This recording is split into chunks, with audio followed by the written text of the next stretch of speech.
The rain is pouring down like the world itself is crying. Down in the city streets, a lone figure stands at the bottom of a long staircase, looking completely drained. Suddenly, a massive crack of blue lightning splits the sky, illuminating the entire neighborhood in a blinding flash. The electricity surges through the air, hitting the ground with enough force to leave the atmosphere buzzing. A voice calls out to Damdok, breaking through the ringing in his ears. Damdok is sitting in a stiff chair, looking nervous in his suit during a high-stakes interview. He tries to sound confident, explaining how he'd use government machinery to solve a problem. The interviewers don't look impressed at all. One of them just lazily flips through papers, completely bored by Damdok's answer. The main interviewer leans forward, tapping his pen as he asks why Damdok even bothered applying to a top-tier company like theirs. Damdok tries to maintain a polite smile, but the interviewer cuts him off, bluntly stating that his resume shows he has absolutely no talent. The interviewer taps his pen rhythmically against the desk, asking Damdok if he doesn't find his own lack of ability embarrassing. Damdok is stunned, his face going blank as the insult sinks in. The interviewer continues to tap the table, his tone getting more condescending by the second. He looks at Damdok with pure disgust, wondering why someone with zero talent thinks they belong in a big corporation. Damdok points out the company's own help wanted ad, but the interviewer admits they only posted it because of government anti-discrimination laws. He slams his hand on the desk, telling Damdok that the real world doesn't care about those fair play laws. Under the table, Damdok's fist is clenched so tight his knuckles are turning white, his blood boiling at the mention of talent again.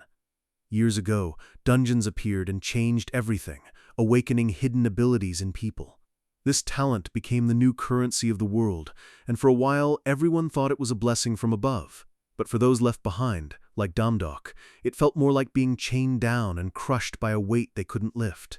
The interviewer tells him flat out that they only care about profits, and a talentless person is just a waste of space. Damdok finally snaps, his voice low as he asks the man if he realizes how discriminatory he's being. He stands up for himself, challenging the interviewer's logic while the man looks back with a "what are you going to do about it" expression. The interviewer gets defensive, shouting that Damdok is the one acting out of line.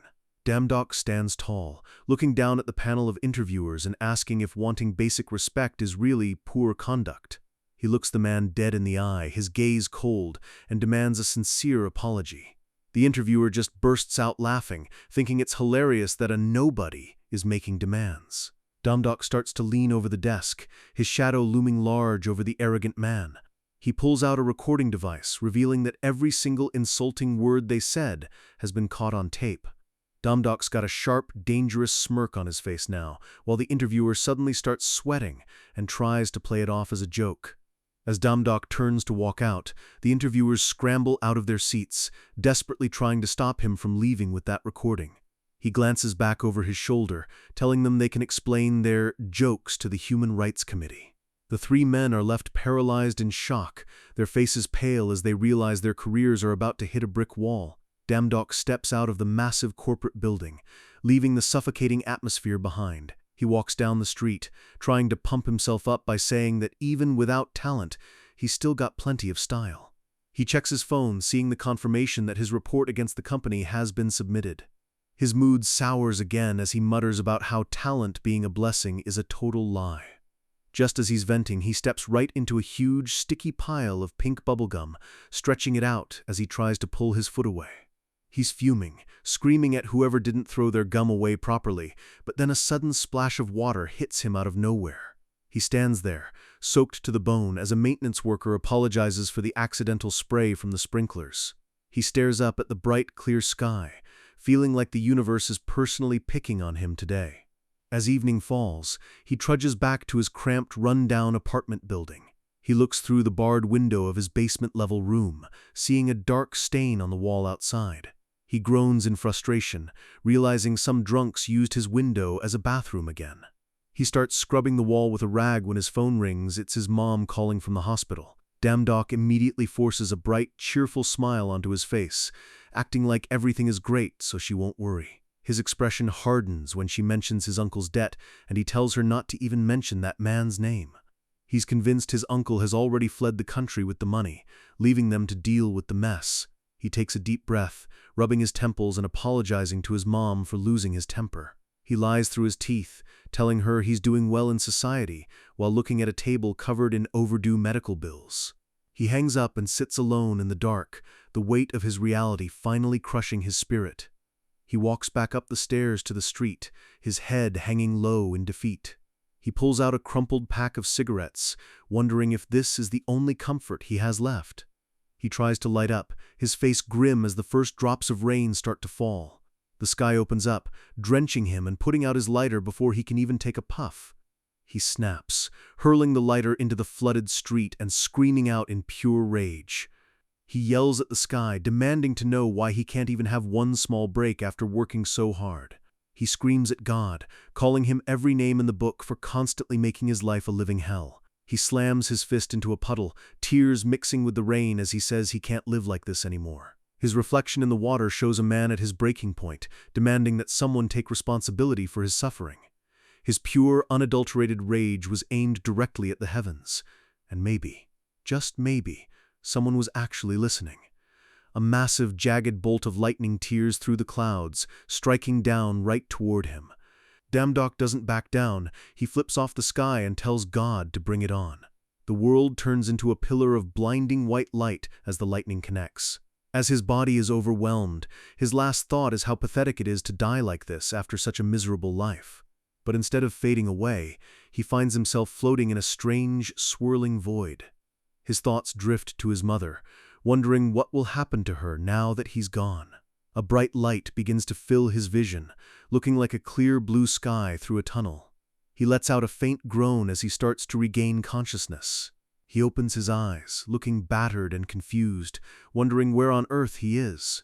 He realizes he's floating in a shimmering blue ethereal space, looking down at his own hands in disbelief. A glowing digital screen begins to materialize in front of him, labeled as a hiring notice. His eyes widen as the screen flickers with intense blue energy right in his face. He stares at the holographic interface, his mind racing as he tries to figure out what this thing is. The screen glitches and clears, revealing a message that sends chills down his spine.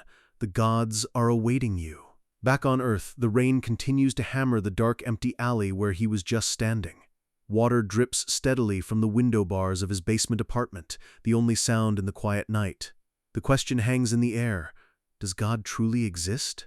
Damdok is sitting on his floor, a hoodie pulled over his head, looking completely dazed. He realizes the irony. Right after he spent his last breath swearing at God, he got blasted by lightning. He looks at his cracked phone lying on the floor, the screen dark and lifeless. He wonders if that lightning strike was actually heaven's judgment for his big mouth. He checks his hands and arms, baffled that there isn't a single burn or scratch on his body after taking a direct hit. But there is one major thing that has changed since he woke up.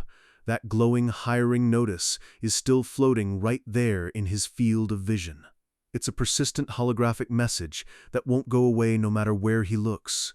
He ponders if this is the status window he's heard so much about, the thing only talented people can see. The thought hits him like a ton of bricks. Could that lightning have actually given him a talent? He clears his throat nervously, trying to activate it by whispering "status window" out loud. The screen reacts instantly, glowing brighter as it processes his voice command. He sighs, realizing it's not a hero's status window at all. It looks exactly like a part-time job app you'd find on a phone. His eyes narrow as he focuses on the screen, his curiosity finally outweighing his fear. The room explodes with digital data, screens and warnings flying everywhere as he accesses the system. He lets out a bitter laugh, thinking it's just his luck that even after meeting God, all he gets is another part-time job. He takes a deep breath and steels his resolve, deciding that since he has nothing left to lose, he might as well see where this goes. He starts scrolling through the lists, surprised to see the gods' part-time jobs are actually organized into categories. He reaches out his hand, his finger hovering over the OK button on the holographic interface. A red warning sign pops up immediately, telling him he lacks something called divine power. A tooltip explains that divine power is the energy used by the gods themselves.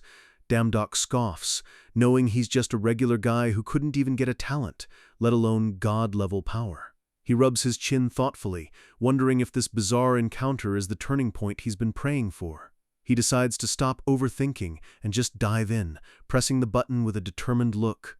The system starts searching for a part-time job, the blue light reflecting in his eyes. Suddenly, his eyes lock on to a specific line, no divine power required. He finds it, a job for creating the Midgard dungeon that doesn't require any special energy. The details pop up.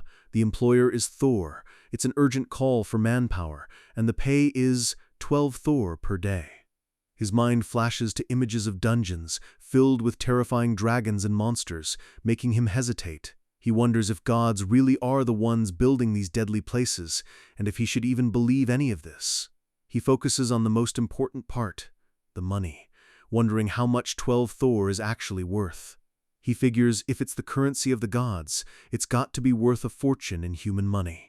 Without hesitating any further, he taps the accept button, ready to gamble his life for a paycheck. His face lights up with a confident grin as the system begins to transport him. He's suddenly engulfed in a vertical pillar of shimmering blue data and light. A massive beam of energy shoots down from the sky into a remote mountain range, scattering birds in every direction. The lightning strikes a massive, ancient-looking tree, the power of it shaking the very earth. Domdok hits the ground hard, coughing and gasping as blue sparks dance off his clothes. He stumbles to his feet, looking around in utter shock at the alien landscape. He's standing on a floating island or a high peak, surrounded by clouds and jagged, impossible rock formations. His jaw drops as he stares at the breathtaking view, wondering if he's actually dreaming. He feels a presence behind him and turns just in time to see something moving in the shadows.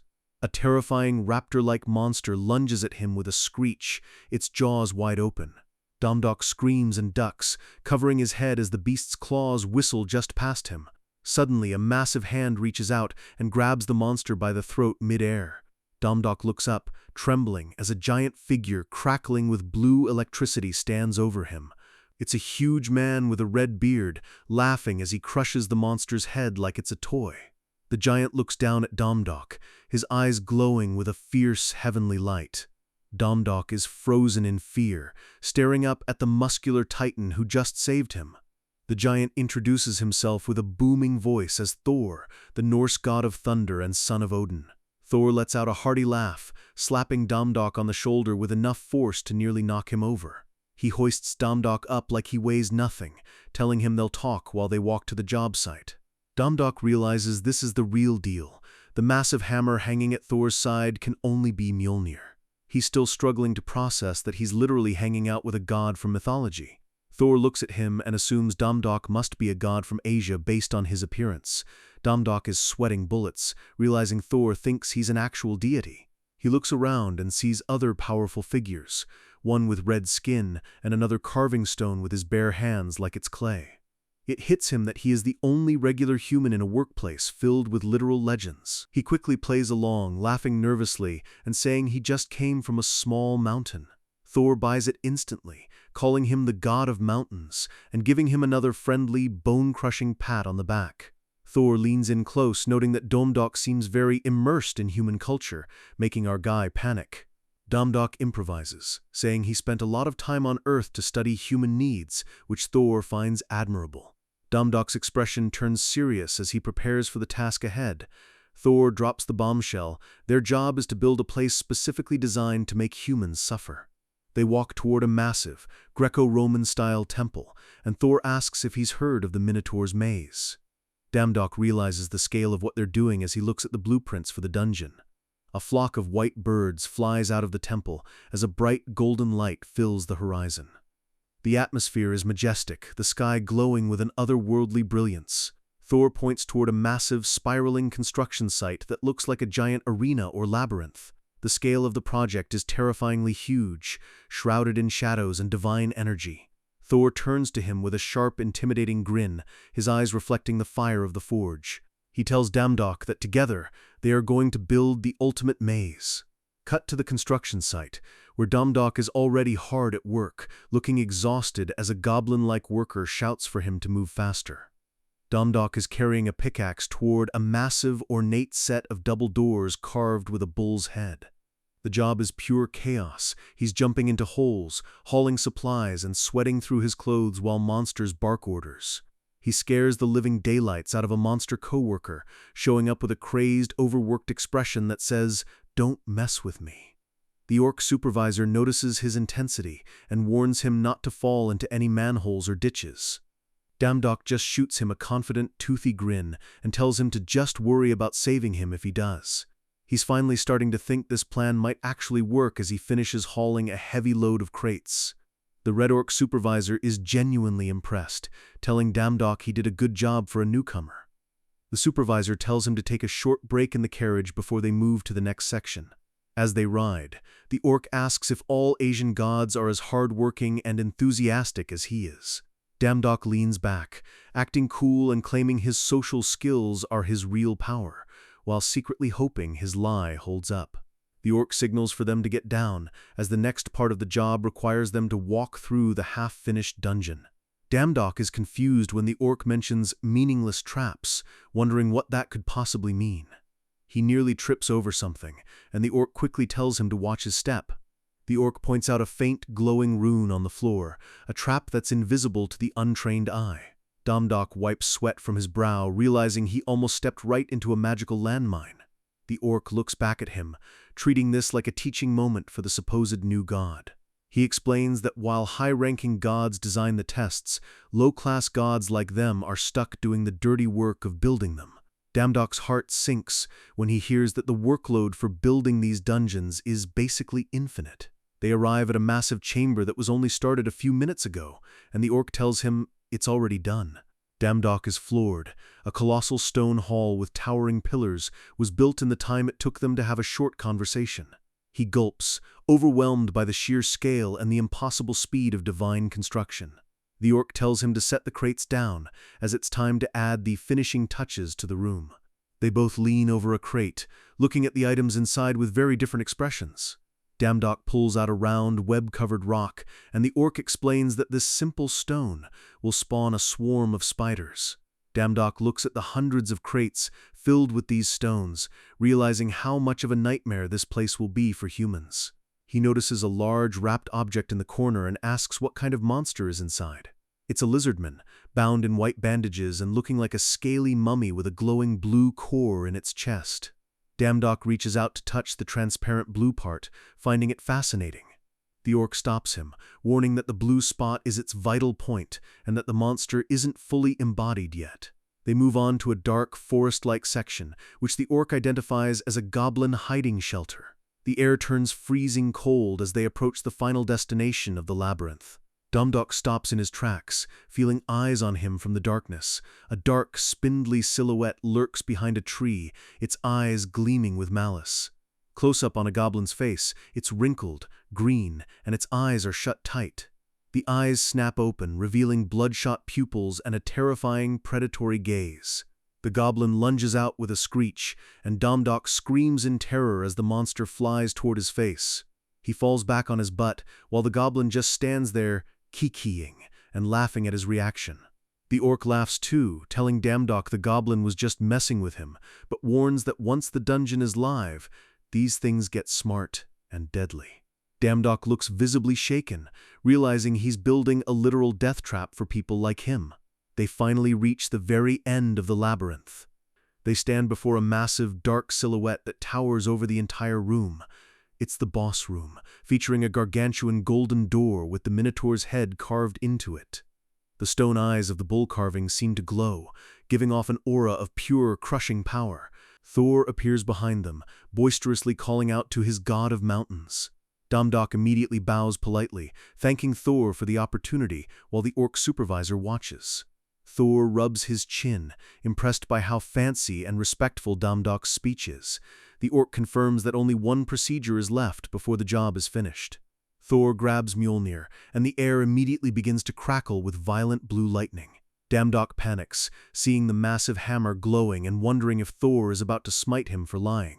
Thor swings Mjolnir down with a massive goodbye and a blast of energy that shatters the ground. Damdok is caught in a pillar of blue light, his scream lost in the roar of the thunder. He's teleported back through the digital void, falling through a tunnel of shimmering pixels. He slams onto the hard wooden floor of his apartment, gasping and clutching his stomach. He lies there panting, thinking that Thor has a terrifyingly aggressive way of letting people off work. He looks at his hand, a tired smile forming as he realizes that the crazy journey he just went on was 100% real. His eyes fill with tears of joy. He didn't just have a dream, he's finally awakened his own path to power. He jumps up and pumps his fist into the air, shouting at the top of his lungs that he's finally made it. A blue notification pings in the air. "Your salary has been paid! Do you want to check it?" He gulps, his heart pounding in his chest at the thought of finally having some money. He reaches out his trembling finger to press OK on the floating screen.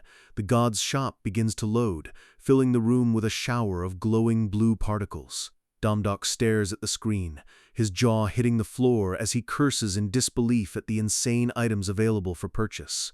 The god's shop finally loads, and the first thing Domdok sees is Odin's legendary spear, Gungnir. Next up is the Nemean lion's armor, a piece of gear that literally ignores all physical damage. Then there's Freya's necklace, which apparently lets the wearer hop between dimensions like it's nothing. Domdok is losing his mind. This isn't a normal shop. It's a catalog for the rulers of the universe. He scrolls past cards representing the raw powers of the gods, Thor's lightning and Hephaestus's eternal flames. He gulps, imagining what would happen if a regular human like him could actually afford even one of these. He starts daydreaming about being God Damdiok, with crowds of people chanting his name as he stands there looking like a Greek statue. He's feeling himself way too much, posing in front of his cheap electric fan like he's already made it. He snaps back to reality and clicks on one of the items to check the price. He's got a confident smirk, thinking his life is about to flip upside down in the best way possible. The screen flashes red with a giant, insufficient funds warning, instantly killing his vibe. He lets out a long, defeated sigh. Of course, it wouldn't be that easy. The cheapest god-tier power costs 70,000 Thor, which is way more than the 12 Thor he just earned. He starts digging through the bargain bin, wondering if there's anything a broke god can actually afford. Suddenly, he finds a section labeled Talents, and his heart skips a beat. He realizes the shop sells the very thing that has been ruining his life, the power to be an awakened. He bites his lip, praying that these are actually within his budget. His eyes nearly pop out of his head. An SS-class talent is only 12 Thor! He can't believe it. The most elite power a human can have is considered complete trash by the gods. He reads the review section where other gods are complaining, asking who would ever buy this mortal garbage. Domdok is screaming internally because what gods consider garbage is exactly what he needs to become a god on Earth. He finds the SS-class sword talent and hovers his finger over the purchase button. A small smile touches his face as he remembers how much he used to love playing with toy swords as a kid. There's no hesitation this time. He presses purchase with steam practically blowing out of his nose from excitement. The system confirms the transaction, and the room starts to glow with an intense blue light. A digital shower of sparks falls over him as the new talent begins to integrate with his soul. He stares at his hands, feeling a strange, humming energy vibrating through his entire body. He clenches his fist, realizing he just got an SS-class power for the price of a day's labor. The system pings again. It's a 1+1 special event for first-time buyers. He's practically in tears, realizing he gets a second SS-class talent for free. He scrolls through the options and picks the SS-class combat talent to round out his skills. He jumps for joy, screaming Yahoo! As he realizes he's now officially one of the most talented people on the planet. Suddenly, his vision starts to glitch and blur, and he realizes something is very wrong. His hand reaches out for support, but his body feels like it's made of lead as he collapses. He hits the floor hard, the world spinning around him in a dizzying haze. Pain sears through every nerve, making him grit his teeth and groan in agony. A notification explains that his body is being forcibly strengthened to handle his new godly talents. He feels his lungs expanding and his muscles tearing and rebuilding themselves in seconds. Finally, the system announces that the body strengthening process is complete. The light fades, and Domdok slips into a deep, exhausted unconsciousness. In his dreams, he sees his mother, her face glowing with a warm, gentle light as she calls out to him. She apologizes for being a burden, but Damdok tries to tell her that everything is going to be okay now. He wakes up with a start, drooling on the floor and screaming about talents. He rubs his aching head, wondering if the whole thing with Thor in the shop was just a crazy fever dream. He calls out for a status window, and a blue screen pops up confirming he's now a lowest-class god with 2 SS-class talents. It finally sinks in. The system recognized him as a god, which is why he was able to take the divine part-time job in the first place. He lets out a bitter laugh, thinking about how unfair and unpredictable life has become. His phone starts buzzing. It's a call from his mother's hospital. He answers with a huge smile, ready to tell her the good news, but she sounds panicked and tells him not to come today. The line goes dead, and a hospital official picks up, sounding incredibly stressed. The official tells him there are signs of a dungeon opening right near the hospital, and they've been trying to reach him for hours. The call cuts out as Damdok stares at his phone, the gravity of the situation hitting him like a freight train. He sprints out of his apartment, his heart pounding against his ribs as he races toward the hospital. He's screaming for his mom in his head, the fear of losing her driving him faster than he's ever run before. In the city, a military helicopter circles a massive swirl of dark clouds and lightning above the skyscrapers. Soldiers are setting up a perimeter, their faces grim as they prepare for a high-level dungeon break. A news reporter on the scene describes the chaos, with dungeon signs appearing on every street corner. A military commander bellows through a megaphone, telling the civilians to get back from the restricted area. A yellow taxi screeches to a halt, tires smoking as it barely avoids a barricade. Damdok throws the door open and stumbles out, his eyes wide with disbelief at the scale of the destruction. Crowds of people are gathered around, some taking pictures while a soldier stands guard on top of a bus. Damdok looks around, feeling a strange sensation as the atmosphere feels heavy and charged. Suddenly, a notification pings. His combat focus skill has been activated automatically. The commander's voice booms again, but to Damdok, the world feels like it's slowing down. He stares at the soldier on the bus, noticing every detail of his uniform and posture with unnatural clarity. He's stunned. He can see the man's facial expressions and movements in vivid detail from a huge distance away. He realizes his new talents are kicking in, giving him a level of perception that regular humans can't even dream of. Nearby, 2 soldiers whisper about how dangerous this dungeon is, and if an 8-star hunter is coming to help. Damdok stands in the middle of the panicking crowd, a spotlight shining on him as he tries to process his new powers. He clutches his head, wondering if this sensory overload is really the result of the talents he just bought. He shakes it off, reminding himself that his mom is in that hospital and he doesn't have time to be confused. He tries to push past the military line, shouting that his family is inside, but the soldier tells him a maze is forming, and it's too dangerous. Damdok freezes at the word maze, a cold chill running down his spine. The clouds above swirl violently, crackling with the same blue energy he saw in the divine workshop.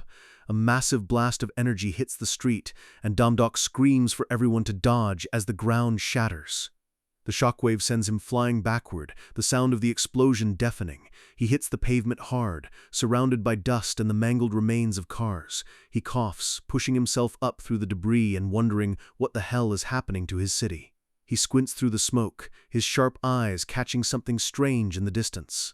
A massive ancient portal begins to manifest in the middle of the intersection, surrounded by floating runes. He stares at the gate, a sense of terrifying familiarity washing over him.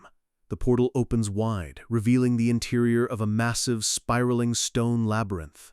Damdok's jaw drops as he realizes the horrifying truth. The dungeon breaking into the city is the exact one he helped build for Thor. High above the city, the dungeon entrance looms, looking like a magnificent piece of ancient architecture dropped into the modern world.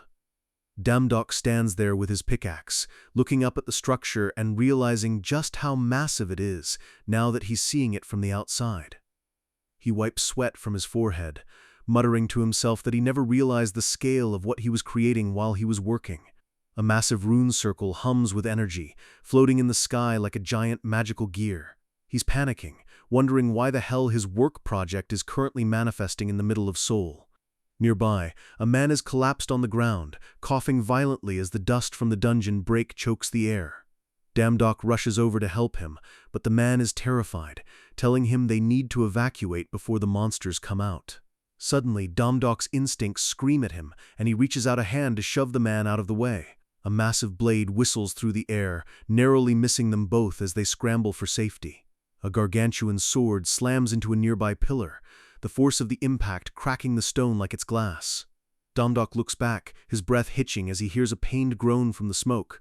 A hunter in armor is lying there, bloodied and broken, gasping for Domdok to run away while he still can. A terrifying lizardman with glowing red eyes towers over the fallen hunter, its claws dripping with blood. The monster prepares to finish him off, while Domdok watches from the ground, paralyzed by the sudden violence. More lizardmen emerge from the portal, screeching and swinging their weapons as they prepare to swarm the city. The military opens fire, their rifles barking in the chaos as they try to push the reptilian monsters back. Domdok dives behind a flipped truck, bullets whizzing over his head as the soldiers scream that there's a civilian in the crossfire. A lizardman spots him and starts lumbering toward him, its heavy sword scraping against the asphalt. The monster lunges, its eyes filled with a primal hunger as it swings its blade down at Domdok's head. In that split second, the combat focus skill kicks in again, and the world turns into a slow-motion blue haze.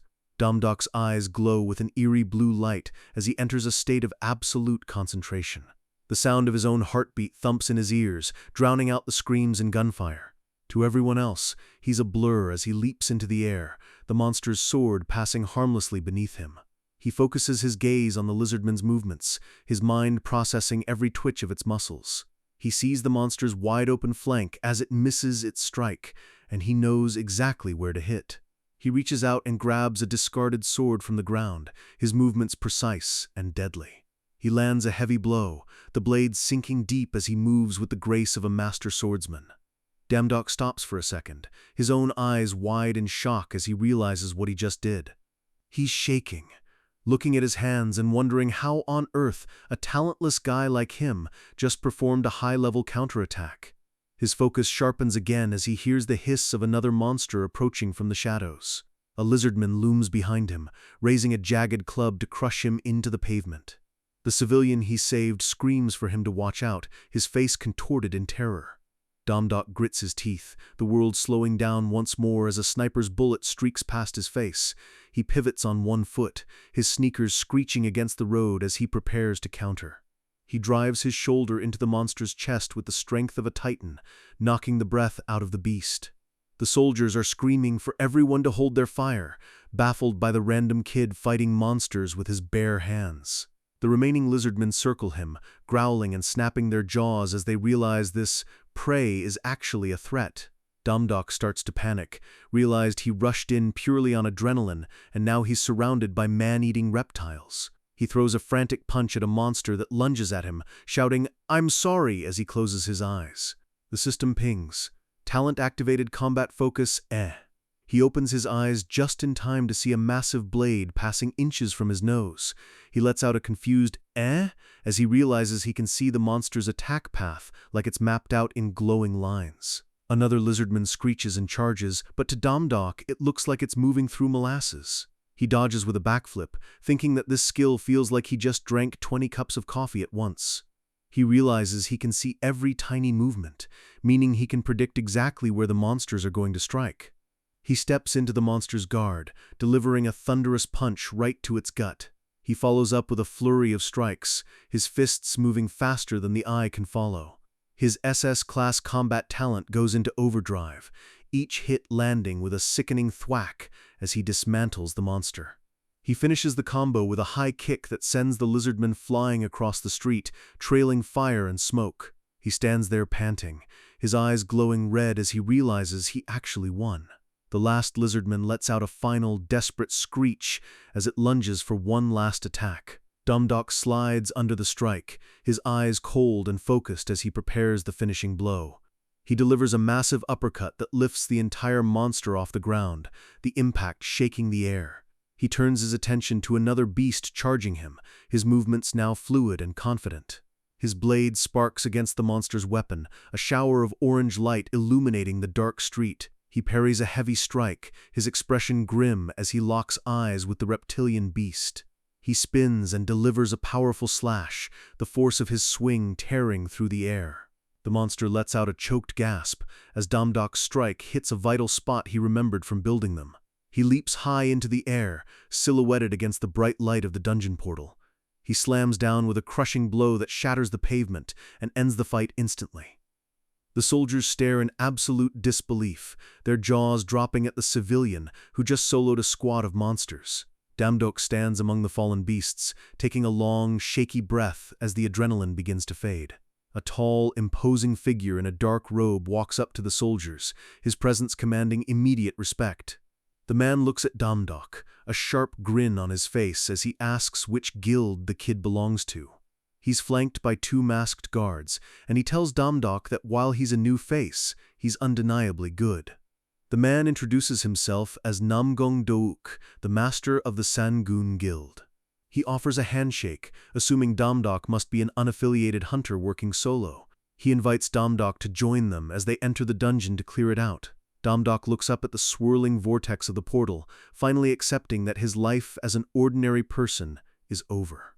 He looks at the hospital in the distance, knowing that if he doesn't stop the break here, his mom will never be safe. His hands are still shaking, but he clenches them into fists and resolves to see this through to the end. He walks alongside the high-ranking guild members, his face set in a determined scowl as they head into the abyss. They step into the dark, damp tunnels of the labyrinth, the only sound being their footsteps echoing on the stone. Damdok brushes his hand against the cold wall, recognizing the texture of the stone he helped set just hours ago. He stops the group and points toward a specific tunnel, telling them they need to go this way. He's relieved he has the layout memorized, considering he literally spent all day hauling bricks in this exact spot. The guildmaster stops, looking surprised that the kid is already giving directions. One of the masked guards gets angry, telling Damdok he has no right to lead and should follow their authority. Damdok doesn't back down, warning them that there are deadly pits and traps just ahead. The guard just laughs, claiming their advance party has already cleared the path, and it's perfectly safe. Damdok just sighs and picks up a heavy stone from the floor. He tosses the rock into the cleared hallway with a casual flick of his wrist. The stone bounces once on a specific tile before settling into place. The world turns red as a dozen spears shoot out from the walls, impaling the air where someone would have been standing. The guild members freeze in terror, staring at the forest of sharp metal that just appeared out of nowhere. Damdok explains that this trap activates by weight, and the spears are made of a special alloy that pierces armor like it's paper. The guildmaster asks how he could possibly know that, making Damdok break into a nervous sweat. He laughs it off awkwardly, claiming it's just a business secret, while praying they don't ask any more questions. He continues to lead them through the dark, keeping his hands on the walls to feel for the mechanisms he built. He stops abruptly, and the guildmaster asks what's wrong now. Damdok's voice is low and serious as he warns them that it's about to get much more dangerous.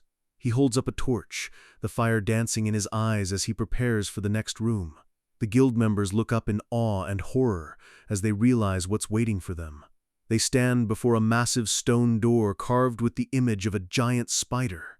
A hunter stomps his boot down on a spider, crushing it with a wet squelch and cursing the pests. He complains about the bug guts on his shoe, while another hunter wonders if they're all about to be roasted by the intense heat. A masked hunter scolds him, reminding him that the webs everywhere act as both a network for the monsters and a trap.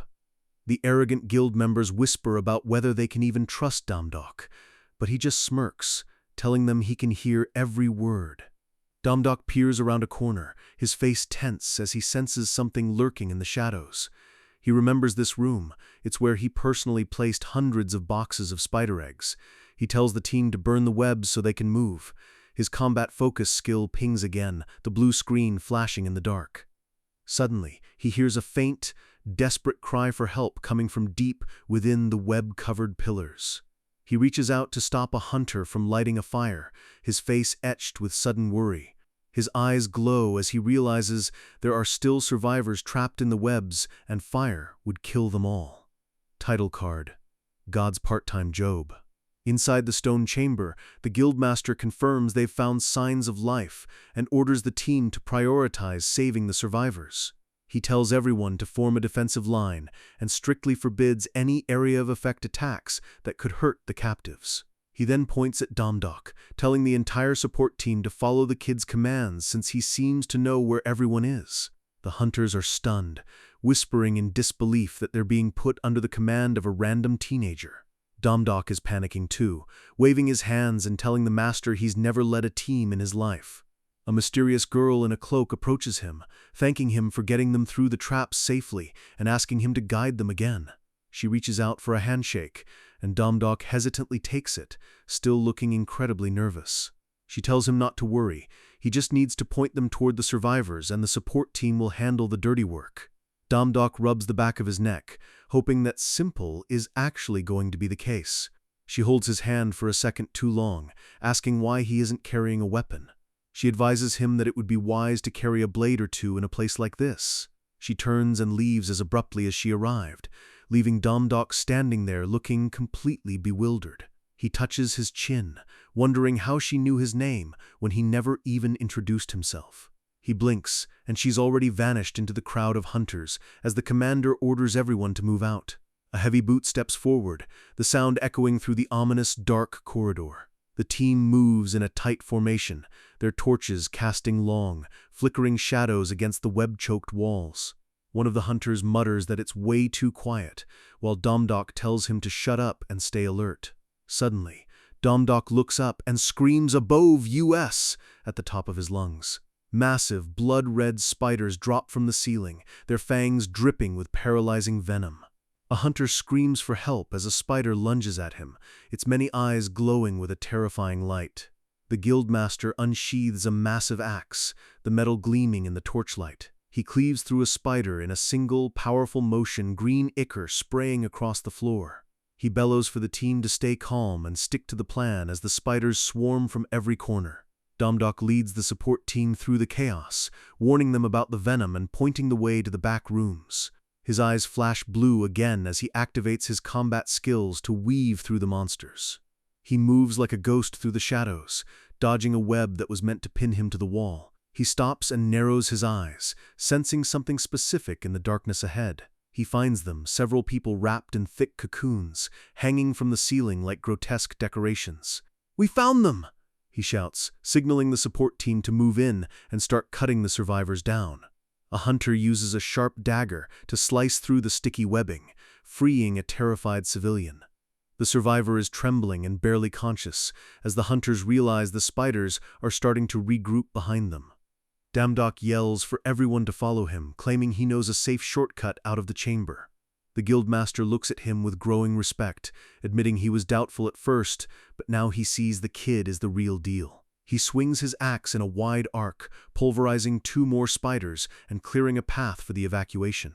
He's amazed that this unaffiliated kid knows the dungeon structure better than people who do this for a living.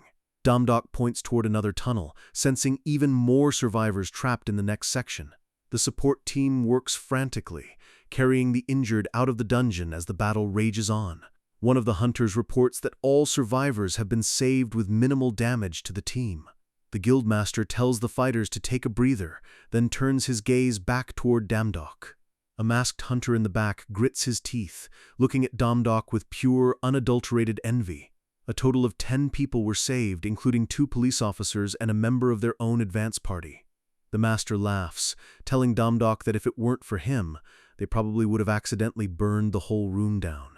He jokes that it's almost as if Domdok built the dungeon himself, causing the kid to laugh like a maniac in a panic.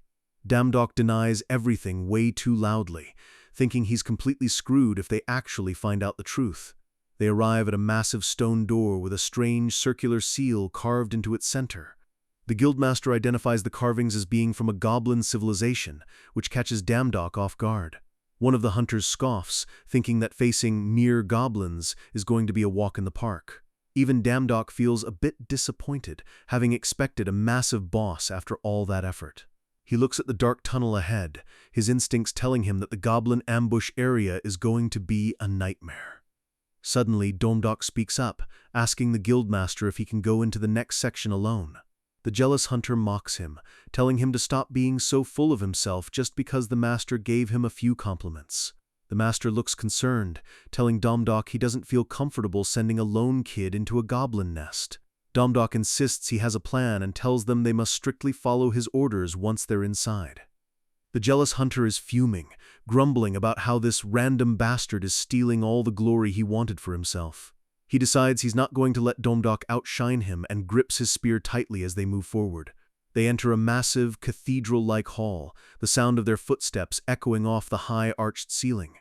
The room looks completely empty, just a long, hollow corridor stretching into the gloom. Domdok tells everyone to keep their voices down, his senses screaming that they're being watched. In the darkness, the jealous hunter has a twisted smirk on his face, planning something to make Domdok look bad. He whispers mockingly that there's probably nothing here but a huge cockroach and tells Domdok to stay close so they can protect him. Suddenly, he hurls a flaming torch deep into the corridor against Domdok's orders. A hunter yells, "What the?" as the light reveals a horrifying sight. The jealous hunter shouts for everyone to turn on their flashlights and prepare for a fight. Domdok is furious, screaming at them to keep the lights off, but the hunter just calls him a scaredy cat. The moment the flashlight clicks on, the entire room is illuminated, showing thousands of goblins hanging from the shadows. Domdok screams for everyone to get down right now! The guildmaster and the other hunters are paralyzed by the sudden realization of the trap. Domdok draws a sword and steps forward, his silhouette illuminated by the very light that's about to get them killed.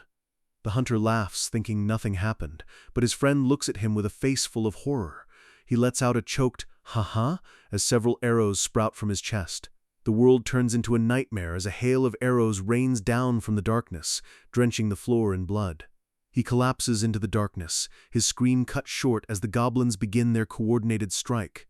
The master bellows for everyone to hold their ground, realizing too late that they've walked right into an ambush. The other masked hunter is sobbing in terror as the shadows around them begin to move and laugh.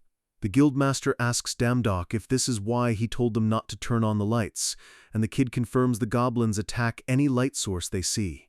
Domdok looks at the darkness, his voice cold as he says the monsters are just playing with their prey right now. A goblin with jagged teeth and a headband peeks from behind a pillar, cackling at the hunter's fear. Domdok asks the master if it's possible for them to fight without seeing their enemies. The master looks at him, bewildered, and asks if that's even a real possibility. Domdok's eyes turn a piercing, electric blue as he tells the guildmaster to leave everything to him. He steps out into the center of the hall, walking calmly into the pitch-black void while the others stay back in the shadows. He hears the breathing of the hunters behind him and knows they're terrified and blind in the dark. He takes a deep breath, resolving to do whatever it takes to save everyone and end this nightmare. He covers the mouth of a nearby hunter, telling them to stay silent and not move an inch until he gives the word. He closes his eyes, focusing all his energy on remembering the feeling of the battle from before. The system confirms, "Combat focus skill has been activated." The entire hall is revealed to him in a blue-tinted wireframe view, showing every single goblin hiding behind the pillars and on the ceiling. His eye snaps open, glowing with an intense divine power as he locks on to his targets. He moves like a thunderbolt, the sounds of thwack and crack filling the air as he begins to eliminate the goblins in total silence. After a few seconds of absolute carnage, Domdok stands in the center of the room and tells the team they can turn the lights back on. The lights reveal Domdok, holding a goblin by its throat, surrounded by dozens of monster corpses. The goblin tries to squirm away, but Domdok's grip is like a vice, his face showing no mercy. The guild members are frozen, staring at the floor covered in blood and wondering what kind of talent this kid actually has. The jealous hunter grits his teeth so hard they might break, hating that Domdok just single-handedly saved his life. The guildmaster lets out a hearty laugh, telling Domdok he's never seen a hunter fight like that in his entire life. They finally arrive at the very back of the dungeon, where a massive glowing door awaits. This is the end of the labyrinth, the grand entrance to the heart of the maze. Domdok looks at the door, his voice heavy with the weight of what's behind it, the boss room. The door's grown open, and the Minotaur steps out from the steam, its red eyes burning with a murderous rage as it prepares to crush the intruders. The guildmaster stares at the massive doors, his voice heavy with tension as he warns the team that the ultimate boss is just beyond this point. The doors are terrifying, carved with the image of a bull's head, and the entire room vibrates with a dark, crushing energy. The heavy stone slabs groan and slowly begin to part, revealing a sliver of blinding light from the chamber within. Dust and divine energy spill out as the gateway to the heart of the dungeon finally opens wide. Namgung-douk grips his axe, squinting into the massive room but seeing nothing, wondering if the beast is hiding in the shadows. Damdok's eyes narrow. He knows better. He tells the master the monster isn't hiding, it's standing right in front of them.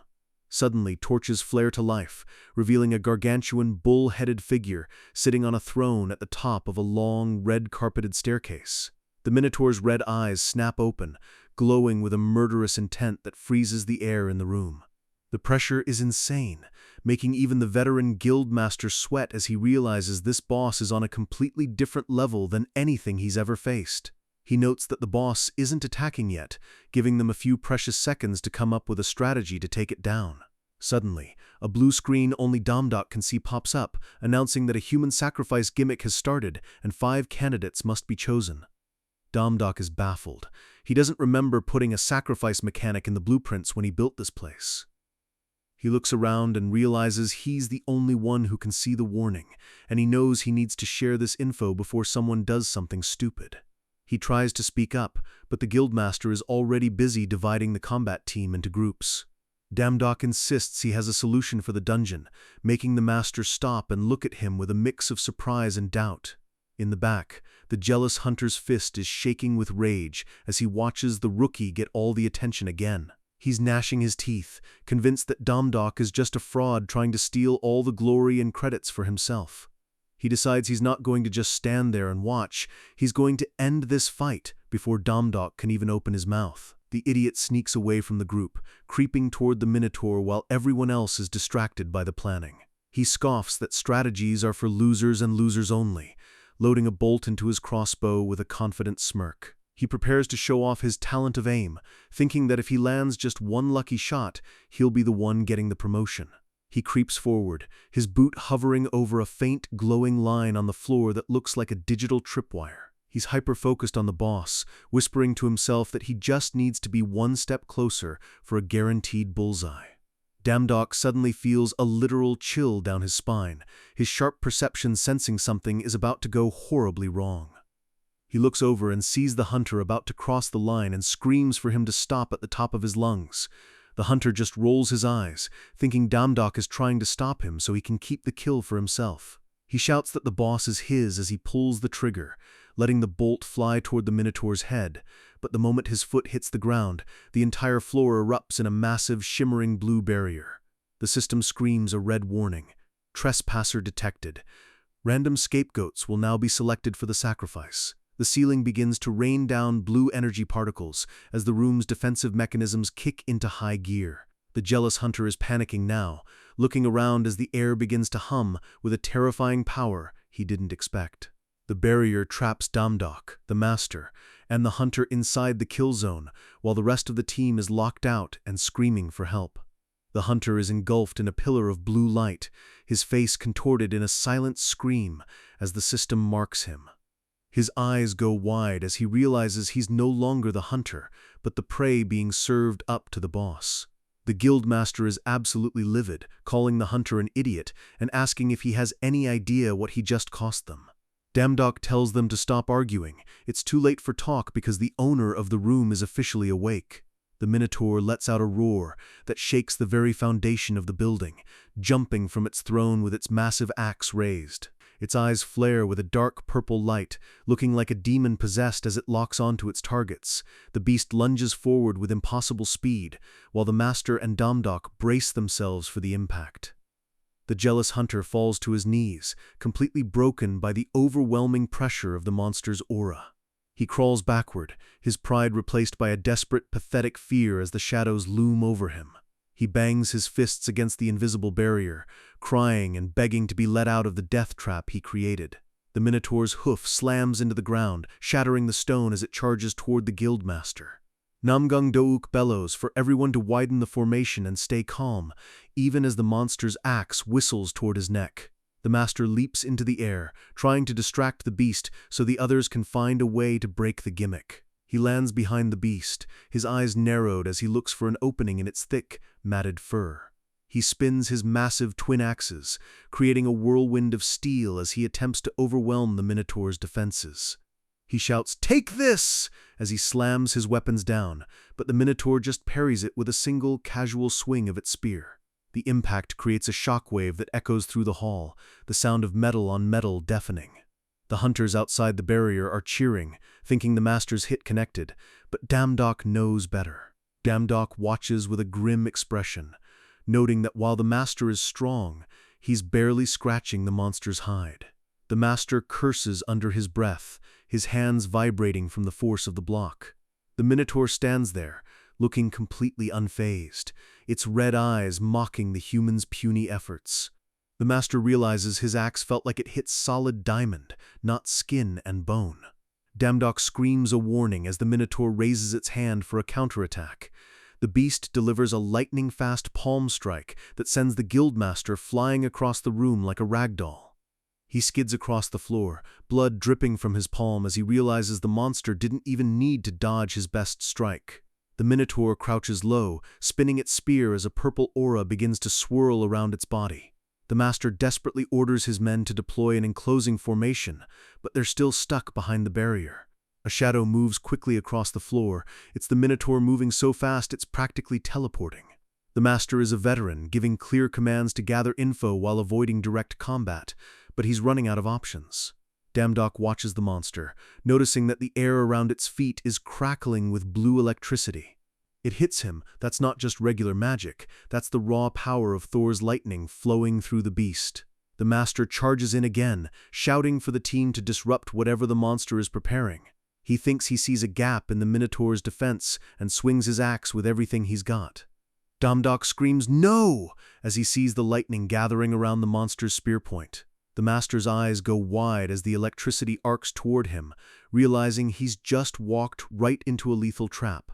He knows he made a wrong decision, but in midair, there's no way for him to dodge the incoming blast. The Minotaur delivers a brutal kick to the master's chest, the impact sounding like a building collapsing. Damdok watches in horror as the strongest hunter he knows is tossed aside like trash. The Minotaur looms over the fallen master, its eyes glowing with a sinister, triumphant light. Damdok realizes it's too late for the others. He's the only one left who can actually fight this thing. A massive explosion of blue lightning fills the center of the room, blinding everyone for a split second. The shockwave sends debris and hunters flying, the sheer power of the Thor energy overwhelming everything. One of the hunters outside presses his hand against the barrier, his face pale, as he realizes they're about to watch their leader die. The dust clears to show the master lying in a crater, his axe shattered and his body refusing to move. The team outside is in a total panic, screaming that there's no way to get past the shield and save them. Damdok is lying on the ground nearby, coughing up blood and cursing the crazy cow for being so ridiculously strong. He thinks about his shitty life and how pathetic it would be to die here after finally getting a chance to change his fate. His hand brushes against a discarded sword hilt, and his fingers slowly begin to close around it. He lowers his head, a dark shadow falling over his face as a new kind of resolve takes hold. A faint, dangerous smirk touches his lips as he tightly grips the weapon. He realizes there is still one thing he hasn't tried, one power he's been holding back. He tells himself that dying here would be a total waste of a good rest in peace, so he might as well fight. He stands up slowly, silhouetted against the bright light, looking tiny compared to the massive Minotaur. He didn't endure a lifetime of being treated like garbage just to end up as a sacrifice for a monster he built. He raises the sword, and the air around him begins to sparkle with golden divine particles. A notification flashes, SS-class sword talent activated, and Damdok looks at the boss with a gaze that says the real fight is just beginning. Damdok challenges the crazy cow to bring it on, his body glowing with an intense golden divine aura. The Minotaur's red eyes narrow, sensing a sudden and terrifying shift in the energy coming from the human kid. The monster towers over him, its shadow swallowing him whole as it prepares to crush this annoying pest once and for all. The guildmaster is watching from the ground, coughing up blood and in total shock that the rookie's presence has changed so much. He wants to scream for Damdok to run, but his lungs are too damaged to even make a sound. The Minotaur lunges, its massive hand reaching out to grab Damdok's head like a grape.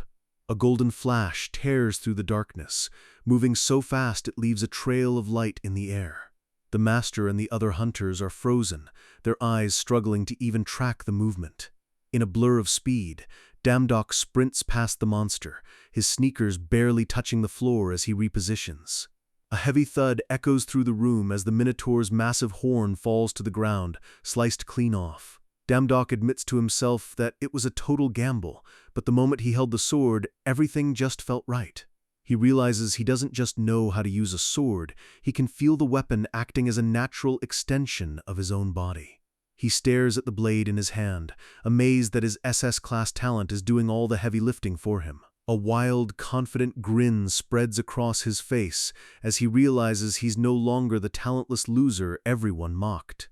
The Minotaur is absolutely fuming, steam puffing from its nose as it realizes its pride has been wounded by a mortal. The beast slams its fist into the stone, the floor cracking under the weight of its divine fury. It unleashes a series of earth-shattering strikes, but Damdok is already gone, moving like a ghost through the debris. Damdok's eyes are cold and focused, his perception talent allowing him to see every attack path before it happens. He weaves through the Minotaur's guard, his movement fluid and precise, despite the chaos. He lands a series of rapid slashes, blood spraying from the monster's chest as his SS-class skill goes into overdrive. He leaps high into the air, spinning like a top as he delivers 7 consecutive strikes in a single second. The guild master is speechless, realizing that the kid's swordsmanship is on a level that shouldn't even be possible for a human. He thinks to himself that Damdok wasn't just a guide, he was a master swordsman hiding in plain sight this whole time. But then, he notices something that makes his heart sink again. Damdok stops his assault, looking at the Minotaur which is still standing tall despite all the hits. Damdok clicks his tongue in frustration, realizing his slashes were too shallow to deal any real, lasting damage. The monster's skin is just too thick, and it's staring at him with a look that says it's finally getting serious. The jealous hunter starts screaming again, convinced that they're all going to die because Damdok's trick didn't work. The master tells him to shut up, noting that Damdok's speed is already comparable to the best swordsman in the entire East. He admits the kid has the skills, but he realizes there's a much bigger problem than just the monster's hide. He looks at the cheap standard-issue sword in Damdok's hand and sees it's already covered in deep cracks. Damdok notices it too, sweating as he realizes his high-level talent is literally breaking his low-level weapon. He knows he only has a few more swings left before the blade shatters into pieces, so he has to end this now. He charges in one more time, his movements desperate and explosive as he goes for broke. The Minotaur throws a punch that could level a building, but Damdok ducks under it with a sharp "hoo!" He slides across the floor, the monster's fist creating a massive crater exactly where his head was a second ago. He pivots and delivers a thunderous kick to the monster's face, his SS-class martial arts talent kicking in. He follows up with a heavy stomp to the beast's knee, but the Minotaur doesn't even budge an inch. The monster's eye flashes red as it predicts Damdok's next move, its reflexes sharpening. The cheap sword sparks against the Minotaur's skin and finally snaps in half with a loud ting. The monster lets out a roar of triumph, its mouth open wide as it prepares to swallow Damdok whole. Damdok is sent flying back by the roar, his broken blade spinning away into the darkness. He's upside down in the air, breathing hard and realizing he's officially out of weapons. But then, he sees it. The guildmaster has thrown his own high-quality sword toward him, and Damdok catches it mid-air. His eyes lock on to the monster's weak spot, his vision pulsing with a red, predatory light. The Minotaur looks confused for a split second as the human suddenly gains a burst of unnatural speed. The monster swings its massive spear down, but Damdok is already beneath its guard, the ground shattering around them. He skids through the dust, the new sword glowing with an intense blue energy that mirrors Thor's own lightning. He knows his martial arts won't work, and his time is up. This next hit is his one and only chance. The Minotaur crouches, preparing a massive area of effect blast that will wipe out everyone in the room. Damdok's eyes crackle with blue electricity, a sharp, dangerous smile forming on his face. He sees it, a tiny opening in the monster's divine aura that nobody else could possibly perceive. The master recognizes the stance Damdok is taking. It's the same lightning technique the monster used earlier. Damdok is silhouetted against a pillar of golden fire, looking like a literal god of war for a brief moment. The master is terrified, wondering if the kid is actually insane enough to take the monster's strongest attack head-on. The two powers collide in a massive clash of blue and gold energy that turns the entire room white. The sword hums with a high-pitched vibration, its edge glowing so bright it's almost impossible to look at. The master wants to help, but he remembers Damdok's words about fighting without being able to see, and he realizes he has to trust the kid. The jealous hunter is still sobbing on the floor, while the master calls out to him with a dark, knowing look. The master reaches into his robe and pulls out a special item, telling the hunter that this is his last chance to shine. Back in the center, Damdok pulls his sword back, the air around the blade literally warping from the intensity. He has one chance to strike the monster's vital point before the lightning consumes him. He focuses everything into a single point, his heart pounding in his ears as the world slows to a crawl. The Minotaur's face is contorted in a mask of pure, primal rage as it realizes the human is actually overpowering it. Damdok's eye widens as he sees the monster's defense finally crumble under the pressure. The beast's red eye reflects the cold, determined gaze of the kid it once thought was prey. This is it, the moment where the talentless human finally surpasses the divine creation. The light in the Minotaur's eyes begins to fade as it realizes it's been completely outplayed. The ground beneath them gives way with a thunderous boom as the final strike connects. Damdok is a blur of blue light as he drives the sword through the monster's heart, moving with the speed of a thunderbolt. Arcing electricity fills the room, the sounds of crack and shatter echoing as the dungeon's core is destroyed. A massive vertical pillar of darkness and light erupts from the center of the labyrinth. The shockwave is so powerful it clears all the smoke and dust, revealing the two fighters in the center of the crater. The Minotaur tries one last, desperate strike, its spear clashing against Damdok's blade in a shower of sparks. But Damdok is stronger, his golden aura flaring up as he pushes the monster back with a roar of his own. He delivers a final massive slash that tears through the monster's chest, a giant karak sounding as the beast finally falls. Damdok stands still for a second, his hood pulled low as the silence returns to the room. He looks down at his hands, his expression unreadable as the divine energy slowly begins to dissipate. He looks at the shattered remains of the sword, muttering, "My sword," as the weight of the victory sinks in. He stands over the dissolving body of the boss and simply says, "It's over," his voice echoing in the massive hall. A pillar of blinding white light descends from the ceiling, signaling the official clear of the dungeon. He sheathes the broken hilt with a shaking hand, his body finally starting to feel the exhaustion of the battle. He looks up at the barrier which is finally fading away and tells the crazy cow that its reign of terror is done. The master bellows for the rookie to get out of there, his face filled with a mix of relief and awe. Damdok is caught in a swirl of blue energy as the dungeon begins to collapse back into the portal. Outside the hospital, the reporter notes that it's been 5 hours since any monsters emerged from the gate. A communications officer looks worried, frantically asking for any updates from the team inside. Suddenly, the crowd gasps as the portal begins to glow with an intense golden light and people start emerging. Damdok walks out of the light, literally carrying the injured guildmaster and the other survivors on his shoulders. The master asks him how he knew to catch the sword thrown from behind his back when he was blind. Damdok just laughs it off, saying he took a risk because he remembered the master's words about fighting without sight. The master looks at him with a serious expression, shaking his head and saying no. He tells Damdok that he's the one who truly saved them all, and the entire team bows their heads in respect. He places a hand on Damdok's shoulder, his eyes filled with a pride that makes our boy feel a bit embarrassed. He points toward the massive crowd of reporters and citizens, telling Damdok he's the #1 contributor and needs to make a statement. Damdok is stunned, blinking as he realizes he's actually being recognized as a hero. He flashes back to the interviewer who mocked him for having zero talent, his eyes narrowing at the memory. He remembers the years of being looked down upon, the chains of debt, and the feeling of complete helplessness. He realizes that those days are finally over. He is no longer the person he used to be. He takes a deep breath, his expression turning into one of quiet, determined confidence. He raises his fist into the air, a symbol of his victory over fate itself. The crowd erupts into cheers, chanting his name as the first sunrise after the dungeon break begins to light up the city. Night has fallen over the city, and the hospital where his mother is staying is finally quiet and safe again. Inside, the lobby is mostly empty, the busy hospital staff finally catching their breath after the chaotic day. Damdok pulls back the curtain to his mom's room, a huge wave of relief washing over him when he sees she's okay. He notices the news playing on a small TV in the corner, and his eyes widen when he sees his own face on the screen. The broadcast is replaying his interview from earlier, where he's laughing and trying to act humble about the dungeon clear. He's cringing at the sight of himself on TV, surrounded by shouting reporters asking about his double talent skills.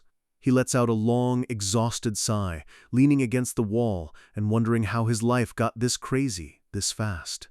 He watches himself tell the news that guilds don't matter and that he fought to protect someone precious, and he realizes how cringe he sounds. Suddenly, his phone pings with a notification that catches him off guard. He checks his cracked screen, seeing an article that calls him the Sangoon Guild's new face and praises his unbelievable judgment. His eyes suddenly glow with an intense blue light as a system message appears right in front of him. He's shocked. Because of his newfound fame, his divine power has skyrocketed all the way to 1,000! He rubs his chin, remembering that 1,000 divine power was the exact requirement for the high-paying jobs in the god's shop. He decides to strike while the iron is hot, telling the system to open the premium job advertisements immediately. The screen flickers and shows a new posting, Hephaestus's Forge Security Manager Recruitment. Damdok smiles, thinking that being a security manager sounds way easier and less sweaty than building a whole maze. He stretches his arms, deciding he'll go home and rest for a bit before taking on the next divine side hustle.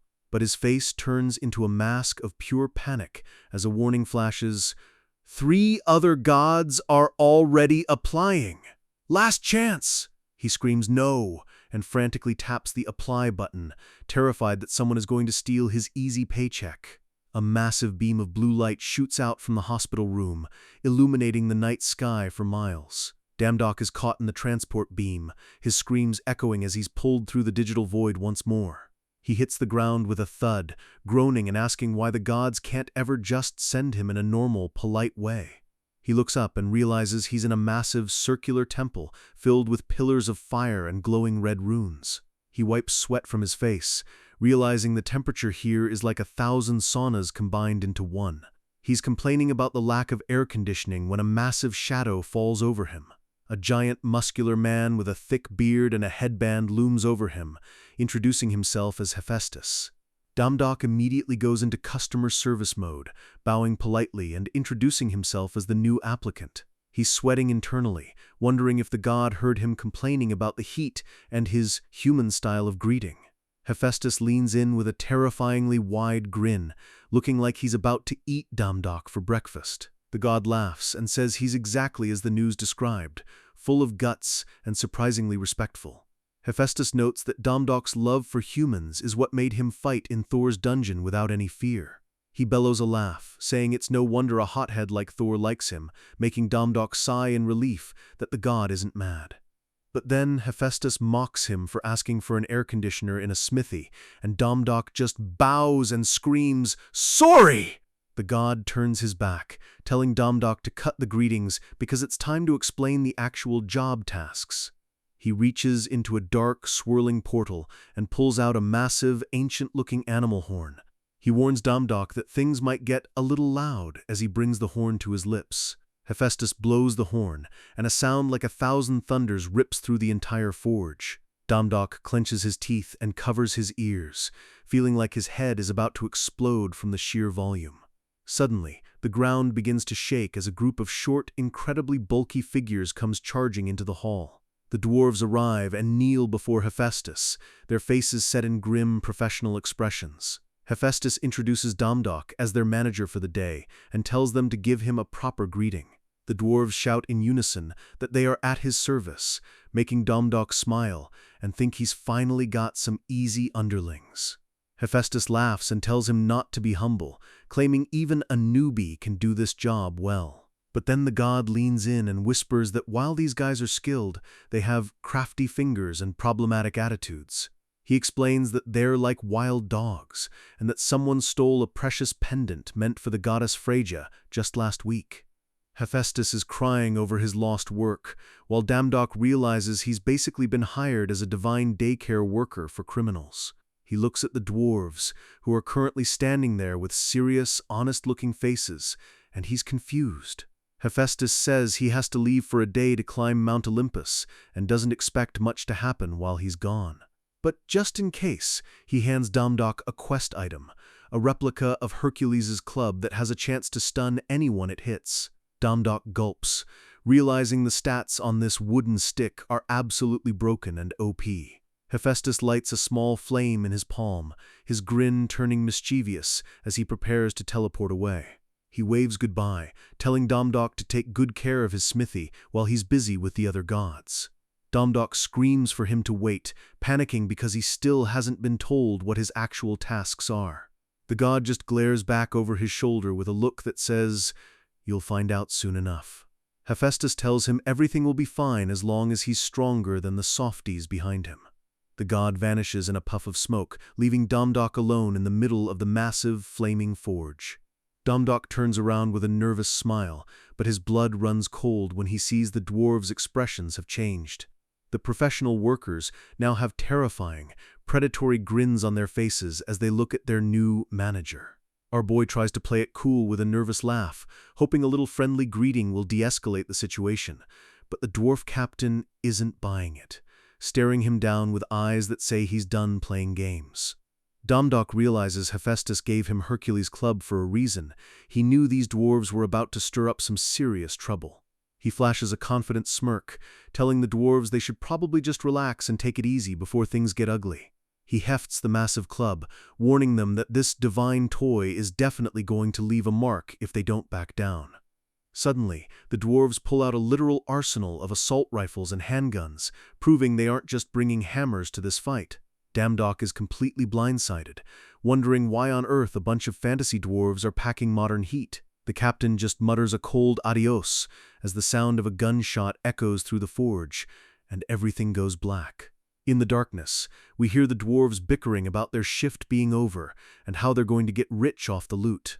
Damdok slowly blinks his eyes open, realizing he's still in the land of the living, though his head is absolutely pounding. He spots the dwarves nearby, greedily inspecting a shining artifact they managed to scavenge from the workshop. They realize it's a necklace meant for the goddess Freya, a treasure that would make them filthy rich on the black market. Our guy tries to move, only to find himself tied tightly to a massive stone pillar like a sacrificial lamb. The dwarves are surprised he's awake so soon, noting that the tranquilizer they used should have kept even a god out for hours. Damdok glares at them, calling them out for being absolutely fearless, and not in a good way. He warns them that Hephaestus, one of the 12 gods of Olympus, isn't going to let a robbery in his own smithy slide. The dwarves just burst into a fit of mocking laughter, finding the idea of being scared of their boss completely hilarious. They tell him they wouldn't have started this mutiny if they were actually worried about what Hephaestus would do. The captain tells his brothers to prep for their exit, while he gets ready to put Damdok back to sleep with another dose. He mocks the low-class god for being a pathetic part-timer, thinking this job was going to be an easy win for the dwarves. Damdok just lowers his head, a dark grin spreading across his face as he tells the captain he's going to regret this. The dwarves keep laughing, mimicking his threats and acting like he's just a joke, completely unaware the ropes are starting to slip. "I told you," Damdok mutters, and the dwarves' eyes go wide as they realize something is very wrong. With a massive roar, Damdok explodes from the ropes, sending the dwarves flying back as he retakes the initiative. He leaves the 2 guards tied up in a neat little bundle, looking absolutely exhausted from the sudden burst of violence. He tells them they really shouldn't have forced his hand, realizing these low-level thugs are nothing compared to what he's faced. It turns out he had a hidden blade tucked in his sleeve, a gift from Guildmaster Doak that just saved his life. He remembers the advice to always carry a weapon and makes a mental note to thank the old man if they ever meet again. His sharp eyes dart around the room, sensing that the main group of dwarves is still nearby and heavily armed. He spots the Freya necklace discarded on the ground, glowing with a divine light that screams high-tier loot. Across the forge, the rest of the dwarves are frantically loading heavy crates full of rare minerals and shining silver bars. One of the workers shouts to the boss that they've successfully cleared out the mineral storage, looking ready to bounce. The captain stands with his arms crossed, smoking his cigar and nodding as his men finish looting the divine armor sets. He commands the drooling bastards to get it together, sounding like a military commander leading a successful raid. "The Red Fist has something to say," a dwarf announces as the captain steps onto the stairs, framed by the forge's fire. He addresses his brothers, calling them a tribe born from the spirit of the burning mountains who have been suppressed for too long. Damdok watches from the shadows as the captain pumps up the crowd, calling them the world's best miners and warriors. He shouts that while they work for rewards, their real pride lies in their craftsmanship, something Hephaestus never respected. The dwarves are literally moved to tears as he describes how Hephaestus humiliated them, and today is the day they take their revenge. The entire room erupts into a chant of revenge against Hephaestus, raising their fists in a frenzy of dwarven rage. Damdok is sweating bullets, looking at the army of Baldies and wondering how he's supposed to stop a literal mob. He accidentally trips and falls right into the middle of them, offering a weak, good day to the towering wall of muscle. The dwarves don't say a word, they just rack their slides and point a dozen barrels right at his face. Damdok lets out a scream and dives for cover as the forge erupts into a hail of gunfire, bullets shredding the stone pillars. He's huddled behind a column, cursing his luck and wondering what kind of dwarves go on a modern-day shooting spree. The dwarves look like absolute psychos, firing their AK-47s and P90s with zero hesitation and even less mercy. The captain walks through the smoke, noting that the low-class god managed to escape his custody after all. He's impressed that Damdok took out his guards, but he's still got an entire army backing him up. He takes a long drag from his cigar, blowing a cloud of smoke into the air as the firing finally dies down. He addresses Damdok as low-class god, telling him they're about to wipe this entire place clean and leave nothing behind. He claims they have no beef with him, only Hephaestus, and he's willing to give our boy a way out of this mess. The choice is simple: either join the robbery and become an accomplice, or run away and pretend he never saw a thing. Damdok grits his teeth, his hand trembling as he realizes the captain is mocking his status as a fee-charging part-timer. He envisions the other gods like Thor laughing at him, calling him a fraud, who was all talk and no action. If his reputation plunges now, he'll never get another divine job, and all the effort he put into his powers will be wasted. Worse, if Hephaestus returns to a looted forge, he might just kill Damdok himself for being a useless guard. He lets out a hysterical laugh, tears prickling his eyes as he realizes the world is being way too hard on its favorite part-timer.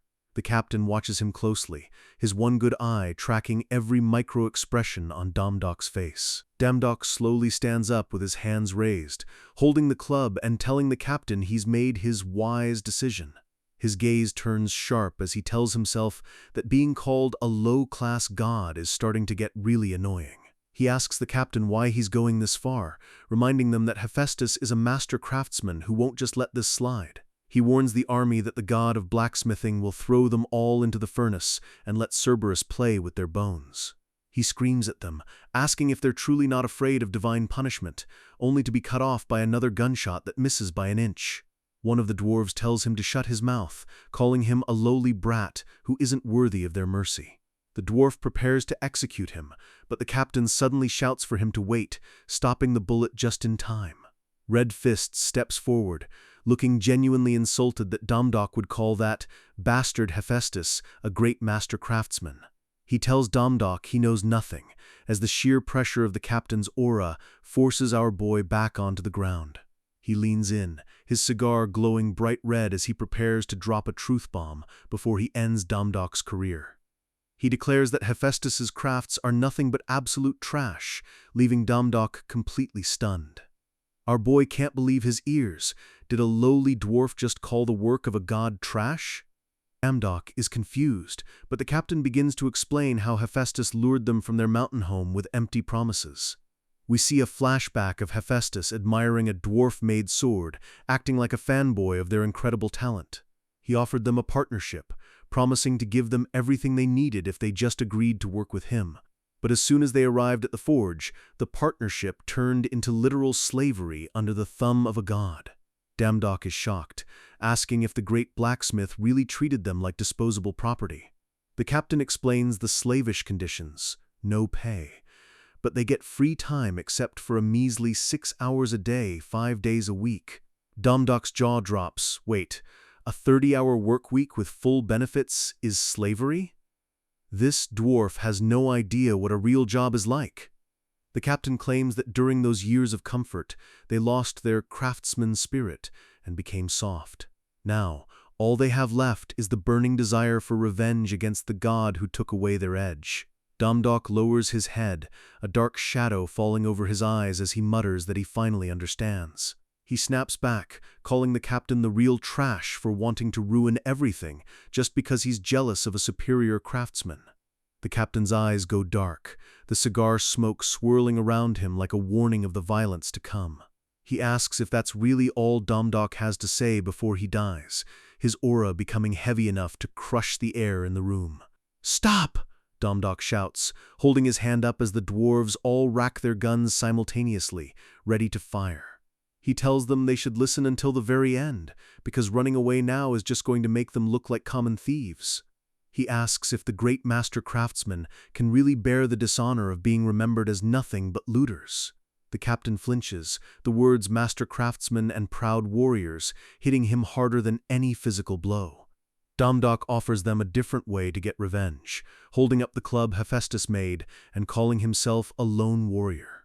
He tells them to drop the toys and compete with him using the real weapons they forged with their own hands. "Beat the warrior holding the god's weapon," he challenges, telling them if they can't, they're just admitting Hephaestus is better. One of the dwarves is furious, calling it a trick from a dead man, but the captain is clearly thinking it over. The dwarf levels his gun, screaming as Damdok panics, thinking his bluff might have just backfired spectacularly. Our boy is sweating buckets, giving a desperate smile while wondering if he's about to be turned into Swiss cheese. The captain suddenly grabs the dwarf's gun, his glowing red eye focused entirely on Damdok. He realizes the kid is baiting him, but his pride as a warrior won't let him back down from a direct challenge. "Very well," he growls, accepting the spar but warning Damdok that he has to take full responsibility for calling himself a warrior. He reaches for a weapon of his own, telling Damdok that if he can't hold out, he'll be crushed under the weight of his own arrogance.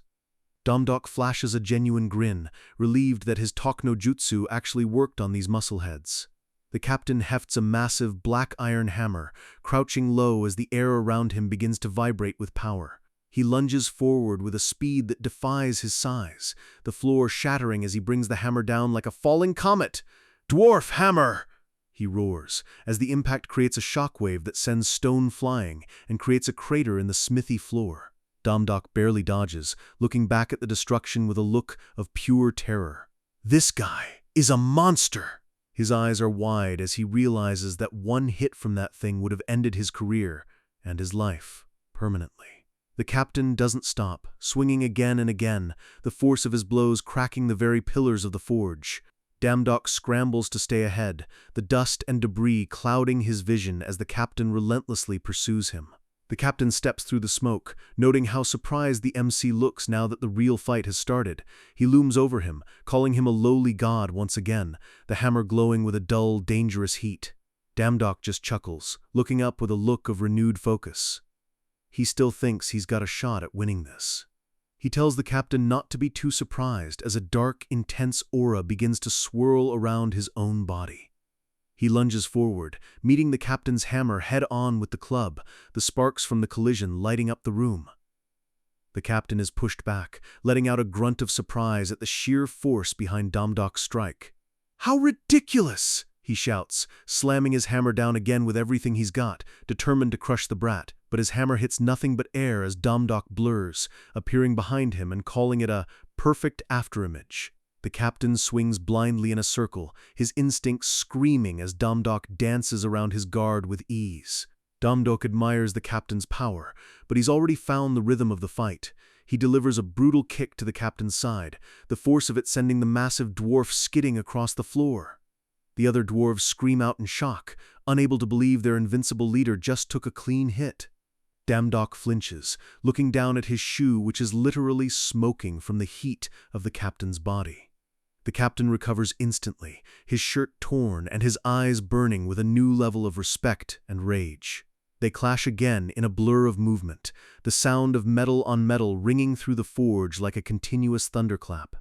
Damdok jokes about it being his first time getting kicked by a shoe, but he admits the captain is pretty amazing too. The captain slams his hammer into the ground, acknowledging that the kid is a good talker, but his stance was strange from the start. He tells the petty swordsman to know his limits, realizing that Damdok is using a blunt weapon with the precision of a master fencer. He's never seen anyone use a club like that, and the mystery of Damdok's style is starting to get under his skin. Suddenly, the room goes cold as Damdok's sword intent manifests as a towering demonic shadow behind him. The captain's heart begins to race, a feeling he hasn't felt in years. He realizes Damdok might actually be his equal. The onlookers are horrified, wondering if this low-class god is actually as strong as their boss. The captain offers a sincere apology for underestimating him, tossing his cigar aside and preparing to use his full power. They both power up, their auras clashing and illuminating the forge in a brilliant display of divine and dwarven energy. The final clash begins, two warriors pouring everything they have into one single decisive strike. The captain hefts his hammer one last time, his muscles bulging as he prepares the ultimate technique of his tribe. Damdok's eyes are cold and focused, his club held steady as he waits for the perfect moment to counter. The impact is catastrophic, a blinding flash of light and sound that seems to stop time itself within the forge. They exchange a flurry of blows, each one faster and more powerful than the last, until the very air begins to scream. A massive wave of energy erupts from the center of the fight, pushing the other dwarves back against the walls. The captain swings his hammer with a desperate roar, but Damdok is already inside his guard, his club inches from the finish line. They stare each other down, both grinning like lunatics as the sparks from their clashing weapons shower them like golden rain. The other dwarves watch in awe, wondering if this is a fight between the world's strongest, their hearts beating in time with the strikes. The sound of the clashing metal changes, becoming melodic and rhythmic, just like the sound of a master smithy at work. The captain realizes the vibration in the air is exactly what he's been missing all these years, the true roar of iron. He feels it deep in his bones, the heat and the rhythm calling back to the days when he first started forging. The sound is beautiful, a familiar song of creation that cuts through the noise of his anger and resentment. The hammer and the club strike again, and this time, the soul of the smithy itself seems to wake up and answer. Damdok's strike hits the captain's soul directly, reminding him of the passion he used to have for his craft. The captain realizes that even this kid has the soul of a blacksmith, and a look of pure realization washes over him. He remembers Damdok's words about him being trash because he was jealous of those superior to him. He can't refute it anymore. It was easier to blame Hephaestus than to admit he had lost his own way. He thinks back to the day Hephaestus first brought them here, a moment that should have been the start of a dream. They were like frogs in a well, coming out into a world of wonders and big dreams, only to be crushed by the scale of it all. Every masterpiece the god created made them feel inadequate, a pile of failed attempts weighing down their spirits. He realizes the mutiny was a pathetic attempt to run away from that feeling of being second best. In the middle of the fight, the captain's hammer finally shatters, pieces of black iron flying everywhere like falling stars. A single tear rolls down his cheek as he accepts the truth: this is his complete and total defeat. Damdok stands victorious as the captain falls to his knees, the weight of his realization finally bringing him down. The light in the forge flares one last time, a brilliant explosion of energy marking the end of the duel.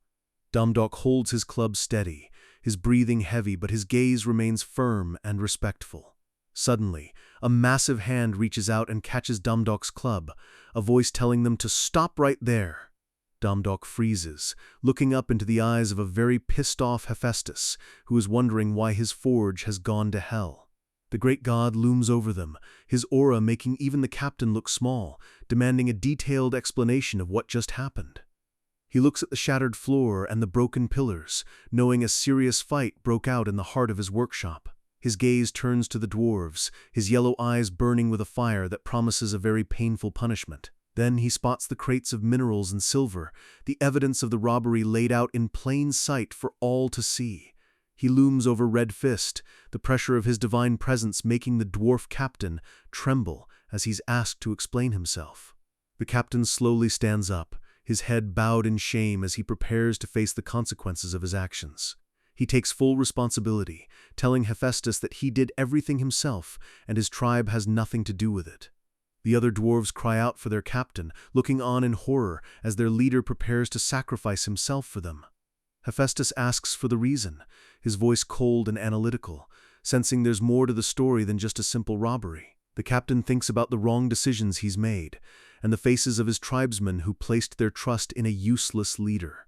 He can't bear to let them suffer for his failures, wishing he could at least save their futures even if he's destroyed.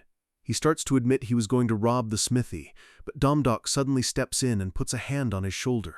Our boy lets out a loud laugh, telling Hephaestus not to worry and apologizing for the mess he made the dwarves create.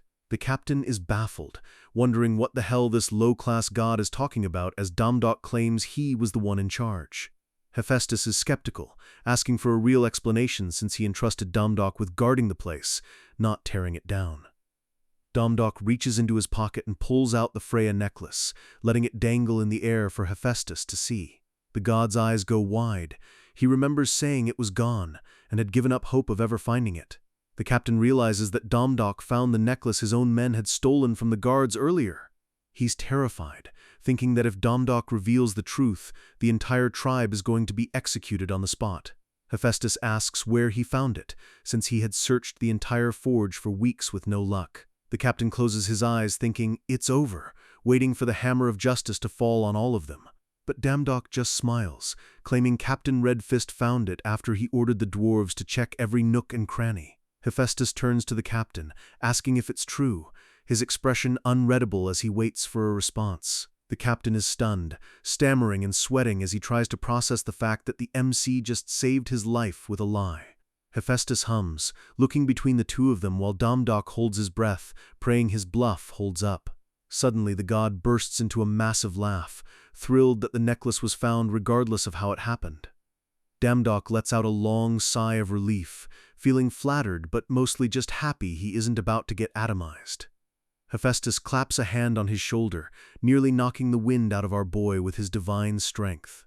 He tells Domdok he's a good guy, looking genuinely impressed by his dedication to the job and his management skills.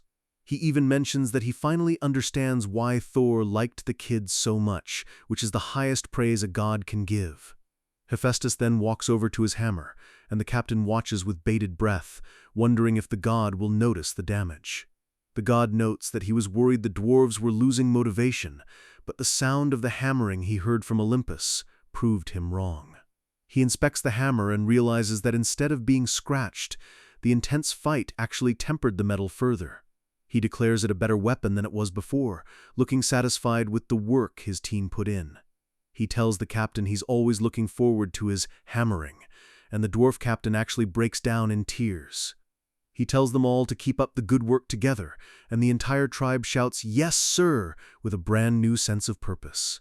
Hephaestus then turns back to Domdok, calling him God of the Mountain, and our boy snaps to attention. He says he made a great decision in trusting him with the job, noting that Domdok went way beyond his expectations. He opens a swirling portal in his palm, telling Domdok to take a special token of his gratitude.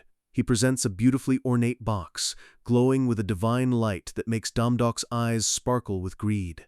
Domdok is freaking out internally, wondering if this is a legendary SS rank reward like the one Thor gave him. He graciously accepts it, thanking the god with a huge grin while his mind races through all the possibilities. He opens the box and lets out a confused as he looks at the contents for the first time. He wonders if he just got a pet monster, looking down at a fluffy white ball of fur sleeping on a red cushion. Hephaestus tells him to take a closer look, laughing at the kid's confusion as the little creature begins to stir. It's a tiny baby fox with glowing eyes and a crescent moon on its forehead, absolutely adorable, but Domdok is still a bit skeptical. Hephaestus mocks him, asking if he really doesn't want it, holding the little fox up like it's a prize of the gods. The god whispers some ancient runes to the creature, and the fox's eyes flare with a brilliant, mystical light. The little fox smiles, and a blinding golden aura begins to erupt from its tiny body, filling the entire room. In a flash of light, the fox transforms into a magnificent gold and silver rapier, pulsing with divine energy. Damdok is floored, realizing that this pet is actually a legendary weapon that can change its form at will. The fox turns back into its cute self and lets out a happy "Q," looking perfectly content with its new master. Hephaestus laughs, telling him it's not just a sword, but the essence of every weapon in the universe. He explains that it doesn't matter if he needs a sword, a scythe, or a spear. This little guy can do it all. We see a vision of a massive, flaming scythe and a glowing staff, proving that the fox's potential is literally limitless. As long as the weapon is about the same size as the fox, it can transform into anything Damdok can imagine. Hephaestus explains it's a Selene treasure from the moon goddess, a precious artifact that is worth more than most kingdoms. The god acts like he's going to take it back, saying it's such a shame that Damdok didn't want it after all. He turns to walk away, teasingly saying he'll just give this priceless treasure to the dwarves instead. Damdok immediately switches to professional suck-up mode, asking how he could possibly refuse a gift from the great Hephaestus. He claims he only refused it once out of politeness, giving a nervous laugh while his eyes stay glued to the fox. The captain looks on with a soft smile as Damdok pets the little fox, promising to take great care of his new companion. He holds the fox up, admiring how pretty and fluffy it is, and we can tell he's already completely smitten. He decides to name it Snow White, since it's so white and fluffy, and the little fox looks like it absolutely loves the name. The fox licks his nose in a burst of affection, and Damdok can't help but laugh, his heart melting a little bit. Hephaestus reaches out a finger, and a purple magic circle appears, preparing to bind the fox to its new owner. The transfer is complete. Ownership of the Moonlight Fox and the Selene treasure now officially belongs to you, Damdok. The fox jumps onto his shoulder, looking perfectly at home as Damdok wonders if the magic actually worked. Hephaestus confirms it's all his now, and even throws in a bag of junk from the warehouse to sweeten the deal. The god opens a portal back to Earth, telling Damdok it's time to part ways so he can get back to his own work. Damdok bows, thanking the god for the amazing reward and the opportunity, looking ready to take on the world. As he prepares to step through, the captain suddenly calls out to him, looking like he has one last thing on his mind. He asks Damdok straight up, "Why? Why did you lie to help us after everything we did?" He reminds him that they were going to kill him if he got in their way, that to them he was just disposable trash. Damdok pauses, giving a small, knowing smile as he looks back at the dwarf who almost ended him. He explains that it's because they looked similar, not in appearance, but in spirit. He sees his past self in them, someone who was trapped and frustrated, just trying to survive in a world that didn't care.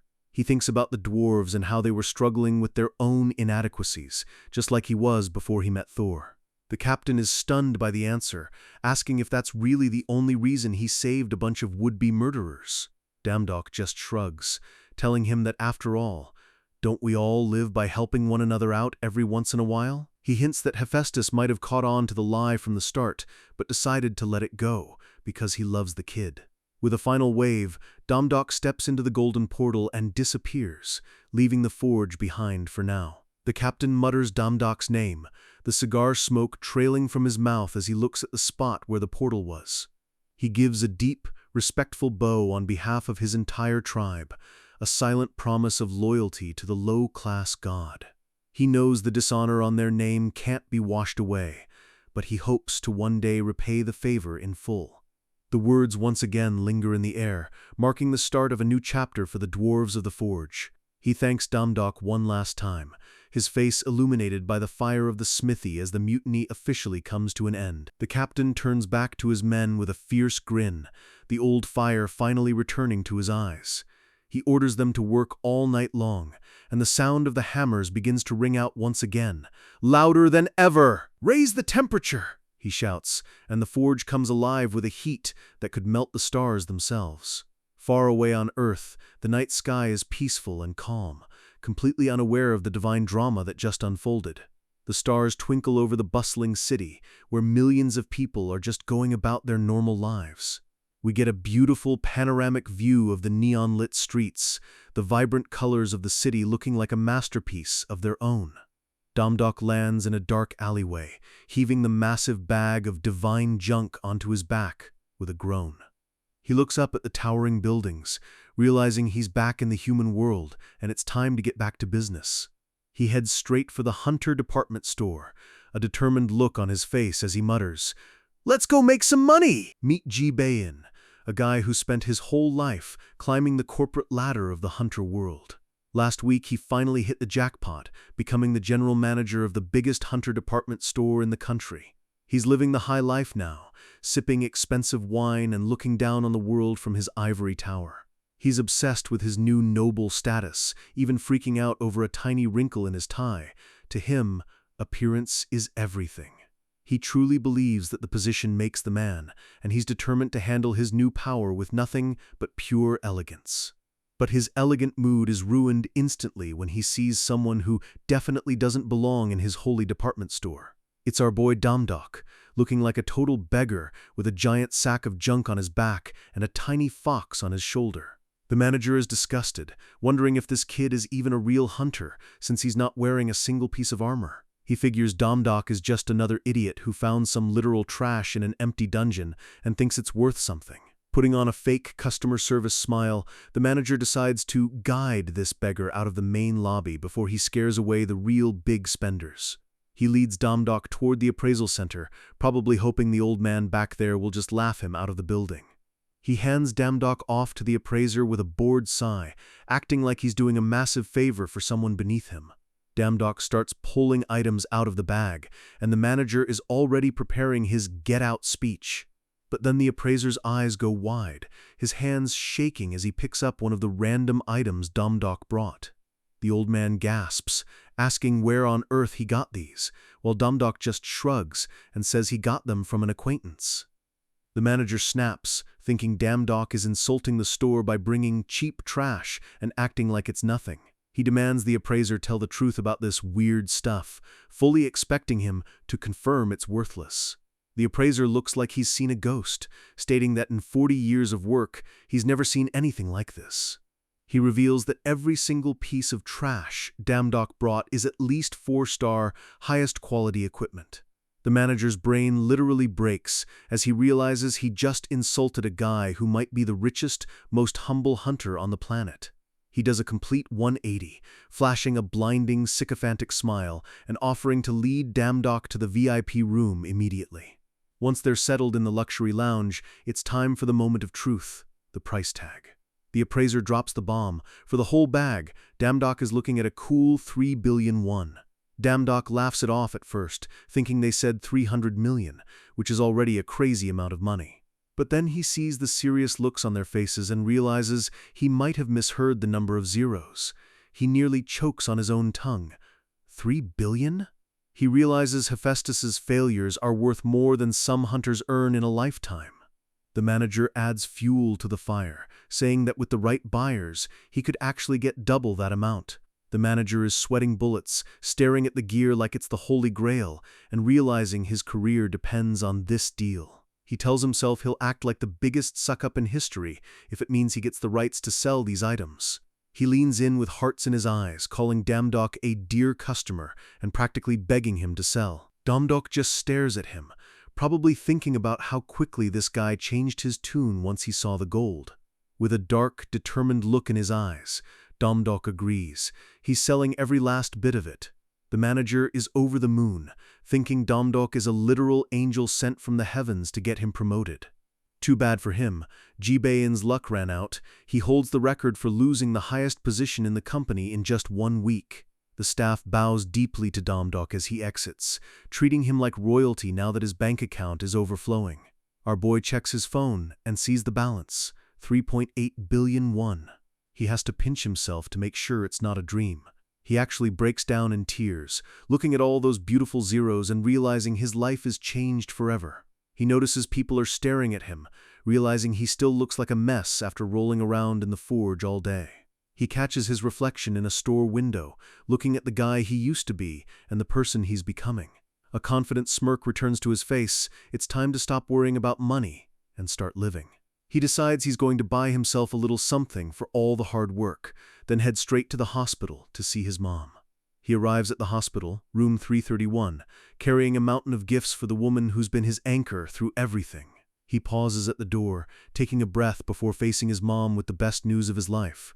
His mom is shocked to see him, noting it's been a while since his last visit and worrying about him as always. She's completely overwhelmed by the piles of presents he's brought, asking what on earth he's been up to. A fellow patient jokes that she needs to watch more TV, hinting that Domdok isn't exactly a secret anymore. The news broadcast is literally talking about him at that very moment, calling him a top-tier hunter who cleared the maze dungeon. Domdok tries to be humble, but the other patients are already asking for autographs, and his mom is just stunned to learn her son has a talent. He tells her he just got it recently, but we know it's so much more than just a random awakening. Suddenly, his mom slumps over, burying her face in her hands as Domdok panics, thinking something is wrong. A soft whisper escapes her lips as she struggles to find the words through her emotions. She's crying tears of pure joy, telling him she's so glad that he finally found his path. Domdok is confused, but his heart aches as he sees her so moved by his success. He realizes that for all these years, his mom had been carrying a heavy burden of her own. She used to blame herself for his talentless life, thinking her own genetics had failed him. Every day he struggled with debt and dead-end jobs. She felt the weight of it in her soul. She thought she was the reason he was suffering, and now that guilt is finally starting to lift. The news cuts to a reporter interviewing Namgung Douk, the man who's now one of Domdok's biggest supporters. Douk calls Domdok the best hunter he's ever seen, not just strong, but clever, and says the dungeon clear would have been impossible without him. Domdok cringes at the high praise, while his mom points at the screen, beaming with pride at her famous son. He realizes that this fame isn't just a nuisance, it's a massive opportunity to grow even stronger. As his reputation grows on Earth, his divine power increases, unlocking even better-paying jobs in the divine realm. He spots a high-level job from the Archangel Michael, exterminating lost spirits on Eden Hill for a reward called a golden apple. The golden apple is the secret to the god's immortality, and Domdok knows exactly what he wants to use it for. He believes that divine fruit could be the key to finally curing his mother's cancer and keeping her safe. The broadcast is suddenly interrupted by breaking news, shifting the mood from celebration to high alert. A mysterious gate has opened on a major highway, and the authorities are ordering an immediate evacuation of the area. Snow White suddenly jumps up from around Domdok's neck, acting extremely agitated as if it senses something terrifying. A dark, swirling energy begins to manifest, pulling Domdok's consciousness into a vision of the stars.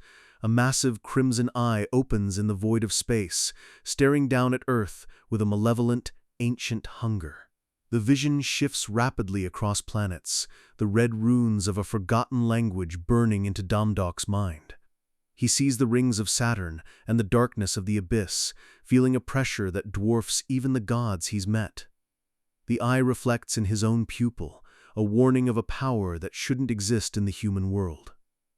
Domdok snaps back to reality, gasping for air and clutching his head as he tries to process what he just saw.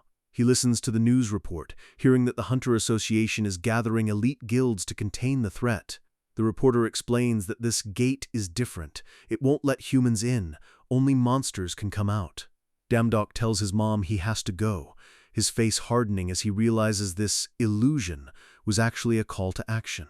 In the real world, the gate is pulsating with a violet light, shredding the asphalt of the highway. A dark, monstrous hand reaches through the portal from the other side, clawing its way into our reality. A horde of goblin-like creatures with glowing red eyes and wicked claws begins to pour out, screeching for blood. The military and hunter squads are already on the scene, bracing for the third wave of monsters as the chaos intensifies. Domdok arrives at the perimeter, stepping onto the cracked earth as the wind whistles through the trees. He looks toward the sky, knowing exactly where the heart of the storm is located. He stands on a rocky overlook, looking like a total badass in his new gear, staring down at the battlefield below. The hunters are struggling, locked in a desperate melee with the monsters as the sheer numbers start to overwhelm them. Blood splatters across the ground as the fighting turns gruesome, the monsters showing no mercy to the human defenders. Damdok mutters a simple "let's go," his resolve steady as he prepares to intervene in a fight no human can win. He looks down with a cold, focused expression, Snow White perched on his shoulder. The beggar is gone, and a god has entered the fray. The scene opens with a monster getting skewered, proving the human hunters are still putting up a fight, but they're clearly gassed. A hunter wipes the sweat from his brow, wondering if that's finally the end of the third wave. The team leader orders them to take a short break, but warns them to stay sharp because the cameras are watching every move they make. Suddenly, small rocks start falling from the cliff above, catching one of the guards off guard. He looks up, confused as to what could be causing a disturbance in a supposedly secured area. High above them, a dark silhouette is framed against the bright blue sky, looking down on the entire operation. It's Damdok, rocking a fur-lined coat and looking completely unfazed by the chaos unfolding below him. The title card drops, "We're back in the world of the divine part-timer!" One of the scouts runs up to his commander, looking panicked as he points toward the cliffside. The commander snaps at him, furious that someone broke formation while the reporters are filming their heroic stand. The scout just points up, his voice trembling as he tells his boss to just look at the ledge. The commander spots Damdok and assumes he's just a dumb civilian who wandered into a restricted monster zone. He can't believe someone would be stupid enough to hang out on a cliff during a high-level gate breach. He grabs the scout's face in a rage, demanding to know how a random nobody managed to get past their security perimeter. He sends a squad to grab the civilian, while the nearby reporters start filming, sensing a story about a botched rescue. The team leader is sweating now, realizing if a civilian dies on his watch, his career is toast. The reporters are already whispering, gossiping that the competent leader might have actually bought his way into his position. The team leader hears them and loses it, cursing under his breath as he charges toward the cliff to handle things personally. He's already pissed that he was left behind to guard the entrance while his comrades got the glory inside the dungeon. He activates his skill, Wind Gallop, hoping a flashy show of speed will redeem him in the eyes of the public. He launches himself into the air, the ground cracking under the force of his jump as he speeds toward the ledge. He lands on the cliff with a heavy thud, glaring at Damdok, who is just sitting there looking bored. Damdok looks up with a simple, "Oh?" acting like he didn't just see a grown man fly 50 feet into the air. The hunter looms over him, his shadow covering our boy as he prepares to give him a piece of his mind. He rubs his temples, asking himself why on earth he has to deal with idiots like this all by himself. He snaps at Damdok, telling him this is a restricted area and demanding he get out right this second. He mocks our boy, telling him to go find another spot to film his stupid YouTube videos. He smirks, thinking Damdok is paralyzed with fear after seeing a real 3-star hunter in person. He patronizingly offers to give an autograph or an interview later if the kid just leaves and stops bothering the professionals. Damdok doesn't even blink, he just looks past the guy, while Snow White starts to glow with a faint divine light. The hunter grabs Damdok's shoulder, his face contorting with anger as he realizes he's being completely ignored. "Did you just ignore me?" he growls, his pride as a high-rank hunter taking a massive hit. He tries to squeeze Damdok's shoulder to show off his strength, but his hand stops dead as if he just grabbed a stone pillar. Damdok just tilts his head, asking what he thinks he's doing, while the hunter realizes with a shock that our boy didn't even flinch. The hunter starts ranting about unknown hunters trying to get famous and tells Damdok he needs to know his place. He pulls back his fist, deciding to teach the kid a lesson and make him reflect after taking a beating. He throws a full-power punch, but Damdok just leans to the side, the blow whistling harmlessly past his ear. With a casual flick of his foot, Damdok trips the hunter mid-swing using his own momentum against him. The hunter's eyes go wide as his balance disappears, and he realizes he's about to have a very embarrassing fall. He flails in the air, letting out a confused as the edge of the cliff rapidly approaches. Before he can tumble off the ledge, Damdok reaches out and catches his wrist with lightning-fast reflexes. The world seems to slow down as the hunter hangs over the abyss, saved only by the beggar he just tried to punch. He looks down at the ground far below, his life flashing before his eyes, as he realizes how close he came to a messy end. Domdok asks if he's all right, mentioning that maybe a 3-star hunter shouldn't be swinging his fists at just anyone. The hunter is humiliated, screaming that Domdok just got lucky and demanding to be let go. Domdok just sighs and pulls him back up with one hand, proving his physical stats are leagues above a mere 3-star human. He starts walking toward the edge of the cliff, ignoring the hunter's continued blustering and threats. He pauses and looks back with a smile, asking if it's really okay for the hunter to keep this up. He points down to the crowd, where dozens of reporters have their cameras zoomed in on the two of them. The hunter realizes his humbling of a civilian was just broadcast live to the entire nation, and he's furious. Down below, a reporter gasps as she recognizes the person on the cliff. "It's not just a civilian! It's him!" she shouts, identifying the mysterious hero who cleared the maze dungeon with the Sangoon Guild. The hunter's face goes pale as he realizes he just tried to bully Yu Domdok, the most famous rising star in the country. Domdok smirks, knowing he's caught everyone's attention and that his reputation and his divine power is about to skyrocket. He waves to the reporters, telling them to take a nice picture because they're about to hear some very good news. He repeats the hunter's own words back to him, mocking the idea of being a random guy who needs to reflect. He tells the 3-star hunter to open his eyes wide and watch exactly what a random guy is capable of.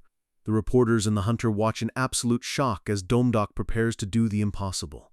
A blinding white light erupts from Domdok as he leaps from the cliff, Snow White transforming in a flash of divine energy. He dives headfirst toward the gate, a place no human has ever been able to enter. The crowd screams as he plunges into the swirling purple vortex, expecting him to be shredded by the portal's power.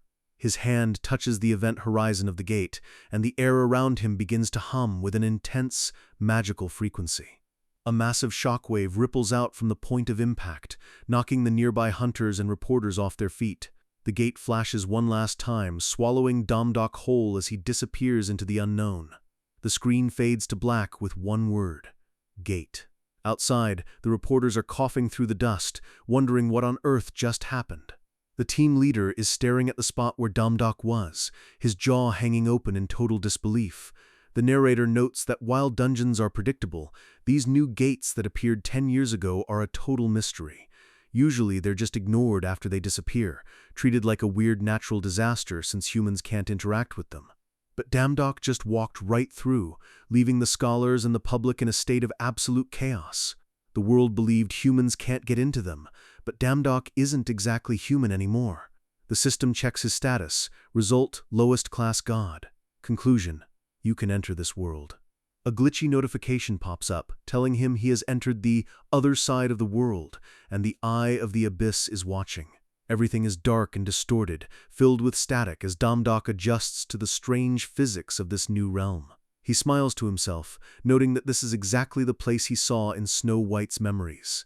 He looks up at a sky filled with multiple moons and shattered planets, realizing that if a god made this place, only a god can conquer it. He wonders why the creators of the world allow humans into dungeons but keep these gates strictly off limits. He remembers Thor saying that dungeons are just testing grounds to make humans suffer.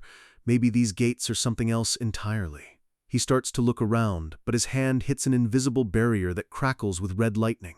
A giant glowing honeycomb structure appears around him, boxing him into a small area of the abyss.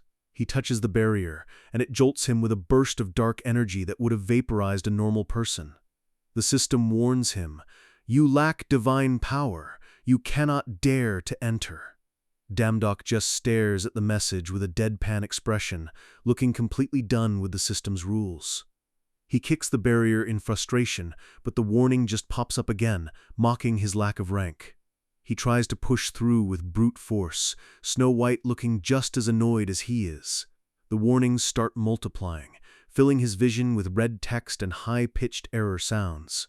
He's literally surrounded by lack of divine power messages, a digital cage telling him he's not good enough. "Fucking divine power," he mutters, his patience finally snapping.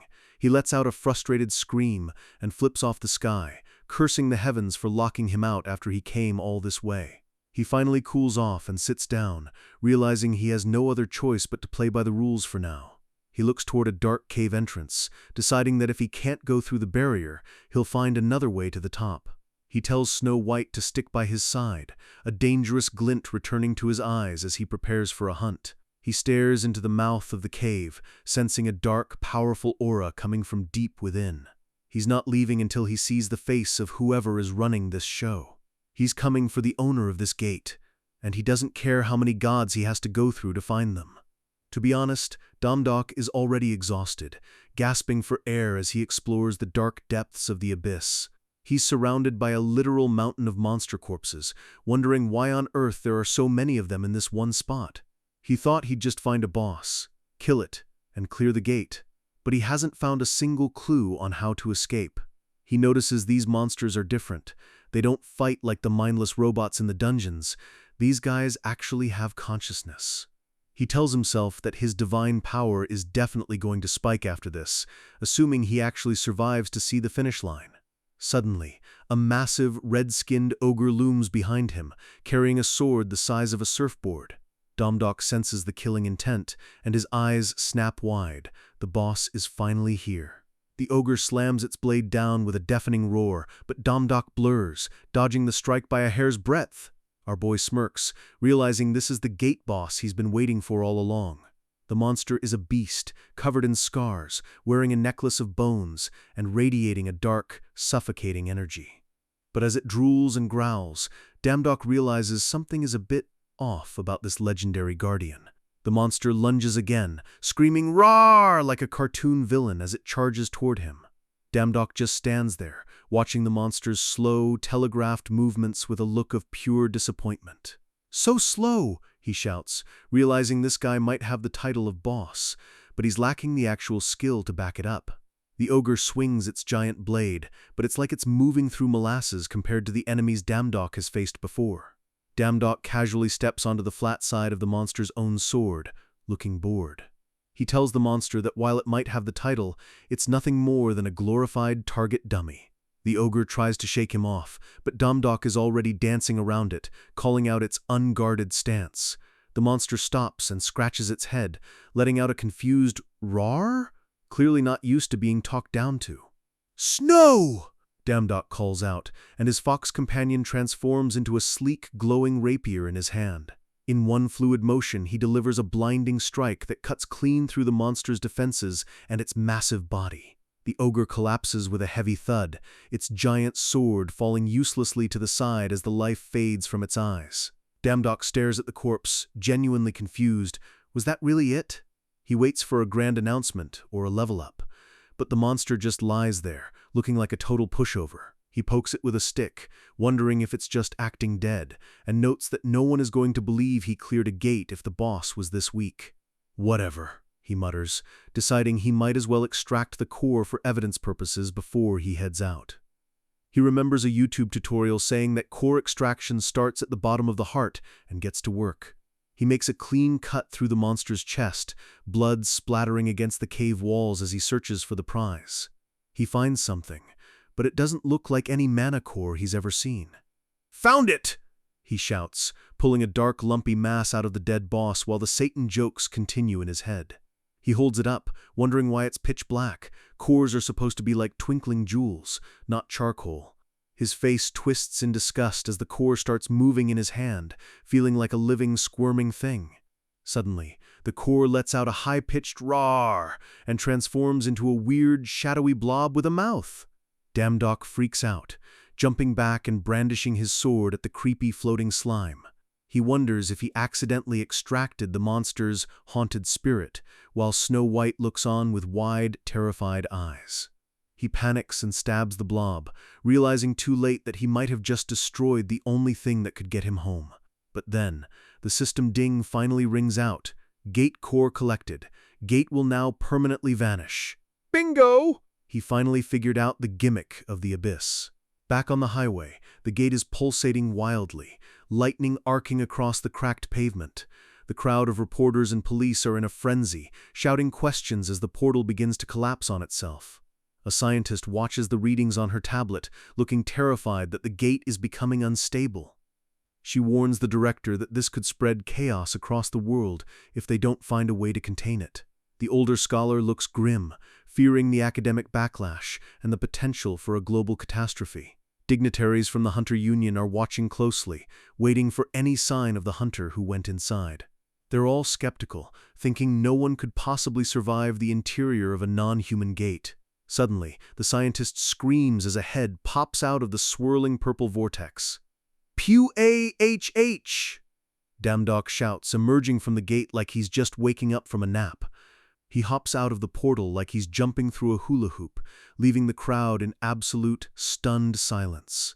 He takes a deep breath of the Earth's air, smiling as he realizes how nice it feels to be back in civilization. The crowd erupts into a million questions, everyone demanding to know what it was like inside the impenetrable gate. Damdok raises a finger, silencing them with a single look. He knows exactly how to play this crowd. He tells them the most important thing is that from now on, humanity has a way to obstruct these gates by themselves. The reporters are losing their minds, asking if gates can really be cleared like dungeons, and demanding more specifics. Damdok loves the reaction, feeling the hype building as he prepares his final show and tell. He holds up the black core, telling them this is the heart of the boss monster he just single-handedly defeated. "Open your eyes and see," he commands, tossing the core into the air with a confident flick of his wrist. He tells them he's going to show them something interesting as the core begins to react to his divine energy. He draws his rapier, the blade catching the sunlight as he prepares for a final, flashy move. In a flash of movement, he slices the air into a dozen different directions, creating a web of light around the core. The core shatters with a loud crack, and the entire gate behind him begins to splinter like broken glass. The purple portal explodes into a million glittering shards, raining down like a shower of magical gems. The people scream as the gate completely vanishes from existence, and Damdok tells himself that was lit as fuck. The scientist catches one of the shards, realizing her entire life's work on gates has just been rewritten in a single afternoon. The scene is beautiful, the sky clearing as the darkness fades, and someone finally asks the question, "Who are you?" Damdok flashes a brilliant movie star grin. He's been waiting for this exact moment. He looks out over the horizon, the sun setting behind him, as he prepares to introduce himself to the world. "You Damdok," he says, his voice carrying across the silent highway with absolute authority. The news headlines go wild. A mysterious hunter that went inside the gate. The broadcast spreads like wildfire, reaching every corner of the country as Damdok's name becomes a household word. The internet is in a frenzy, with some calling him an attention seeker and others praising him as the first person in history to clear a gate. His system starts dinging like crazy. Divine power is hitting 5,000, 6,000, 8,000. It's increasing rapidly as his fame grows, a tidal wave of divine energy flowing into his body. He hits 10,000! The system officially designates him as a lower-class god, and he notices an important notification popping up. But he can't even read it, as he's mobbed by reporters, everyone shoving microphones in his face and demanding a speech. He's getting crushed by the crowd, trying to tell them to wait so he can check his rank-up rewards. Suddenly, a luxury black sedan pulls up, its door opening to reveal a pair of very expensive-looking high heels. The crowd goes quiet as a stylish, high-tier woman steps out of the car, looking down on the chaos with a cold gaze. A massive bodyguard in sunglasses clears a path for her, telling everyone to get out of the way. She walks through the reporters like they don't even exist, her long hair flowing behind her as she approaches Damdok. The people recognize her immediately. "It's the Sangoon Guild's future master!" Damdok is overwhelmed, trying to calm down the reporters one by one, when he suddenly sees her standing in front of him. This is Ju Soyul, a legendary 7-star hunter, and she doesn't look like she's here to ask for an autograph. She tells him that the guildmaster, Namgung Dook, wants to see him right now. She tells him he's coming with them, her intense blue eyes making it clear that she's not taking no for an answer. One minute our boy is being mobbed by reporters, and the next, he's staring into the cold blue eyes of the most famous woman in the country. Damdok realizes his life is about to get way more complicated as he tries to process what this top-tier hunter wants with him. This is Ju Soyul, a legendary 7-star hunter and the future boss of the Sangoon Guild, and she isn't taking no for an answer. the journey of the divine part-timer continues, and the stakes are moving from the streets to the elite guild halls. He's taken to a penthouse that looks more like a palace than an office, marveling at how the top 1% of hunters actually live. A bodyguard tells him the guildmaster is busy dealing with a dungeon break near Okinawa, asking Damdok to just sit tight and wait. Damdok kicks back on the luxury sofa, wondering if they're trying to scout him or if he's in trouble for making such a scene at the gate. He thinks about Ju So-yul's reputation. She worked her way up to being the youngest guild leader in history, all on her own. She's one of only 3 7-star hunters in the entire country, a literal superstar, acknowledged by the whole world for her power. He notes that her presence alone was enough to make the crowd part like the Red Sea, proving she's on a completely different level. But honestly, he's glad for the quiet time because there's something important he's been dying to check in his system. He calls up his part-time window, ready to see what kind of upgrades a lower-class god actually gets. The system welcomes him with a flashy new interface, officially acknowledging his promotion. It turns out, being a god unlocks a whole new tier of gameplay. Powers, symbols, and titles are now on the menu. He's hyped, wondering if he'll get a legendary name like Thor or Ares, and he's determined to pick the coolest one possible. He taps the Load Titles button, his heart racing as the system generates a list of divine names just for him. But his excitement dies instantly when he sees the options: God of Fan, God of Fly Swatter, and God of Water Bottle. He nearly flips the table, screaming at the system for giving him such trash names and vowing to find something actually useful. After scrolling through the garbage for what feels like hours, a genuine smile finally returns to his face. There it is, tucked between God of Spoon and God of Gloves, the title, God of Sword. He realizes it's the perfect match for his SS-class talents, a name that actually sounds like it belongs to a powerhouse. He slams the confirm button without a second thought, ready to finally step into his role as a true deity of combat. The system processes the request, and Yu Damdok is officially granted the divine name of Sword. A massive surge of digital energy erupts around him, rewriting his base stats and connecting him to the fundamental concept of weaponry. Damdok gasps as a brilliant light fills the room, the raw power of the title flowing through his veins like liquid fire. A blue crest begins to glow on his chest, marking him as a chosen one in the eyes of the divine system. His eyes flare with a new light, and he feels his physical senses sharpening to a razor's edge. For a split second, the very fabric of reality seems to ripple around him as his awakening reaches its peak. He collapses back onto the couch, clutching his chest and gasping for air as the transformation finally settles. The system congratulates him on being enthroned as the sword god, and mentions he's even received a blessing from an unknown goddess. He lets out a long breath, exhausted by the process, but relieved that he didn't end up being the god of fly swatters. He remembers passing out when he first got his talents, and realizes that gaining real power always comes with a price. But it's not over yet. Choosing a title has unlocked the power system, and he has to pick his first divine ability. He looks at the options, seeing abilities that focus on imbuing weapons with pure divine energy. He's overwhelmed by the choices, seeing icons for physical enhancements and mystical combat senses. He looks up at the ceiling, wondering if he's finally going to start acting like a real god instead of just a lucky part-timer. His sharp eyes scan the descriptions, looking for the one power that will give him the biggest edge in a real fight. He sees a skill called Sword Chi that allows him to cut through anything, but he knows he needs to raise his levels to master it. He realizes most of the dramatic abilities are locked for now, but there are still some high-tier foundational powers available. He narrows it down to one choice, his finger hovering over the screen as he prepares to commit to his new path. He chooses Intuition, a power that promises a sixth sense beyond anything a normal human can imagine. The system updates his profile: Yu Damdok, Job, lower-class god, power, intuition, divine power, 10,120. He lets out a gleeful "Kya!" hugging the holographic screen as he realizes his profile finally looks like a legendary boss character. He notes that he has a solid list of skills already, including his S-rank combat focus and a B-rank dwarf hammer from his fight with the captain. Suddenly, a loud knock at the door startles him, and he frantically swipes the system windows away before anyone can see them. He wonders if it's the old man Duok returning early from his dungeon raid to check on his protégé. But he quickly realizes there's no way the guildmaster could be back that fast, leaving him wondering who else would be looking for him.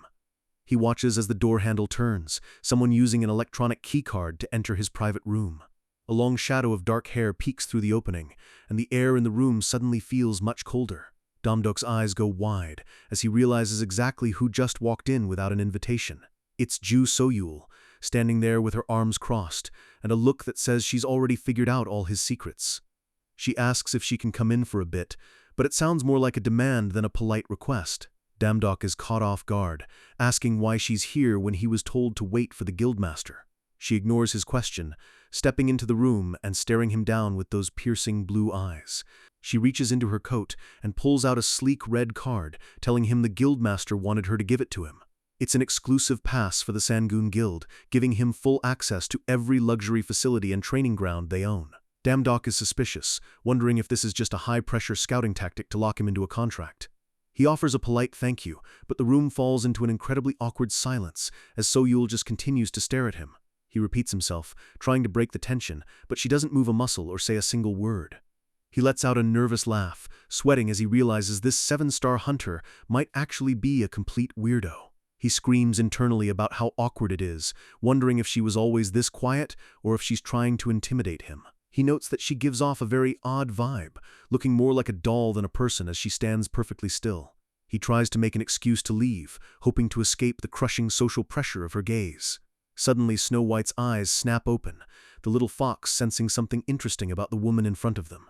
Before Damdok can stop it, the fox launches itself off his shoulder with a sudden burst of speed.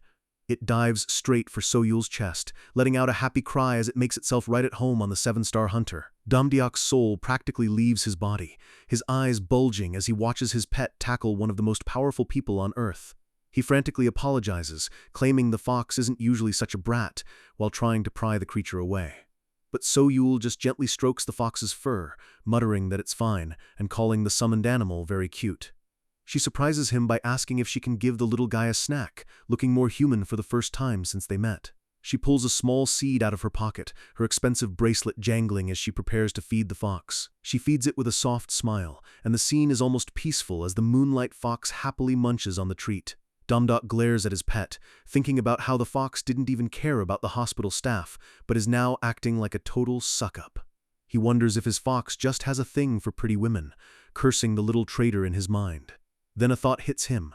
What kind of seed is she actually feeding to a divine Selene treasure? He asks her if it's just a regular snack, noting that she seems way too prepared for this encounter. She calls it a nutritional supplement, mentioning that nuts are good for the body with a perfectly straight face. Snow White is now purring and napping on his shoulder, completely satisfied by the mystery snack. Soyul turns to leave, simply stating that it was nice meeting him today before heading toward the door. She pauses and looks back, telling the fox, "Snow White, see you next time too," before disappearing. Damdok lets out a massive sigh as the door clicks shut, the tension finally leaving the room. He flops back onto the sofa, looking like he just finished a 12-round boxing match instead of a short conversation. He mutters about how difficult she is to talk to, feeling totally drained by her mysterious energy. He mocks the fox for falling so easily for a few snacks, acting like it's found its new favorite person. But then he stops mid-sentence, a look of pure realization and horror washing over his face. He remembers her last words. She called the fox Snow White, with zero hesitation. A cold sweat breaks out as he realizes he never told her the fox's name. Out in the hallway, Ju Soyul walks away with a steady, confident stride, her heels clicking rhythmically on the floor. A small, mischievous smile plays on her lips as she thinks about her target. The sword god has no idea he's being watched. First things first, our boy Damdok has a brand new phone and he's already using it to Google how to deal with stalking. He can't stop thinking about Ju Soyul. She seemed cool, but how the hell did she know his pet's name? He's sitting in his room, deep in thought, when a sudden ding from his system breaks his concentration. Then another, and another. His notifications are blowing up like a group chat on Friday night! He snaps at the screen, annoyed that he's getting spammed when he's already busy worrying about 7-star stalkers. He realizes his desired part-time job announcement has been modified, meaning a high-tier god has personally reached out. The job is from Hades, feed Cerberus. It pays 400 Hades currency and even offers full accident insurance. Hades is literally begging for an applicant. Damdok forgets all about his stalking worries, slamming the confirm button because double pay is a deal he can't ignore. The scene shifts to a dark, misty forest bordering a black, silent river, the literal edge of the underworld. A pillar of blinding white light descends from the sky, announcing the arrival of the newest divine part-timer. Damdok lands in a small wooden boat, rubbing his head and noting that he's really starting to get used to these rough teleports. He's blinded by a sudden flash of yellow light, shielding his eyes and cursing whoever is being so rude. A terrifying skeletal face looms out of the darkness, screaming at him to turn off his own light. It's Charon, the legendary boatman. Damdok sticks the landing on the wooden floor of the ferry, his sneakers looking very out of place in the land of the dead. He faces off against the towering, hooded figure who is clutching a massive scythe and a glowing lantern. Damdok looks around, realizing he's stuck in the middle of a creepy river with a guy who looks like death itself. Charon points a bony finger at him, his voice sounding like dry leaves rustling as he makes a startling observation. "You aren't dead," he whispers, his wide eyes looking hungry for a fresh soul to ferry. He explains that this is the river Styx, the final road for the dead, and the living are strictly forbidden from crossing.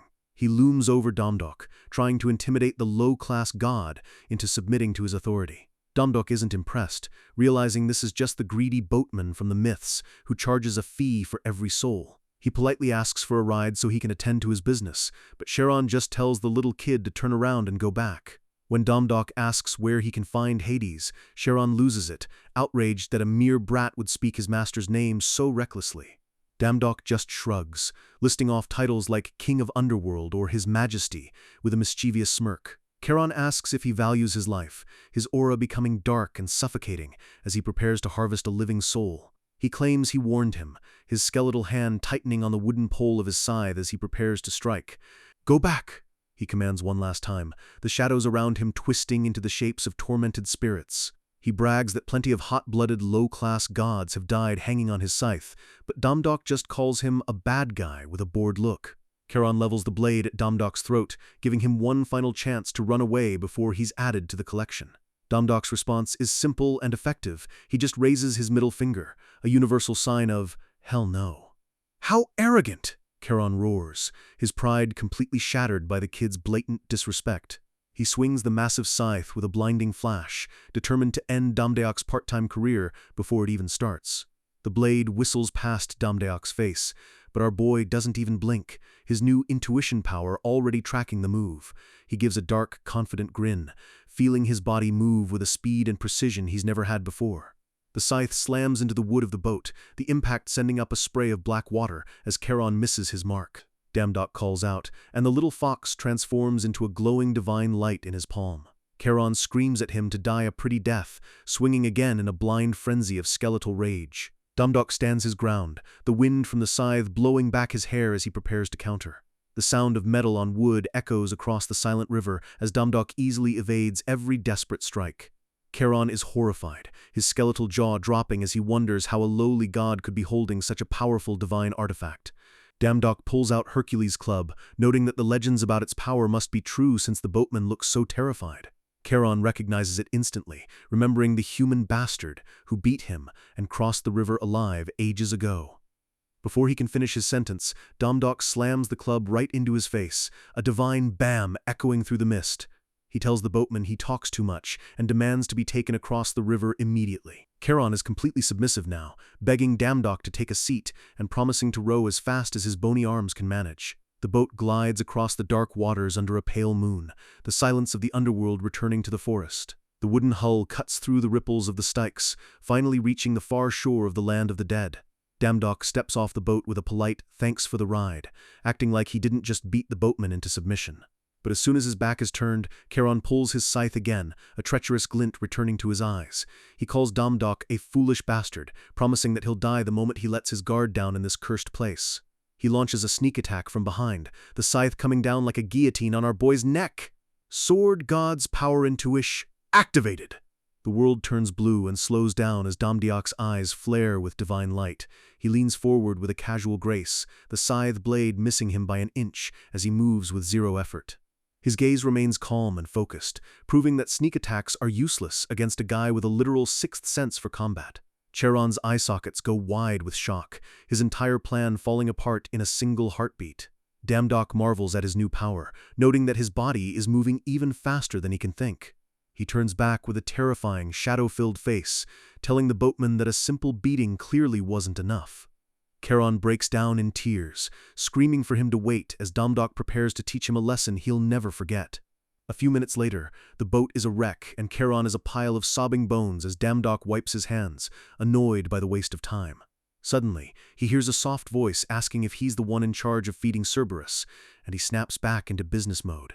A beautiful goddess in a flowing white dress steps out of the shadows, her presence lighting up the dark forest like a sun. She introduces herself as Persephone, the goddess of the underworld, and she seems genuinely happy that someone actually applied for the job. Damdok is stunned, wondering if she's Aphrodite at first before realizing she's the legendary wife of Hades. She offers to escort him to the place where Cerberus is kept, walking with a grace that makes the MC feel like a total amateur. She warns him that the dog is kept very far away for a reason, as the crows watch them from the twisted trees above. She explains that they used to keep the dog at the front gate, but her husband decided that was a bad idea after some incidents. She mentions that half the part-timers run away just from seeing the beast, so beating Charon was actually the entry test for the gig. Damdok tries to hype himself up, claiming he's the great sword god and that Cerberus is probably just a big, misunderstood puppy. They reach a massive stone gate, and Persephone tells him they've arrived. The beast is right in front of them. A heavy, rhythmic thump begins to shake the ground, and glowing red runes flare to life on the floor. From the darkness, a shadow the size of a building begins to descend, its mass blotting out the pale moonlight. A paw the size of a tank slams into the earth, with claws sharp enough to slice through divine armor like paper. 3 massive snarling heads lean down into the light, glowing with a demonic fire and dripping with hunger.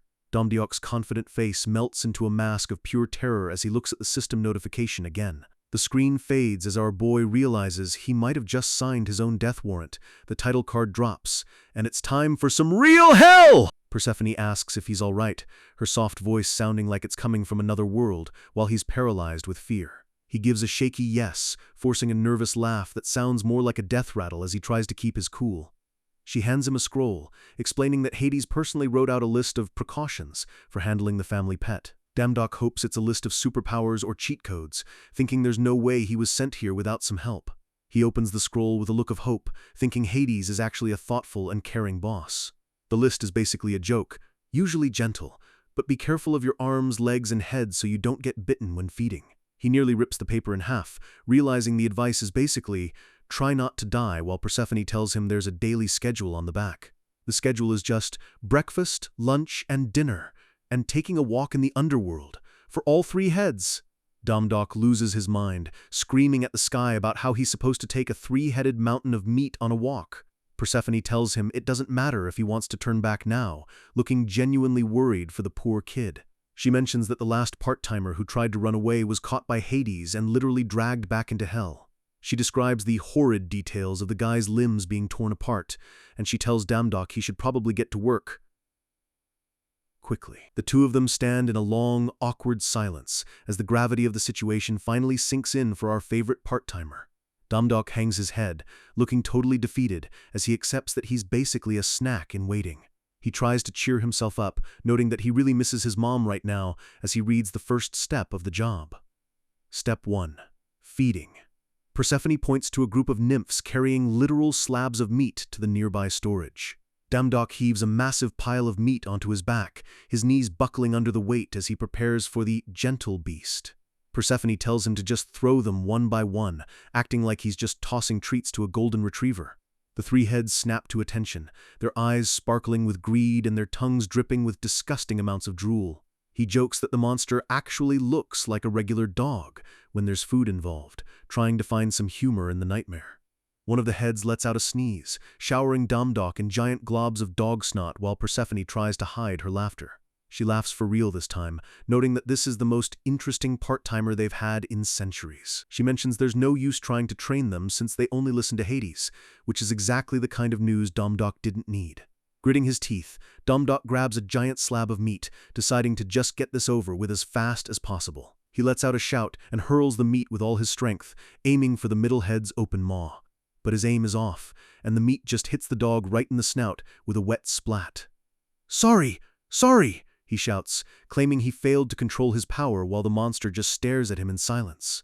The other 2 heads actually start laughing, letting out a mocking keke-keke at their brother's expense. Damdok hurls 2 more slabs, shouting that they shouldn't laugh at their friends, hitting both the other heads dead on.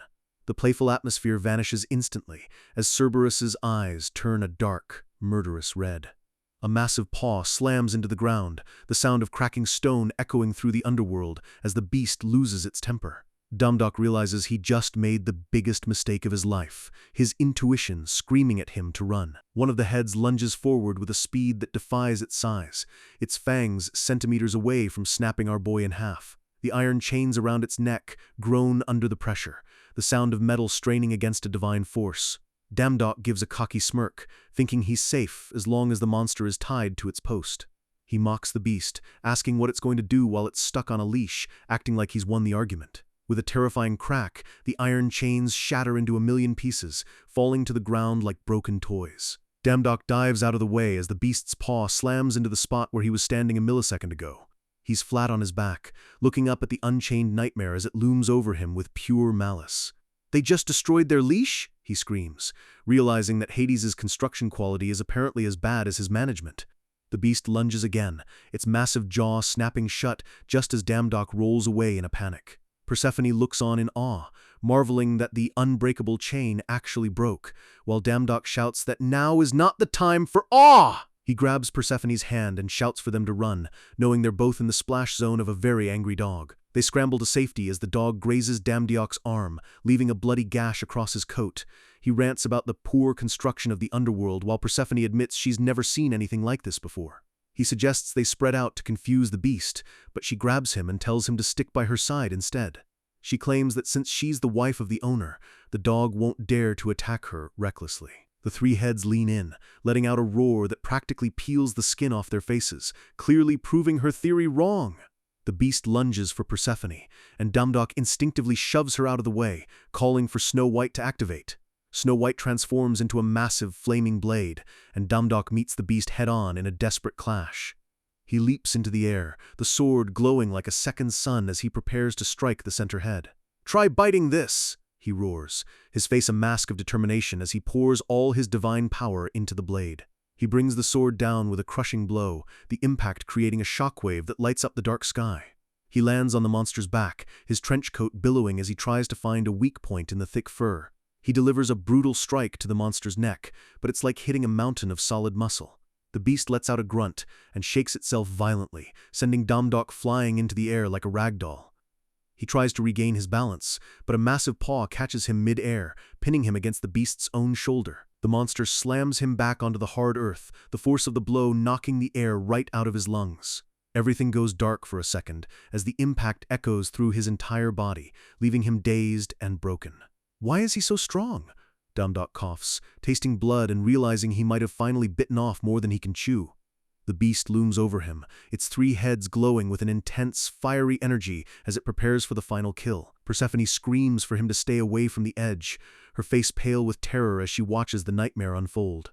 Damdok realizes he's right on the bank of the river Styx, and 100 ghost hands are reaching out to drag him down. His mind is blurring, the voices of the dead whispering in his ear as he struggles to stay conscious. Persephone tries to command the dog to stop, but the beast has completely lost its mind to bloodlust. It ignores her completely, its red eye locked onto Damdok as it prepares to finish what it started. The monster charges one last time, its massive frame looking like a tidal wave of fur and fangs. Damdok mutters about how he came to feed the dog, but ended up becoming the dog food himself. He shouts, a bloody grin spreading across his face as his survival instincts finally kick in. He kicks off the ground with a sudden burst of speed, but his balance is gone and he starts to tumble. "I refuse to die this way!" he screams, his eyes burning with a divine fire as the beast's jaw snaps shut on nothing but air. But the momentum carries him off the ledge, and he falls directly into the swirling green waters of the river Styx. Persephone gasps, covering her mouth in horror as she watches the only person who could save her disappear into the abyss. A massive splash echoes through the silence, and the screen goes dark with one final, desperate cry. He's drifting into the dark, the light of the underworld fading as he plunges toward the bottom of the river Styx. He can't even lift a finger as the weight of the water crushes his spirit, making him wonder if this is finally the end. His vision is blurring, the dark green depths of the river closing in on him like a watery grave. He starts to feel like he's floating in a dream, his mind drifting back to his life before all this god-tier madness began. He thinks about everything that's happened since he took that first divine part-time job, questioning if it was even real. All the hard work, the promotions, and the battles he fought to climb the ladder, it all flashes before his eyes like a dying man's highlight reel. He wonders if his entire journey was just an illusion, as his consciousness starts to slip away into the murky depths. He remembers the items in the god's shop he wanted to buy, like Odin's spear and the Nemean lion's armor, realizing he'll never get the chance now. His memories are drifting away just as fast as his body is sinking, and he realizes these are the final flashbacks before death. Suddenly, a small light appears in the darkness. His loyal companion, Snow White, is diving in after him. Even in his fading state, he tries to tell the little fox to stay back and save itself, not wanting it to drown with him. But Snow White doesn't listen, swimming with everything it has to reach its sinking master. The little fox paddles desperately through the cursed water, refusing to let Damdok go. Snow White reaches him and lets out a silent, muffled cry underwater, trying to get him to wake up. In a desperate move to snap him out of it, the fox opens its mouth wide, ready to deliver a sharp wake-up call. Snow White bites down hard on Damdok's nose, the sudden surge of pain jolting his brain back to reality. The shock works, and Damdok's eyes snap open as he realizes he's surrounded by the grasping hands of lost souls. Panic sets in as he feels the hands pulling at him, but he can hear Snow White's voice calling out to him, urging him to fight back. He curses his luck and realizes he needs to use every ounce of strength left if he wants to see another paycheck. He remembers the pride of the dwarf smiths and the power he's accumulated, refusing to die in a place like this. His system window flickers to life, highlighting his B-rank skill, the dwarf hammer. He reaches out into the water, summoning his weapon as a glow of divine energy cuts through the darkness. With a massive swing of the dwarf hammer, he creates a powerful shockwave that clears the water around him. The force of the strike blasts the grasping souls away, giving him the breathing room he desperately needs. He activates his skill with a determined glare, the water churning as he prepares to launch himself upward. The hammer strike explodes against the riverbed, the sheer power of the blow propelling him toward the surface. He leaves the horde of lost souls behind in the dark, rising through the water like a bullet. He finally breaks the surface, gasping for air and coughing out the cursed water of the Styx. Snow White follows close behind, the two of them finally clear of the river's deadly grasp. The surface of the river ripples, quiet for a moment after the chaos below. Bubbles rise and burst as the water settles, but the danger in the underworld is far from over. Damdok screams out in relief, finally tasting air again after being so close to a permanent end. He drags himself onto the rocky shore, trembling from the cold but exhilarated that he actually survived. He looks down at himself, dripping wet and exhausted, while Snow White stays perched on his shoulder. But before he can even catch his breath, a massive shadow looms over him. The three-headed beast is back. Cerberus's giant fangs are inches from his face, and our boy's eyes go wide as the monster prepares to finish the job. The beast bites down with a sickening crunch, blood splashing everywhere as it tries to crush Damdok's body. Damdok screams out in agony, the sheer pressure of those massive jaws feeling like they're going to snap him in half. But then, something strange happens. The pain vanishes, and a system notification pops up, announcing that the effect of the river Styx is taking hold. A flood of notifications fills his vision. He's now immune to poison, stun, bleed, and most importantly, all physical attacks for the next hour. Damdok stares at the screen in disbelief, his eyes glowing blue as he realizes he's just accidentally become a god-tier tank. He looks at the blessing of immortality status and realizes that falling into the river was the best mistake he's ever made. He remembers the ancient lore that soaking in the river Styx turns a warrior into an invincible force. He thinks of the goddess Thetis, who dipped her son into the river to make him the strongest, but left one fatal weakness. That weakness became Achilles' downfall, but Damdok was soaked from head to toe. He realizes that since he was completely submerged, he might not have a single weak point. Outside, Persephone screams in horror as she watches Cerberus seemingly devour the poor part-timer. She reaches out, trying to pull him away from the beast's jaws, her face full of genuine panic. Cerberus keeps chewing, but Persephone is terrified that she's just witnessed a murder on her watch. Suddenly, the beast spits Damdok out, and he hits the ground with a heavy thud, disappearing into a cloud of dust. Persephone rushes toward the smoke, calling out his name and hoping for a miracle.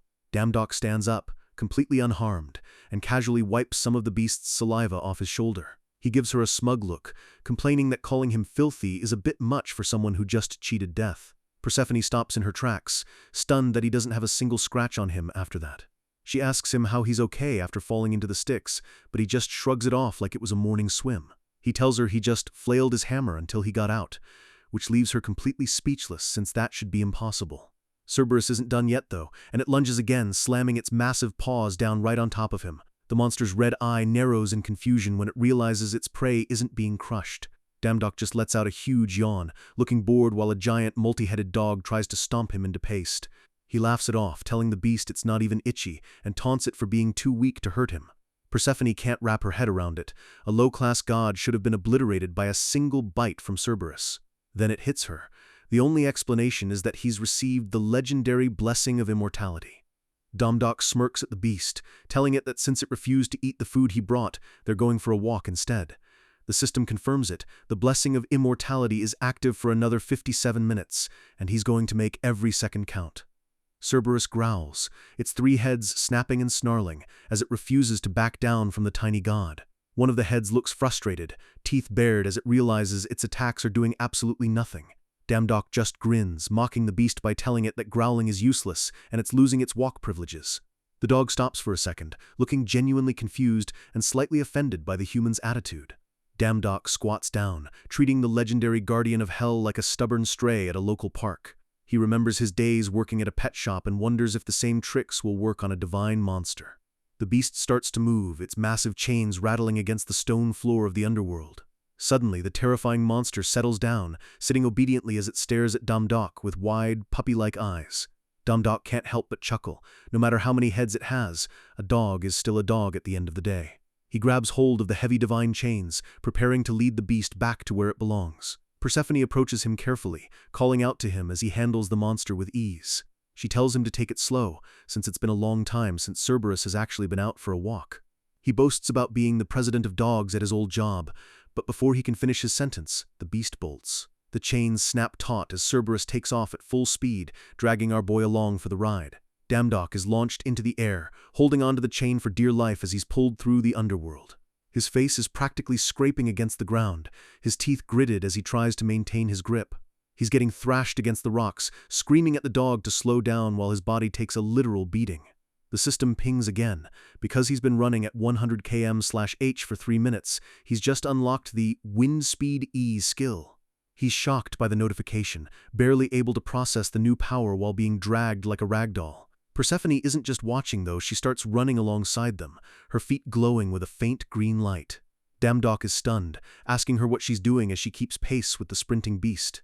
She yells at him to use his divine power to strengthen his body so he can finally stop the monster. He's more focused on how she's keeping up with them at this insane speed than her actual advice. She repeats herself, sounding more urgent now because Cerberus is getting even more powerful the longer it runs. Damdok looks frustrated, realizing he hasn't even thought about how to use his divine power as a tool. He looks at his status window and sees his divine power is over 10,000, but he has no idea how to pull it out. He shouts back that he doesn't know how to use it, which makes Persephone look at him like he's crazy. When he confirms he's clueless, she looks absolutely baffled that a god doesn't know the basics of his own energy. She calls it nonsense, while Damdok is getting tossed around like laundry in a dryer. He screams in frustration, wondering how much longer this monster can possibly run. Persephone tells him to remember the feeling of when he's used his power before, trying to guide him through the chaos. He snaps back that he doesn't understand abstract feelings, and tells her to give him something he can actually use.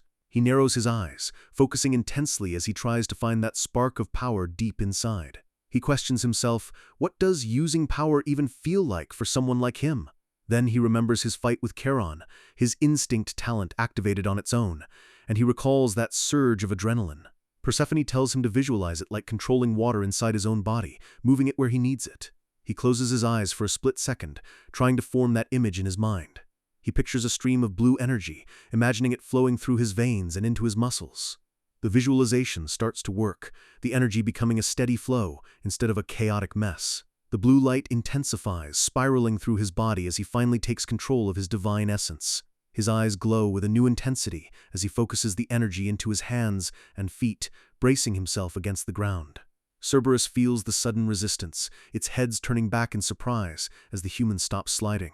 Damdok digs his heels in, his power flaring up as he starts to pull back against the massive beast. He's actually managed to stop the beast in its tracks, a determined smirk crossing his face as he realizes he's got the strength.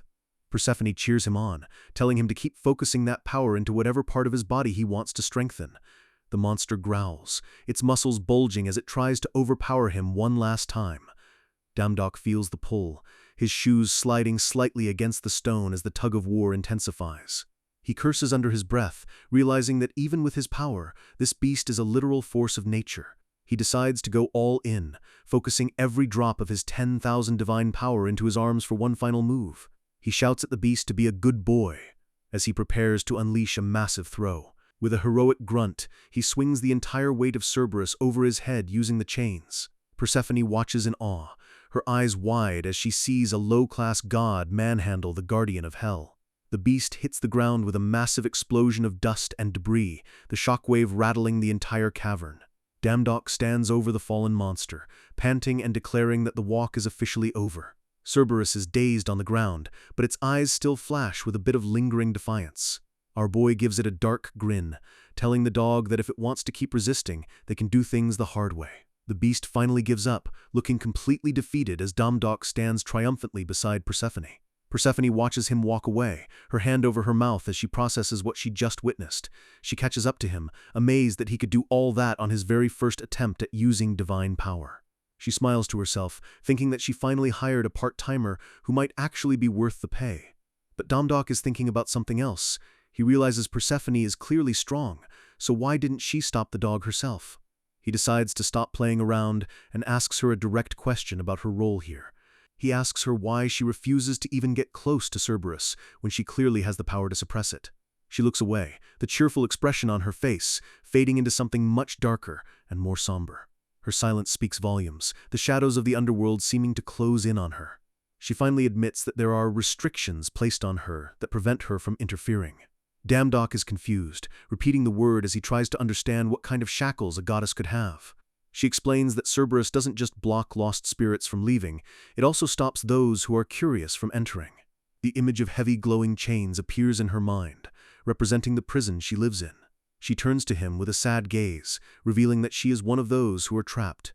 Her eyes well up with a hidden hope as she tells him she's one of those who desperately wants to go back to the world above. High above the underworld, the dark, stormy clouds suggest that things are just as gloomy in the heavens. Damdok starts walking, his sneakers crunching against the stone as he processes this heavy information. He realizes that Hades essentially kidnapped and imprisoned her, just like the old myth said, and he feels a surge of annoyance. He looks at her back as she walks ahead, feeling a pang of pity for how long she's had to spend down here all alone. He clenches his fist, telling himself he needs to suppress his sense of justice, because he's just a part-timer, and her husband is a high-tier god. He wonders what a low-level god like him could even do against the king of the underworld. He's snapped out of his thoughts by Snow White, who's returned to its small, fluffy form and is waiting for him. He apologizes to the little fox for leaving it behind, looking a bit sheepish while Snow White nuzzles his face. The defeated Cerberus is being dragged along, its 3 heads looking absolutely miserable as it follows its new master. They reach a massive, pulsing wall of red energy that looks like the very heart of the underworld.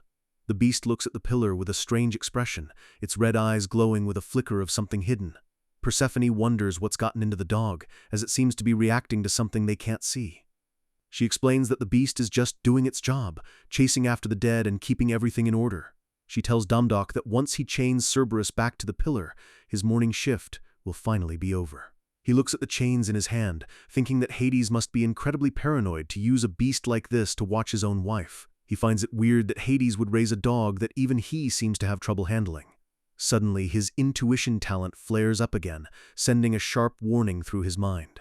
His eyes glow blue as he senses something hidden nearby, his instincts telling him to look closer. He spots a bright light coming from inside one of the jagged pillars, something that definitely shouldn't be there. He realizes it's not a living being, but some kind of item, and he decides he's going to check it out despite the risk. Persephone is ready to head back, but she stops when she hears a loud, cracking sound behind her. She screams in shock as Damdok punches right through the stone pillar with his bare hand. Debris flies everywhere as he reaches into the hole he just made, pulling out a heavy, spiked object. He rubs the back of his head and laughs, telling her he just had a hunch that there was something good hidden inside. The system reveals the prize, Cerberus's collar, a 4-star item used by Hades to force the beast to follow any command. Persephone is frozen in disbelief, unable to understand how Hades managed to hide it so well and how Damdok found it so easily. She admits she's looked everywhere for that collar, and Damdok just plays it off as a lucky guess. He looks at the collar, wondering if a piece of leather is really that big of a deal in a world of gods. She tells him that Cerberus is the symbol of the underworld, and whoever controls the dog basically controls the realm. He still looks skeptical, thinking it just looks like a standard spiked collar you'd find at a pet shop. He wonders if he can even use it since it's technically Hades' property, but he realizes it would make his job a lot easier. Persephone goes quiet, her face shadowed as she thinks about what this discovery could mean for her. She stares at the collar, her mind racing with possibilities as she realizes her chance might finally be here. She tells him it doesn't matter who it belongs to, giving him the green light to use it however he wants. She claims that Hades even told her to look for it once, saying she could train the dog if she actually managed to find it. Damdok notices a dark, vengeful look in her eyes and realizes she probably has a lot of business to settle with her husband. He decides not to worry about it and focuses on how this will make his part-time job a total breeze. He walks up to the beast with a grin, holding the collar out and telling it to come over for a new accessory. The dog looks at him with a mix of fear and hatred, but it knows it's no match for the human strength. Damdok mocks it, asking if it hasn't learned its lesson yet after the beatdown it just took. Cerberus growls one last time, its red eyes glowing as it prepares to accept its fate. The beast lets out a pathetic whimper as the collar is snapped into place, tears actually forming in its eyes. Persephone compliments the new look while Damdok laughs, telling the dog it should have just behaved from the start. Our boy has a wide, mischievous grin on his face as he realizes the power he now holds in his hands. He decides to have some fun, striking a pose and commanding Cerberus to sit and lie down like a common pet. The legendary guardian of hell actually rolls over on its back, its tongues lolling out as it obeys every word. Damdok is dying of laughter, finding it hilarious that the terrifying beast has such a cute side when it's forced to behave. He tells the dog its punishment for dragging him earlier is to stare at the wall and think about its life choices. He lets out a villainous laugh, thinking his life is finally getting easy and this job is going to be a piece of cake. He keeps cackling to himself, completely unaware of the goddess standing right behind him with a very different plan. Suddenly, he feels a soft touch on his shoulder as Persephone calls out his name. He turns around with a smile, bragging that the dog won't be a problem for anyone anymore. But Persephone points a finger right at his face, a glowing green rune appearing as she chants a mysterious spell. Damdok's eyes go wide as his vision starts to spin, a wave of overwhelming drowsiness hitting him instantly. His legs give out and he collapses to his knees, his energy draining away as the goddess towers over him. She looks down with a cold, determined gaze, explaining that Hades gave Cerberus 2 final orders. The first was to guard the dead, but the second order, the one that actually mattered, was to monitor her. Damdok tries to stay awake, but his eyelids are getting heavier by the second as the magic takes hold. He hears her whisper, "Sleep tight," as the world fades to a bright, blinding white. Persephone stands in the light, her blonde hair flowing as she prepares to do what she's wanted for centuries. She tells him not to worry, promising to be back before her husband returns from his business trip. Her voice echoes in the void, telling him to just rest until she gets back from her errand. She disappears into the light, leaving the underworld behind as she finally breaks her chains. Damdok's last thought as he fades out is the realization that to Hades the most important thing wasn't the realm, it was his wife. He lies on the ground, completely unconscious, having been played by the very goddess he felt sorry for. His final bit of consciousness slips away as he curses his luck, realizing his easy job just became a nightmare. Our boy is down for the count, completely paralyzed on the floor while Persephone looms over him with a cold look. She drops the bombshell. Hades didn't just have Cerberus guard the dead, he had the beast there specifically to keep her from leaving. The betrayal hits hard as she admits that the dog was her jailer, and now that Damdok has tamed it, her path to freedom is wide open. Damdok's vision starts to blur, his eyelids feeling like lead as the goddess's sleeping magic takes full effect. Persephone stands in a wash of light, looking like a tragic queen finally breaking her chains as she prepares to abandon the underworld. The last thing he hears is her whispering "sleep tight" as his consciousness completely cuts out. Suddenly, a familiar glow appears. Snow White is back, chirping and nudging Damdok to wake him from his magical slumber. Damdok groggily opens his eyes, seeing the little fox's worried face as he tries to remember where he is. His eyes snap wide open as the reality of the situation hits him like a freight train. He bolts upright, realizing that falling asleep on the job in hell is the fastest way to get a permanent pink slip from life. He panics, looking around for Persephone and realizing the goddess has actually ditched him. He's sitting alone in the dark cavern, the silence only broken by the distant, heavy breathing of the tamed Cerberus. He gulps, the weight of the situation sinking in as he realizes he's left holding the bag for a goddess's prison break. The realization hits him. If Hades finds out he helped his wife escape, he's absolutely cooked. He desperately checks his system, needing to know exactly how long he's been out of commission. He sees he only has 5 minutes of his River Styx immortality left, meaning he's got a very short window to fix this mess. He barks an order to Cerberus to guard the gates and takes off running, Snow White clinging to his shoulder. He realizes that Persephone's escape is a disaster, because without the beast to stop her, she's probably already halfway to the surface. He sprints through the dark woods, knowing that if Hades catches him, a bad performance review will be the least of his problems. He's desperate to find her, knowing he has to drag her back to the underworld before the king returns. A system ping reminds him that he learned a new skill during his walk with the dog Windrush. He focuses his energy into his feet, a swirl of blue divine power wrapping around his sneakers.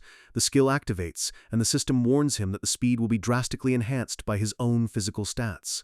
His eyes narrow with intense focus, the world around him beginning to slow down as he taps into his divine potential. He launches forward like a rocket, his speed so intense that he's literally leaving craters in the ground with every step. He reaches out into the air, feeling the wind shear as he breaks every speed limit known to man or God.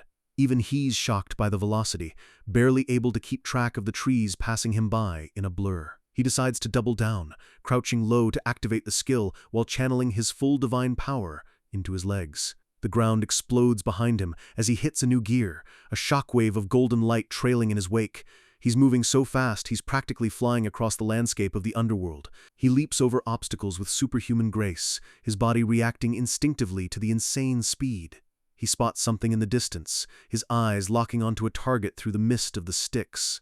There she is. Persephone is casually drifting on a small wooden boat in the middle of the cursed river. He lets out a sigh of relief, finally catching sight of the runaway goddess before she can vanish for good. He doesn't slow down, hitting the water with a massive splash as he continues his high-speed chase. Persephone stands calmly on the boat, the moonlight reflecting off her hair as she drifts toward her freedom. She hears a sudden noise behind her and turns around, wondering what could be making such a ruckus in the middle of the Styx. She looks confused, checking the water to see if she's hit a rock or a stray soul. She lets out a scream as Damdok literally launches himself out of the water and onto her boat like a soggy torpedo. He glares at her, his face shadowed and dripping wet as he asks her exactly where she thinks she's going. He reminds her of her own warning, that no soul is allowed to cross the river Styx, and that includes her. Persephone puts on her best puppy dog eyes, apologizing and claiming she just really missed her mother. Damdok thinks about his own mother in the hospital, and for a split second, his anger softens into understanding. He sighs, telling her she should have at least planned this better instead of just knocking him out. She winks at him, telling him not to worry since Hades won't be back for 2 days and she's never been caught before. But before they can finish talking, the boat hits a massive, jagged rock with a bone-jarring crunch. The wood splinters and cracks, a massive hole opening up in the hull as the cursed water starts pouring in. They both stare in horror as the boat begins to sink, realize they're about to be stranded in the middle of the river of souls. Damdok realizes there's no way this tiny vessel is going to hold long enough to get them anywhere safely. He checks his timer and sees he only has 15 seconds of invincibility left. Talk about perfect timing. He looks at the shore, realizing they have no choice but to ditch the boat and move fast. He takes a deep breath, preparing himself for the freezing, soul-dissolving water one last time. He dives in with a massive splash, the water churning around him as he uses his final seconds of power. He surfaces and grabs the edge of the boat, his muscles bulging as he prepares to act as a human outboard motor. He yells at her to hold on tight as he kicks off, pushing the boat through the water with sheer divine strength. He manages to push the boat all the way to a hidden, lush shore that looks like a paradise compared to the rest of hell. They step off the boat and into a sun-drenched clearing, Persephone looking overjoyed to finally breathe fresh air. She stretches her arms out, soaking in the sunlight and the scent of flowers that she's missed for so long. She turns to Damdok and asks him for one simple promise. He looks suspicious, telling her that they're going back the very second she finishes visiting her mother, no exceptions. She just laughs it off, telling him he worries too much and reminding him she's a pro at not getting caught. He warns her that if Hades catches them, he's dead, but she just grabs his hand and suggests he join her instead. The sun shines brightly over the green trees, a beautiful contrast to the dark underworld they just left. She leads him toward a cave entrance, and Damdok grumbles about why every single Greek god seems to live in a hole in the ground. Persephone runs forward with a huge smile, calling out for her mother. A woman with long brown hair turns around in surprise. It's Demeter, the goddess of agriculture. Demeter jumps to her feet, her eyes wide as she sees her daughter standing right there in front of her. She can't believe her eyes, asking if it's really her as she reaches out to touch Persephone's face. The two goddesses share an emotional embrace, their foreheads touching as they celebrate their secret reunion. Damdok watches from the sidelines, feeling like a total third wheel in this family drama. He looks a bit awkward, unsure of what to do while the two powerful beings catch up.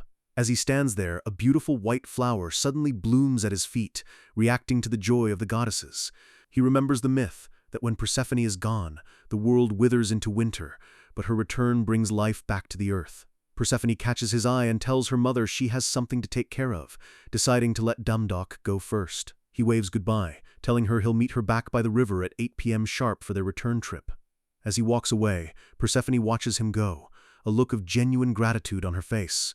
She whispers a soft, "Thank you," as she turns back to her mother, finally getting the peace she's craved. Night falls over the forest, the moon shining through the dark swirling clouds. Damdok is back at the riverbank, the boat repaired and ready to cross back into the underworld. He checks his phone and sees it's already 8003, wondering why the goddess is running late.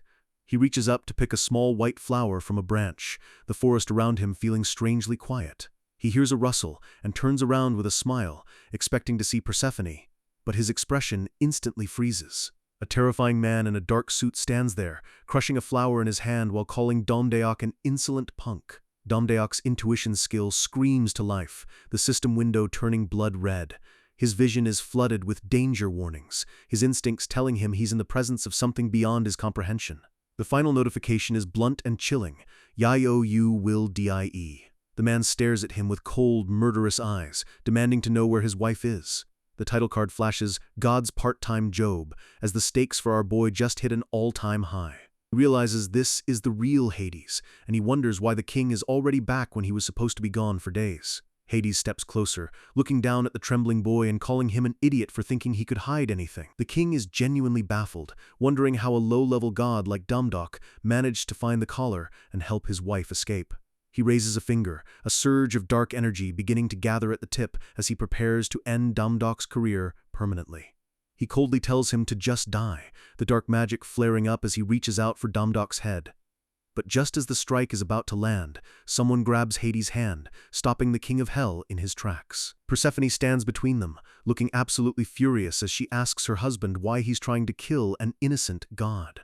The king's terrifying aura vanishes instantly, replaced by confusion as Persephone scolds him for being the one who told her to find the collar in the first place. She jabs a finger into his chest, telling him they found it just like he wanted, so he has no right to be mad now.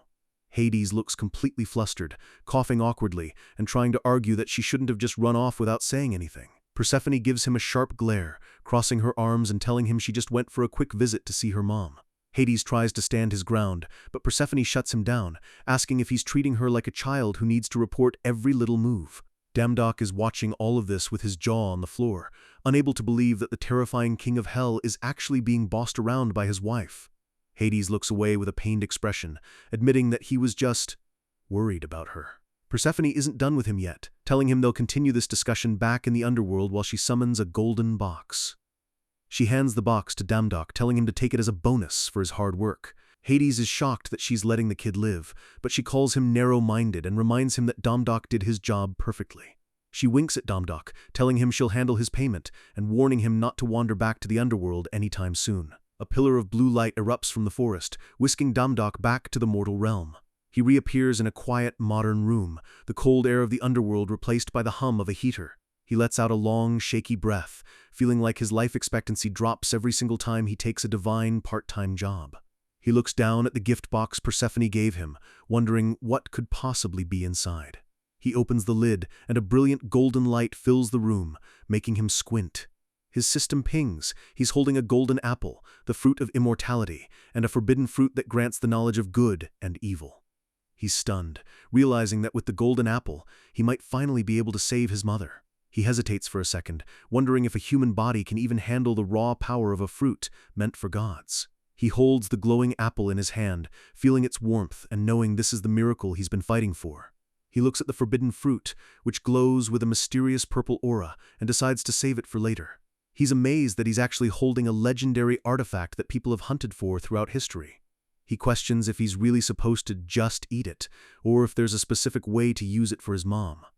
Cut to the hospital, where the doctors are calling what's happened a complete miracle. The doctor looks at the charts in disbelief, telling Damdok and his mom that her cancer cells have completely vanished. The physician is scratching his head, admitting that this is something modern medicine simply cannot explain. Damdok's mom is crying tears of joy, while Damdok gives her a warm smile, telling her that only happy times are ahead of them. He puts an arm around her, relieved beyond words that the golden apple actually worked. He thinks to himself that it's a good thing he mixed it into her juice without peeling it, just in case the skin held all the magic. The doctors give her a clean bill of health, and Damdok tells her they're going home for good. They walk out of the hospital together, the sunset casting a warm glow over them as they cross the street. Damdok opens the door for his mom, his heart feeling lighter than it has in years. They hop into a taxi, and Damdok tells the driver to head to their neighborhood in Hwaseong. The driver warns him they'll have to take the long way around, which confuses Damdok. The driver looks surprised, asking if he hasn't heard the news about the disaster near Uedo Park. He turns up the radio, and the reporter is broadcasting live from a new dungeon that's appeared in the city. It's a massive cylinder-type dungeon, and hunters from all over the country are gathering to contain the break. His mother looks at him, sensing that her son is about to jump back into the thick of it. She tells him she can handle going home alone and urges him to go help the people at the dungeon. She gives him a supportive smile, telling him she can't wait to see her heroic son on TV again. Damdok waves goodbye as the taxi pulls away, promising her he won't overdo it. The sky is a fiery orange as he stands alone in the middle of the city. The skyscrapers loom over him, the distant sound of sirens and helicopters filling the air. He looks up at the massive, Pisa-like tower that's erupted from the ground, realizing this dungeon is going to be a tough one. He smirks, wiping his brow and realizing he's probably going to be working another all-nighter for the part-timer cause. He asks Snow White if she's ready for round 2, his eyes glowing with a newfound confidence. The screen fades to white with a simple "Let's go!" The hunt is officially on. Damdok decides to check his system before heading in, wanting to see if there are any new perks he can use. He checks his balance and sees he has 12 Thor, but realizes the underworld payment hasn't been deposited yet. His profile updates, showing his godly strength has hit over 10,000 and revealing a new title, The One Who Tamed Cerberus. He's surprised by the new title, wondering what kind of weird buffs he's going to get this time. The system explains that he's now the dog president, and every canine-type creature in the world will instinctively follow his commands. He imagines himself as a famous dog trainer, sweat dropping as he realizes he's basically become the ultimate good boy whisperer. Suddenly, a shout from the crowd pulls him back to reality. People have spotted him. He panics as the crowd starts pointing and whispering, trying to stay low-key while he's still in his street clothes. Ju So-yul is surrounded by reporters, looking as cold and professional as ever as they grill her about the new dungeon. Damdok realizes they weren't looking at him, but at her, and he feels a bit awkward for his own internal panic. So-yul tells the press that the Sangoon Guild will handle everything, coldly shutting down the interview. She walks right past the reporters without a second glance, leaving them all hanging while Damdok watches from the side. He pulls his hat down low, deciding to follow her into the dungeon to see what the elite hunters are up to. The dungeon is deep and dark, and he can tell the monsters inside are hiding in wait for a surprise attack. He follows the guild members through the dark corridors, listening to them talk about the hounds they expect to face. The low-tier hunters are overconfident, calling the monsters oversized dogs and underestimating the danger. Two of the hunters start joking around, teasing a teammate who got bitten in a previous raid. They're laughing and making light of the situation, clearly not sensing the danger lurking in the shadows. Ju So-yul snaps at them to be silent, her eyes glowing with a blue light as she senses something they don't. The hunters instantly quiet down, looking a bit sheepish for being so loud in a high-ranked dungeon. One of the veteran hunters looks at So-yul, noticing that she seems much more on edge than usual. He's worried, wondering why their leader is acting so different as they go deeper into the ruins. He knows she's normally quiet, but the look in her eyes right now suggests she's expecting a total nightmare. They enter a massive dark hall that feels like a tomb, the air thick with the smell of death. A torch on the wall flickers as the group passes, casting long, eerie shadows over the stone floor. The hunters brace themselves as they reach a massive doorway, sensing a horde of monsters on the other side. So-yul narrows her eyes and whispers that they're coming, her hand moving to her weapon. A massive hound with glowing red eyes and giant fangs steps out of the dark, snarling at the intruders. Dozens of them follow, their muscles rippling as they prepare to tear the hunters to pieces. The overconfident hunters are suddenly terrified, their jaws dropping as they realize these aren't just oversized dogs. They scream in panic, realizing the intel they had was completely wrong. These beasts are much higher rank. A veteran hunter warns them that even a single scratch from these venomous hounds will kill a man in 10 minutes. Purple venom drips from the monster's tongue, sizzling against the floor and proving just how lethal they are. So-Yul draws her red-bladed dagger, realizing this is going to be a problematic fight for her team. She orders the weak close combat fighters to step back, knowing they'll be nothing but fodder for the hounds. She tells the rest to follow her lead, her aura flaring as she prepares to take on the pack herself. Suddenly, a voice rings out through the chamber, making a weird Gucci-Gucci-Goo sound. The hunters are confused, and the veteran screams at whoever is fooling around in the middle of a life-or-death situation. The team is baffled, realizing the voice didn't come from anyone in their group. The veteran points behind the hounds, wondering who could possibly be back there with the monsters. The hounds stop their growling and turn around, looking completely confused as the baby talk continues.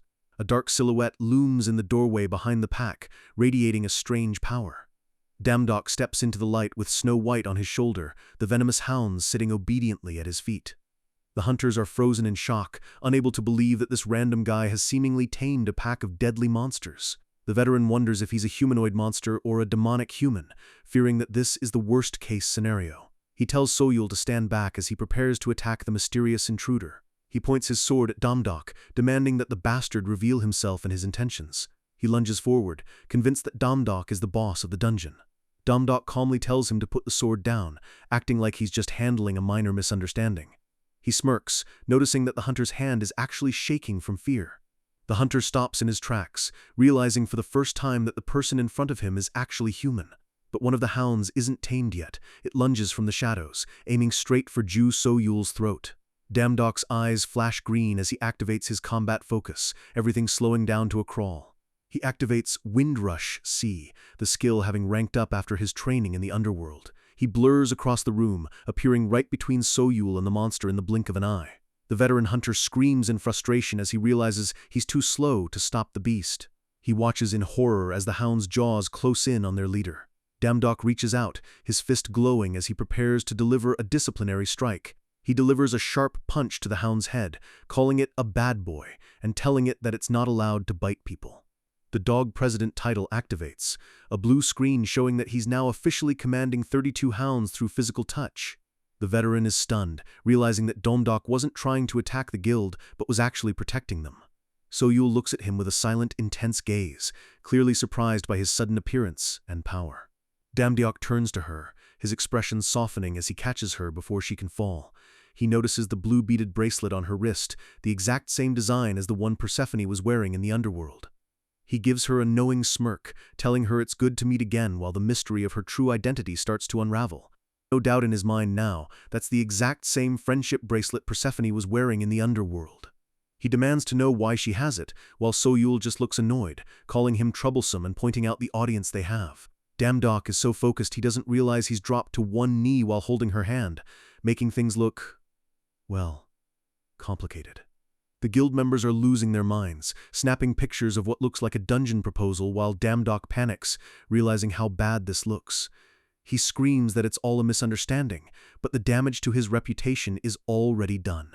The title card flashes as we dive back into the chaos of God's part-time Job. Damdok tries to shake off the embarrassment, focusing his energy as sparks of divine power flicker around him. Even the monster hounds are watching this drama unfold, their red eyes filled with confusion. Our guy snaps back into dog president mode, barking out an order for the entire pack to sit. The deadly hounds instantly obey, sitting like good little puppies in the middle of the dark corridor. He starts handing out assignments, telling the hounds to start digging while the hunters just watch in total disbelief. He gives a casual salute, acting like he's running a construction site instead of a high-rank dungeon raid. The dogs get to work, claws tearing into the stone floor as dust and debris fly everywhere. One of the hounds digs with a frantic energy, sensing something valuable hidden beneath the ruins. It uncovers a cluster of glowing red crystals, a rare mana resource that would take hunters hours to find. The hound lets out a bark, calling its new president over to check out the prize. Damdok pets the monster on the head, praising it like a golden retriever while the guild members look on in shock. The hunters are speechless, unable to process the fact that their Ice Queen leader is being ignored for a pack of dogs. One of them even wonders if they're dreaming, because none of this makes any logical sense. Ju So-yul remains silent, her icy blue gaze fixed on Damdok as she evaluates his every move. She finally speaks, admitting that his ability to control monsters is truly impressive. She asks him point-blank where he got that power, and Damdok tries to play it off like it was just something he was born with. He wonders how she even knew it was a gained ability in the first place, his internal alarms starting to ring. He decides to stop playing games and pivots back to the bracelet, determined to get an answer. So-yul goes quiet again, her face shadowed as she considers her response. She looks down at the beads, her expression unreadable as the tension between them spikes. She asks why he's so obsessed with her jewelry, acting like it's just a normal accessory. Damdok gets right in her face, demanding to know where she bought it. He's getting aggressive, his focus solely on the link between her and the underworld. He leans in close, his green eyes glowing with a sharp, investigative light. He's looking at the craftsmanship of the bracelet, confirming every detail he saw on Persephone. He recognizes that unique, old-fashioned design that definitely didn't come from a modern mall. He remembers Persephone telling him it was a friendship bracelet, and now he's convinced the connection is real. The question keeps echoing in his head, why does a human hunter have an artifact belonging to the Queen of Hell? They're practically nose-to-nose now, the rest of the guild watching the most intense romantic standoff in history. He's getting frustrated that she won't answer him, convinced she's hiding something big. So-yul just stares back with those cold eyes, letting the silence hang heavy in the air. She finally breaks the tension with 2 words, the internet. Damdok isn't buying it, so he uses his forbidden fruit ability to detect the truth of her statement. The system confirms her intentions are close to good, and she claims she just bought it online. She even offers to send him the link if he likes it that much, which makes Damdok feel like a complete idiot. His brain short-circuits as he realizes he might have just harassed a top-tier hunter over a cheap knockoff. He starts laughing awkwardly, trying to cover his tracks by claiming he just really wanted the bracelet for himself. He starts acting like a total weirdo, posing with the bracelet and making kissy faces while the guild members stare in horror. The hunters are whispers among themselves, convinced that Damdok is some kind of girly bracelet pervert. Damdok realizes he's over-exaggerated so much that he's now being framed as a creep in front of the entire Sangoon guild. His reputation is hitting rock bottom faster than a falling stone, and he's dying of embarrassment internally. He decides to pivot again, calling her a vicious stalker to try and regain some kind of upper hand. He asks her how she knew Snow White's name before, suspecting she's been doing background checks on him. She casually explains she just heard him say it at the gate, which is a perfectly logical explanation. The system pings again. Her intentions are still close to good. They both just stand there in an incredibly awkward silence. The truth, not helping Damdok's case at all. He's stunned that his detective work led to absolutely nothing but social suicide. He accepts the fact that her intentions are good, but he still feels like something is off. He realizes he's been acting like a total lunatic this entire time based on a complete misunderstanding. Suddenly, a massive explosion rocks the dungeon, and a colossal boss monster bursts through the doors. The ground shakes and dust fills the air as the beast bellows a challenge to the hunters. A giant, red-skinned, demon-like boss towers over them, declaring that all weaklings who step foot here are marked for death. The boss laughs, calling them foolish, but before it can finish its monologue, Damdok lands a massive punch right in its face. He tells the monster to shut up, his anger over the bracelet situation fueling a brutal counterattack. The guild members watch in awe as he absolutely dismantles the boss monster with terrifying ease.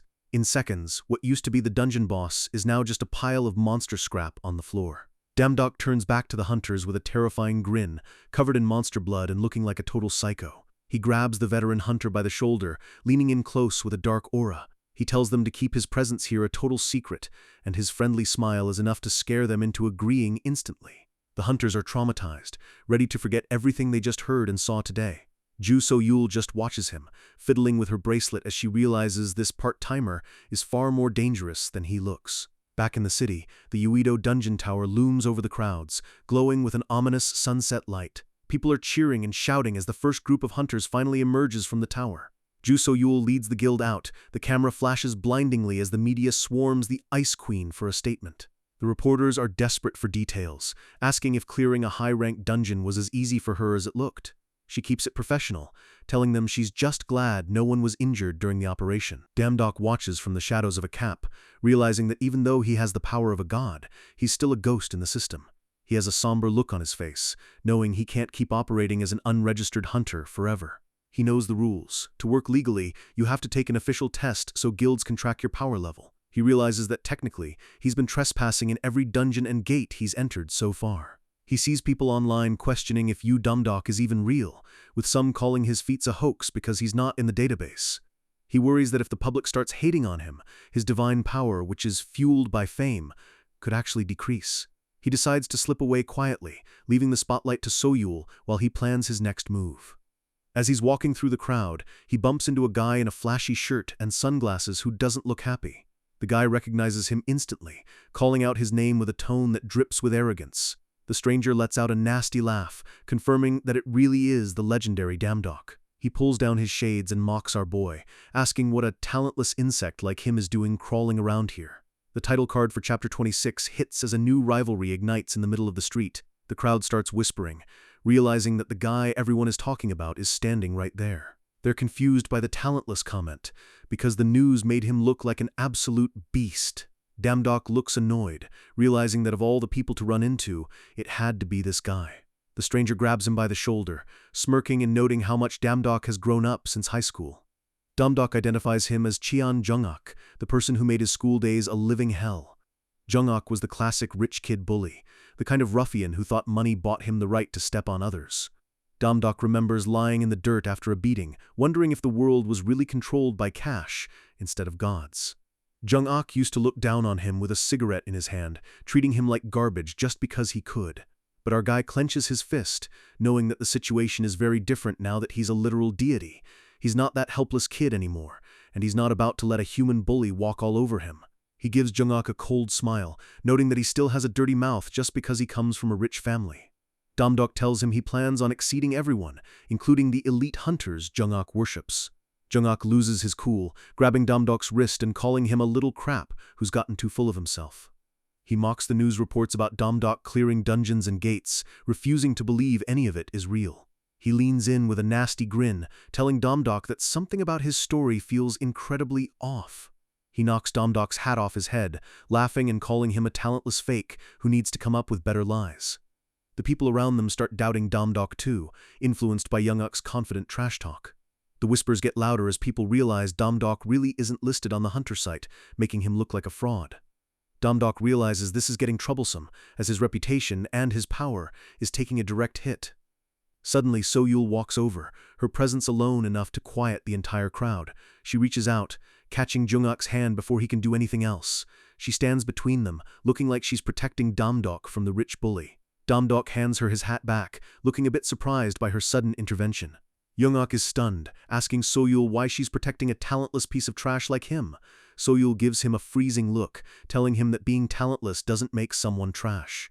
Jungak starts screaming that she's an idiot and that he knows Damdok very well from their school days. Soyul turns to Damdok, her expression as unreadable as ever. Damdok is confused, wondering what she's asking him to do with that intense stare. He realizes she's challenging him to prove his worth right here and now. He smirks, thinking to himself that proving his strength isn't difficult at all. He suddenly blurs, moving so fast that the ground around him cracks from the pressure. Jungak is left blinking in confusion, unable to track where Damdok even went. Damdok reappears on top of a nearby bus, looking down at the bully who just called him talentless trash. He sighs, deciding it's a waste of time to even deal with a small timer like Jungak. He waves goodbye and hops off, leaving a furious Jungak screaming after him in the street.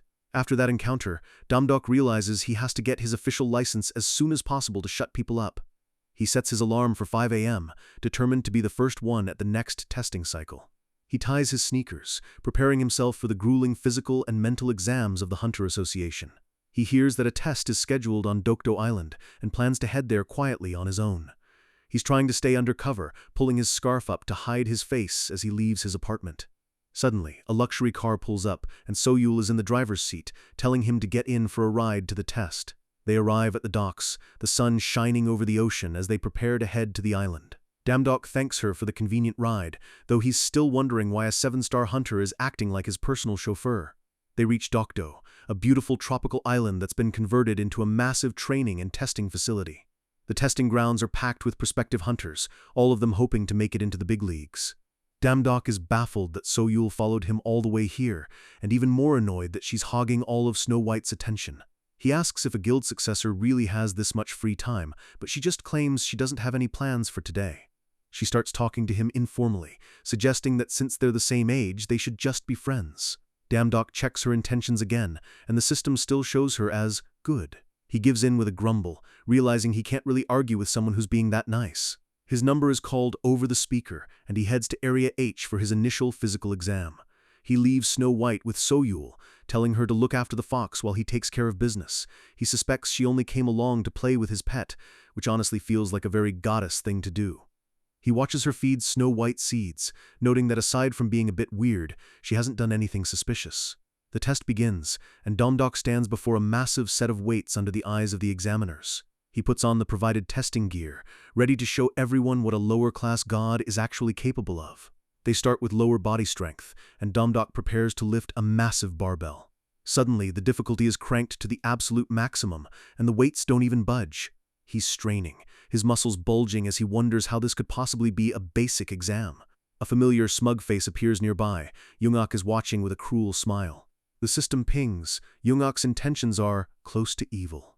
Jungak laughs, revealing that he's set the weight to a full ton, something no human could ever move. He mocks Damdok, telling him he'll be disqualified if he can't do even one rep. Damdok's blood boils as he realizes the rich bastard is trying to sabotage his entire future. He sighs, realizing he can't just pass quietly anymore. He's going to have to make a scene. He stomps his foot down, the ground shattering under his sneaker as he prepares to unleash his divine strength. Jungak tells him that Trash should stay in the corner, completely unaware of the power about to be unleashed. Damdok lets out a grunt of effort, and the 1-ton weight flies up into the air as the system confirms a 6-star achievement. He breezes through the rest of the exam, hitting 6 stars in upper body strength and core strength without breaking a sweat. He even destroys the speed test, moving so fast it looks like an error in the system while Jungak screams that it's impossible. Jungak is so enraged that he grabs the lead examiner by the collar, his face twisted with malice. He demands that they stop the test right now, refusing to accept that Damdok is actually this strong. The examiner tries to argue, but Jungak is convinced there must be an error because it doesn't make any sense. The final scores are compiled, and Damdok has dominated every category, looking bored as he waits for the next round. The speaker directs him to the next test room, and he walks off with a confident stride. The next testing ground is a massive, open-air arena built on the rocky cliffs of the island. The chief examiner congratulates the remaining participants, telling them they've cleared the first hurdle. The next phase is all about teamwork, meant to judge if these prospective hunters can actually work together in a crisis. They're given basic swords and told that even if they kill monsters from other groups, it won't help their individual score. The floor opens up, and they're dropped into a dark, watery cavern filled with glowing eyes. A group of fishmen monsters shrieks as the hunters descend, brandishing jagged stone daggers. The monsters move with terrifying speed, their webbed feet slapping against the wet stone. One of the fishmen lunges at a bald hunter, its blade aimed straight for his chest. The hunter manages to block, but the monster's strength is overwhelming, pushing him back toward the water. The beast prepares for a killing blow, its wide mouth open and filled with razor-sharp teeth. Suddenly, a blur of movement cuts through the air as Damdok slides into position. He parries the monster's strike with his basic sword, the impact sending a shower of sparks into the dark. He asks the fallen hunter if he can stand, his focus entirely on the threat in front of them. He tells the team he'll handle this side, stepping forward with a calm authority that settles the panicking group. His eyes sharpen as he evaluates the horde, his combat instincts telling him exactly where to strike. He leaps into the air, his sword flashing as he delivers a devastating downward strike. The monster is cleaved in two, dissolving into black smoke as Damdok lands perfectly on the slippery ground. Another hunter screams for the monsters to go away, her sword shaking as she's surrounded. A fishman lunges at her, its massive arms swinging with enough force to crush a human skull. Damdok moves again, his speed so high that he's basically teleporting around the battlefield. He delivers a series of precise slashes, cutting down multiple monsters before they can even react. The fishmen try to flee back into the water, but our boy is far too fast for them to escape. He finishes off the last of the immediate threats with a flourish, his basic gear holding up surprisingly well. The other hunters are stunned, unable to believe that one guy just cleared the room by himself. They realize that with Damdok on their team, they might actually sail through this test without a single injury. But high above on a platform, Young-ok is watching with a hateful glare, refusing to let the talentless trash succeed. He clicks his teeth, his jaw tight, as he realizes he needs to take even more drastic measures. He pulls out a small bottle filled with a glowing red potion, a sinister light reflecting in his sunglasses. He pours the liquid into the water supply of the arena, his intent clear and murderous. Deep in the water, a monster's eye snaps open, turning blood red as the potion drives it into a blind, berserk rage. Damdok's intuition skill pings a warning. A strong, murderous intent has been detected. A massive sharkman monster erupts from the water behind him, its size and power far beyond the previous creatures. Damdok barely has time to block, the force of the monster's strike sending him skidding across the floor. The berserk beast launches him into the air, its movements erratic and filled with a terrifying energy. Damdok recovers mid-air, landing in a defensive crouch as he realizes this isn't a normal test monster. The other hunters are terrified, wondering how one of them could still be alive, and how it got this strong. The monster's eye glows with a demonic light, and it lets out a roar that shakes the entire cavern.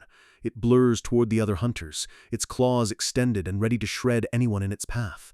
It slams into the group, its sheer momentum scattering the prospective hunters like bowling pins. The bald hunter tries to block with his shield, but the berserk beast smashes right through it, sending him flying.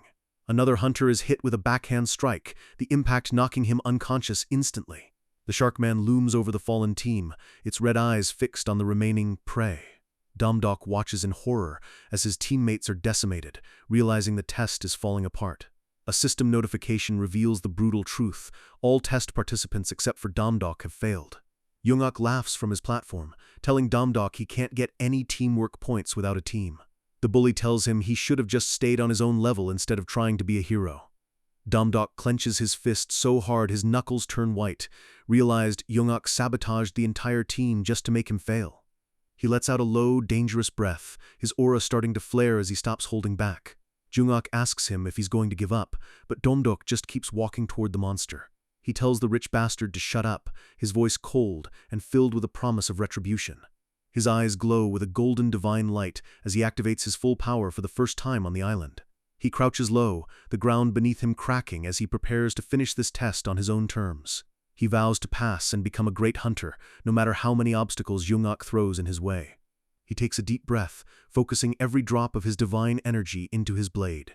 He blurs through the horde of remaining monsters, his sword leaving trails of blue light as he carves through them like butter. He lands with a heavy thud, his sword point down as the last of the fishmen dissolve behind him. A massive pile of monster remains is all that's left of the horde that was supposed to fail him.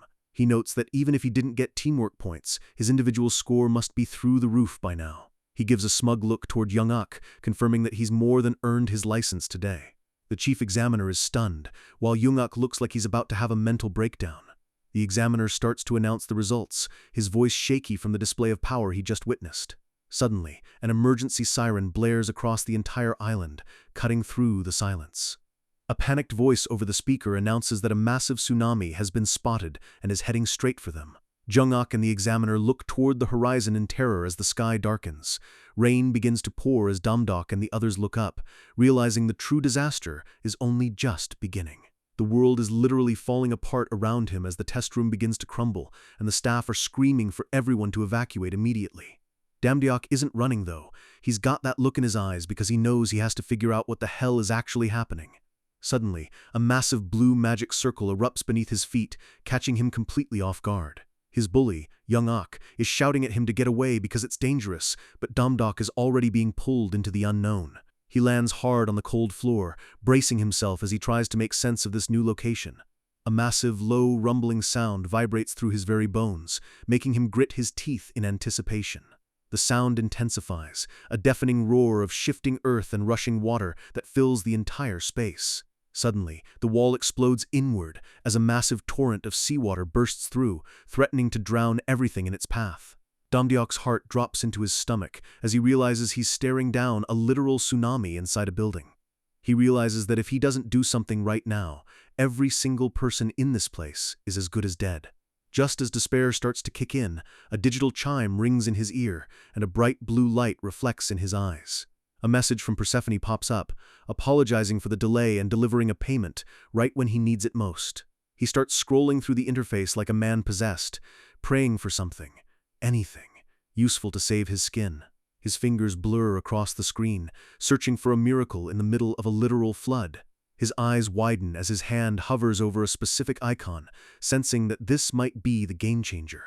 A confident smirk finally returns to his face as he finds exactly what he was looking for.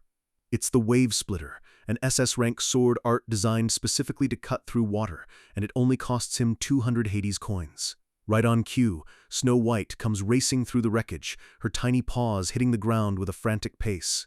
Domdok is shocked to see her there, wondering why she left Ju So-Yul's side, but there's no time for questions.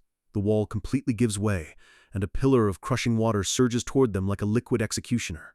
Domdok shouts that it doesn't matter right now, and calls Snow to action, his hand reaching out for her power. Snow transforms into a brilliant golden blade, and Domdok takes a powerful stance, drawing back his weapon as divine energy swirls around him. The system confirms the activation of the SS rank Wave Splitter, and the air itself seems to hum with lethal intent. His eyes glow with a fierce golden light as he focuses every bit of his will onto the tip of his sword. Two beams of pure energy slash through the air, cutting a path through the spray and mist. The screen turns a blinding white as the sheer force of the technique clashes with the weight of the ocean. The massive wave is literally torn apart, the water forced to yield to the divine power of the strike. Domdok stands firm, his sword extended in a follow-through that has physically split the tsunami in two. He lets out a triumphant laugh, his face drenched, but his spirit soaring, because he actually pulled it off. The sheer adrenaline of surviving the impossible has him shouting for joy as the water rushes harmlessly past him. But the victory is short-lived as the emergency speakers start blaring, ordering all test takers to head for the shelters immediately. The announcement warns of a second, even larger tsunami wave striking any second, and the panic in the voice is real. Domdok's face pales as he realizes that he might have to face that monster all over again. He looks out over the ocean, wondering if he even has enough strength left in the tank to stop another one. Suddenly, another chime hits his ears, pulling his attention back to the divine system window. It's an urgent recruitment notice from Poseidon himself, looking for a repair crew because the underwater palace's barricade is failing. Domdok connects the dots instantly. The tsunamis on Earth are just leaks from the god realm, and they won't stop until someone fixes the plumbing. He picks up his discarded gear, frustrated that his life always seems to involve cleaning up after the gods. He complains that gods are nothing but trouble, especially with Persephone always causing a scene, but he knows he doesn't have a choice. He slams his finger onto the accept button, knowing that if he wants to save the people on the island, he has to go to the source. In an instant, he's transported to a breathtaking underwater city, a marble paradise filled with coral and glowing fish. He stands before a massive statue of a warrior, feeling like a tiny ant in the middle of this divine architecture. A voice calls out to him, and he looks up to see a familiar, muscular figure standing on the level above. It's Hephaestus, giving him a big thumbs up and a grin that says he's glad the intern finally showed up. The god of blacksmiths lets out a booming laugh, giving Domdok a friendly but heavy pat on the head that nearly knocks him over. He notices that Snow has grown quite a bit, pointing at the fox with genuine curiosity. Snow, being the sassy fox she is, just turns her head away with a clearly not interested in the god's attention. Hephaestus acts all hurt that the fox doesn't like him, while Domdok awkwardly tries to explain that she's just shy. Domdok points out that she was plenty affectionate with the Ice Queen earlier, then quickly pivots to ask why Hephaestus is even here.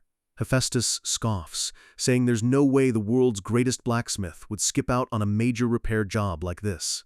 His expression turns serious as he prepares to break down the situation before they get their hands dirty. He leads Domdok to the edge of the structure, telling him to take a good look at the real problem.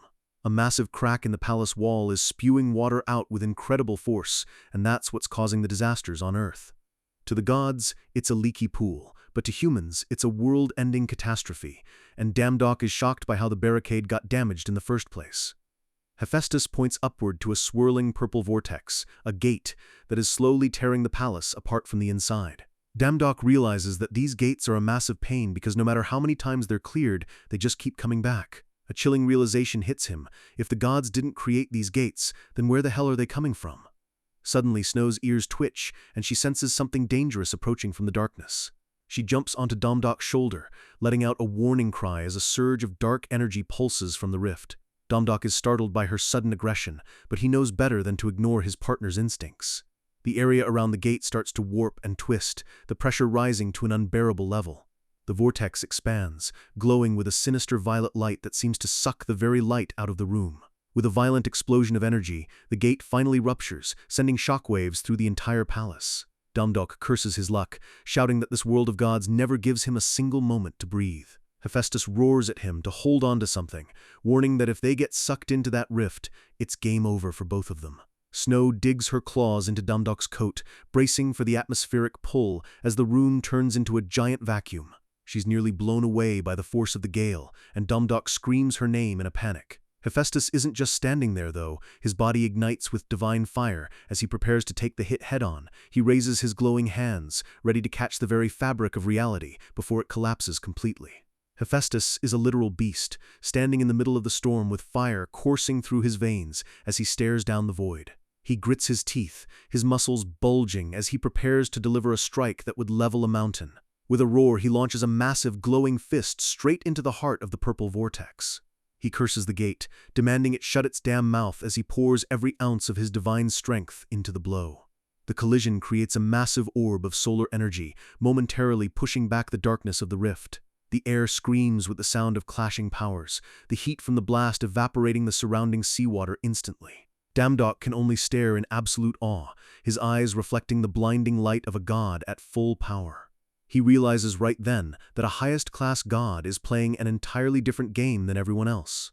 Title card for God's part-time Job. Despite the massive strike, dark tendrils start snaking out from the explosion, refusing to be contained. Domdok looks on, realizing that even Hephaestus might not be enough to stop what's coming through. A pale, monstrous hand with razor-sharp claws reaches out from the void, gripping the edge of reality itself. Dozens of blue-skinned fish monsters begin pouring out of the rift like a literal plague, swarming the palace floor. They land with predatory grace, their rows of jagged teeth and cold eyes fixed on their new prey. Domdok is confused, wondering if the gates in the god world have monster breaks just like the ones on Earth. Hephaestus snaps his fingers, calling out to Domdok to snap him out of his daze. He summons a sword from thin air and tosses it to Domdok, telling him to handle the trash while he keeps the gate blocked. Domdok catches the blade, grumbling that his luck is always trash and this was supposed to be a simple repair job. He decides he's definitely asking for a bonus after this as he charges toward the first wave of monsters. He delivers a lightning-fast horizontal slash, cutting through the lead monster with cold precision. His intuition talent kicks in, alerting him to a hidden threat as he senses the battlefield shifting around him. He narrowly dodges a massive punch, his sneakers skidding across the wet floor as the monster's fist shatters the tiles behind him. He counters with a heavy vertical strike, but the impact feels wrong, like he's hitting solid steel instead of flesh. His eyes widen in shock as he realizes his attack barely even left a scratch on the creature. He realized that he hit the monster with his divine power, and it still survived, while the monster started calling him a disgusting Olympus bastard and threatened to rip him to shreds. Domdok is genuinely creeped out that the thing can talk, realizing this isn't some mindless beast from Earth. He recalls that the monsters from Earth's gates were supposed to be on the weaker side compared to what he's seeing now. He tightens his grip on his sword, feeling the weight of the situation as the monster prepares to lung again. He looks at the sheer number of enemies and realizes that if he's not careful, he's going to get overwhelmed in seconds. Suddenly, a low, rhythmic chanting starts to echo through the chamber, making Domdok pause. A blue flag with a three-pronged symbol rises from the depths, marking the arrival of a new force. A group of armored fishmen marches in, but they look different, more disciplined, and they're glaring at the monsters from the gate. One of the new arrivals looks especially pissed, his face set in a grim mask of determination. The two groups of monsters collide in a chaotic brawl, tearing into each other with savage fury. Blood and scales fly everywhere as the underwater palace turns into a literal mosh pit of monster-on-monster violence. Domdok stands back, completely baffled that their own kind are fighting each other in the middle of a raid. He notices the symbol on their arms and guesses these must be Poseidon's personal guard, coming to reclaim their territory. He lets out a sigh of relief, glad he doesn't have to face the entire horde solo anymore. Even so, he can tell that every single one of these guys is leagues stronger than the hunters he knows on Earth. One of the gate monsters lunges at him, but he's ready this time, meeting the attack with a calm focus. He tells himself that if he can just keep it to 1v1 fights, he can definitely win this. He launches a flurry of strikes, his blade moving in a blur as he tests the monster's defenses. The system tracks his moves, horizontal slashes, vertical slashes, but the monster blocks every single one of them. Damdiok's expression hardens as he realizes he's going to have to dig deeper to find an opening. He realizes that the monster didn't just get lucky blocking his first strike, it's actually skilled. The monster crosses its arms, tanking a direct hit from his divine power, with nothing more than a few scratches to show for it. Damdiok curses under his breath, frustrated by how insanely sturdy these bastards are. The monster sneers at him, telling him it's getting bored of playing around and is ready to end this. It towers over him, demanding he stop resisting and just die like a good little human. Damdiok just gives a dry, "Oh yeah?" as his hand starts to glow with a new kind of power. He ducks under a massive swing, his movements fluid and precise as he prepares his counterattack. The wave splitter skill activates once again, the blue energy concentrating into a razor-sharp edge. He unleashes a massive crescent wave of energy that cuts through the entire room, cleaving several monsters in half instantly. The remaining monsters stop in their tracks, looking around in confusion as their comrades fall like wheat to a scythe. A tiny crack appears in one of the nearby pillars, a testament to the sheer power of the technique. The water in the room starts to churn, a whirlpool forming as the energy from the strike dissipates. Monsters are sent flying, their bodies shattered by the shockwave as the tide of the battle finally starts to turn. Even the larger ones can't withstand the pressure, their heads being smashed against the stone walls. One monster is sent spiraling into the distance, completely helpless against the force of the wave splitter. Damdiok lands softly, the water settling around him as he catches his breath. He lets out a long phew, cleaning the edge of his blade as he assesses the remaining threats. He looks around with a cocky grin, calling out for the next one to come and get some. The monster leader is absolutely livid, his face contorting with rage as he glares at the human who just wiped out half his squad. He shouts for his remaining men to kill him at all costs, and they charge forward with renewed desperation. Damdiok gets into a specialized stance, his eyes narrowing as he prepares to finish this once and for all. He sees the skill notification for another wave splitter, but then a massive red warning flashes across his vision. His cocky grin freezes on his face as the reality of the situation hits him. He realizes with a jolt of terror that he's completely out of skill points and can't use his signature move anymore. He screams in frustration, complaining that everything was going so well until his mana ran dry. A monster lunges at his throat, and in a moment of pure panic, Damdiok actually tries to surrender. Suddenly, a small silver projectile whistles through the air and embeds itself in the monster's arm. A barrage of bullets starts raining down on the monsters, forcing them to back off and cover their eyes. A gruff voice calls them effing fish, and Damdiok looks up to see a massive, scarred dwarf holding a high-caliber handgun. The dwarf is casually smoking a cigar while pulling the pin on a grenade with his teeth. He declares that fish are best when they're fried, tossing the explosive right into the middle of the horde. A group of dwarves bursts onto the scene, armed to the teeth with modern firearms and magic equipment. One of them gives a sharp salute, telling Damdiok they're a bit late, but ready to get to work. Title card for God's part-time Job. Damdiok hits the floor, exhausted but relieved that reinforcements finally showed up. He looks up through his messy hair, watching the dwarves move with the efficiency of a spec ops team. The fish monsters are clutching their wounds, completely rattled by the sudden change in firepower. The lead dwarf sits casually on a massive treasure chest, holding a long spear and looking like the coolest guy in the room. The monster leader is fuming, calling the dwarves little rat bastards for interfering in his hunt. He charges forward with incredible speed, his body turning into a blur as he tries to rip the dwarves apart. The dwarf with the gun just laughs, inviting the fish head to come and try his luck. Suddenly, a rock flies through the air, catching the dwarf completely off guard. He curses as his gun is knocked out of his hand, realizing these monsters aren't just strong, they're smart. The monster follows up with a massive kick, sending the dwarf flying backward through the air. The impact creates a massive shockwave, and the dwarf is slammed into the palace wall with bone-shattering force. The other dwarves watch in horror as their comrade is taken down in a single move. The dwarf leader spits out his cigar, his expression turning deadly serious as he realizes they're in for a real fight.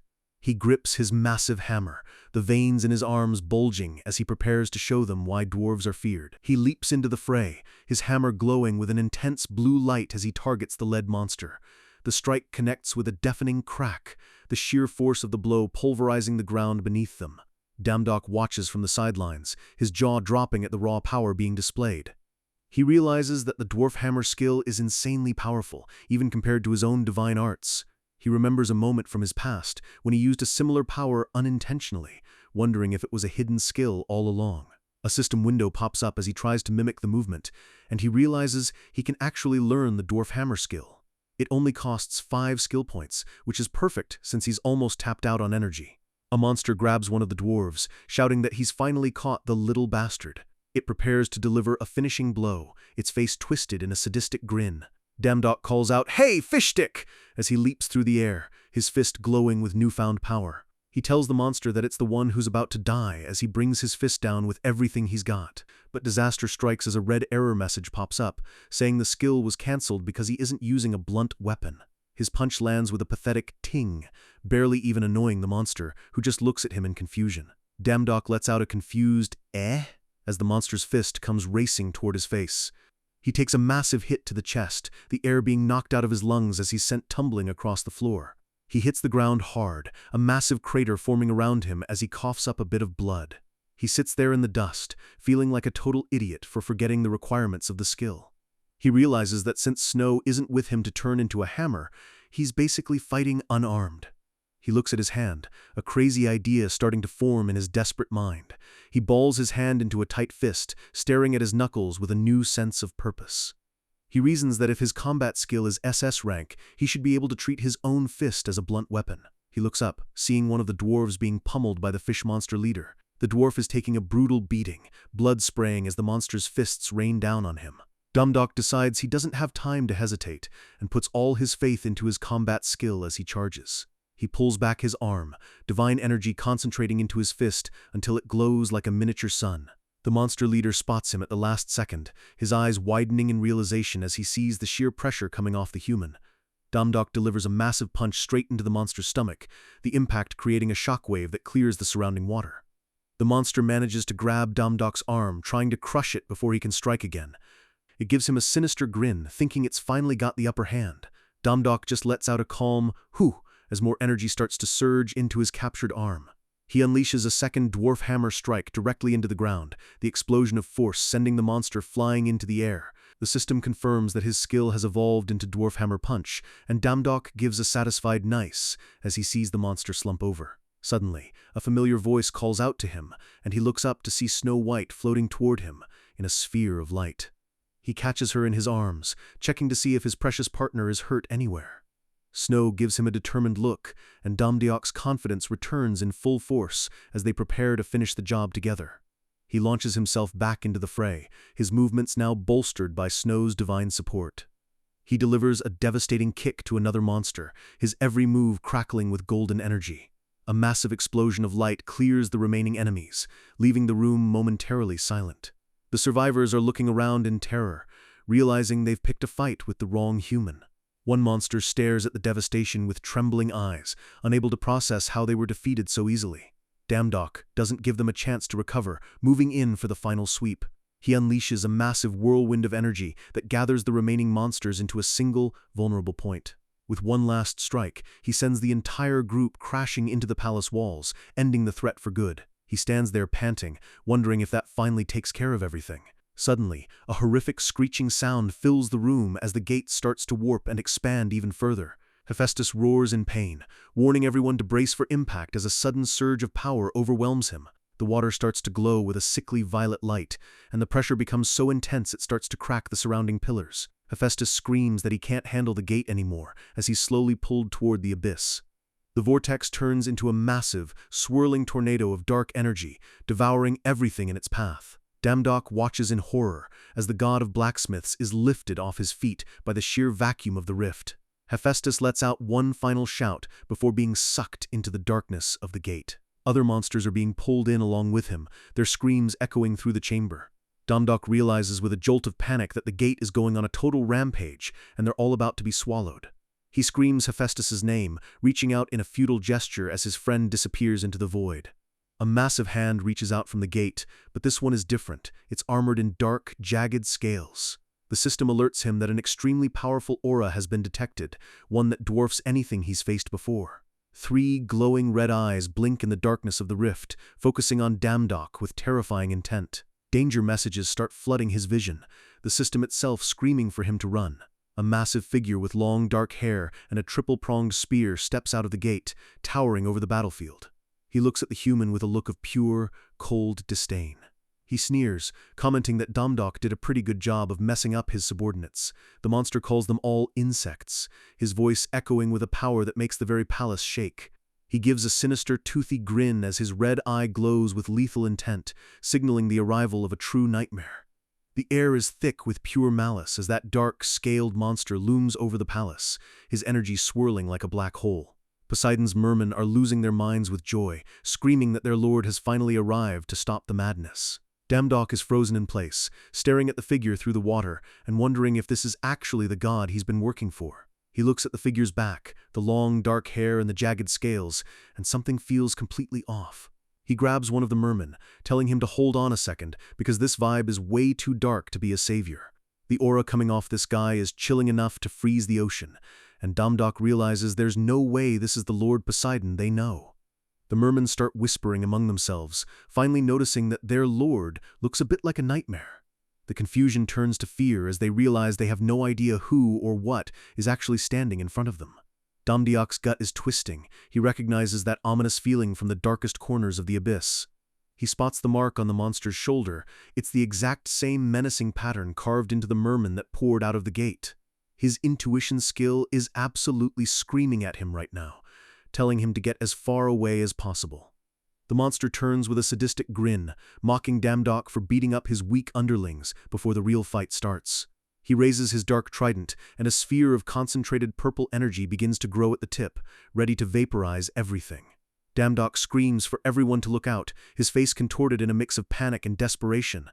The energy builds to a breaking point, the water around it literally vibrating with the frequency of death. With a violent thrust, the monster releases a beam of pure annihilation that tears through the water. Chapter 31 title card. The mermen look on in absolute horror as their supposed leader turns his wrath on them without a second thought. The palace is suddenly crisscrossed by lethal beams of light, turning the beautiful marble halls into a deadly cage of energy. The monsters and mermen are caught in the crossfire, their bodies being disintegrated instantly by the sheer force of the blast. Damdok dives for the floor with Snow tucked under his arm, barely staying beneath the beams as the room explodes around him. The monster stands in the center of the carnage, his silhouette framed by the blood and debris floating in the water. He lets out a low, raspy cackle, clearly enjoying the absolute chaos he's unleashed.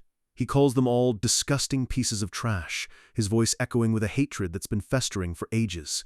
He throws his head back and howls with laughter, looking like a true demon as the danger alerts keep flashing in Damdok's eyes. Our guy is gritting his teeth, a cold sweat breaking out because he knows this is a monster he can't beat with simple tricks. A single, glowing red eye fixates on Damdok, marking him as the next target for execution. The monster sneers, surprised that there's still a little piece of trash left standing in his wake. He grips his trident with a clawed hand, the muscles in his scaled arm bulging with enough power to shatter the palace. The points of the trident glow with a menacing violet light as he prepares to deliver the final strike. He fires a massive, pillar-like beam of energy straight at our MC, intending to erase him from existence. The blast is so bright it turns the dark ocean white, a total wall of destruction racing toward Damdok. Damdok realizes he's trapped, his face reflecting the incoming light as he thinks, "Damn it, he's actually got me." His survival instincts kick in and he tries to activate Windrush, hoping his speed can save him one last time. The system confirms the activation of the E-rank Windrush, but it feels like bringing a knife to a nuke fight. He pushes off the ground with every bit of strength he has, trying to outrun the literal speed of light. The monster's grin widens, knowing that no matter how fast the human runs, the abyss is faster. He appears right in front of Damdok in a blur of motion, whispering, "Where do you think you're going?" The trident is inches from Damdok's face, the dark god telling him to die like the Olympus trash he is. Time slows down as Damdok looks into the abyss, a single word of despair escaping his lips. The screen goes pitch black as he lets out one final curse, bracing for the end. Suddenly, a massive explosion of blue energy ripples through the area, stopping the dark trident in its tracks. Damdok is blown back by the shockwave, hitting the palace wall as bubbles and debris fly everywhere. A new voice echoes through the water, regal and powerful, calling the dark god a fake. Damdok looks up from the floor, his eyes wide, as he sees a figure with flowing blue hair and a massive trident of his own. It's the real Poseidon, and he's asking if the imposter actually thought he could keep the sea god captive forever. The dark god, Neptune, just laughs, claiming he's the true god of the sea as he prepares to throw hands with his double. Poseidon isn't interested in talking. He lands a heavy, water-infused punch right across the imposter's face. He tells the fake to shut his mouth, claiming that the name Neptune was originally his before the world got confused. Poseidon is livid, asking how this trash dared to impersonate him while his back was turned. The two gods grab each other, their divine power clashing and creating massive whirlpools that threaten to tear the palace down. Neptune complains that Poseidon is playing dirty by grabbing his hair, while Poseidon demands he take back every word he said. Damdok is just watching from the sidelines, completely stunned that he's witnessing a brawl between two highest-tier gods. He watches them trade blows and realizes that even high-tier gods fight like angry children when they're pissed off. The fake Neptune screams that he'll annihilate Poseidon today, no matter what it takes to win. Poseidon just scoffs, pointing out that this is probably the 78th time the imposter has failed to take him down. But the fake god has a trick up his sleeve. He smiles and says that's why he hired an amazing god to help him today. Suddenly, the gate begins to rumble again, the dark purple energy pulsing with a renewed, violent intensity. The two gods stop fighting for a second, looking toward the rift as if something, or someone, important is about to emerge. Damdok is sweating, wondering just how much more powerful this new employee could possibly be. A hand reaches through the rift, and Damdok's jaw drops as he recognizes the headband and the scarred muscle. It's Hephaestus! He's covered in blood and coughing, but he's still wearing that terrifying, battle-hungry grin. He collapses to one knee, telling Damdok that he managed to clear out the garbage inside the gate, but his body is aching. Our MC is looking at him with a total "are you serious" expression, doubting if Hephaestus can actually keep fighting in this state. Hephaestus just looks back with a determined eye, telling Damdok that he's counting on him to handle the rest. Damdok just gives a simple yes, though his brain is screaming that this is way above his pay grade. Suddenly, three figures descend from above, their silhouettes cutting through the water with incredible grace. Damdok turns around, sensing a presence that feels both familiar and incredibly powerful. He catches a glimpse of long blue hair and sharp, icy eyes, and he can hardly believe his own luck. The water around the gate begins to glow with a pure white light that starts to push back the purple corruption. Standing there in a black dress, with a massive giant and a wizard behind her, is the Ice Queen herself. The support team looks like absolute units, their eyes fixed on the dark god with zero fear. Damdok can only whisper her name in shock. It's Ju So-Yul, and she's here to turn this whole fight upside down. A beam of light cuts through the darkness, slicing a floating fragment of the gate clean in half. Ju So-Yul stands tall, her hand outstretched as the purple energy shatters like glass before her very presence. The dark god, Neptune, looks over his shoulder, his eyes wide with rage at this new interference. He screams in frustration, seeing his precious gate being systematically dismantled by a human. He's losing his mind, shouting that it wasn't enough to mess with his subordinates. He roars that she's crossed a line by touching his precious gate, and the ground beneath him starts to crack from his fury. He charges toward her, purple energy erupting from his body as he prepares to crush her into the seafloor. Damdok screams for her to look out, but So-Yul doesn't even blink as the monster approaches. The monster unleashes a massive, point-blank blast of dark energy that vaporizes everything in its path. Damdok screams for her to dodge, but she stands her ground, her cold blue eyes reflecting the incoming destruction. Chapter 32 Title Card. So-Yul's aura flares up, a calm but overwhelming blue light that completely swallows the monster's attack. She spins a curved dagger in her hand, her movements looking more like a dance than a deadly combat technique. In a flash, she's behind the monster, her speed making her look like a literal ghost in the water. The screen is filled with sharp blue lines as she delivers a flurry of slashes that the monster can't even track. Neptune is left standing there, his body covered in deep cuts as So-Yul lands gracefully behind him. The monster's shadow looms over her, his dark energy pulsing as he refuses to go down that easily. A single white eye flashes in the darkness of his face, radiating a lethal intent that makes the water feel heavy. He lunges for her head with his clawed hand, the speed of the attack breaking the sound barrier underwater. So-Yul just tilts her head slightly, her expression remaining perfectly calm as death brushes past her cheek. Suddenly, Damdok appears between them, his sword clashing with the monster's claws in a shower of sparks. His body moved on its own because his intuition was going off like crazy, but he can't help but notice the dark god's sinister smirk. The monster whispers for him to just die, calling him an insect that keeps getting in his way. So-Yul reaches out and grabs Damdok by the collar, pulling him back before the monster can follow up. A massive explosion of energy clears the area, and So-Yul looks at Damdok with a mix of annoyance and something else. Her giant warrior partner steps forward, his massive fists glowing as he prepares to show the monster what heavy hitting looks like.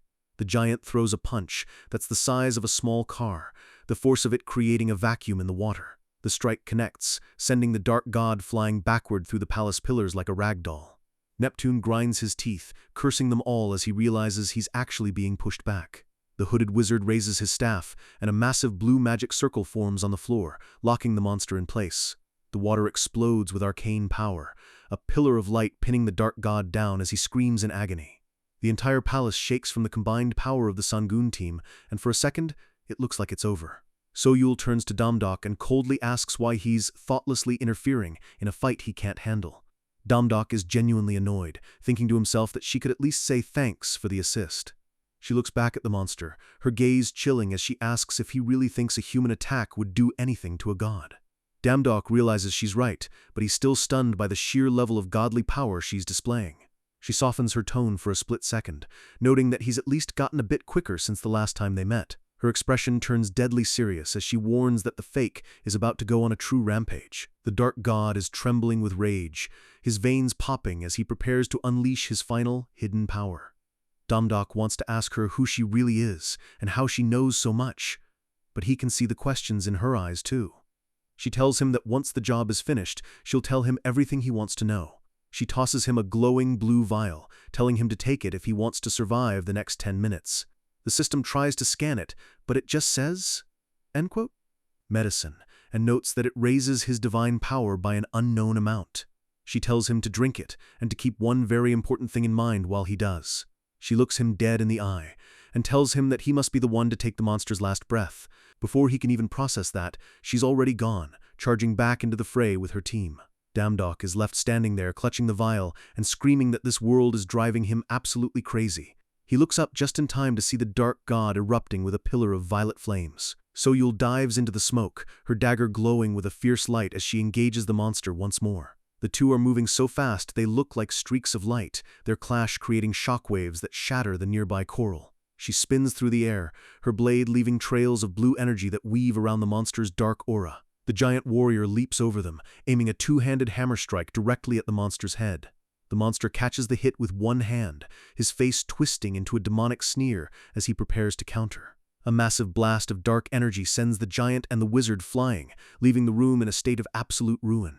The dark god stands alone in the center of the destruction, his aura now covering the entire room.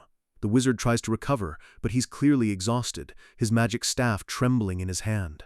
Hephaestus is still down, and the rest of the team is struggling just to stay conscious under the pressure. The monster's clawed hand twitches, sensing that the final pest is still lurking nearby. He fires a beam of energy at the wizard, a shot that would be lethal if it connected. The giant steps in to take the hit, his armor shattering as he's slammed into the seafloor. The dark god is relentless, moving in for the kill on the defenseless team members. He raises his trident, the purple energy glowing with the light of a dying star. With a deafening KWA boom, he unleashes his full power, intending to finish everyone in the room at once. Damdok can only watch in horror, realizing the gap between him and this monster is still a literal ocean. He sees his allies being defeated in an instant, their power completely dwarfed by the dark god's wrath. He looks at the vial in his hand, wondering what kind of monster Soyul expects him to kill with just a little medicine. The monster turns toward him, his red eyes glowing with the realization that the human insect is the only one left. Damdok stands his ground, but he's shaking, thinking there's absolutely no way he can win this. He looks at his feet, realizing he's just a lesser god facing down a being that can challenge Poseidon himself. The dark god smiles, the sight of the human's fear clearly giving him more energy. He whispers lesser god, mocking Damdok for even trying to stand up to him. He roars that he's going to rip him apart right now, his hand glowing with an orb of concentrated death. The world around Damdok starts to turn purple, the energy of the attack beginning to warp his vision. Suddenly a trail of blue light cuts through the purple fog, a familiar scent of cold air hitting his senses. Soyul appears out of nowhere, her body glowing as she prepares to take the hit for him. She looks back at him one last time, asking him what the hell he's doing just standing there blankly. Damdok's eyes widen as he sees her being engulfed by the explosion, his heart stopping for a split second. She collapses to the floor, her clothes torn and her body covered in bruises from the massive impact. The dark god, Neptune, steps onto the platform, literally looming over her fallen body with a look of pure disdain. He sneers at her stupidity, telling her she could have lived if she had just run away like a coward. He asks if she really thought something would change just because she saved a little insect, like Damdok. So-Yul is barely conscious, her hair fanned out in the water as she struggles to keep her eyes open. She manages to whisper that Damdok is actually more amazing than the dark god could ever imagine. With a bloody smile, she tells the monster that in the end, he's going to die at the hands of the very lesser god he's looking down on. Damdok is panicking, asking her what she's saying because there's no way he can kill a monster that just wiped her out. She calls out his full name, Yu Damdok, with a tone of absolute certainty. She looks him dead in the eye and tells him, "I know you can do it." She tells him she believes in him, and for the first time, Damdok feels a weight that isn't just fear. A system chime rings, and a message pops up saying, "The target's intentions are absolutely good." Suddenly, a memory of being talentless hits him, the feeling of a future being decided the moment you're born. He remembers standing among the talented people while living a completely different, darker life. But through all the darkness, he remembers that there was always one person who didn't care about talent. His mom was the only one who trusted him, telling him that effort could overcome anything the world threw at him. He remembers the day he got into crushing debt because of his uncle, and how his mom was the only one who stayed by his side. He recalls the look on her face when things were at their worst, the silent apology she never should have had to give. He realized back then that her words of comfort were just a way to hide her own guilt for failing him. The emotion he felt then wasn't anger, it was a twisted sense of relief. He thought it was better that way, that he could finally just give up because nobody expected anything from him. He realized that having no one to believe in you means there's no one you can disappoint, but that thought made him feel disgusted with himself. He remembers the chains of his old life, the feeling of drowning in the rain while he screamed at the sky. But then he thinks about everything that's happened since, the gods, the dungeons, and the power he's earned. He looks at Snow on his shoulder and realizes that things are finally different this time. There's someone who actually believes in him, and he feels a surge of blessings engulfing his entire body. He downs the mysterious medicine, and a system message flashes. A sudden burst of divine power is starting to arise in you. He looks at the empty vial with a smirk, thinking that Ju So-Yul is definitely a strange woman. The vial falls to the floor as his aura begins to flare with an intense golden blue light. He vows that this time, no matter what happens, he's not running away from his responsibilities. He kicks off the ground with a speed that shatters the marble tiles, turning into a literal blur of motion. He catches So-Yul before the monster can land another hit, holding her protectively as he skids across the floor. The dark god is stunned, his red eyes widening as he realizes the human's power level just jumped through the roof. Damdok gently lays So-Yul down, his hand lingering for a second as he promises to handle things from here. He tells her to rest up, promising that he'll be back soon with the monster's head. He calls out for Snow, and she transforms into a brilliant golden sword that hums with divine energy. The monster lunges at him, but Damdok sees everything in slow motion, his combat focus at its absolute peak. He dodges a massive swing by a hair's breadth, the blade of the trident passing right over his head. He feels his body overflowing with power, every muscle and nerve ending singing with divine energy. He clashes with the monster head-on, the impact creating a shockwave that pushes back the very ocean. The monster grinds his teeth, shouting that it won't matter if the human got a little stronger. He warns him not to get cocky as he unleashes a flurry of trident strikes that tear through the palace walls. Damdok takes a glancing blow, gritting his teeth as he realizes the power gap is still massive despite the medicine. He's being pushed back, the sheer weight of the dark god's attacks starting to wear him down. He looks at the fallen So-Yul and remembers the trust she placed in him just moments ago. He roars that he can't get pushed back here, his aura exploding into a pillar of pure light. He drops his sword and lands a devastating dwarf hammer punch right in the monster's solar plexus. The monster coughs up dark ichor, his face contorted in absolute shock that a lesser god could actually hurt him. Damdok tells himself he needs to be faster, his body beginning to move beyond the limits of a human. He ducks and weaves through a rain of strikes, his movements looking like a fluid stream of water. He shouts, "Faster!" as he delivers a combo of blows that the monster can't even hope to block. He's moving so quickly he's becoming an afterimage, a golden ghost haunting the dark god. "Even faster!" he screams, his punches becoming a continuous roar of thunderous impacts. He grabs the monster's arm, using the momentum to flip him over and slam him into a marble column. He doesn't give the beast a single second to recover, pinning his arm and preparing for the end. He shouts that he's not giving him any breathing room until the job is done.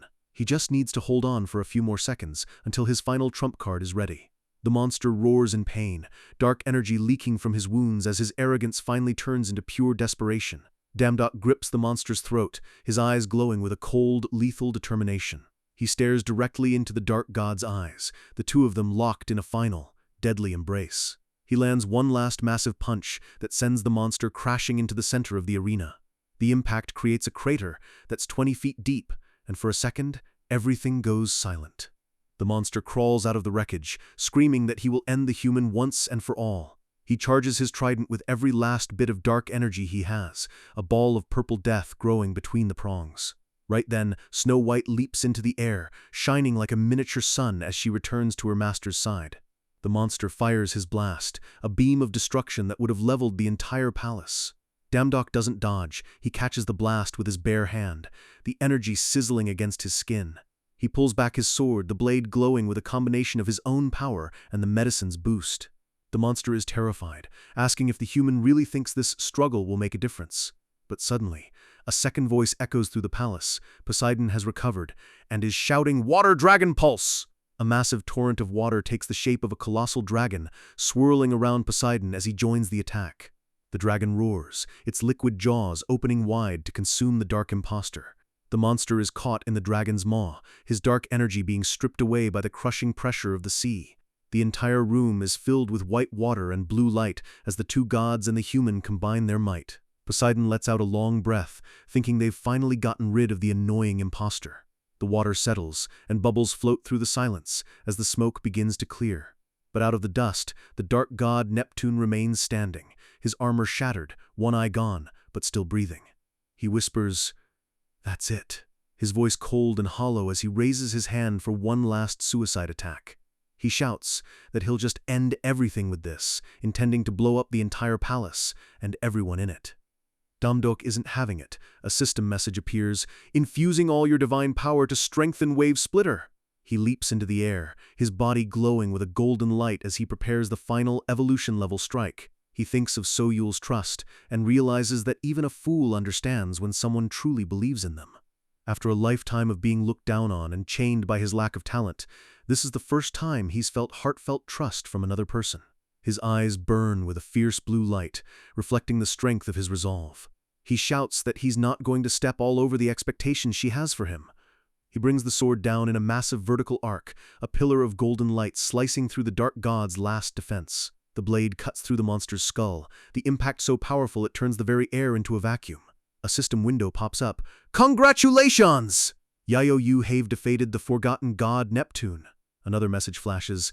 "An unknown goddess smiles upon your victory. You have fulfilled the evolutionary requirements with the final blow." The system confirms the ultimate prize. Through final blow, you have absorbed the power of the forgotten god Neptune. Snow White glows with a brilliant light as the system announces, "Moonlight Fox level 1. Moonlight Fox is leveled up." Damdok stands there, the blue energy of the fallen god swirling around his arms like a trophy of his victory. He can hardly believe it himself, whispering, I actually did it." He collapses onto the floor next to the crater, completely drained but finally triumphant as the dark aura of the palace begins to lift. He looks over to see Ju Soyul watching him with a soft, satisfied smile, her trust finally having paid off. Our boy finally opens his eyes, but the first thing he feels is a heavy pounding ache in his head. Everything is blurry, but he can just barely make out the regal, blue-haired figure of Poseidon looming over him. Damdok snaps awake and realizes he's back in the palace, but something is very, very wrong. He tries to move his arms and panics. He's been bound by glowing divine chains while he was unconscious. Poseidon sits on his throne with an air of absolute authority, thanking Damdok for cleaning up the Neptune mess. But the gratitude ends there, as Poseidon leans in, his voice turning cold and sharp. The tension in the room is suffocating. One wrong word here, and Damdok is history. Poseidon explains that while most of Neptune's power returned to the sea, a specific fragment is missing. That power is currently inside Damdok, and it's a force that could either bring order or total unbridled chaos to the world.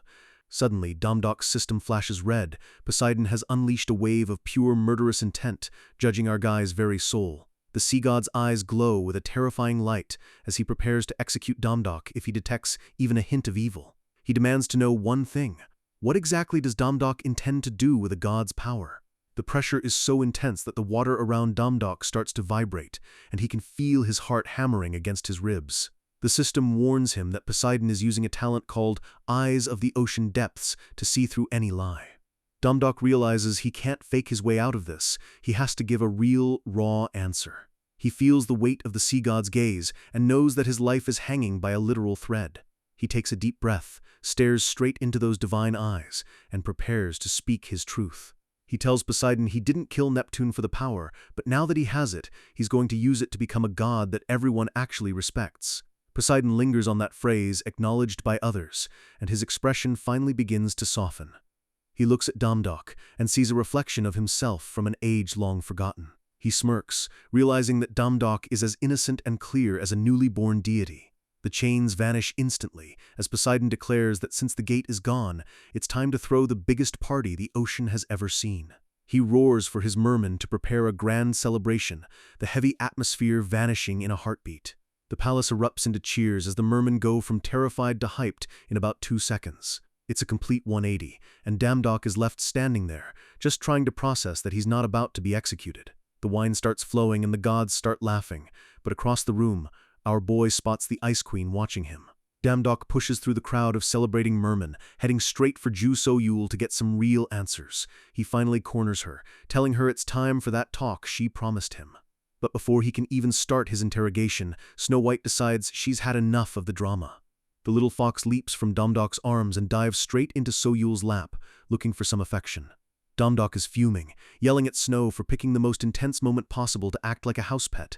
He demands Snow come back so he can finish his serious talk, but the fox just gives him a sassy, not today look. He grumbles that Snow is acting all high and mighty just because she leveled up a bit during the battle. He's genuinely jealous, wondering why his own partner likes the Ice Queen more than him. Suddenly, a beautiful goddess bumps into him, pulling his attention away from the fox. A group of goddesses swarm around So-yul, treating her like a celebrity and leaving Damdok in the dust. He tries to push back in, but he gets shoved aside as they gush over how So-yul handled the gate. Damdok stands there with a twitching eye, realizing his main character moment has been totally hijacked by a fan club.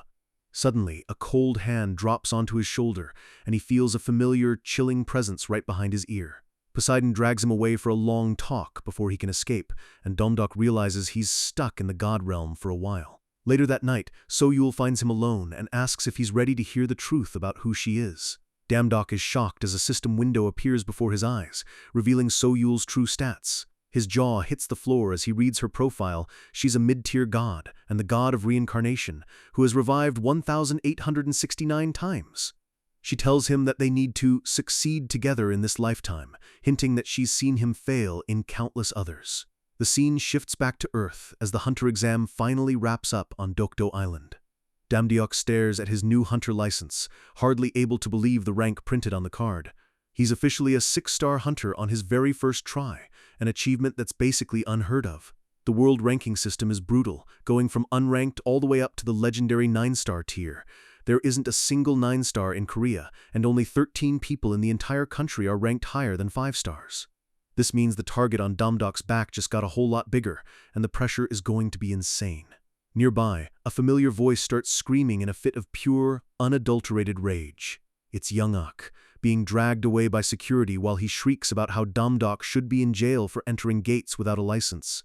Damdok just watches him with a pitiful look, his ears ringing from the bully's desperate, jealous tantrum.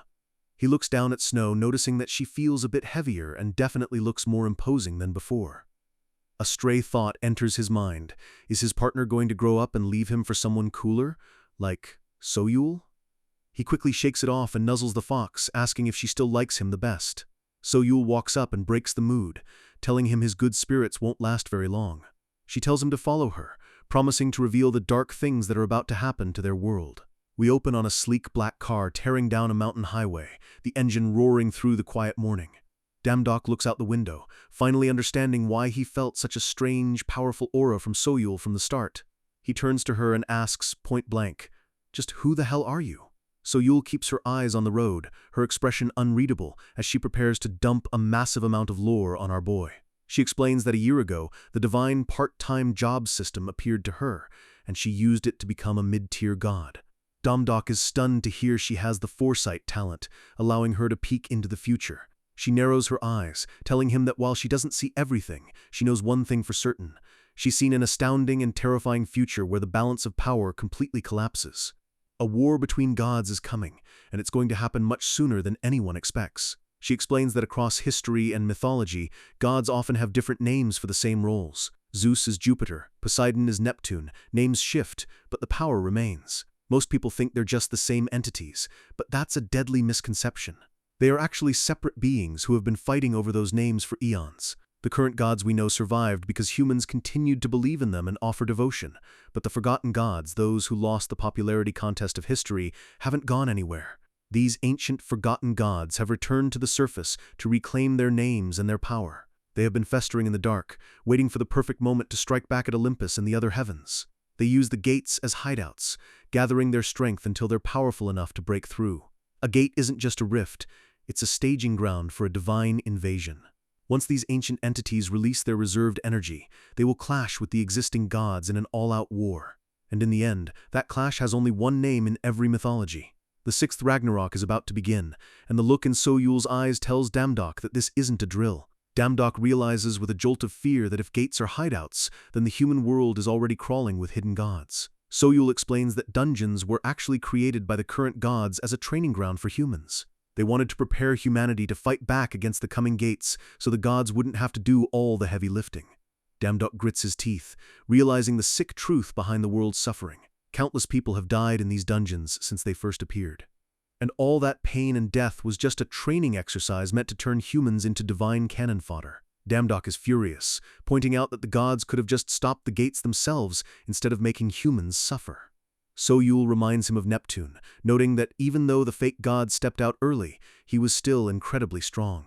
She admits that the gates are places that even the most powerful gods are afraid of. The more energy these forgotten gods gather, the more taxing it becomes for the existing gods to protect their world. She tells him that if Ragnarok actually happens, the result will be total devastation. There won't be a single god left with enough strength to protect the human world from the fallout. Most humans are clueless, believing the gates are just random disasters like car accidents. But if a presence like Neptune appeared in the middle of a major city, the consequences would be unthinkable. The entire landscape would be decimated in an instant, leaving nothing but ash and rubble. Damdok stares into the darkness, the gravity of the situation finally sinking in. Everything is finally starting to click, and the puzzle of his life is coming together. His sharp green eyes narrow as he realizes the role he's been forced to play. The dungeons, the skills, the items, it's all been a setup for the end of the world. Dungeons weren't a gift, they were a desperate gamble by the gods to save their own skins. And now, humanity is the last line of defense against a divine apocalypse.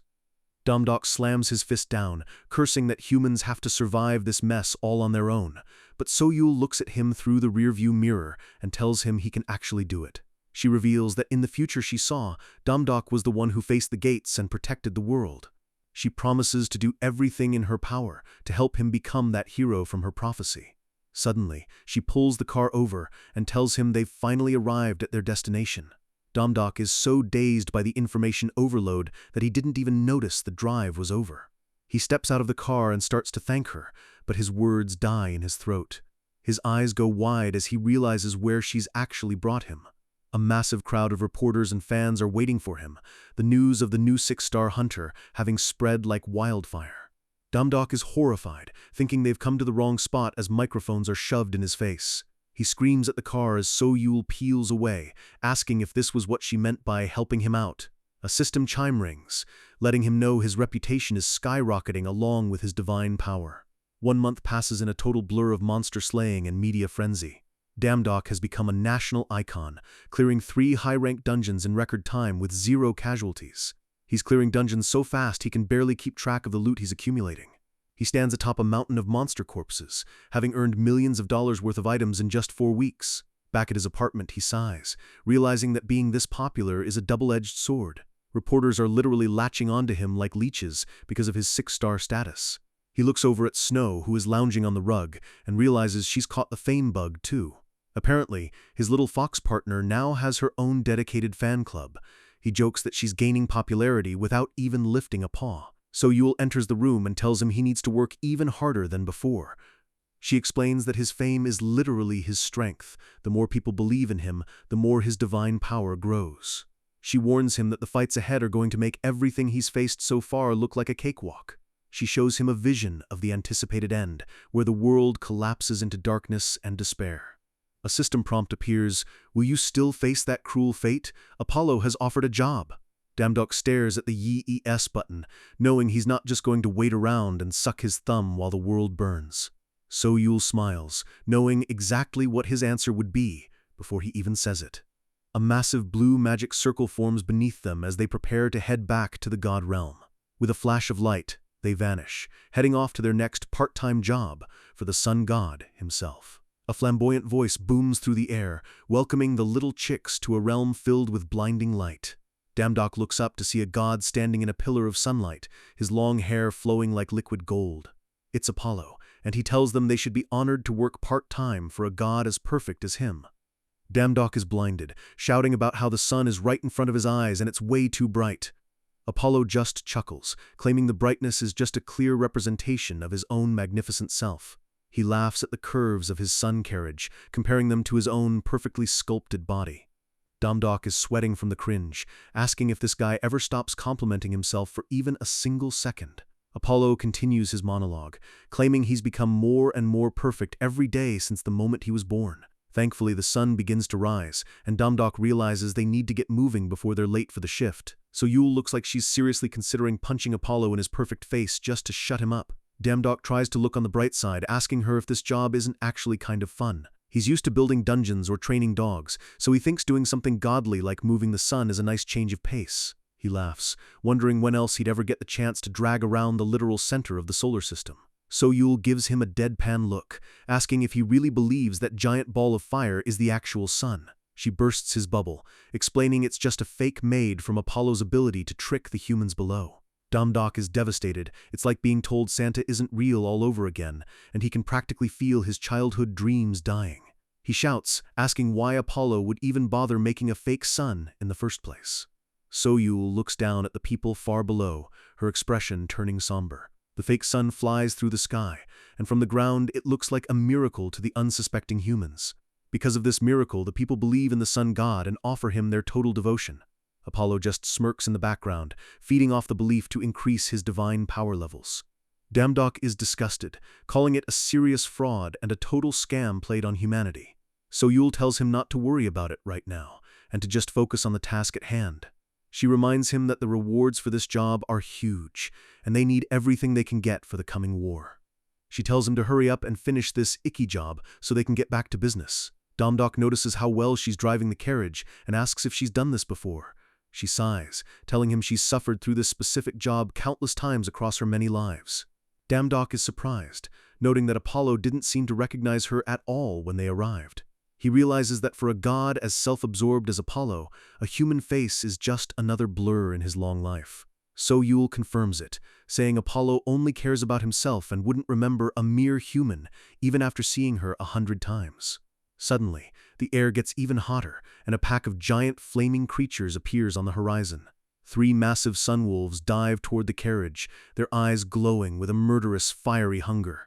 Damdok's intuition kicks in, warning him that these aren't just normal monsters. The carriage horses start to panic, and Damdok struggles to keep the sun on its proper path. One of the horses lets out a terrified neigh as a wolf's flaming jaws snap just inches from its throat.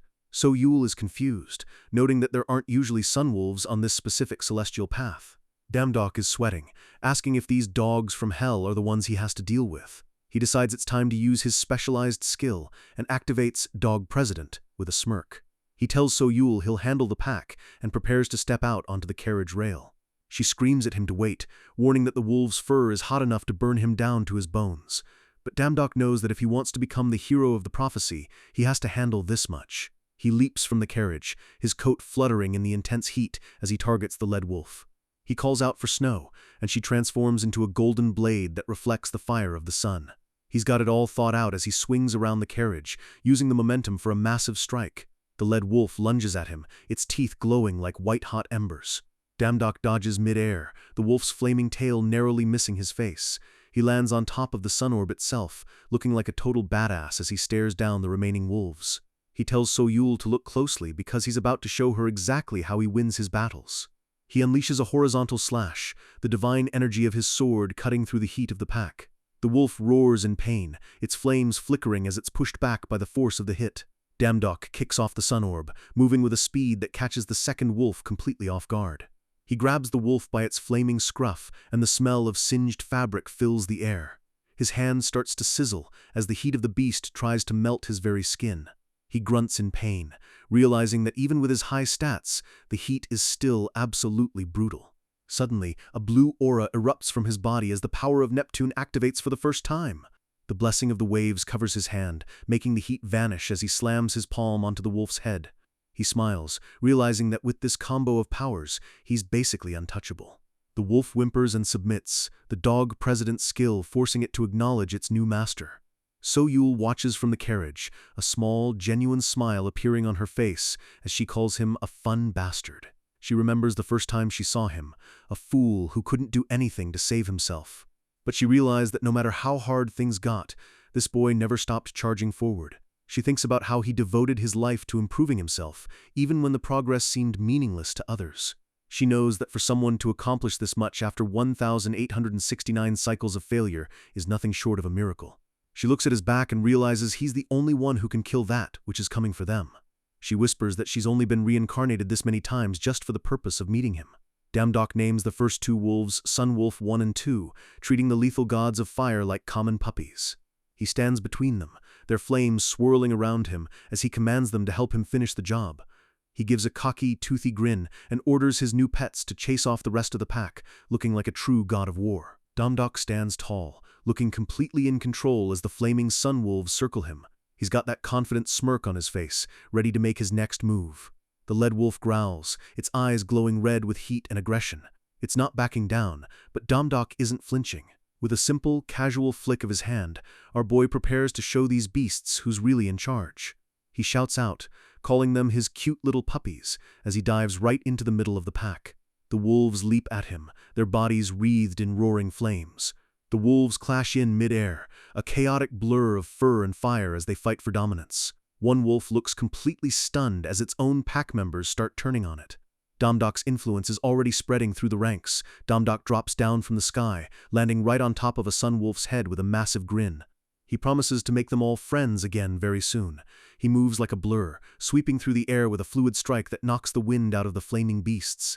He sticks the landing perfectly, pinning one of the wolves down as the fire around it begins to flicker and fade. A system window pops up. The special ability President has been successfully activated. That's 2 down, and he's not stopping.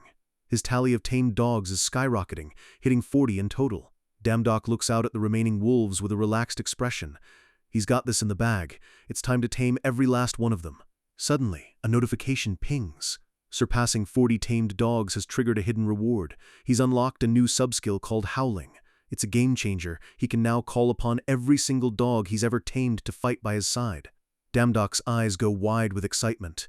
He realizes he's basically just gained a personal summonable army. He thinks back to the goofy hellhounds he met earlier. They were cute, sure, but he knows he has much bigger hitters in his back pocket. A massive, terrifying image of Cerberus flashes in his mind. If he can summon the 3-headed king of Hades' kennel, he'll be unstoppable. He smirks, thinking about how interesting it would be to see a legendary beast like that in action. So-Yul watches from the distance, shouting at him to stop daydreaming and finish the job already. Damdok's expression shifts to a serious one. He knows sun wolves aren't just dangerous on their own, they have a terrifying secret. When they feel truly cornered, they don't run, they combine into one massive, flaming monster. The wolves merge, sending a shockwave of heat through the air that almost knocks Damdok off his feet. The giant sun wolf opens its maw, charging up a blinding sphere of pure solar energy. It fires! A massive beam of fire streaks across the sky, aimed right at the sun carriage and everything in its path. Damdok can only watch in horror as the sheer scale of the attack lights up the entire horizon. Boom! The explosion is massive, tearing through the clouds and shaking the very ground beneath them. The sun carriage is caught in the blast, spinning out of control and falling toward the earth like a broken toy. In the middle of the chaos, So-Yul appears out of nowhere, grabbing Damdok and pulling him to safety as he's still dazed from the impact. She looks at him with a mix of concern and annoyance, telling him he really needs a lot of looking after. Damdok panics, asking about the carriage and the sun itself. He knows Apollo is going to flip if his favorite toy is destroyed. So Yul delivers the bad news. The giant wolf and the carriage have both plummeted straight down toward a nearby village. She can see the guilt starting to wash over his face, but she cuts him off before he can spiral. She tells him straight up, saving the people in that village is the only thing that matters, right now. Down below, the villagers are running for their lives as the giant wolf breathes fire through their streets. A young girl screams in terror as a massive chunk of debris from the carriage nearly crushes her. She looks up, her eyes wide with fear as the shadow of the monster looms over her. The girl lets out a final cry for help, thinking this is the end. Suddenly, a beam of light cuts through the air, shattering the falling rubble before it can touch her. Domdok stands between the girl and the flames, his sword at the ready. He tells her to get away as fast as she can. He charges forward, his eyes locked on the massive beast. He isn't just a part-timer anymore, he's a protector. The giant sun wolf towers over him, looking like a literal mountain of fire, but Domdok doesn't back down an inch. He grits his teeth as he takes a direct hit from the wolf's flaming paw, the heat searing through his clothes. With a roar of effort, he pushes back, his blade glowing as he tries to find an opening in the monster's defense. The wolf snaps its jaws inches from his face, but Domdok is just waiting for the perfect moment. He looks up at the massive creature and smiles. He realizes that even though these wolves combined, they're still just dogs to him. He thinks to himself that this overgrown pup is absolutely no match for the real king of the underworld. He activates his new skill, and the sky tears open. Cerberus descends, its 3 heads roaring with enough power to silence the entire village. The 2 giant beasts collide. Cerberus slams the sun wolf into the ground with overwhelming brutal force. Domdok commands his pet to hold the wolf down tight. The sun wolf whimpers, its fire beginning to sputter out under the pressure. Our boy raises his sword high, the tip gleaming in the sunlight. He's ready to put an end to this disaster. He brings the blade down. A massive shockwave clears the smoke and dust, ending the fight in a single decisive blow. An old man from the village watches in absolute awe. He can't believe a human, or a god, just fell from the sky and saved them all so easily. Soyul walks up behind him and calmly identifies their savior. She tells the man that the god's name is Yu Domdok. Domdok stands in the ruins, looking every bit like the legendary hero they need. The old man whispers the name Yu Domdok, his eyes filled with newfound hope. Soyul smirks to herself. She knows Domdok has a natural talent for stealing the spotlight, whether he means to or not. Back to reality. Domdok is casually feeding the sun wolves like they're regular pets. He tells them they need to behave if they want to keep eating. He senses someone watching him and turns around, looking confused. He spots a few wolves trying to sneak off to play and barks at them to get back in line. He's running a tight ship here. He sighs, thinking that if he looks away for even a second, these guys just go right back to causing trouble. The village elder approaches him, looking incredibly humble and calling him Godly Yu Domdok. The old man drops to his knees, offering a deep bow of gratitude on behalf of the entire village. Domdok panics, waving his hands around. He tells the man to get up, saying it was just a lack of caution that caused the mess anyway. The elder won't hear it. He believes the gods are finally looking after them, and he promises to offer riches every month in Domdok's name. The old man starts screaming, "Hurrah for you, Domdok!" at the top of his lungs, drawing a crowd. Domdok's face goes blank as he realizes things are getting way too intense. In a flash, he uses his speed to vanish from the spot. The elder is left shouting at the empty air, wondering where his new god went. Domdok leans against a pillar, hiding. He's wondering what kind of crazy stories Soyul has been telling these people to make them act like that. But the moment of peace is short-lived. He looks up at the sky, realizing they are in serious trouble. The carriage is absolute junk now, and the sun that fell with it has been swallowed up by the sun wolf. This is a PR disaster. They still have a full week left on Apollo's part-time job contract. If they don't fix this, the sun god is going to have their heads. Soyul walks up with her arms crossed, looking completely unbothered. She simply says they'll just have to make a new one. Domdok looks at her like she's lost her mind. He's not exactly a craftsman, and he's definitely not a sunmaker. She gives him a knowing look, her eyes sharp and mysterious.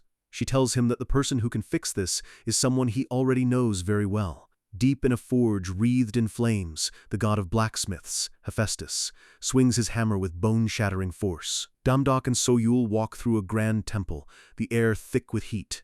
Domdok is still skeptical about visiting Hephaestus for a favor this big. He asks Soyul if she's actually rich enough to pay a top-tier god to build a literal sun. She bluntly tells him she doesn't have a dime. Domdok's jaw drops. He's looking at her like she's the most irresponsible person he's ever met. He starts yelling, asking how she expects Hephaestus to work for free. So Yule just tells him to shut up and follow her. Our boy is beyond frustrated, clutching his chest and wondering why he always ends up in these impossible situations. He's so sure it won't work that he proposes a bet if Hephaestus says no, so Yule has to grant him a wish. Suddenly, a booming laugh fills the hall. Hephaestus appears, telling Soyul that he owes her so much. A favor like this is absolutely nothing. He promises to have the new sun ready in just 3 days.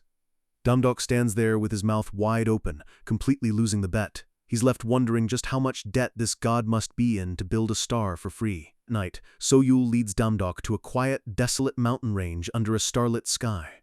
Damdok asks why they had to move to such a spooky place just to talk. Soyul turns back to him, reminding him that he lost the bet and now owes her a wish. She looks unusually serious, and the atmosphere gets heavy. Damdok starts getting nervous, wondering what kind of terrifying request is coming. She tells him the harsh truth, to stop the foretold war of the gods and the end of the world. He needs to start gathering his own priests. She stands against the moon, looking like a true goddess of fate. Damdok is confused. Priests? He's barely a god himself, and now he needs a fan club? She explains that once a low-class god's power hits 50,000, they unlock God's calling. This allows them to summon their priests to fight alongside them across any distance. Damdok thinks she's joking. He's trying to stay grounded, but the stakes are spiraling out of control. He argues that he can't just go around claiming to be a god, especially since he still feels like a regular guy deep down. Soyul looks down sadly. She tells him that his strength alone isn't going to be enough to stop the coming apocalypse. The prophecy says he must lead 12 priests gathered from different dimensions. A vision of Damdok leading an army of hooded knights flashes before them. Damdok rubs his head, feeling a massive migraine coming on. Different dimensions? He's already exhausted just working in Greek mythology. Soyul stares at him with those deep, ancient eyes. She's not asking. She's telling him his destiny. She explains that while he's limited to this continent now, the world is much bigger than he realizes. The winds howl through the valley as the scale of his mission sinks in. As his divine power grows, the mother system will open doors to other realms and even more dangerous part-time jobs. Damdok sighs. He realizes his life of relaxing and just paying bills is officially over. Soyul tells him not to worry. The first priest is already in their current dimension, and they'll be a massive help. A vision of a classroom flashes, a hint that his first ally might be closer than he thinks. She smirks, reminding him that she still has that wish to collect. She tells him she's just remembered exactly what she wants from him. The sun begins to rise over the mountains, but it's not the natural sun. It's the new sun carriage. It streaks across the sky, glowing with blinding radiance. Below, the villagers fall to their knees in worship. They bow low, thinking their prayers have been answered by the heavens. The village elder looks up, squinting at the glowing object in the sky. He asks who the god was that saved the neighboring village from the fire beasts. Another villager reminds him, it was you, Damdok. They notice something on the side of the carriage. It's a massive, colorful banner that says, "Sword God you Damdok! This man is amazing!" The villagers are stunned that Apollo would treasure a human god enough to put his name on the royal carriage. Back on the carriage, Damdok is shaking with pure, unadulterated embarrassment. He looks like he wants the ground to swallow him whole. He screams at Soyul, asking why she chose such a cringy wish. This PR stunt is killing his pride. Soyul just looks at him with a deadpan expression. She reminds him that he promised to grant her anything. She explains the strategy. They need to hit that 50,000 DP mark to unlock God's calling, and fame is the fastest way to get there. They only have a few days left, so they have to milk every bit of reputation they can from these villagers. Damdok groans, looking at the flashy banner waving behind them. He wishes she had at least made it look a little more professional. Later that night, Damdok is resting in his quarters, the moon shining through the window. He opens his system window, deciding it's time to spend some of those hard-earned points. He goes for it. Shooting talent. Purchase successful. He smiles to himself. He realized during the last few fights that he's severely lacking in long-range options. He thinks back to his fight with Neptune. His only move was a wave slash, which was way too risky against a god. If he had messed up back then, he'd be a goner. Now, he checks his updated stats page to see how much power that embarrassing banner actually generated. He's been losing sleep over that cringy sign, but as he looks at the screen, his eyes nearly pop out of his head. His divine power has hit 50,011! God's calling is officially unlocked. Only those overfilled with awe can be registered as his priests. He can't believe it. That horrible flashy banner actually worked better than any boss fight he's ever had. Suddenly, a hand reaches over his shoulder. A voice asks what he's looking at so intently. "It's Apollo!" Damdok screams in terror, nearly jumping out of his skin. Apollo just chuckles, telling him the mother system won't let anyone else see his stats, so there's no reason to be so jumpy. Damdok realizes Apollo is referring to the system page. He laughs nervously, trying to play it cool. Apollo leans in, his eyes glowing with interest. He asks if anything happened while he was away. Damdok tells him about the sun wolves that attacked, but says they managed to figure everything out. Apollo smiles, impressed that Damdok handled those pesky wolves without calling for help. He tells Damdok he's going to give him a special payment for a job well done, along with a little extra bonus. A gold light surrounds Damdok as the system confirms he's received Apollo's heal ability. Damdok looks at his hand, feeling a strange warmth. He's skeptical about a level 1 healing skill. Apollo bursts into laughter, boasting that this is a rare ability you can only get by being his personal favorite part-timer. He claims gods would kill for this skill. Snow White peeks over Damdiok's shoulder, looking totally unimpressed by Apollo's ego. Damdiok pets Snow, asking to borrow her strength for a second to test something out. He transforms her into a small, sharp dagger. Apollo watches, surprised to see a mythical creature turn into a weapon. Damdiok decides to see exactly how good this healing is. He takes the blade and gives himself a quick cut on the finger. Heal activates instantly. He watches a drop of blood disappear as the wound starts closing up, albeit slowly. He looks at his finger with a soft smile, thinking the tiny healing effect is actually kind of cute. Suddenly, Snow White starts licking the wound, her tiny tongue rough but comforting. Damdok blushes, asking her if she's only doing that because he used her to hurt himself. Snow just gives him a loyal "wee!" Apollo leans in, fascinated. He's never seen a weapon-transforming spirit with that much personality before. He looks Damdok in the eye, realizing our boy has some serious high-level taming skills. Damdok admits he's got a talent for it, thinking back to all the hounds and wolves he's brought to heal. Apollo's expression changes to one of frustration. He admits there's something that's been a real pain for him lately. He's tired because the sun wolves he's supposed to control keep trying to rip up his carriage and eat his son. His eyes flare with intensity. He wants to know exactly how Damdok managed to raise them so well. A vision of the flaming wolves flashes, untamed, wild, and incredibly dangerous. Apollo is shocked because he's never heard of any god, even a high-tier one, taming sun wolves before. He can't wrap his head around how a lower god accomplished something that's basically impossible. Meanwhile, the sun wolves are being super friendly with Damdok. He begs Damdok for his secrets. Damdok just smiles playfully and says he'll tell him on one condition. He holds up a finger, looking like he's about to make the deal of a lifetime. He wants the sun god himself to teach him archery. Most people just see Apollo as a pretty boy sun god, but he's much more than that. He is the patron of arts, music, poetry, and most importantly, archery. He's the undisputed master of the bow in the Greek realm. The training begins. Apollo tells him to concentrate his divine power into his fingertips to create an arrow of pure light. He demonstrates, his form perfect as he draws back the string. He tells Damdok to hold his breath and find his center. He lets it fly. The arrow streaks through the woods with a piercing whistle. Whack! It pins an apple to a tree hundreds of yards away with surgical precision. Apollo turns back with a smug grin, acting like it was the easiest thing in the world. Damdok is left staring, realizing he's got a lot of work to do. He admits to himself that he looked down on Apollo because of his ego, but his skills are definitely god tier. He realizes that rising to the level of a high god isn't just about luck, it's about having a master-level control over your abilities. Another arrow flies, slicing through the air with a sharp "pa!" A month passes in the realm of gods. Apollo is a strict teacher, pushing Damdok until his arms shake and his eyes sting. Damdok finally lowers his bow, a confident smile returning to his face. He finally understands what true archery is. He reflects on his journey. Up until now, he was just a kid watching YouTube tutorials or copying the basic moves of dwarves and soldiers. But learning directly from a god? That's on a completely different level. He starts imagining how he can combine these new skills with everything else he's learned. He looks up at the bright blue sky, feeling like he's finally stepping into a new level of power. So Yule walks up behind him, telling him it's time to head back to Earth. She reminds him that time is running out. He needs to meet his very first priest very soon. Damdok nods, asking where Apollo is.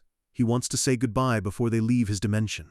He finds the sun god in the dirt, covered in wolves, shouting, "Good boy!" while they lick his face. Damdok can't believe how close they've gotten. Damdok explains his secret to So-yul. He learned at an animal cafe that every dog can be controlled if you have the right treats. So-yul just stares at him, deadpan. He laughs, saying that if the treats didn't work, he'd just keep trying until they did. So-yul warns him to think about the consequences of his actions. Taming divine beasts like their house pets might cause some serious ripples later on. Damdok just shrugs it off. He's stronger, he's got a new healing skill, and his archery is on point. He's feeling invincible. He thinks to himself that there's absolutely no way things could get better than this. But as the scene shifts, the atmosphere turns cold and dark. A pale moon hangs over a foggy black river. Deep in a Gothic castle, a servant bows before a dark throne. He reports that he's checked multiple times. Cerberus was definitely summoned to another world without permission. The king of the netherworld, Hades, looks up. His eyes are filled with a cold, murderous fury. He whispers, "How dare they?" A wine glass shatters in his hand, the pieces flying everywhere. Purple energy erupts from his body, shaking the entire room. He wants to know who had the audacity to touch his symbol of power. Hades' eyes glow with a terrifying light. He declares that whoever is responsible won't be allowed to live. He stands before his window, his power tearing through the air. He's going to show the world exactly what happens when you insult the king of the netherworld. Our boy Damdok is officially on the hit list of one of the scariest gods in existence. We're back at the towering headquarters of the Sangoon Guild. It's a massive glass skyscraper where the elite hunters of Korea run the show. Inside the training room, Damdok is putting in the work. System messages are flying as his swordsmanship proficiency keeps climbing higher with every strike. He cleaves through a solid wooden pillar like it's butter. His focus is sharp, but you can tell he's pushing himself to the absolute limit. He stops to catch his breath, sweating through his clothes. He looks over at So-yul, wondering if this priest she mentioned is actually going to show up today. So-yul is totally relaxed, scrolling through her phone while sipping on a coffee. She just tells him to be patient and keep waiting. Damdok's getting impatient. He's been swinging his sword alone for a week, and he feels like he's wasting time that could be spent on a more profitable part-time job. Suddenly, So-yul stands up and says she's found a job. Damdok is hyped to join, but she immediately shuts him down. She gives him a cold, serious look. She's leaving him behind, telling him he needs to stay put right here. Damdok is furious, accusing her of being selfish for taking a solo mission. She doesn't explain much, just says it's complicated. He watches her walk away, grumbling to himself. He's been waiting a week for a mystery guy who might never show up, and his patience is officially gone. A smug voice cuts through the air, mocking him for his poor family background and his obsession with part-time work. Damdok's face twists in annoyance. He'd recognize that irritating, high-pitched voice anywhere. It's Cheon Jungak, looking as flashy as ever in his designer floral shirt and sunglasses. He's here to gloat, as usual. He leans in, laughing at the idea of Damdok being a hunter. He tells him a talentless person like him should just stick to manual labor. Damdok is just tired of the guy's constant drama. He starts wondering if Jungak is actually the priest he's been waiting for, and the thought makes him want to scream. Jungak laughs, realizing Damdok doesn't even know what's happening in the building today. He reveals that there's a massive taming competition taking place. He's got that look in his eye like he's already won. He looks down at Snow White, calling the legendary Moonlight Fox a useless cat. Snow White looks absolutely offended, her eyes glowing with irritation. Jungak shows off his own pet, a massive dark-furred hound with deadly bloodlines. He's convinced this monster is his ticket to the top. He brushes past Damdok, telling him not to cause trouble and go back to his little part-time jobs. He's got important things to do. Damdok watches him go, his expression turning cold and calculating. A taming competition? This just got interesting. The arena is packed, the crowd roaring as the scores for Jungak are announced. He gets 39 points, the highest score in the history of the competition. He stands there flexing while his giant hound sits obediently by his side. Under his sunglasses, Jungak is smirking. He's feeling himself, confident that no one can touch his record. He looks up at a VIP booth, hoping to impress his father. He's desperate to prove his worth as the successor of the guild. Up in the booth sits Cheon Gunak, the intimidating leader of Korea's top guild. Jungak thinks this is his moment to shine, but his father looks completely unimpressed. The announcer's voice booms, introducing the final contestant as the hottest topic in the country right now. Jungak looks over, confused. He thought the show was over. A massive flaming paw steps into the light. The sheer heat from the beast makes the air shimmer. It's Damdok, and he isn't alone. He's brought one of the Sunwolves, and the crowd goes absolutely insane at the sight of the mythical beast. The judges are losing their minds. They've never even seen this breed before. A hound that breathes pure solar fire? It shouldn't even exist on Earth. Jungkook's face goes pale. He realizes Damdok has just completely upstaged his record-breaking moment. Damdok walks right up to him, placing a firm hand on his shoulder. He asks if Jungkook was excited about his little win. The contrast between them is huge. Damdok looks like a king while Jungkook looks like a nervous child. Damdok mocks him, calling his champion hound a wrinkly cutie compared to the literal sun wolf looming over them. Jungkook's teeth are gritting so hard you can almost hear them crack. His pride is being shattered in front of the entire country. He loses it, grabbing Damdok's jacket and screaming. He can't stand how Damdok always appears out of nowhere to ruin his life. A thunderous voice interrupts the fight. Jungkook's father has descended from the booth, looking absolutely furious. Jungkook tries to explain, but his father shuts him down instantly. He threatens to send his son back to a foreign exchange program if he doesn't shut his mouth. The guild leader turns to Damdok and bows slightly, apologizing for his son's pathetic behavior. Damdok brushes it off with a polite smile. He's actually surprised to meet the big boss of the Sangoon Guild face to face. Jungkook notes how much more dignified Damdok has become since their last meeting. He treats the lowest class god with more respect than his own family. He tells Damdok not to worry about Jungkook, basically calling his own son not right in the head. Jungkook's face is hidden in shadow, shaking with rage. Later, in a fit of rage, Jungkook smashes a glass against the wall. He's at his boiling point. He screams about how his father always compares him to people who aren't even related to the family. He feels completely abandoned and replaced. He's convinced that everything in his life went south the moment Damdok showed up. A calm, mocking voice asks him why he's so angry. A boy with light blue hair is sitting nearby, looking bored. Jungkook snaps at him, asking why he's so late. This kid clearly doesn't care about his brother's breakdown. The boy, White Cloud, doesn't even look up from his Nintendo Switch. He says he was busy gaming because a limited-time event ends today. Jungkook is fuming. He hates how both this kid and Damdok seem to think they can do whatever they want just because they have talent. He pauses, a dark, wicked thought crossing his mind. He smirks, thinking that monsters should just fight other monsters. He's planning to set his genius brother on Damdok. Back at the building, Damdok is laughing as he tells So-Yul about the look on Jungkook's face. He's having the time of his life, describing how Jungkook looked like he lost everything in the world. He lets out a villainous laugh, feeling completely refreshed by his revenge. Suddenly, So-Yul stops walking. The air in the hallway turns cold. Her eyes sharpen as she senses something. She whispers that he is finally here. Damdok's system pings a warning. He looks around, wondering who could be nearby. His intuitive skill screams at him as murderous intent fills the room. White Cloud is standing at the end of the hall, his hand on his sword. The kid sighs, saying Damdok really messed up by getting on his brother's bad side. He draws his blade in a blur of movement. He strikes! A massive explosion of blue energy tears through the hallway, nearly taking Damdok's head off. The smoke clears to reveal White Cloud with a chilling, calm smile. He's introduced as Iris's best hunter, a killing machine known for his nothing-personal attitude. Up in the stands, Jungkook watches with a satisfied look. He knows his brother is an SS-Rank talent who's been the family favorite since birth. We see White Cloud's past. At age 10, he was already standing on a pile of defeated enemies. He's a violent genius who treats sparring like a bloodbath.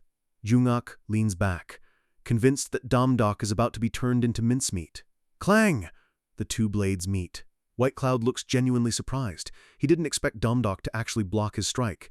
They trade blows at high speed, sparks flying as their swords clash again and again. Damdok smirks, telling the kid that his ambush was actually pretty disappointing.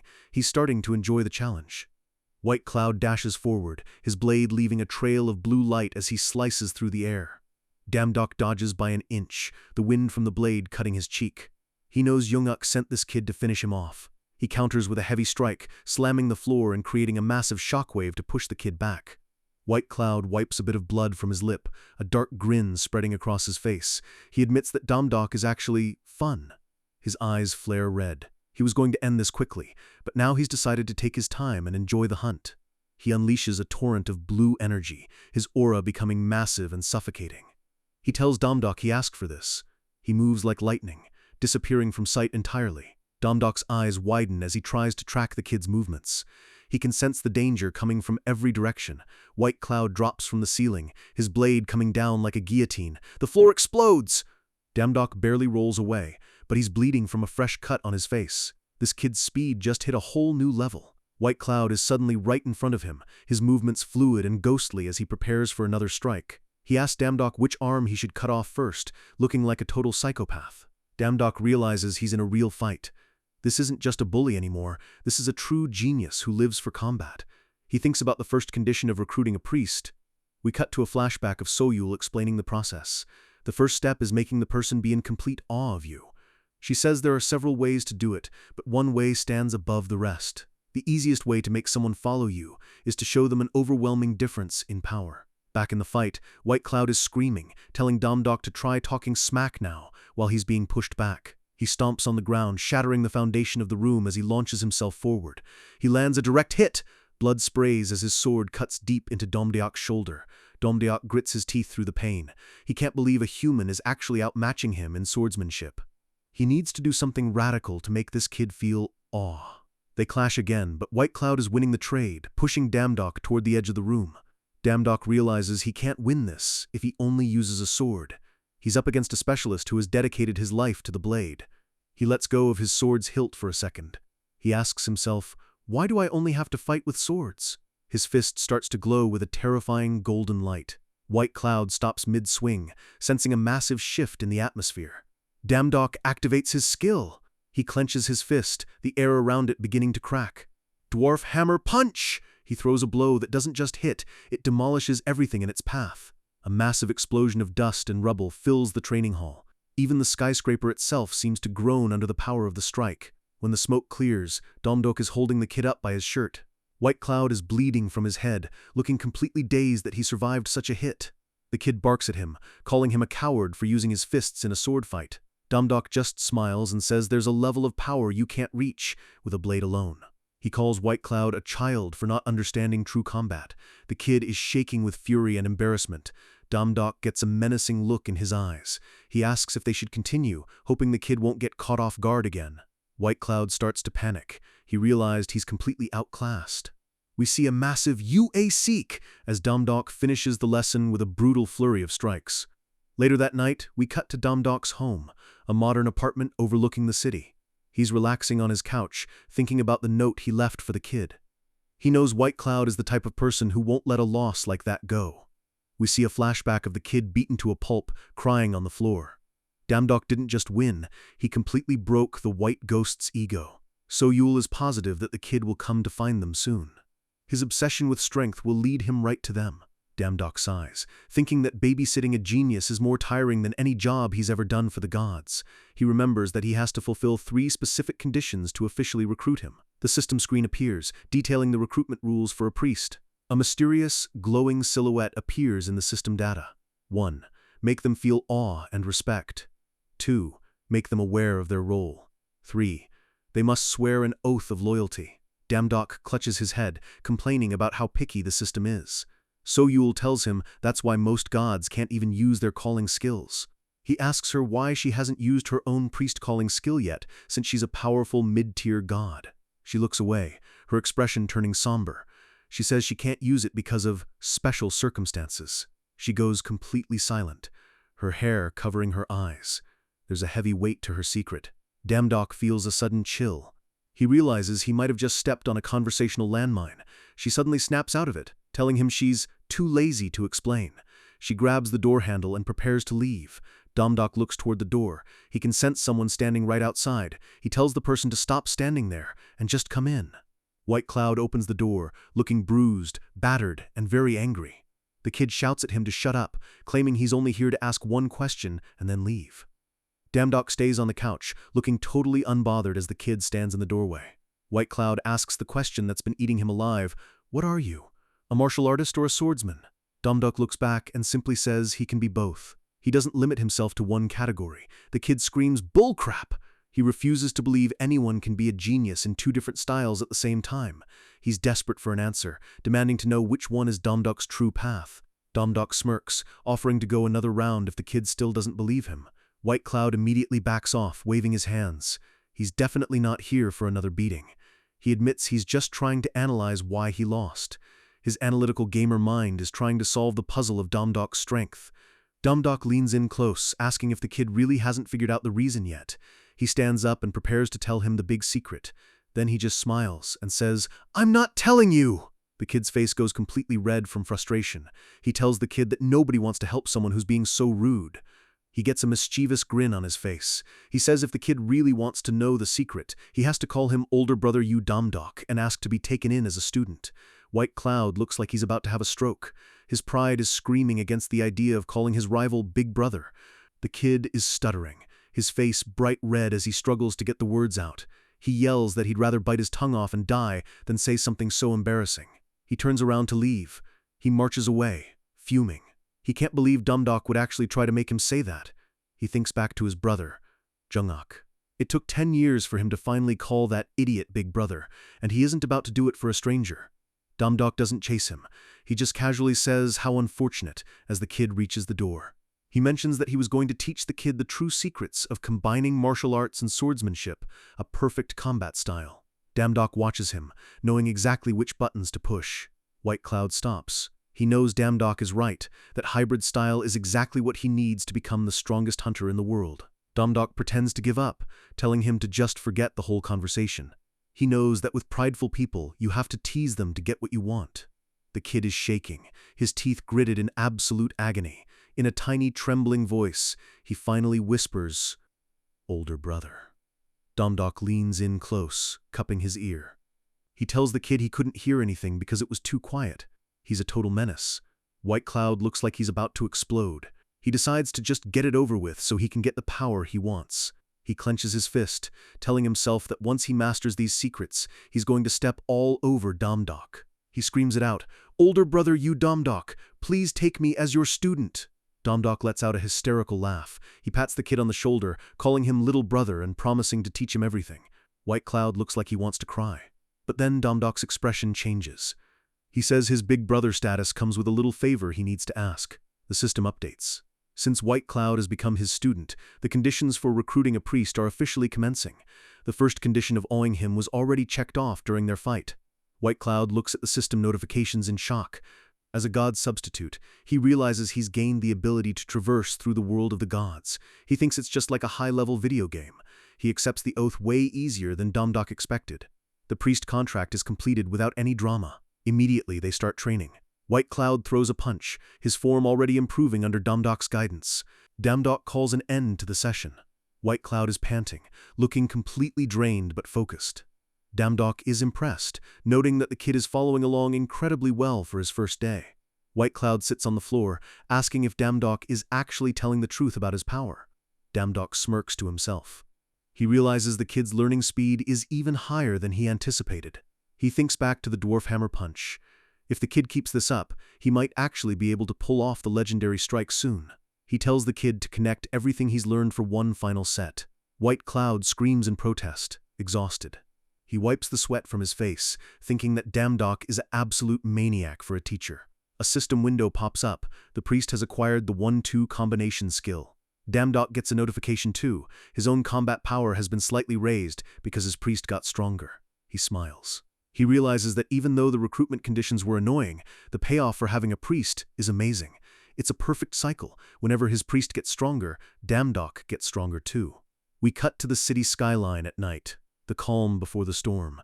Inside the guild, White Cloud is screaming WHY at the top of his lungs. He's furious, asking why they aren't going to the high-level dungeon he had already planned to clear. He heard there were rare skill runes in that dungeon and doesn't want to miss out. Damdok just looks at him, bored of the complaining. He tries to explain about the War of the Gods again, but the kid doesn't care about the apocalypse. He just wants his gamer loot. White Cloud argues that gates are useless because they don't give any rewards. He refuses to budge. Damdok sighs. He finally understands how Soyul must have felt when she was trying to manage him. He remembers he was just like this not too long ago. He decides to try and handle this maturely. He tells the kid to just calm down and listen for a second. He explains that they're going to the gate to judge the timing of the war and find other guardians of different worlds. White Cloud just sits on the floor with his arms crossed, shouting that he doesn't care and he isn't moving an inch. Damdok's eye twitches. He thinks back to Soyul's "I'm too lazy to tell you, just do it" attitude, and realizes she was right all along. He loses his cool and grabs the kid by the throat, shaking him and telling him to just follow orders. Soyul appears, looking calm as ever. She simply says there's always a method to handle a stubborn priest. She pulls out a strange red device and hands it to Damdok. A clear screen appears. Damdok looks confused as the device beeps. Back on his couch, White Cloud is relaxing, wondering if Damdok and So-Yul arrived safely at the gate. He gets a slight pang of guilt, wondering if he should have followed them since he is technically a priest now. Then he shakes it off, yelling that he shouldn't worry about people who don't care about his loot. Suddenly, a massive blue magic circle starts glowing under his feet. He panics, screaming that they have no idea how hard he worked for his dungeon info. In a flash of blinding light, his eyes go wide as he's yanked through space. A massive burst of energy erupts from the apartment building. In an instant, White Cloud is standing in a dark, cold cavern. He's completely stunned. Damdok is laughing, impressed that he can actually summon his priest from anywhere. He calls the ability amazing. White Cloud is screaming in his face, but Damdok just casually mentions that he used his godly power to bring him here for a special mission. He tells the kid to calm down and catch that. A terrifying one-eyed monster with massive horns appears from the shadows. White Cloud doesn't hesitate. He dashes forward, his blade already drawn. He slices through the monster in a blur of motion, blood spraying across the cavern walls. Damdok just watches, impressed by the kid's combat instincts. Our boy watches with a sharp, satisfied gaze. He tells the kid to get moving and clear the rest of the cavern. White Cloud is still fuming, shouting that he isn't going anywhere. Damdok just smiles. He tells the kid that if he won't walk, Damdok will just move him again. The system message pops up again. Your priest will be summoned in front of you. White Cloud panics, screaming for him to stop. He realizes he has no choice but to follow. More blood spatters against the dark stone of the cave. The slaughter is quick and brutal. Damdok rests his sword on his shoulder, noting that the fight ended way faster than he expected. He's pleased to see that Cloud actually used the martial arts skills he taught him during the fight. We see the monster's corpse, its head crushed by a powerful punch. Damdok asks if he enjoyed the dwarf hammer punch. White Cloud looks away, blushing but clearly satisfied with his new power. The kid tells him to hurry up and finish researching the gate so he can go back to his games. Damdok just smirks and says things are only getting started.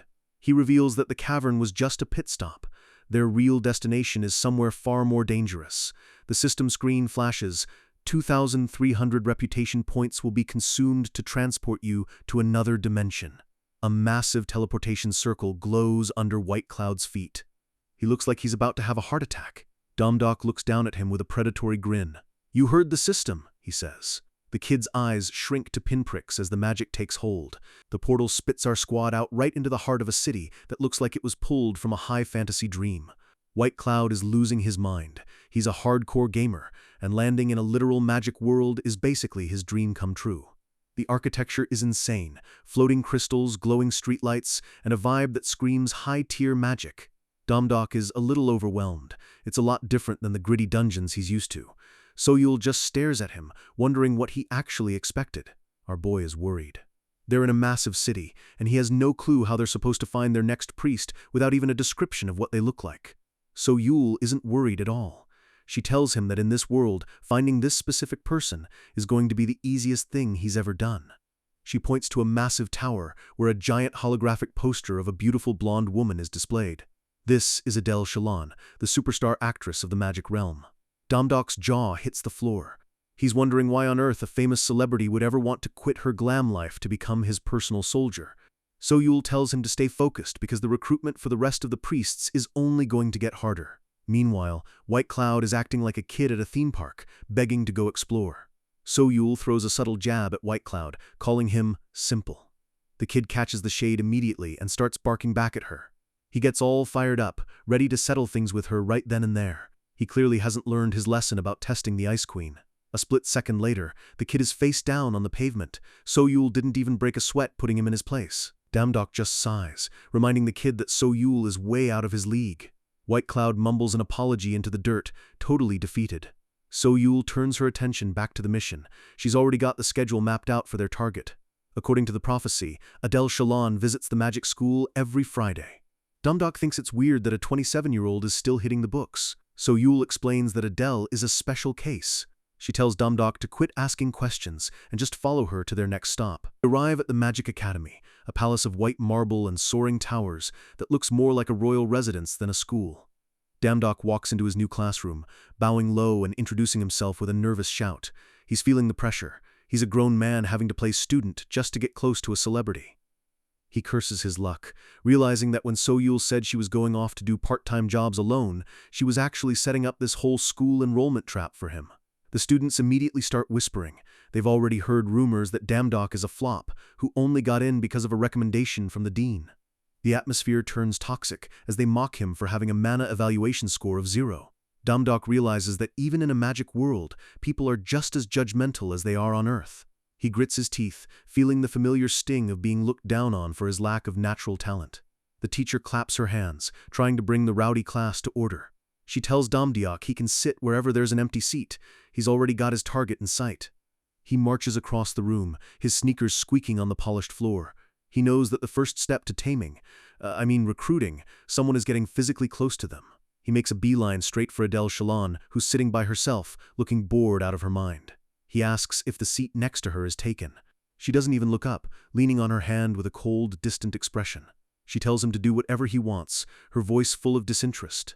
Damdok tries to be friendly, introducing himself again and asking about the magic practice room. He's trying to play the lost new kid card. He's using his experience from his past consulting jobs to try and open up a conversation. He's hoping a little small talk will crack her icy exterior. But Adele isn't buying it. She grits her teeth, clearly annoyed by his rambling. She slams her hands onto the desk, standing up and looming over him with a shadow of pure irritation.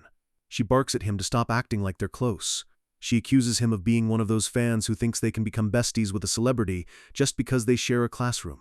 She tells him to get lost because he's distracting her from her studies. Damdok is stunned, completely failing his first social interaction. As she walks away, Damdok realizes his smooth-talking skills are absolutely useless against a woman like her. He's officially screwed. The school bell rings, echoing through the sky as the morning classes end. Damdok wanders the halls, feeling lost. He's supposed to be in magic practice next, but he doesn't even have a drop of mana. He starts panicking, realization hitting him that he has no idea where Area A is. Suddenly, he hears a voice around the corner. Someone is reminding Adele about a promise she made. The voice tells her that if she can't graduate this year, she has to drop out and focus solely on her acting career. Adele snaps back, saying she already knows the deal. She looks stressed, her superstar persona starting to crumble. The person she's talking to asks when she's going to finally realize the truth about herself. They tell her that no matter how stubborn she is, her mana scarcity syndrome isn't going to get any better. Damdok listens from the shadows, finally finding her weak point. We cut to the magic practice yard. Students are focusing their mana, summoning bursts of flame and blasting targets. An old bearded wizard, the god of magic Vermouth, demonstrates a fireball, looking like a master of the elements. Damdok watches in awe. Even though he's a god himself, seeing actual elemental magic is still a trip for him. He decides to give it a shot. He thinks he can use his godly power as a substitute for mana. He reaches out his hand, shouting "Fireball" with all his might. He goes into a series of ridiculous poses, screaming "Go fire" like he's in a low-budget anime. Absolutely nothing happens. He stands there in a dumb pose, realizing that magic just doesn't work that way. He tries different stances, hoping a change in posture will trigger something, but he's coming to the conclusion that magic and godly power are two very different fuels. A couple of students start howling with laughter behind him, mocking his pathetic performance. Damdok tries to play it cool, claiming he's just practicing, but he knows he looks like a total idiot. Adele walks past, throwing one final insult. She asks if he used to be in a circus before coming to school. The bully students keep egging him on, telling him to do another funny pose. Damdok barks at them to mind their own business. Adele stops and looks back at him one last time. She tells him she has something to say and orders him to stay behind after class is over. Damdok is surprised, but he isn't about to miss this chance. As the sun sets, the academy is bathed in a beautiful pink glow. Adele is waiting for him by a large window. She looks down at him, her expression a mix of pity and annoyance. She gets right to the point, asking him if it's true that he doesn't have a single ounce of mana. She tells him that seeing him get so worked up and try so hard is honestly painful to watch. She tells him he should just give up on magic. Damdok goes silent, his eyes shaded as he processes her words. He looks up and asks her if she thinks it's pathetic to keep trying when everyone says it's impossible. He asks her if she's just taking out her own frustrations and complaints about her own life on him. Adele is caught completely off guard. Her face flushes with anger and shock that he'd dare to read her like that. Damdok calls her out on her mana scarcity syndrome, the rare condition where you have power but can't use it. She's shaking now, her hand clenching her skirt. She asks him how he could possibly know about her secret. To her, the syndrome is a curse without a cure. It's the disease that ruined her only dream of being a true magician. She hated Damdok the moment he showed up because he reminded her of herself. Seeing him fail made her feel even more hopeless about her own future. Every time she saw him try and fail, it only solidified the fact that she'd never reach her dream. But even through all the pain and the insults, she kept at it. She endured the embarrassment and the frustration because she refused to let go of her goal. She lets out a scream of pure, raw emotion. We see a flashback of her father telling her to give up and do something that suits her, like acting. She's been fighting this battle alone for a long time. She drops to her knees, hiding her face in her hands and crying. She admits that taking it out on him was pathetic. Damdok looks down at her with a gentle expression. He makes a bold claim. He's going to help her use magic. He gives her a big, confident grin and says he's going to need her help too, so they should work together. Adele snaps back, telling him he's crazy. If beginner magic was impossible for her after years of study, what could a manaless guy like him possibly do? He holds up one finger and gives her a deadline, 1 week. He promises that by then, he'll prove to her that even he can use magic. Adele is screaming again, telling him to stop fooling around. She wants him to show her a single spell before making such a big boast.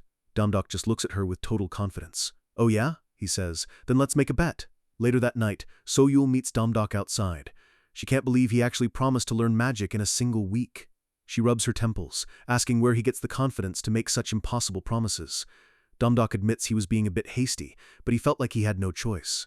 He couldn't let Adele look down on him after seeing her personality. So-Yul admits that drawing her attention wasn't a bad move, since magic is the only thing she actually cares about.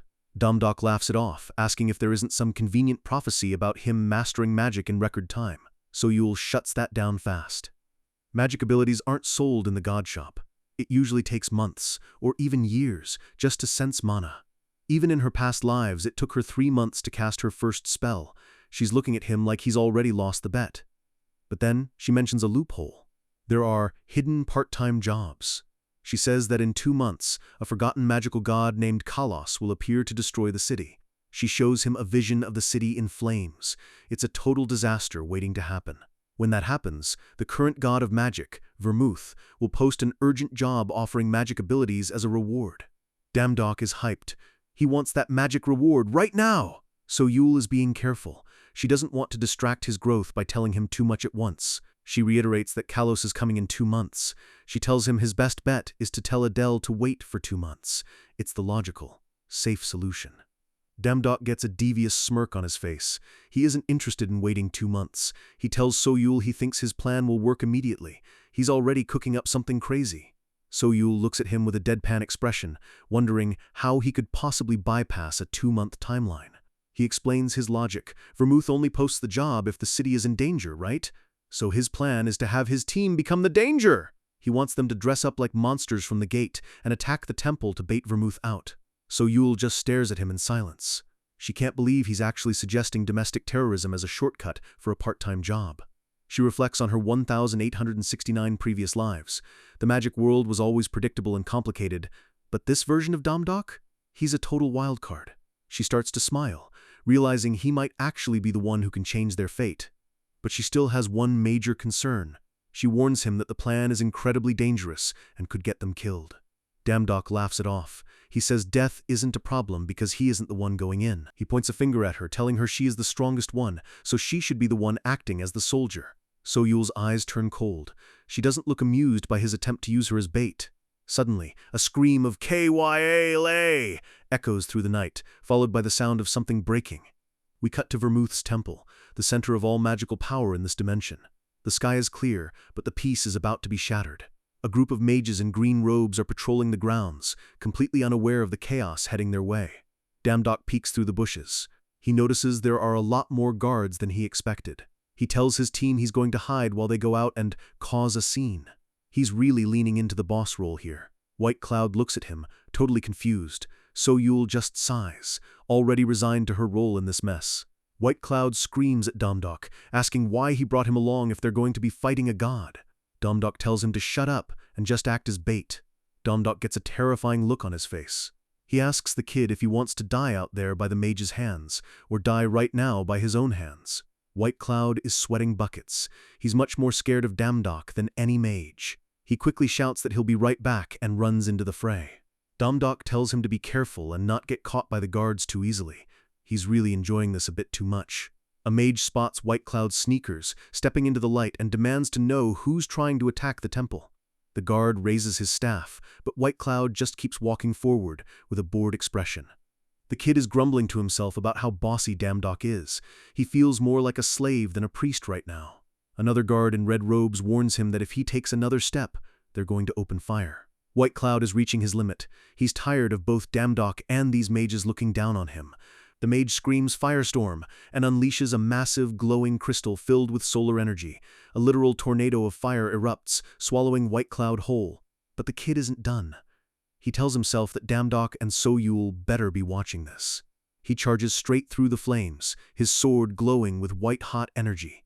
He declares himself the Great White Cloud and promises that one day his bosses will be the ones bowing to him. He leaps into the air, bringing his blade down with enough force to shatter the temple's courtyard. System pings everywhere! Our first priest is evolving mid-fight. He's starting to understand fire reduction and has officially learned a new skill. Damdok watches from the bushes, impressed. He realizes the kid had a lot of pent-up anger and is actually a total genius for creating a new skill under pressure. He decides it's time to add the finishing touches. He activates his... He tells his sunwolves to go out and play with the guards, but orders them not to actually kill anyone. A massive sunwolf lets out a roar, breathing fire across the battlefield. The guards are in a total panic now, screaming about monsters infiltrating the temple. They try to set up barriers, but the flaming wolves are tearing through their defenses like they're nothing. A guard tries to call for backup, but a blur of dark hair intercepts him before he can finish. Soyul moves through the crowd like a ghost, taking out mages with surgical precision. She leaves a trail of unconscious guards in her wake, her face remaining completely calm and emotionless. She notes that the temple's defense was actually much weaker than she expected. She was worried because Damdok said there was a strong god here, but so far no one has put up a real fight. She walks up to White Cloud, who's sitting on a pile of guards, looking bored. She asks if they're finished already. They both agree that the guards were a total letdown. Damdok watches from a distance, feeling a bit awkward. He's wondering why the big boss hasn't shown up yet. After all this noise, Vermouth should have been here by now. He sits on a bench in the burning courtyard, wondering how long he has to wait for the god of magic to make an appearance. Suddenly, a calm, chilling voice asks him what he thinks he's doing there. Damdok looks up to see a man with a monocle and a long, flowing cape standing over him. It's Vermouth! Damdok panics. He didn't expect the guy to sneak up on him from the side. He tries to act casual while his heart is pounding. Vermouth stares him down with those sharp, glowing eyes. He repeats his question, his voice full of quiet authority. Damdok tries to steady himself. He knows that if this god actually wanted him dead, he'd be a pile of ash already. He figures that Vermouth probably hasn't fully grasped that Damdok is the one behind the attack yet. He plays it off, saying he saw some crazy people attacking the temple and just came over to see what was happening. He tries to sound like an innocent fellow god. Vermouth looks at him with a cold smirk. He tells Damdok he must be seriously underestimating him. He grabs Damdok by the face, lifting him up. He asks if Damdok actually thought they were on the same level just because they're both gods. Damdok quickly backpedals, waving his hands and insisting that's not what he meant at all. He's doing his best, harmless puppy routine. Vermouth stares deep into his eyes, searching for any hostility. Damdok just gives him a wide, nervous smile. Vermouth suddenly lets go and tells him he's got dirt on his clothes.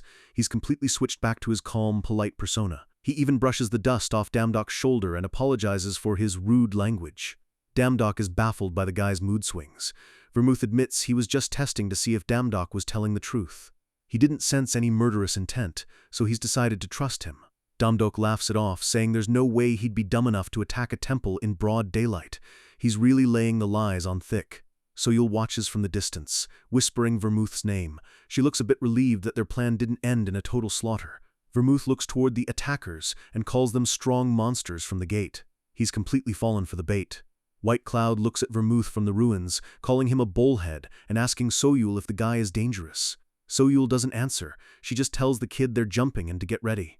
She stomps her foot, shattering the ground and creating a massive shockwave of dark energy. She launches herself into the air, grabbing White Cloud by the back of his shirt as they make their getaway. The kid lets out a final, garbled scream as they fly across the city at sonic speeds. Vermouth watches them leave, noting that it'll be impossible to chase them down at that speed. Damdok realizes that Vermouth doesn't actually seem interested in chasing them anyway. The guy is a total pacifist. But our boy isn't taking any chances. He keeps his hand behind his back, ready to press his system window. He's got the moving dimensions screen open. If Vermouth turns on him, he's ready to spend 2300 DP to warp out of there instantly. We learn the real reason Soyul agreed to this plan. Vermouth hates fighting and is only interested in magic and studying spirits. He's the easiest god to manipulate. Vermouth asks Damdok where he's from. Our boy simply says he's from South Korea. Vermouth looks thoughtful. He's never heard of that dimension before. He mentions there was another god from America who visited before. Damdok is shocked. There are other humans with system windows out there. Vermouth turns to Damdok and calls him a god from another world. He says he has a favor to ask. Damdok is surprised. A god asking him for a favor? This is exactly what he was hoping for. He immediately agrees, saying he'll definitely help suppress the gate or do whatever else is needed. Vermouth gives him a small, mysterious smile. He says that's very reliable, but suppressing the gate isn't actually his favor. He points to a butterfly on his finger. He says even the smallest creatures in the gate have their own stories. He doesn't want to destroy the monsters. He says the temple can always be rebuilt, and if Damdok sees the attackers again, he should just punish them a little and send them back. He claims the creatures in the gate are living sorrowful lives. He's the ultimate soft-hearted god. Damdok looks at him with a mix of disbelief and understanding. He finally sees why a god with this much power still ends up losing in the original prophecies. We cut to a flashback of Soyul's prophecy. In the original timeline, Kalos knew about Vermouth's gentle nature. He ambushed the magic god and inflicted a critical injury, leading to the dimension being swallowed by the gate. Back in the present, Vermouth asks for his real favor. He wants Damdok to blend in with the citizens and teach them magic. The butterfly takes flight, its purple wings shimmering in the light. Vermouth explains that to him, a monster invasion is as natural as a butterfly flapping its wings. But to humans, it's a devastating storm. If the next wave of monsters is even stronger, the citizens will be slaughtered. He says he'd do it himself, but he's too busy fixing the temple. He's basically just delegating his homework to Damdok. He looks at his defeated guards, noting that his current priests are useless in their current state. He promises a reward. Since Damdok has to teach magic, Vermouth will give him the ability to use magical powers easily. Damdok is over the moon! He shouts, "Leave it to me!" claiming that teaching is practically his profession. Vermouth promises to inform everyone so Damdok can work comfortably. Our boy is officially the Academy's newest professor. We cut to the Academy backyard, where a crowd of students is gathered for their next lesson. The students are gossiping. They notice that untalented Flop hasn't been around lately and assume he finally realized his place and quit. One girl laughs, saying it was fun seeing his depressed expression when he couldn't use magic. They're in for a rude awakening. A professor shouts for the class to be quiet as Adele Shalon walks into the backyard. Adele looks as cold and distant as ever. She's only here because she has to be. She's thinking about how she had to leave a movie set for this class. She calls herself an idiot for still hoping she can learn magic. She sighs, feeling like the academy is just a maze she can't escape from. Suddenly, a familiar pair of sneakers steps into the frame. The students spot Damdok walking up and start whispering about how pompous he looks after being late. They're excited, thinking the professor is going to tear him a new one for his lack of punctuality. The professor's mouth goes wide. She looks like she's just seen a ghost. She rushes over, clasping her hands and calling him High Priest. She's acting like he's a visiting king. The students are absolutely horrified. They can't believe their eyes as the teacher apologizes for not picking him up personally. She announces to the class that the great Vermouth's most treasured High Priest, Damdok, will be taking over.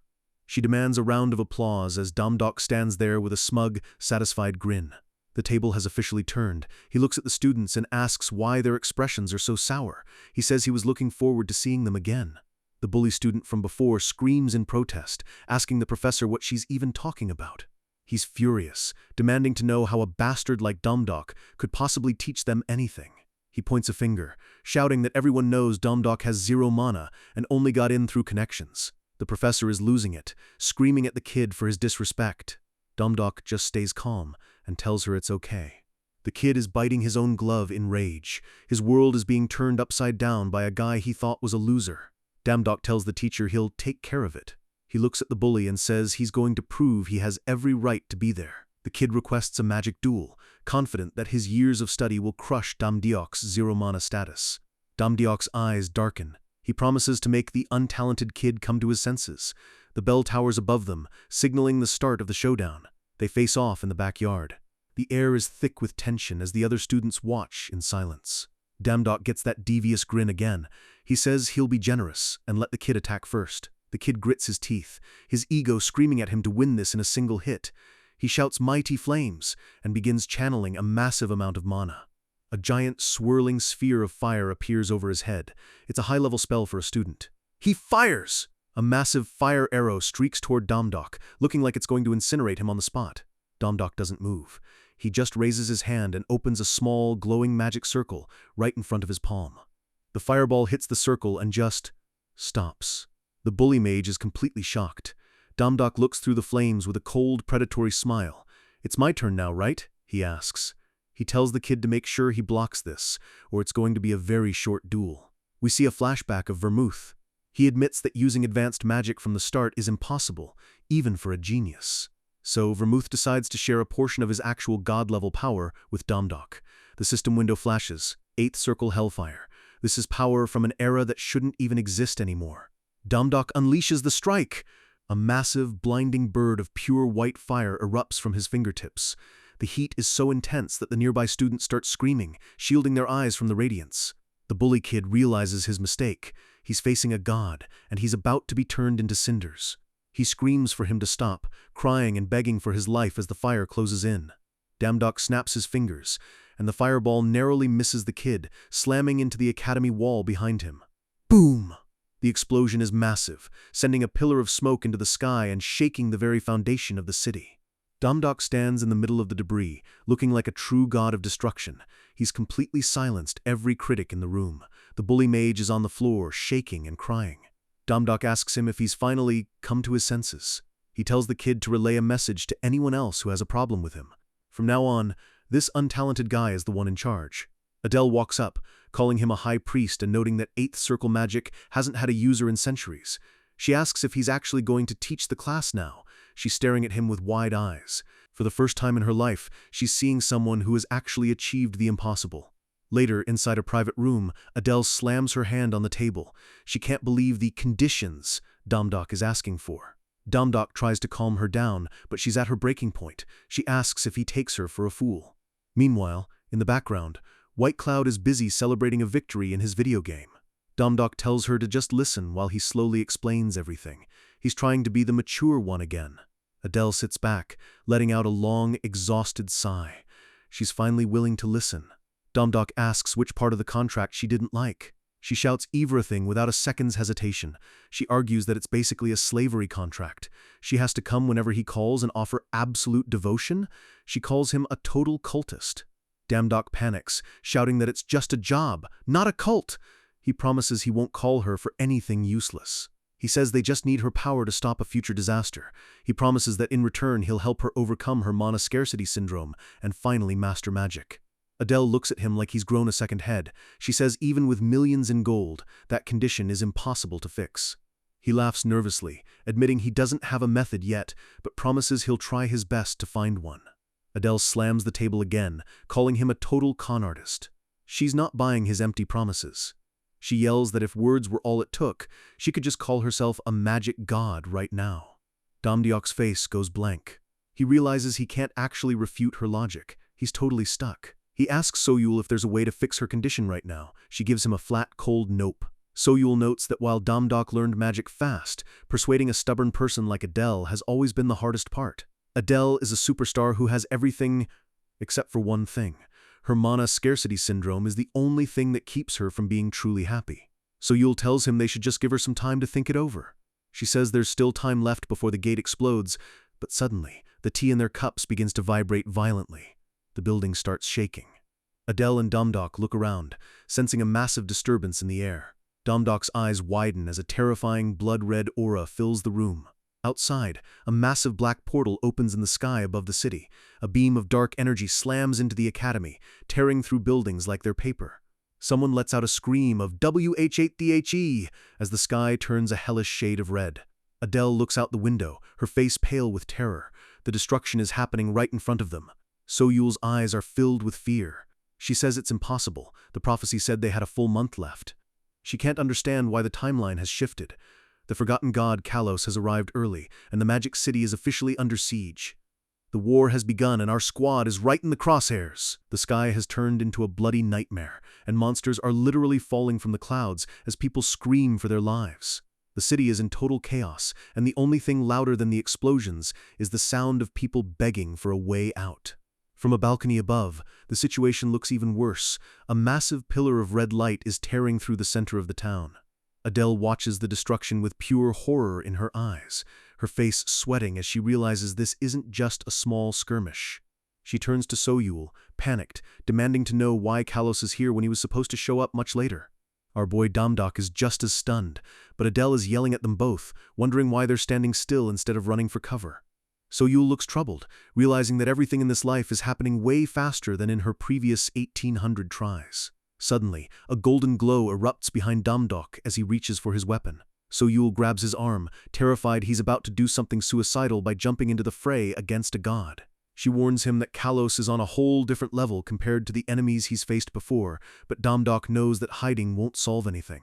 Right on cue, a blue system window pops up with an urgent recruitment request from Vermouth himself. Damdok gets that confident look in his eyes and tells the girls it's finally time to clock in for their next part-time job. The title card drops, God's part-time job. Down in the streets, the battle is brutal. Soldiers are being impaled and torn apart by flying reptilian beasts. One of the monsters gets its head sliced clean off by a high-speed strike. Damdok catches his breath, looking at the mountain of rubble, while White Cloud and the girls stand over a fresh kill. Soyul admits that even getting a request from a god as legendary as Vermouth is basically a miracle. Damdok smirks, remembering how much of a hassle it was to teach those students, but he knows Vermouth's name value is worth the effort. He tells the group to keep focusing on the monsters coming out of the gate while they wait to see how the main fight develops. Soyul tries to stay optimistic, hoping Vermouth can hold his own against Kalos until the tide turns. But then a massive explosion of dark energy ripples through the air, turning everything a sickly shade of red. The shockwave hits them hard, and Damdok realizes the main fight is getting way too close for comfort. High on a cliffside, other gods are struggling, looking down at the carnage with grim expressions. Vermouth's voice echoes across the dimension, sounding defeated as he tells everyone to abandon their posts. He tells the other gods to stop defending the gate and focus entirely on saving the citizens while he tries to buy them some time. Damdok and White Cloud look up, stunned by the broadcast. Soyul stares into the distance, her heart sinking as she hears the desperation in the magic god's voice. A massive, muscular god carrying a civilian confirms it's a direct message from Vermouth. Other divine warriors are already beginning to retreat, their faces covered in blood and exhaustion. Adele is freaking out, asking where everyone is going when the city is still under attack.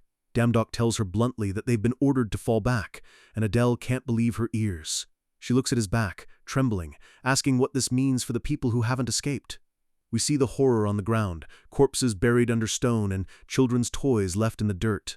Soyul looks away, telling Adele that because the prophecy changed, she can't be sure of anything anymore. Then she drops the bombshell. This entire dimension is about to be wiped off the map by Kalos. Adele starts to cry, begging Soyul to tell her she's lying. White Cloud stays silent, his head down, as Soyul explains that Kalos is simply too strong for them to face right now. Adele grabs Damdok by the coat, screaming at him to do something, anything, since he claims to be a god. Damdok just stands there, his eyes hidden in shadow, as he quietly says he's sorry. Adele's grip loosens, her hands sliding off his jacket in total despair. She falls to her knees in the mud, sobbing, wondering why they're giving up so easily. She points out that even normal people are still down there fighting with everything they've got. We see an old man carrying a wounded girl, his teeth grit in a desperate struggle to survive. Adele's voice cracks as she reminds Damdok that gods are supposed to help humans. Damdok's green eyes snap open, and for a second he sees a reflection of his own past self begging for help. A flashback shows a younger, broken Damdok kneeling in the rain, crying out to a world that didn't care. Back in the present, the rain pours down on the forest as Adele remains collapsed on the ground. Damdok clenches his fist so hard it looks like it might bleed. He realizes he can't just walk away, so he summons the God Shop interface. Soyul tries to stop him, but he looks back with a sharp grin, telling her not to worry because he has no plans to die today. He navigates the shop, deciding it's time to use all that fame he got from Vermouth's name. He spends a massive amount of points on legendary gear, Hercules lion armor and Hercules club. The system confirms the purchase, boosting his attack and defense by an insane 500% and fitting the gear to his body. So-Yul calls him an idiot, but her eyes are wide with shock as a brilliant green light surrounds him. Damdok stands tall, now clad in a massive green lion-themed armor with a fur collar, telling So-Yul to take care of the others while he handles the heavy lifting. Meanwhile, deeper in the forest, Vermouth is coughing up blood, his robes torn and his energy fading. Kalos hovers above him, laughing like a maniac, his dark energy tendrils lashing out through the rain. Kalos sneers, telling Vermouth it disgusts him that he was ever his student. Vermouth struggles to his feet, asking Kalos if he's truly forgotten the place they shared and the lessons he was taught. The rain continues to drench the ruins of the magic city in the background. Kalos screams that it's the rest of the world that lost its way, not him. He demands to know why magic users don't strive for more power, his face twisting into a demonic grin as dark flames erupt from his hands. He floats in the air like a god of death, surrounded by spheres of pure destruction. He yells for Vermouth to witness what true magic looks like. A rain of black spears falls from the sky, incinerating the forest as Kalos unleashes his full power. A massive red explosion tears through the trees, looking like a literal hellscape. The dark energy is so thick you can almost feel it crushing the life out of the earth. A pink light suddenly cuts through the darkness. Vermouth pushes back, summoning a swirling blue vortex of mana, telling Kalos that magic should never be used for destruction. He roars that especially as a god, magic belongs to the people, not to a single person's ego. A massive pillar of pure blue light erupts from Vermouth's hands, clashing against the dark red energy. The wind from the collision is so strong it tears up the grass and shakes the very foundation of the forest. Kalos just laughs harder, his eyes glowing red as he prepares to crush Vermouth's light with his own darkness. The red energy starts to swallow the blue vortex, overwhelming the magic god. Vermouth's hands are shaking, his teeth grit in pain as he realizes he can't hold the line much longer. Kalos prepares a final massive sphere of dark fire to end it all. But then, an 8th circle Hellfire spell circle appears in the air, glowing with an intense orange light. The massive blast of fire misses Vermouth and slams into the trees behind him as Kalos looks around, confused. Heavy footsteps crunch in the wet grass as a shadowed figure approaches through the mist. Vermouth looks up, blood running down his face, and his eyes widen behind his cracked monocle. A simple message appears on the screen. Backup has arrived. Damdiok steps into the light, looking absolutely beastly in his new lion armor, holding a small ball of fire in his palm like it's nothing. Vermouth is losing his mind, screaming at Damdiok to get out of there because he stands no chance against a god like Kalos. He tells the boy he has no more power to share, but Damdiok just stands there calmly, telling him he didn't come here for the money. Damdiok looks at the wounded god and says that no reward is worth more than a person's life. He draws a massive stone-like sword, a confident smirk on his face as he tells Vermouth he's actually got a plan. God's part-time Job logo flashes again. Kalos just laughs at the sight, calling Damdiok's power puny and measly. He mocks Vermouth, asking if he was so desperate for help that he recruited this random human. Kalos isn't interested in talking anymore. He unleashes a massive wave of dark energy, vowing to burn them both together. The dark flames roar as they rush toward our heroes. Vermouth quickly throws up a blue magical barrier, his hands trembling from the strain. The dark fire slams into the shield with a sound like a crashing mountain. Vermouth yells out that he can't hold the shield much longer and asks if Damdiok's plan is ready. Damdiok grips his sword tight, telling him he just needs one single opening to land a hit.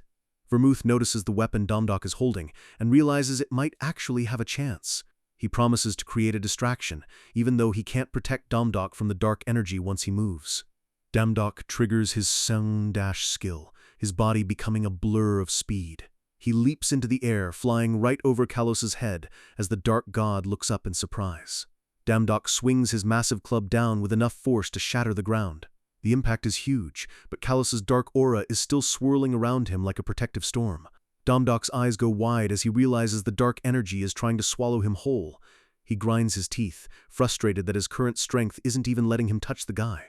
Kalos erupts with power, a massive vortex of black and red energy exploding outward. Kalos laughs, thinking he's already won. He mocks Vermouth, telling him his precious student has been turned to ash. Vermouth just stands there in the rain, silent, with his head bowed. Suddenly, Vermouth begins chanting a complex ancient spell, light glowing from his hand. Golden chains of light burst out of the ground, wrapping around Kalos and pinning his arms. Vermouth knows these chains will only hold for a few seconds, but he whispers that a few seconds is all he needs. Suddenly, Domdok bursts out of the dark energy, his body covered in water as he lunges toward Kalos's face. The system flashes that Neil's blessing is active, which is what saved him from the dark fire. The Hercules club glows blue as it targets Kalos's head. Domdok slams the club down with everything he's got, creating a massive explosion of light and water. Kalos is sent crashing into the mud, his body limp and steam rising from his head. The 100% stun worked. Domdok lands softly on the grass, his boots clicking in the quiet.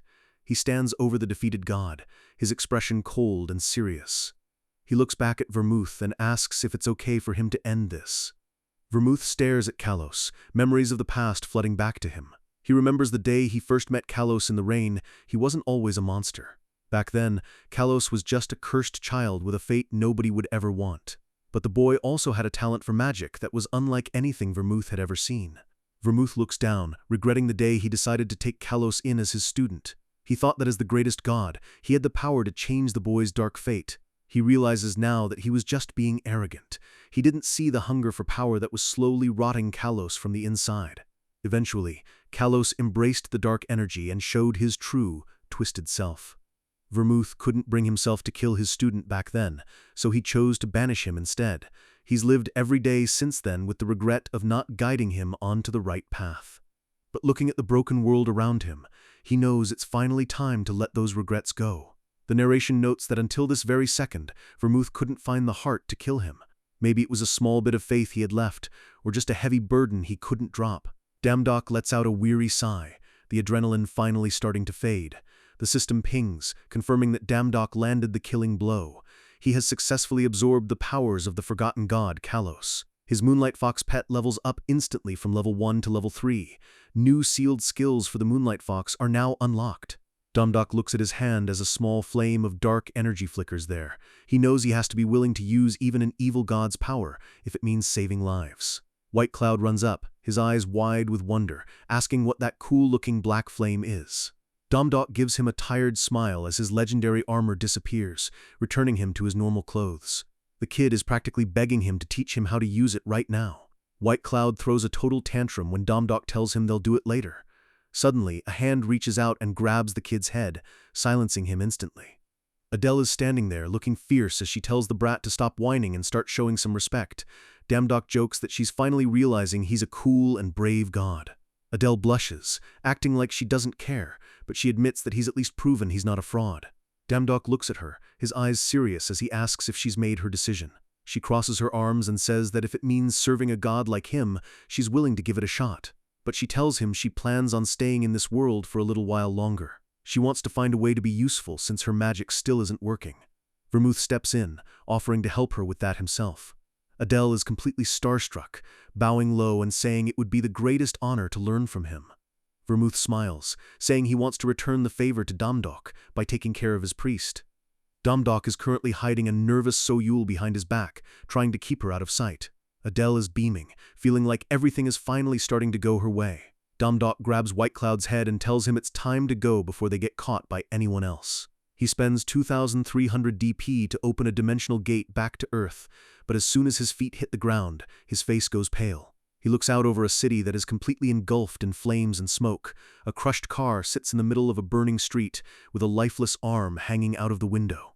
A grotesque eyeball bat monster screeches as it flies through the shattered skyscrapers. One of Domdok's summoned wolves leaps out and rips the monster's head off mid-air. Domdok activates his "Wow" skill, his face twisted in confusion as he asks what the hell is going on.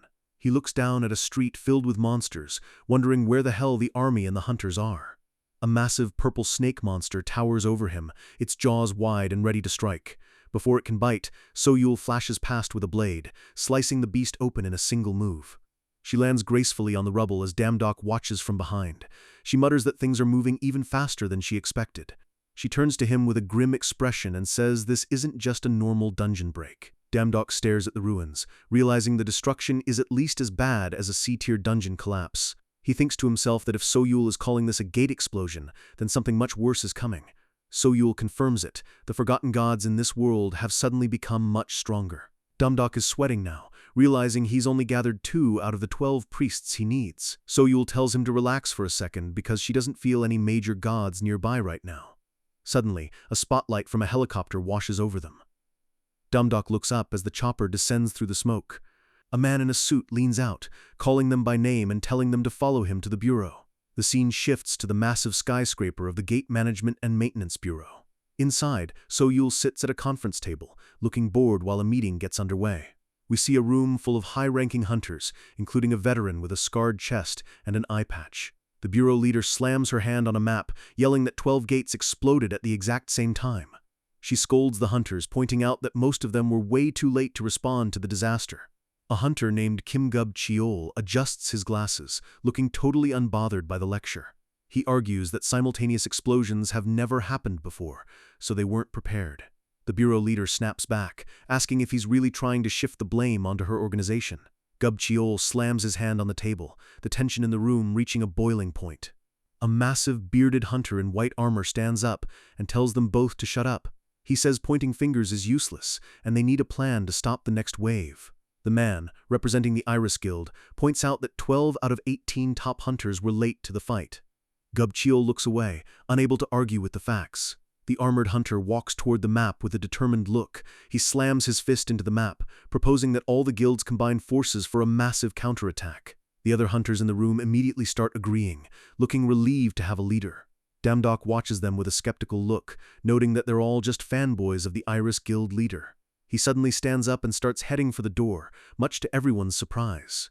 The armored leader asks him where he thinks he's going. Dumdok looks him in the eye and tells him that he's the only one in the room actually capable of entering the gates. As he walks out, he thinks about how this is just a temporary setback. He remembers the destruction Kalos caused and knows that if a god like that shows up here, these hunters will be dead in seconds. Gub Cheol is furious, calling Dumdok an arrogant bastard as the door closes. The other hunters start gossiping, calling Dumdok a kid who doesn't know his place. Dumdok's footsteps echo down the hallway as he ignores them all. Suddenly, a worker bursts into the meeting room looking completely terrified. He yells that another gate has just exploded at Incheon Airport. We see the airport, or what's left of it, planes are smashed, and the entire runway is a crater. Dumdok pauses, wondering if a forgotten god is already on the move. He knows that without a god like Vermouth to back them up, they have no defense against that kind of power. He feels a hand grab his coat. It's So-Yul, and she tells him to keep his head and stay calm. She says it's not a forgotten god at Incheon, and that whoever is there actually has good intentions. Dumdok gets a sly grin, realizing things might be looking up. He walks back in and asks the bureau leader if he can hitch a ride on a private plane. The scene shifts to the Incheon Gate, a massive swirling void of pink and black energy. The ground around the airport is cracked and scorched, looking like the surface of a dead planet. Abandoned luggage and destroyed vehicles are scattered everywhere in the eerie red light. Suddenly, Cerberus, the three-headed hound, is seen tearing through a group of monsters. Dumdok lands on the asphalt, watching his pet work. He thinks about how much godly power it cost to summon the beast, but he knows he has to finish this fast. He wonders for a second how Adele is doing back in the magic world.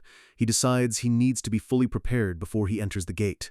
His intuition skill suddenly pings, making him freeze in his tracks. He feels a sudden chill down his spine as his heart rate spikes. He senses a pair of eyes watching him from the shadows. A purple energy blade suddenly slashes toward his neck, but So-Yul intercepts it with her own dagger. Dumdok is shocked, barely having time to react as the sparks fly. A red-haired demon with a blindfold hovers nearby, telling So-Yul to stay out of his way. So-Yul's eyes are cold and deadly as she calls out the enemy's name, Baron. Baron leans in close, his voice dripping with venom as he warns Dumdok that stealing from the netherworld has consequences. He tells him to stand aside or prepare to die right here. Without a second thought, Baron draws a curved red blade, his hand steady and lethal. But before he can strike, So-Yul is already there, her own dagger blocking his path as she stares him down with ice-cold eyes. She tells the demon this is his last chance to leave, but Baron just scoffs, calling Dumdok trash for hiding behind a girl while summoning the watchdog of hell. Baron begins to vanish into a cloud of dark smoke, telling Dumdok to enjoy his freedom while he can. He warns that Hades himself will be the one to peel back the MC's mask. Dumdok watches the dark energy swirl away, a cold chill running down his spine as he realizes the king of the underworld is officially on his trail. The title card hits, God's Part-Time Job. Cut to a training room where White Cloud is flat on his face, gasping for air, and looking like he's been through a meat grinder. Damdok tells him that's enough for today. Damdok stands over the kid, teasing him about being a little slow lately, which clearly hits White Cloud's pride. White Cloud snaps back, yelling that they've been training for 17 hours straight since 5 in the morning. Damdok just blinks, acting like he didn't even notice the time. Our boy decides he's done, and tells the kid to tidy up the mess before leaving. White Cloud is fuming, wondering where his master is going after leaving all the work to him. Damdok coolly says he's off to destroy a gate, and warns the kid not to follow him, because being seen with the Iris family guild is a total headache. The door slams shut, leaving White Cloud sitting in the middle of the empty gym in stunned silence. The kid sits there thinking, realizing that ever since the Incheon airport incident, Damdok has been pushing himself way harder than usual. He grumbles that he's not even being treated like a priest, and decides he's just going to go home and play video games instead of cleaning. Suddenly, a terrifying shadowed face looms over him, asking if he's really planning on leaving without tidying up. Terrified, the kid immediately grabs a broom and starts sweeping like his life depends on it. He tries to act tough, telling himself he's only cleaning because it's part of the training, not because he's scared. A voice behind him asks what he's doing, and White Cloud snaps at them, thinking it's Damdok coming back to pester him. He turns around and realizes it's his older brother Yoongok, who's looking at him with total confusion.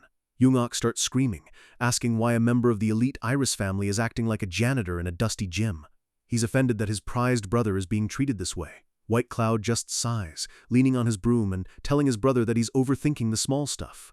The kid looks him dead in the eye and tells him to stop bossing him around because he's staying on Damdok's side for the foreseeable future. Jungkook loses it, demanding to know why White Cloud is following a bastard like Damdok. White Cloud just shrugs, calling Damdok his big brother.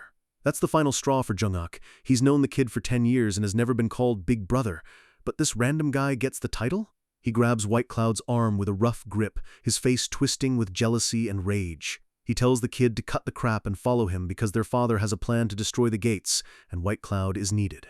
White Cloud struggles, telling him he doesn't want to go, but Jungkook refuses to listen, calling his refusal an act of disobedience. The kid lets out a curse, shocking his older brother. White Cloud's eyes turn a dangerous shade of red as he tells Jungkook to let go of him.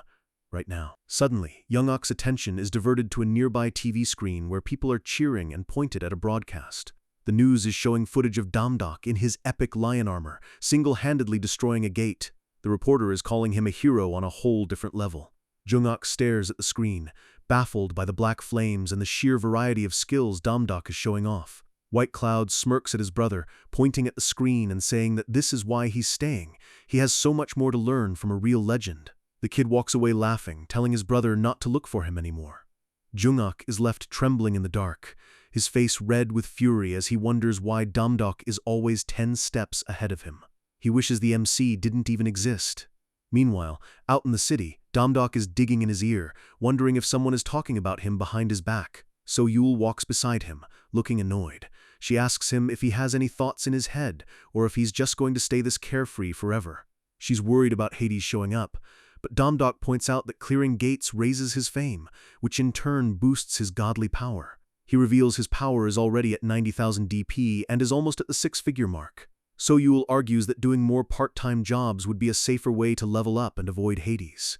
She thinks they should just hop to another dimension and hide out there until they're strong enough to face the King of Hell. Damdok stops and asks her if she really wants to run away forever, especially with the apocalypse of Ragnarok breathing down their necks. He asks what her actual plan is. He says screw a plan and decides he's just going to go find Hades himself before the guy finds him.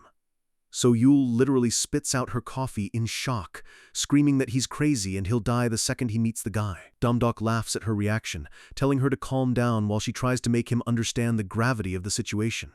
He puts on a confident face and says they just need to pick a location where Hades won't be allowed to kill him, even if they meet face to face.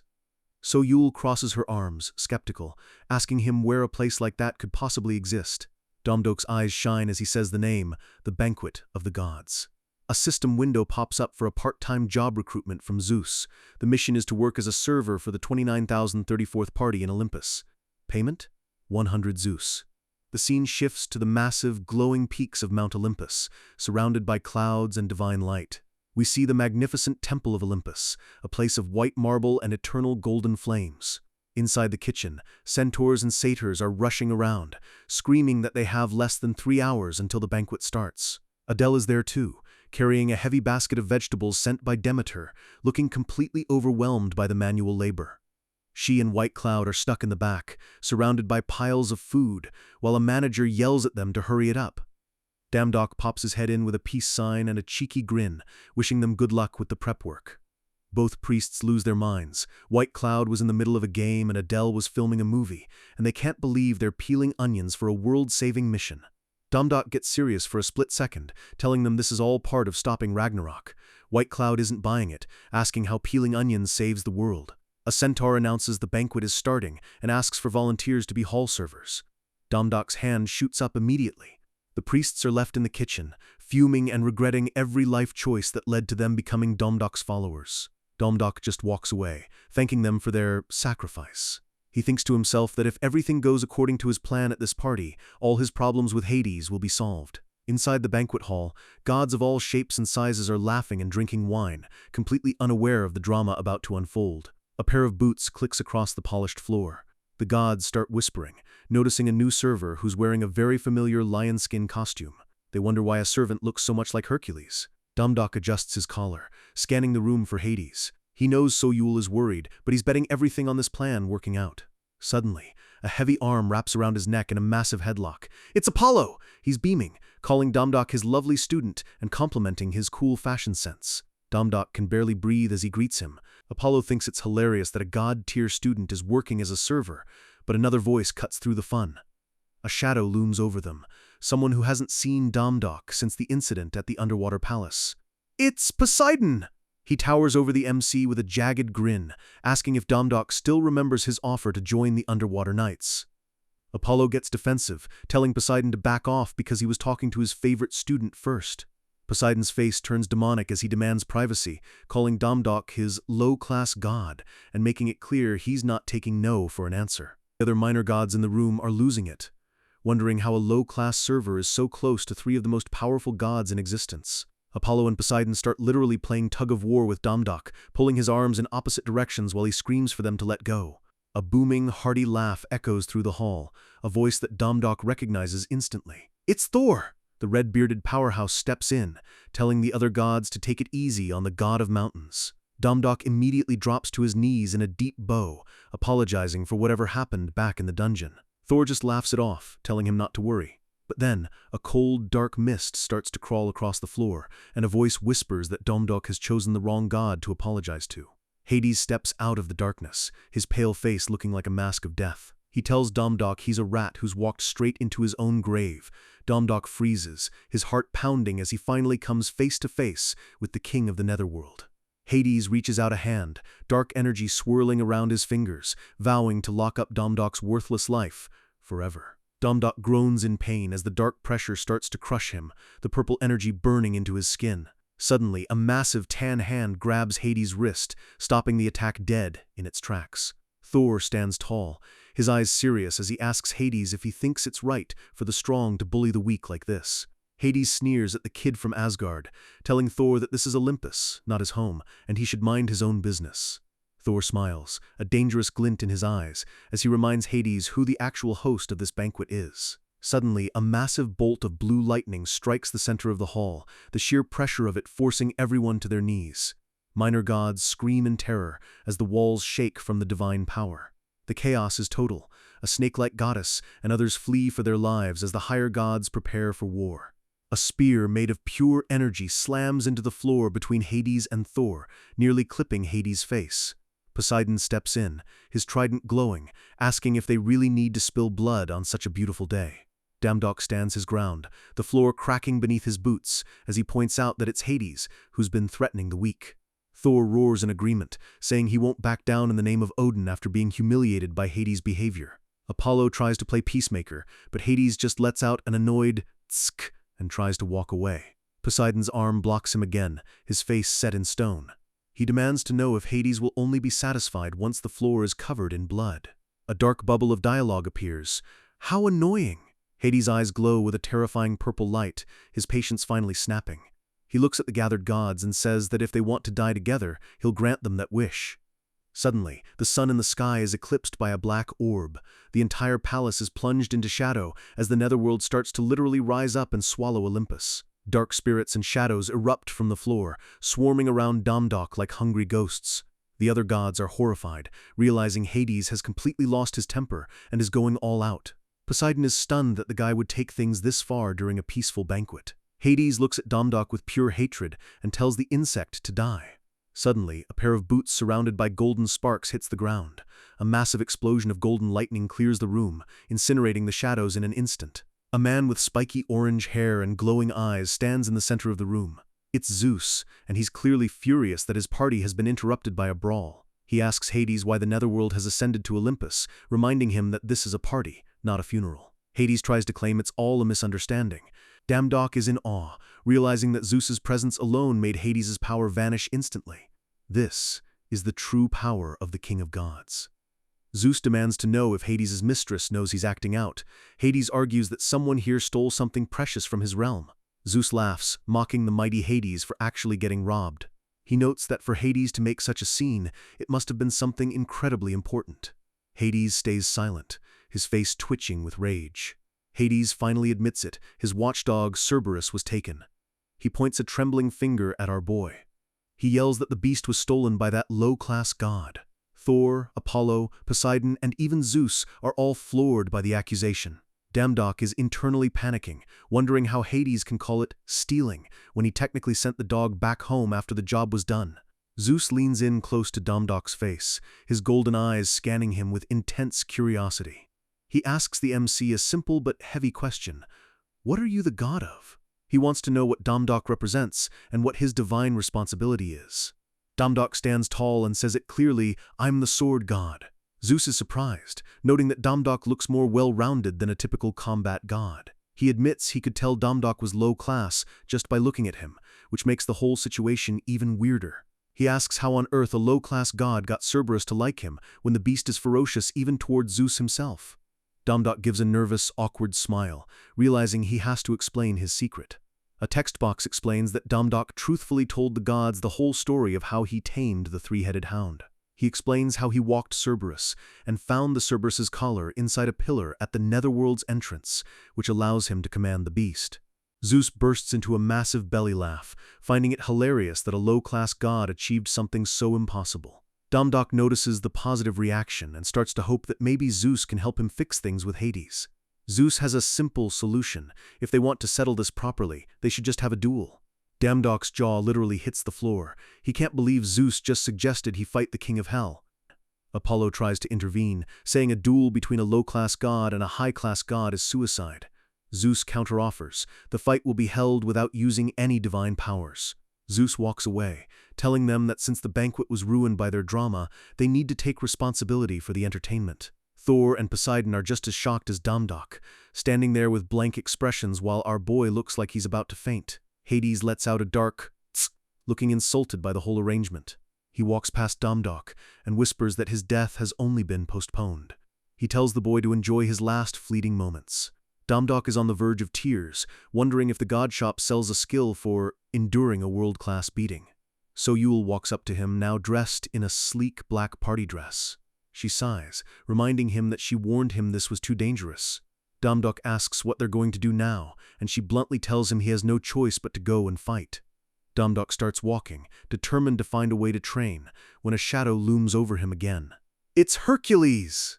The legendary hero is grinning ear to ear, inviting Domdok to train with him at Ares's stadium. We see Ares's stadium, a massive ancient Roman-style coliseum where the air smells like dirt and sweat. Hercules tells him he can use these grounds to train for the next month until the duel. Domdok smiles, thanking the big guy for helping him out so much.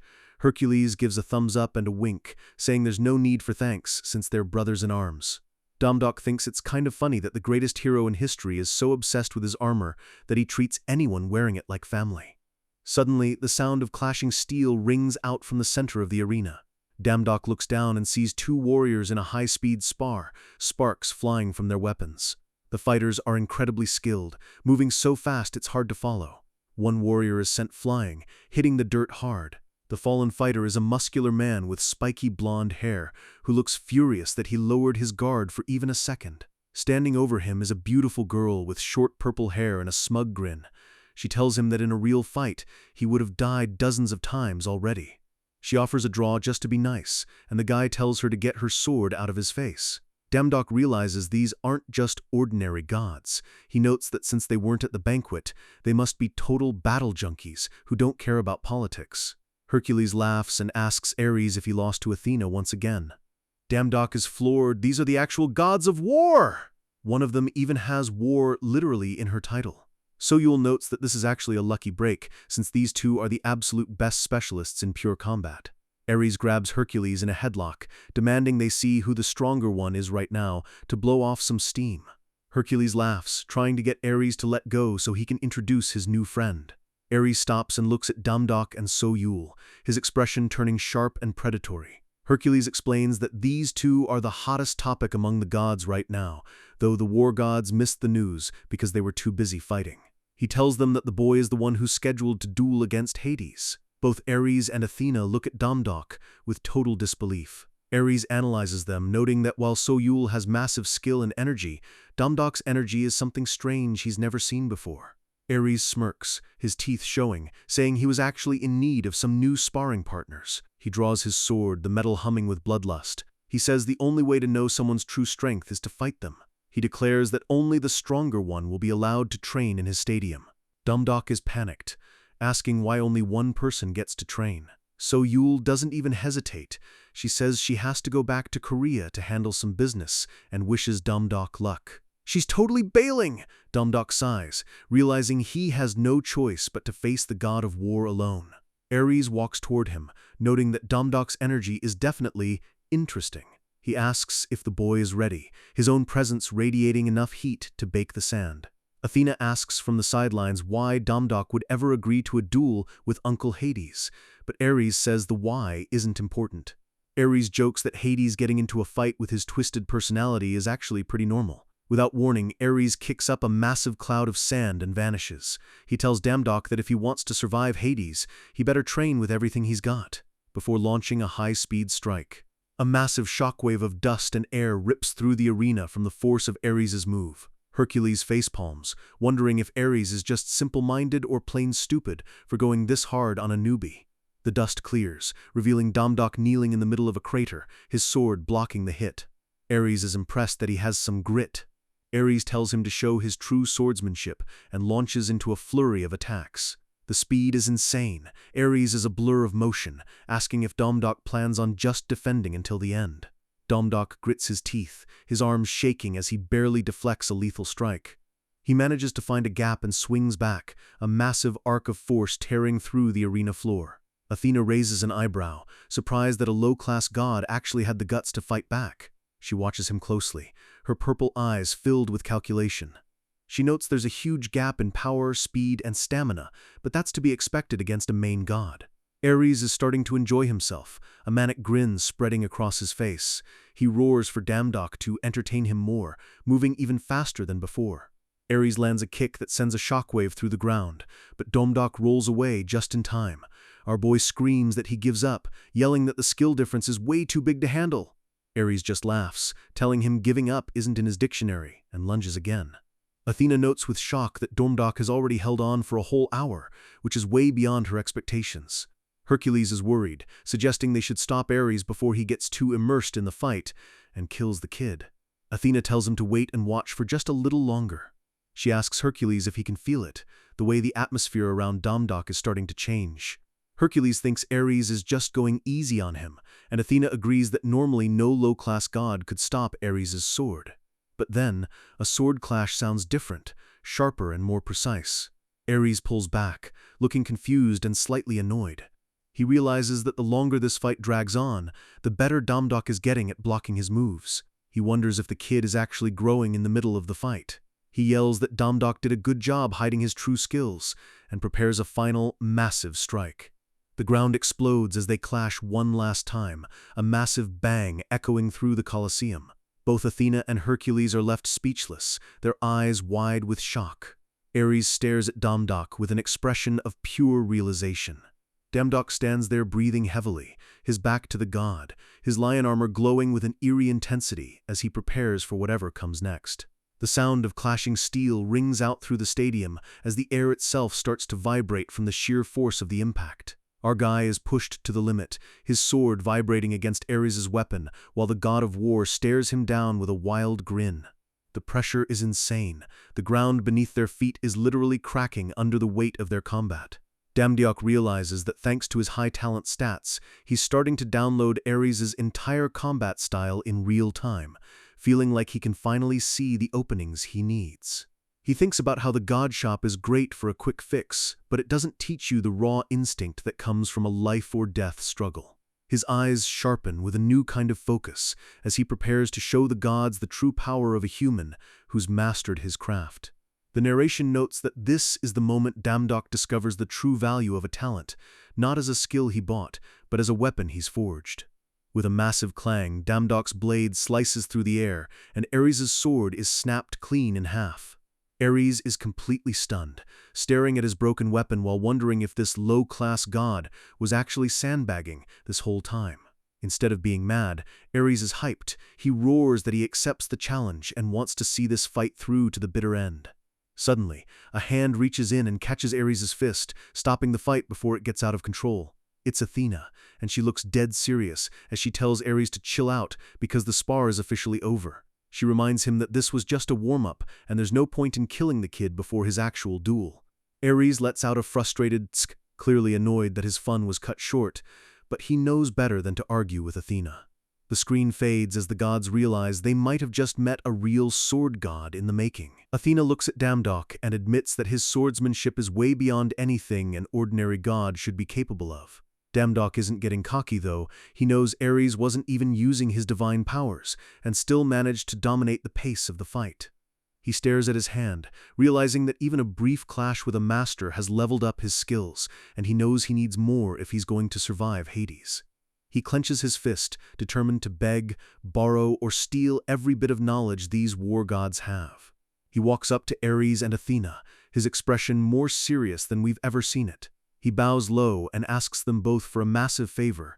He wants them to personally train him in the way of the sword. Athena is caught off guard, wondering why he's suddenly so desperate for lessons from his rivals.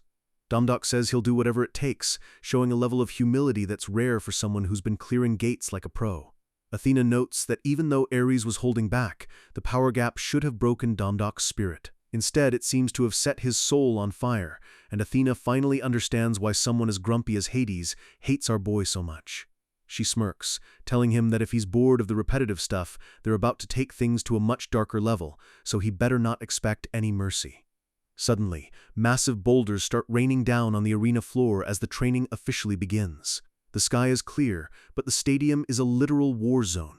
Damdok is forced to weave through a horde of stone golems, his body becoming a blur of speed and steel. Ares yells at him from the sidelines, calling him a greenhorn and warning him that he only has 1 minute left before the golems start reviving. Damdok is gasping for air, realizing his divine power reserves are completely empty after hours of non-stop fighting. He's surrounded by giants, wishing he had just enough energy for one final, massive strike to clear the field. His sword starts to glow with a strange, flickering golden light. A blue system window pops up. He's just unlocked a new skill called Wave Cutter. He unleashes a massive horizontal slash that tears through the midsections of every single golem in his path. The impact is so strong, it creates a massive blue shockwave that clears half the stadium in a single second. Ares watches with wide eyes, completely baffled by the technique Damdok just pulled off. The dust settles, leaving nothing but shattered rocks on the arena floor. Ares leans in, his face serious as he asks what the heck that was, wondering if Damdok is using some kind of forbidden magic. Damdok plays it cool, telling him he's just an ordinary god, but he's clearly sweating. Ares gets in his face, asking if he's actually related to Typhoeus or some other primitive being because of how ungodly his energy feels. Athena steps in again, telling Ares to stop overreacting and leave the kid alone. She points out that there's no rule against gods using magic, especially since they were the ones who gave it to humans in the first place. Ares snaps back that only inefficient gods use magic when they have divine power, and he's still suspicious of Damdiok's origins. Damdok realizes he has to prove he's not some spy or monster in disguise. He tells them that no matter how good a disguise is, only a real god has the authority to summon priests. He activates God's Call, and a massive blue magic circle erupts in the middle of the stadium. White Cloud and Adele appear out of thin air, looking totally confused as Damdok asks if this is enough proof for them. Ares sighs and lets out a half-hearted apology, admitting that Typhoeus is a sneaky bastard, so he had to be sure.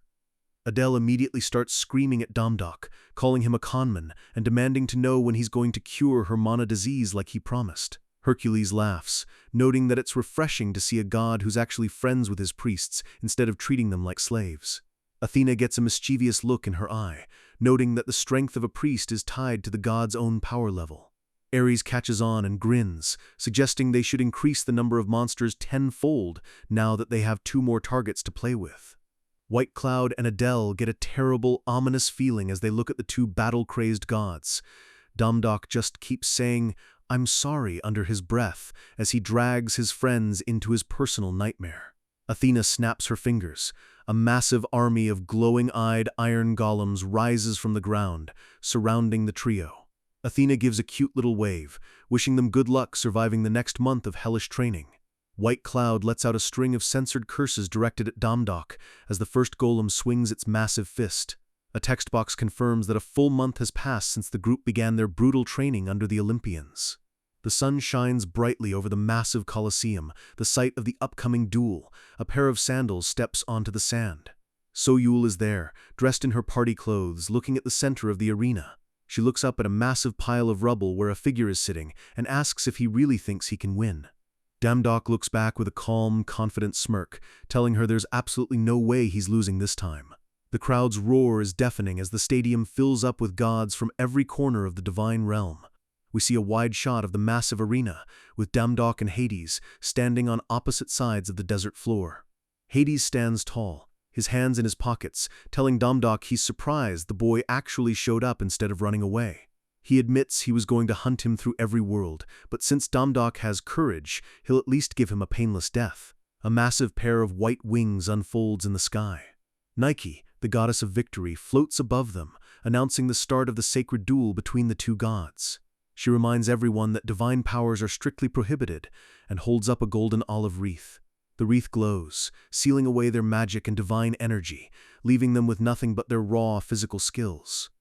Damdok grips his sword tight, while Hades just stares him down, the referee wishing them both luck. Damdok doesn't wait, he triggers his wind dash, his foot slamming into the sand with enough force to kick up a storm. He becomes a blur of motion, charging straight at the king of the underworld. He launches a high-speed strike, but Hades dodges it effortlessly, looking bored as Damdok flies past him.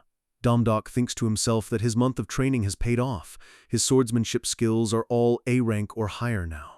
Hades calls his move a cute trick and suddenly retaliates with a strike that's so fast it leaves a red trail in the air. Damdok is sent reeling, blood spraying from a cut on his shoulder, as Hades mocks him for calling himself a sword god with such weak skills. Hades prepares to finish it, telling the boy he's about to be sent back to the netherworld as a permanent resident. The 2 clash again, their blades creating a shower of sparks that lights up the entire stadium. In the stands, 2 minor gods are gossiping, saying they expected this because a low-class god could never defeat a high-class one. Ares, who's sitting behind them, tells them they're idiots and that Damdok won't lose no matter how it looks on the surface.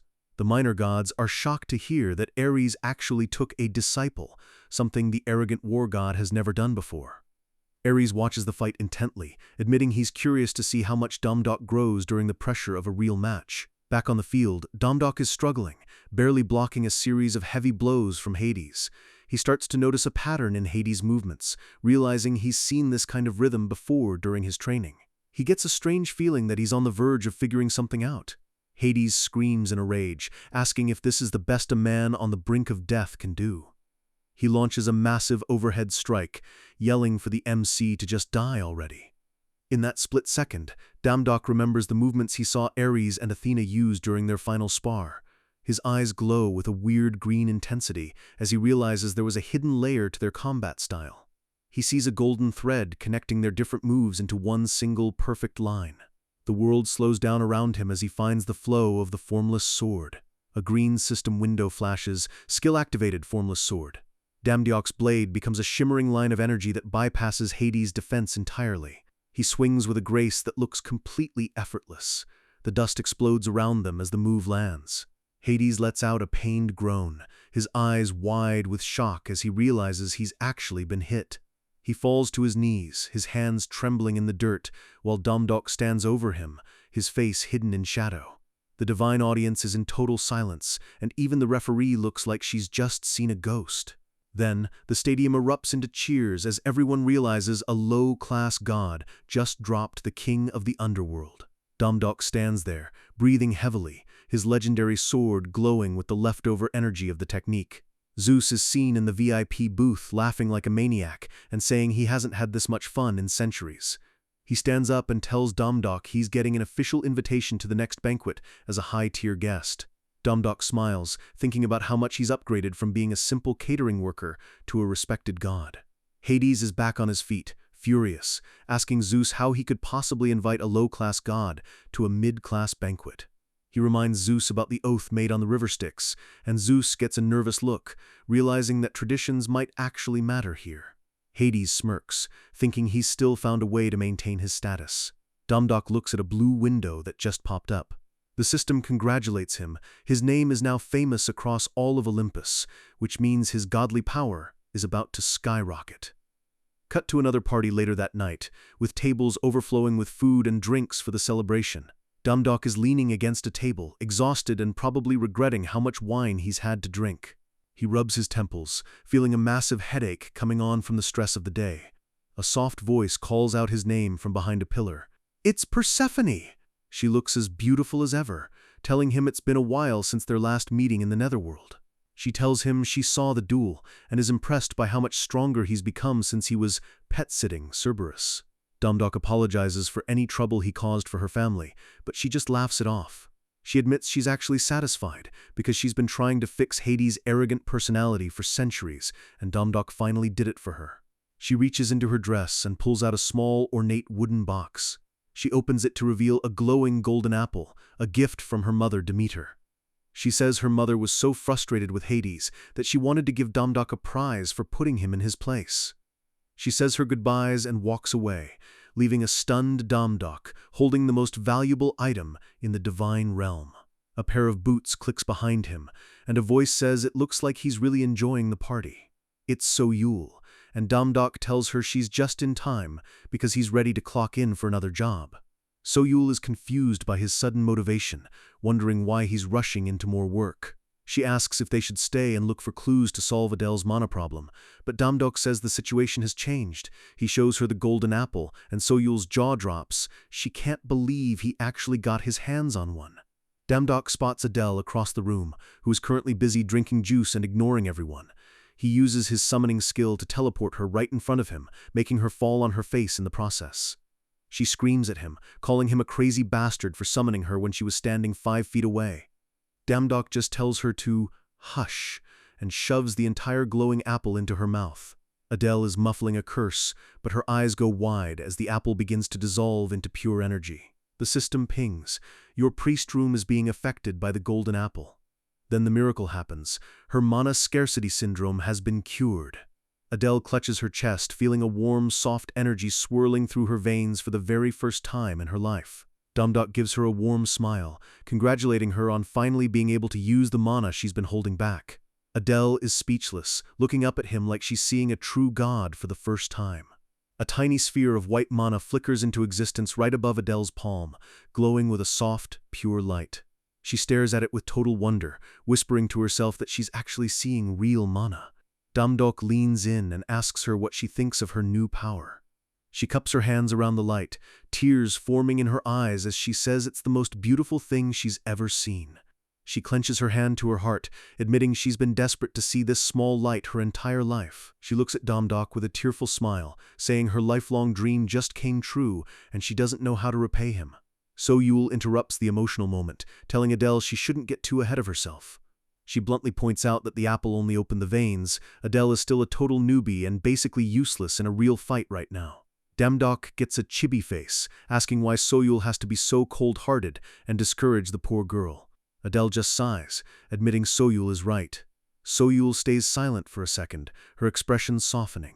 She reaches out and pats Adele on the head, saying it's actually commendable that she could manifest mana so quickly. Adele's face lights up with joy, looking like she's just received a blessing from a higher being. She calls Soyul sis in excitement, which clearly annoys the cold manager. Adele gushes that Soyul is as kind as a real family member, and she has so much to learn from her.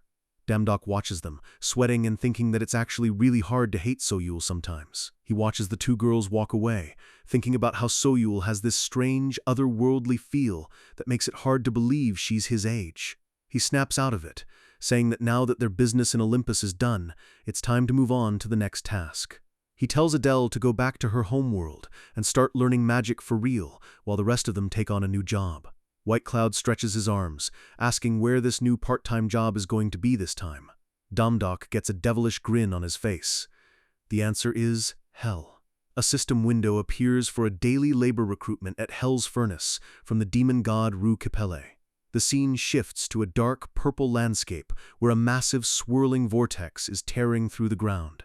White Cloud and Damdok stand on the edge of a skyscraper, looking down at the massive gate that's surrounded by yellow keep-out tape. Damdok notes that usually the system teleports them to the job, but for Hell, it just gave them directions to this gate. Suddenly, a massive crack tears through the center of the gate. The earth begins to shake violently as the purple energy starts to overflow. A hunter on the ground is screaming into his radio, calling a code red because a medium gate just transformed into a large-scale one. A car is thrown into the air as people scream for someone to save them. A white blur flashes through the air. Damdok leaps from the building, landing with a heavy thud on the asphalt. He catches a falling civilian just in time, his cape fluttering in the wind. The hunter he saved is trembling on the ground, staring up at the divine armor. Damdok tells him to hurry up and get out of there, and the guy scrambles away, thanking him profusely. Damdok looks at the swirling pink and black portal, realizing this is their literal doorway into Hell. He tells the team they need to clear this gate fast while making sure there are 0 civilian casualties. System message: You have entered the gate. The trio walks into a world of jagged black mountains and a sky the color of a bruise. System message: You have reached your destination. Damdok looks confused, wondering why the system says they've arrived when they're supposed to be headed to the Hell Furnace. He starts to put the pieces together. The gates on Earth might actually be direct connections to Hell itself. Suddenly, a massive shadow looms over him from behind. A giant, multi-eyed worm creature with rows of jagged teeth lunges at Damdiok's head. Damdiok doesn't even look back as he slices the beast into 3 pieces in a single clean motion. Soyul draws her blade, telling him to stop overthinking and just focus on clearing this gate first. Another massive worm erupts from the ground, screeching as it targets the group. Damdok smirks, drawing his sword and telling the team to save the talking for later while they deal with these pests. A few minutes later, the floor is littered with the purple corpses of the worm monsters. Black blood pools on the ground as the group stands over the remains of the horde. Damdok looks toward the center of the gate, sensing that the main event is still waiting for them. They reach a massive purple energy barrier that looks like a giant glowing honeycomb. Damdok touches the surface, noting that every gate he's ever been to has had a barrier just like this one. He smiles, remembering that not too long ago he didn't even have the strength to approach a wall like this. He activates his power, golden energy swirling around his fist as he prepares to lift the curtain on the next level. A massive red system warning appears. The EYE's OF, the EA baby SS are watching YOU.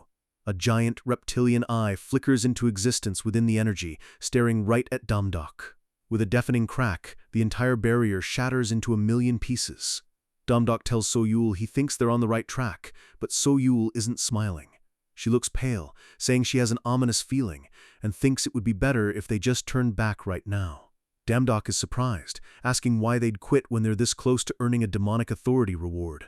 Soyul's hand is shaking as she explains that Hell is a place where countless demonic beasts roam freely. She points to the empty landscape and says the fact that it's this quiet means they've walked into the territory of a top-tier predator. She says this is a being that even other demons don't dare to cross paths with. Her eyes go wide with fear as she screams for Damdok to destroy the gate's core immediately. A deep, booming voice echoes through the canyon, asking who dares to disturb its slumber. Damdok's eyes are wide with shock as a massive shadow falls over him, a colossal demonic entity with a single glowing eye and rows of blood-dripping teeth looms over them, telling them to die. So-Yul screams at Damdok to move out of the way as the beast's massive claw swings down. The ground is pulverized in a massive explosion of purple energy, leaving our hero's fate hanging in the balance.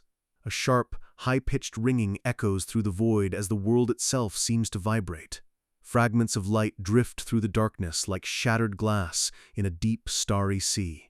Damdok finds himself standing on a platform made of giant puzzle pieces, staring out into an endless sunset where the sky is literally falling apart.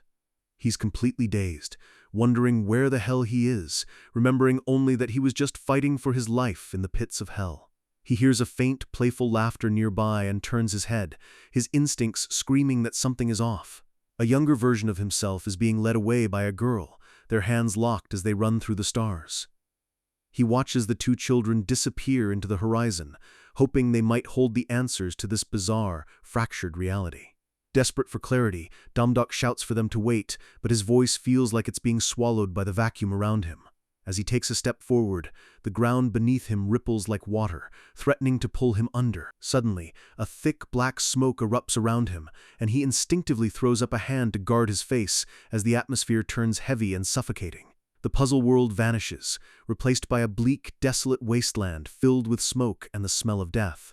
He looks down at the rubble, his mind spinning as he realizes he's no longer in that strange dream, but somewhere much worse. His boot kicks against something soft, and as he looks down, his heart skips a beat. He's standing over a fallen body, and the realization hits him like a freight train as he whispers a hollow apology. His eyes go wide with pure shock, the pupils narrowing as his brain finally recognizes the face of the man on the ground. It's a version of himself, dead, bloodied, and wearing the same coat he used to wear back when he was just a struggling human. He backs away, shaking his head in disbelief, but then he sees her, So-Yul, covered in blood and looking completely broken. She says his name with a voice full of grief, her eyes hidden behind her hair as she stands over his corpse. She drops to her knees, sobbing and apologizing for not being strong enough to protect him. Damdok screams at her, trying to tell her he's right here and that the body on the floor isn't the real him. He reaches out to grab her, his mind fracturing as he demands to know what kind of sick joke this place is.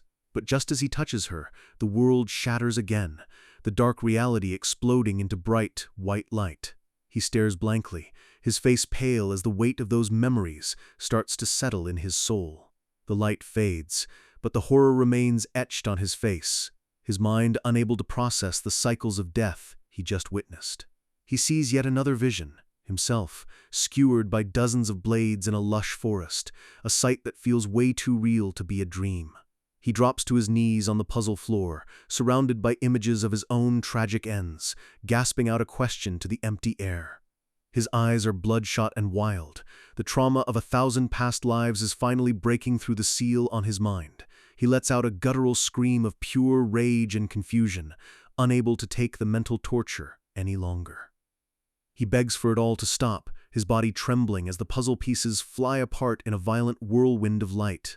Everything goes white as a massive surge of energy clears the mental fog.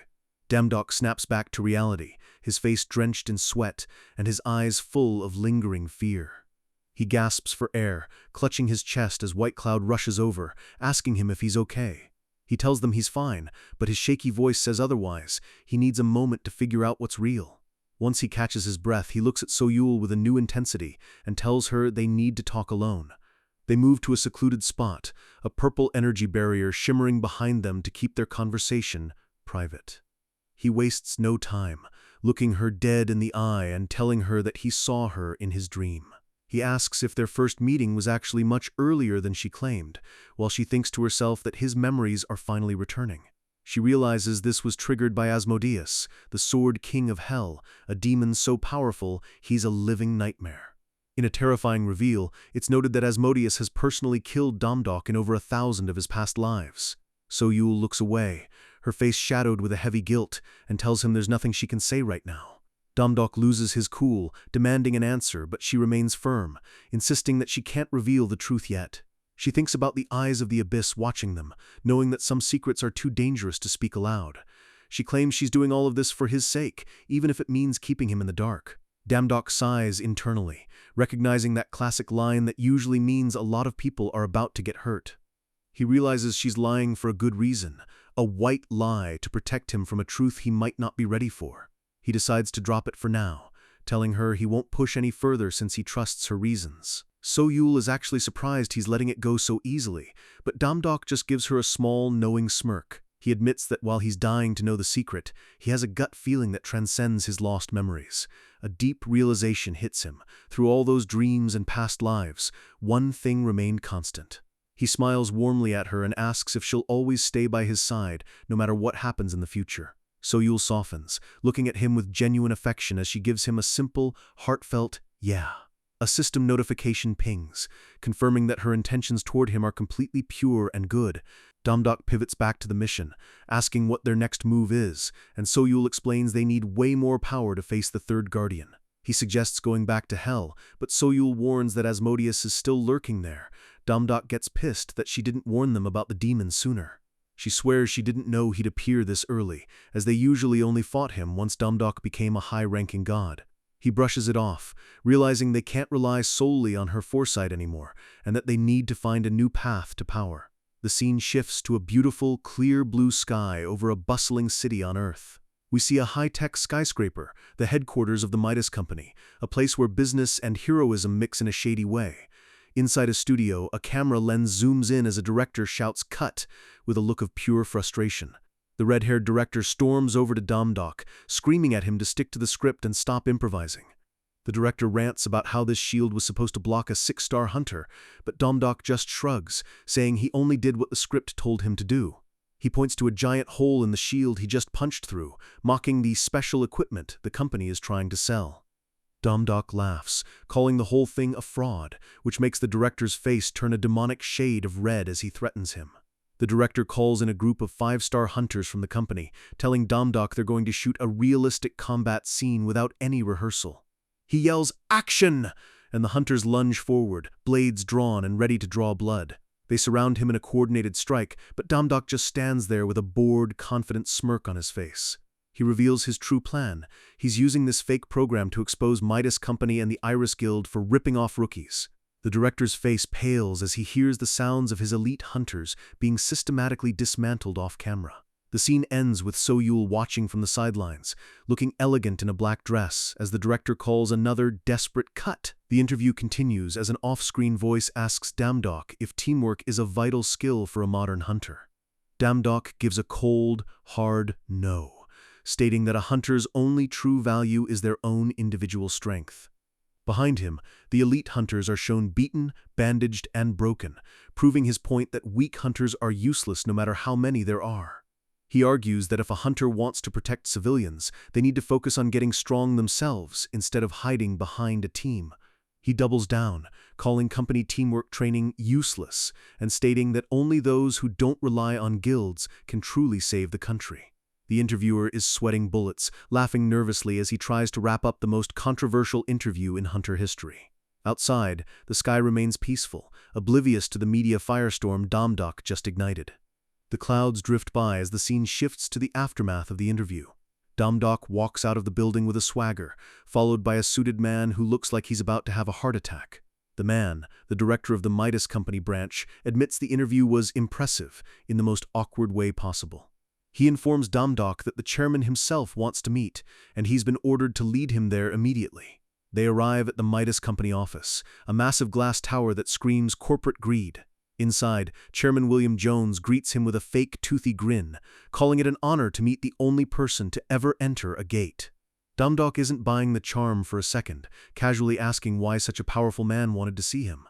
The chairman's smile turns cold as he demands that Damdok officially take back everything he said in that interview. Damdok thinks to himself that the guy is a total scumbag, comparing him to the trashy hunters he saw back in the States. The chairman offers unlimited support if he complies, but Damdok's eyes sharpen as he realizes the guy just wants a puppet to play with. Damdok acts like he's considering it, asking if taking back his words is really enough, while the chairman thinks hunters are just simple idiots. Then, Damdok drops the bomb. He's been eyeing a legendary weapon from Britain, one that's been missing since ancient times. The chairman chuckles, thinking he's just asking for a high-star sword, confident he has dozens in his collection. But then the chairman literally spits out his tea when Domdok says the name Excalibur. The chairman stares in shock, but Domdok just leans back, mocking him for saying he'd give him anything earlier. Excalibur is the stuff of legends, the strongest sword on the planet, a weapon of King Arthur that no living person has ever seen. Jones panics internally, wondering if Domdok is insane or if he somehow found out that the company actually does have it. He quickly composes himself, wiping his mouth and laughing it off, claiming he has no idea what Domdok is talking about. Domdok leans in, his eyes glowing with a dangerous light as he tells the chairman he knows everything. He specifies that he knows about the sword and the dark, illegal methods the company used to steal it. Jones slams his fist on the desk, dropping the act and calling Domdok rude for making such bold accusations. Domdok just laughs and tells him to relax, saying he doesn't even want the sword, he just wants to look at it for 5 minutes. He offers a deal: if he can just see it, he'll take back his interview and promote their training program to the whole world. The chairman's chair creaks as he leans back, his mind racing through the pros and cons of this risky deal. He decides to play hardball, telling Domdok to leave because he's spouting nonsense, and the conversation is over. Once the door closes, Jones breathes a sigh of relief, knowing he can never admit to having a weapon that could get him executed. Outside, Domdok looks out over the city, admitting that his first attempt didn't work as planned. So-Yul joins him, noting that it was obvious the chairman wouldn't just hand over the world's greatest treasure. She looks thoughtful as she repeats the name Excalibur, sensing the weight that weapon holds. Domdok explains that Thor told him during a banquet that a group called Metis killed thousands of people just to find that one sword. A grim image shows a mountain of corpses, the dark price that was paid to pull the sword from its resting place.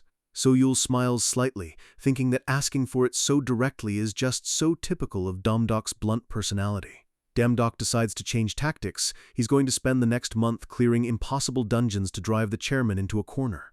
He gives her a confident wink, telling her to wait for him at the guild while he goes to work. A time skip shows that 1 month has passed, and things have clearly escalated. Back in his office, Chairman Jones is losing his mind, screaming in rage as he stares at a tablet.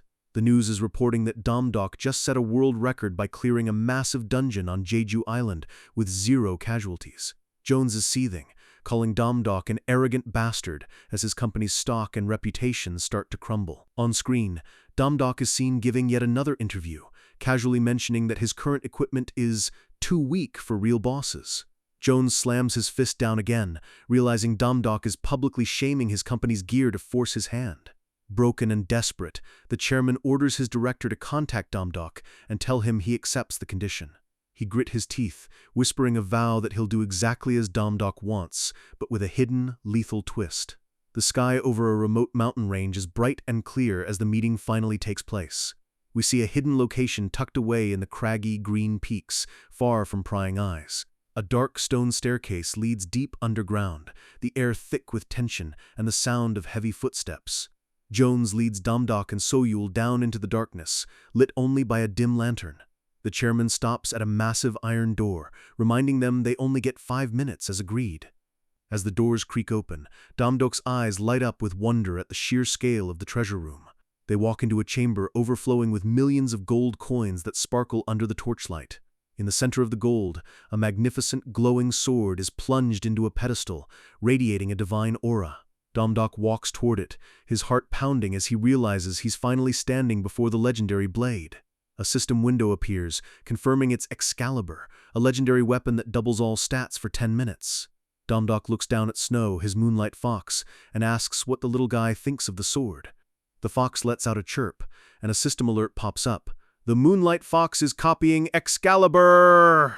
In the background, Jones is fumbling with the wall, his face twisting into a mask of pure betrayal. He finds a hidden switch and presses it, a look of insane triumph crossing his face.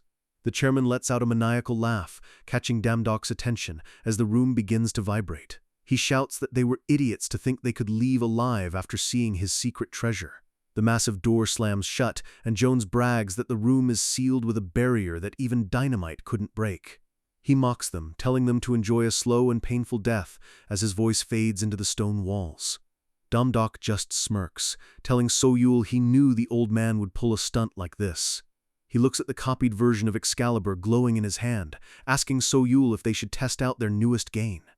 Outside, Jones walks away chuckling, saying he'll send someone to clean up their corpses in 3 months. Suddenly, a blinding blue light erupts from behind the vault door, making the chairman freeze in his tracks.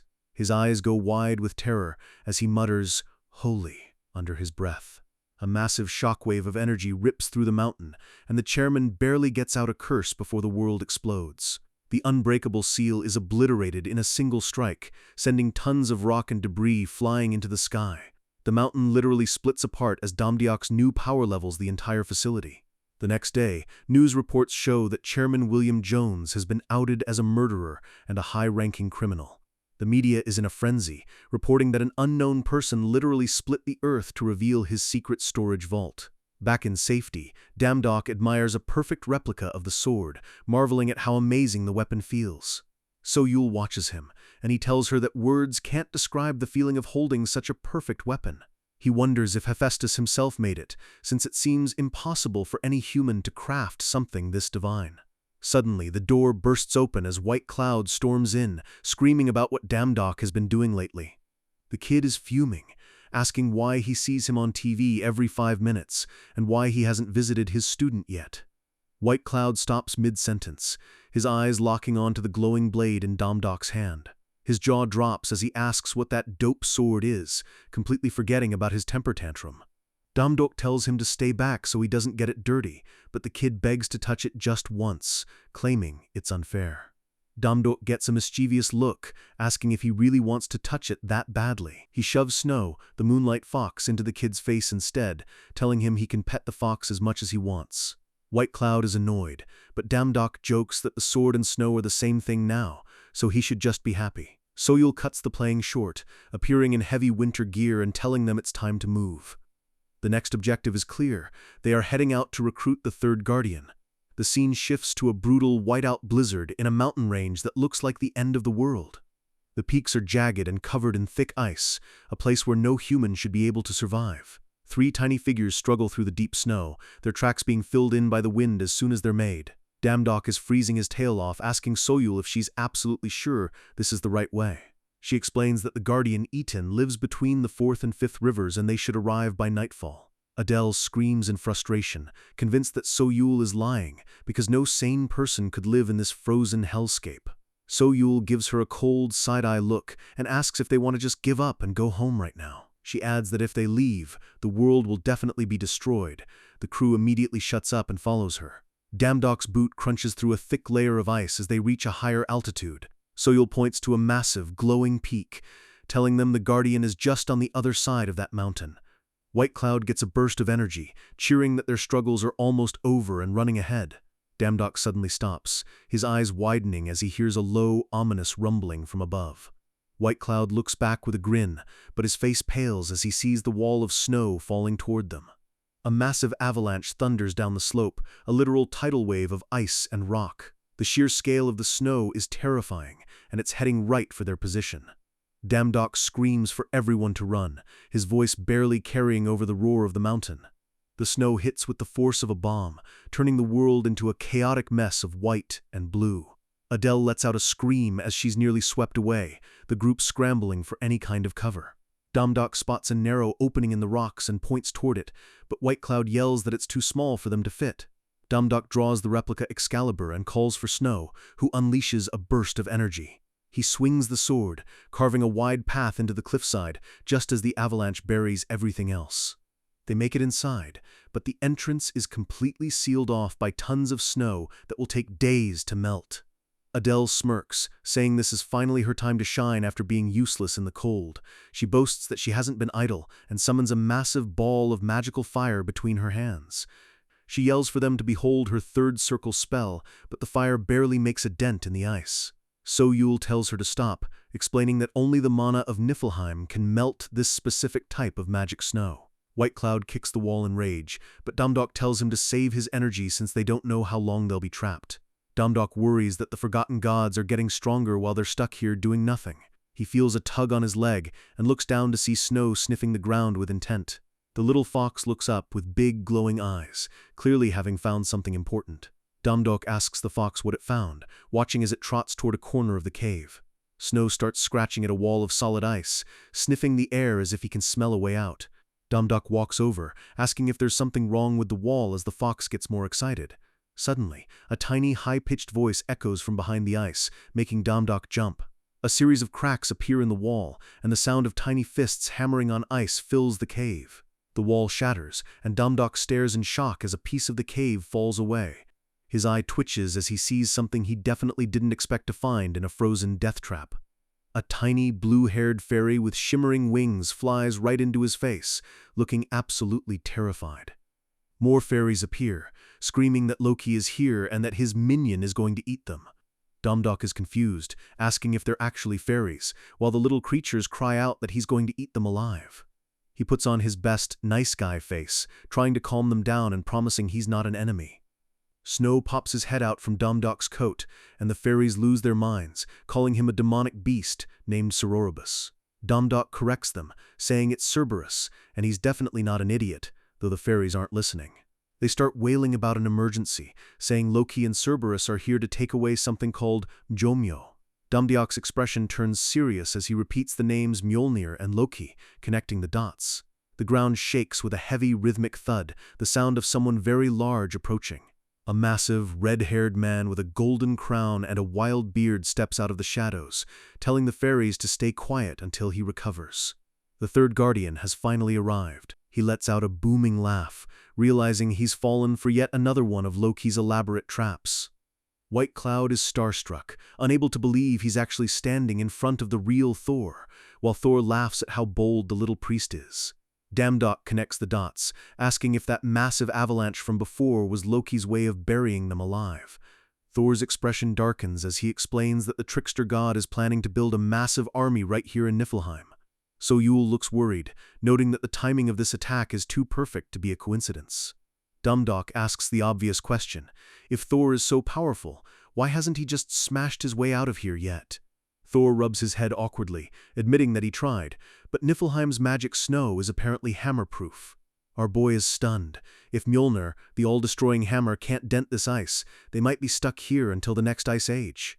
Thor tells him to lighten up, flexing his massive muscles and telling them not to worry about the small stuff. He points to the fairies, saying they'll handle the food while they wait for the snow to melt naturally. The fairies are horrified, whispering among themselves that these beggars are going to eat through their hard-earned winter stash. The lead fairy huddles the others together, plotting a way to get rid of these high-maintenance intruders. They tell Damdok they never agreed to be their personal chefs, and demand he finds his own way out. The fairy looks up with a stubborn pout, asking why they should help people who broke into their home without permission. Damdok plays it cool, threatening to stay forever and eat a meal so large the table breaks if they don't help. The fairies freak out, terrified they'll starve to death if Jomjo's god stays in their cave any longer. They decide to spill the beans, telling Damdok the secret to breaking the ice as long as he promises to never come back. Damdok gives them a confident smirk, agreeing to the deal with a twinkle in his eye. The lead fairy stands tall, ready to show these ignorant gods how real Niflheim magic works. She tells them to step back, because things are about to get chilly, then leaps into the air. With a determined look, she gathers a swirling vortex of frost and snowflakes around her tiny hands. She blasts the wall with a surge of cold energy that makes the entire cave floor vibrate. Damdok watches in disbelief as the indestructible ice begins to show signs of weakness. The fairy laughs, explaining that you can't use force, you have to use the ice attribute to shatter the magic snow. Damdok looks at the tiny chip she made and realizes at this rate they'll be digging until next year. He asks if she can just blast the whole thing at once, but Adele notes that even a whole night of chipping might not be enough. The fairy yells that it's impossible, complaining that the gods never did anything for them, so why should she drain her mana? Damdok sighs, realizing he's going to have to do the heavy lifting himself. The fairy tells him that if he's so smart, he should just learn the ice attribute himself and get to work. White Cloud and Adele are excited, wondering if they can learn a high-tier move like Damdok's wave cutter. Thor strokes his beard, reminding them that usually only beings born in Niflheim can master the ice. The fairy scoffs, saying gods are just too arrogant to bother learning the inferior art of mana manipulation. She challenges the group, asking if any of them have even a single drop of ice or water mana in their bodies. The teen looks pretty pathetic, Adele and White Cloud have nothing, and So-Yul just stares blankly. The fairy is shocked, ranting about how water mana is the absolute basic of basics for any real mage. Thor just laughs, telling everyone to relax and wait for the food while the snow melts in a few decades. The lead fairy clutches her head in despair, seeing her food supply vanishing into Thor's bottomless stomach. Suddenly, Domdok raises his hand, a strange blue light beginning to flicker around his palm. He realizes he actually has a cheat code, the blessing of the forgotten god Neptune, which gives him pure water mana. The fairy's jaw drops as she feels the pure, overwhelming power radiating from the water swirling in his hand. The blue light reflects off the ice walls, illuminating the cave with a divine glow. Domdok focuses intensely, the water mana beginning to hum with a high-pitched resonance. Following the fairy's instructions, he begins to condense the mana, using it as bait to pull in the surrounding frost. He finds it surprisingly easy, the water and ice mixing together like they were always meant to be one. A system window pings. "You have discovered the principles of the ice attribute." A massive explosion of cold air erupts from his hand, and the fairy can't believe he figured it out in seconds. The fairies are speechless, watching a mortal do in moments what takes most beings years to master. White Cloud grumbles about multi-talented jerks, while Adele watches in absolute awe. The fairy realizes she's witnessing the birth of a genius, her tiny mind blown by his raw talent. She tries to tell him he still needs to practice wielding it, but Domdok is already moving. He draws his sword, the blade glowing with a lethal combination of divine power and newly mastered ice mana. He gives a confident half-smile, telling her he's already got the hang of it. With one massive swing, he blasts the entrance open, a tidal wave of ice shattering the magic snow into dust. He steps out into the blizzard, the snow crunching under his boots as he takes his first breath of the outside air. But the victory is short-lived as he looks up and sees the sky darkened by something massive. A giant hairy foot slams into the snow right in front of him with an earth-shaking thud. Domdok stares up at a wall of white fur. A horde of frost giants has surrounded the cave. He wonders how many monsters Loki managed to summon while they were busy playing around inside the cave. Thor rushes out behind him, his face contorted with rage as he realizes Loki distracted them just to bring in his main army.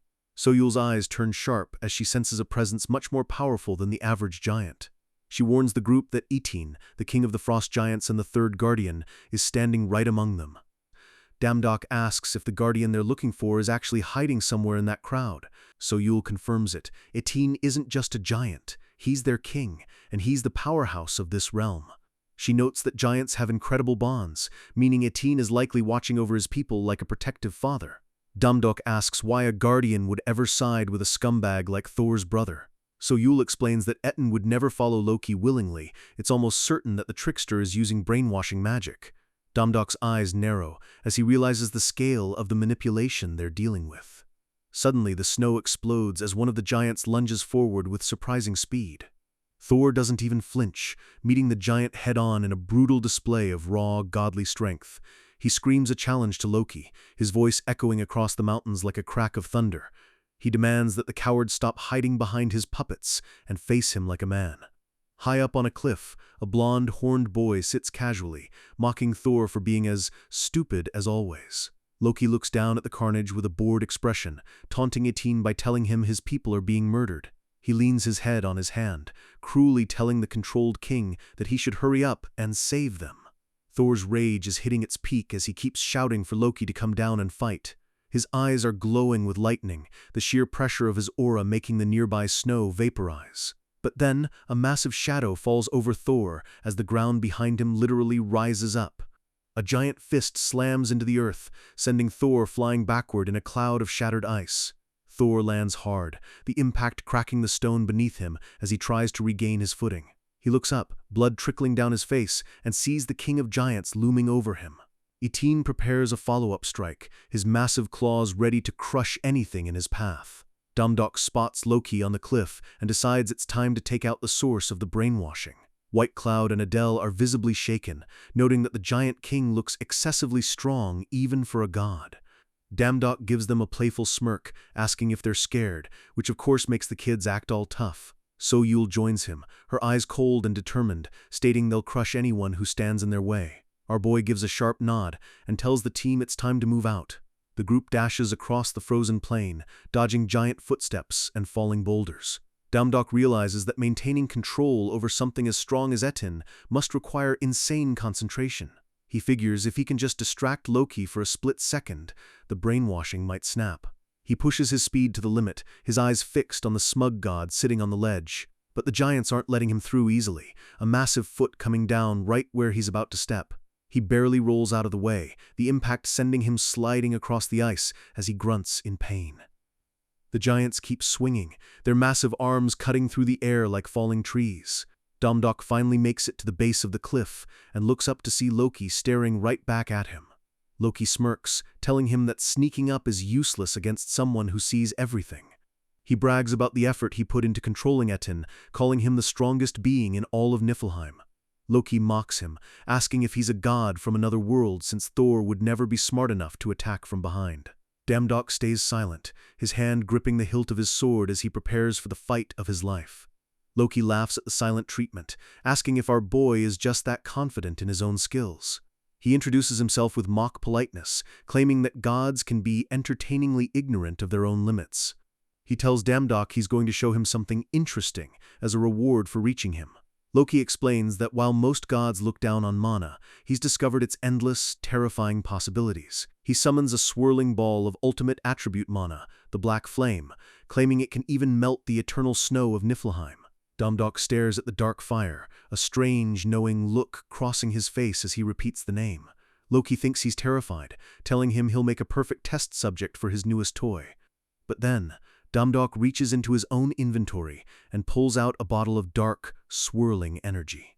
With a wide grin, he tells Loki he should have mentioned the Black Flame earlier, as he activates his own SS-rank version of the skill. Loki's face goes from smug to pure horror as he realizes a low-rank god is wielding the same power as him.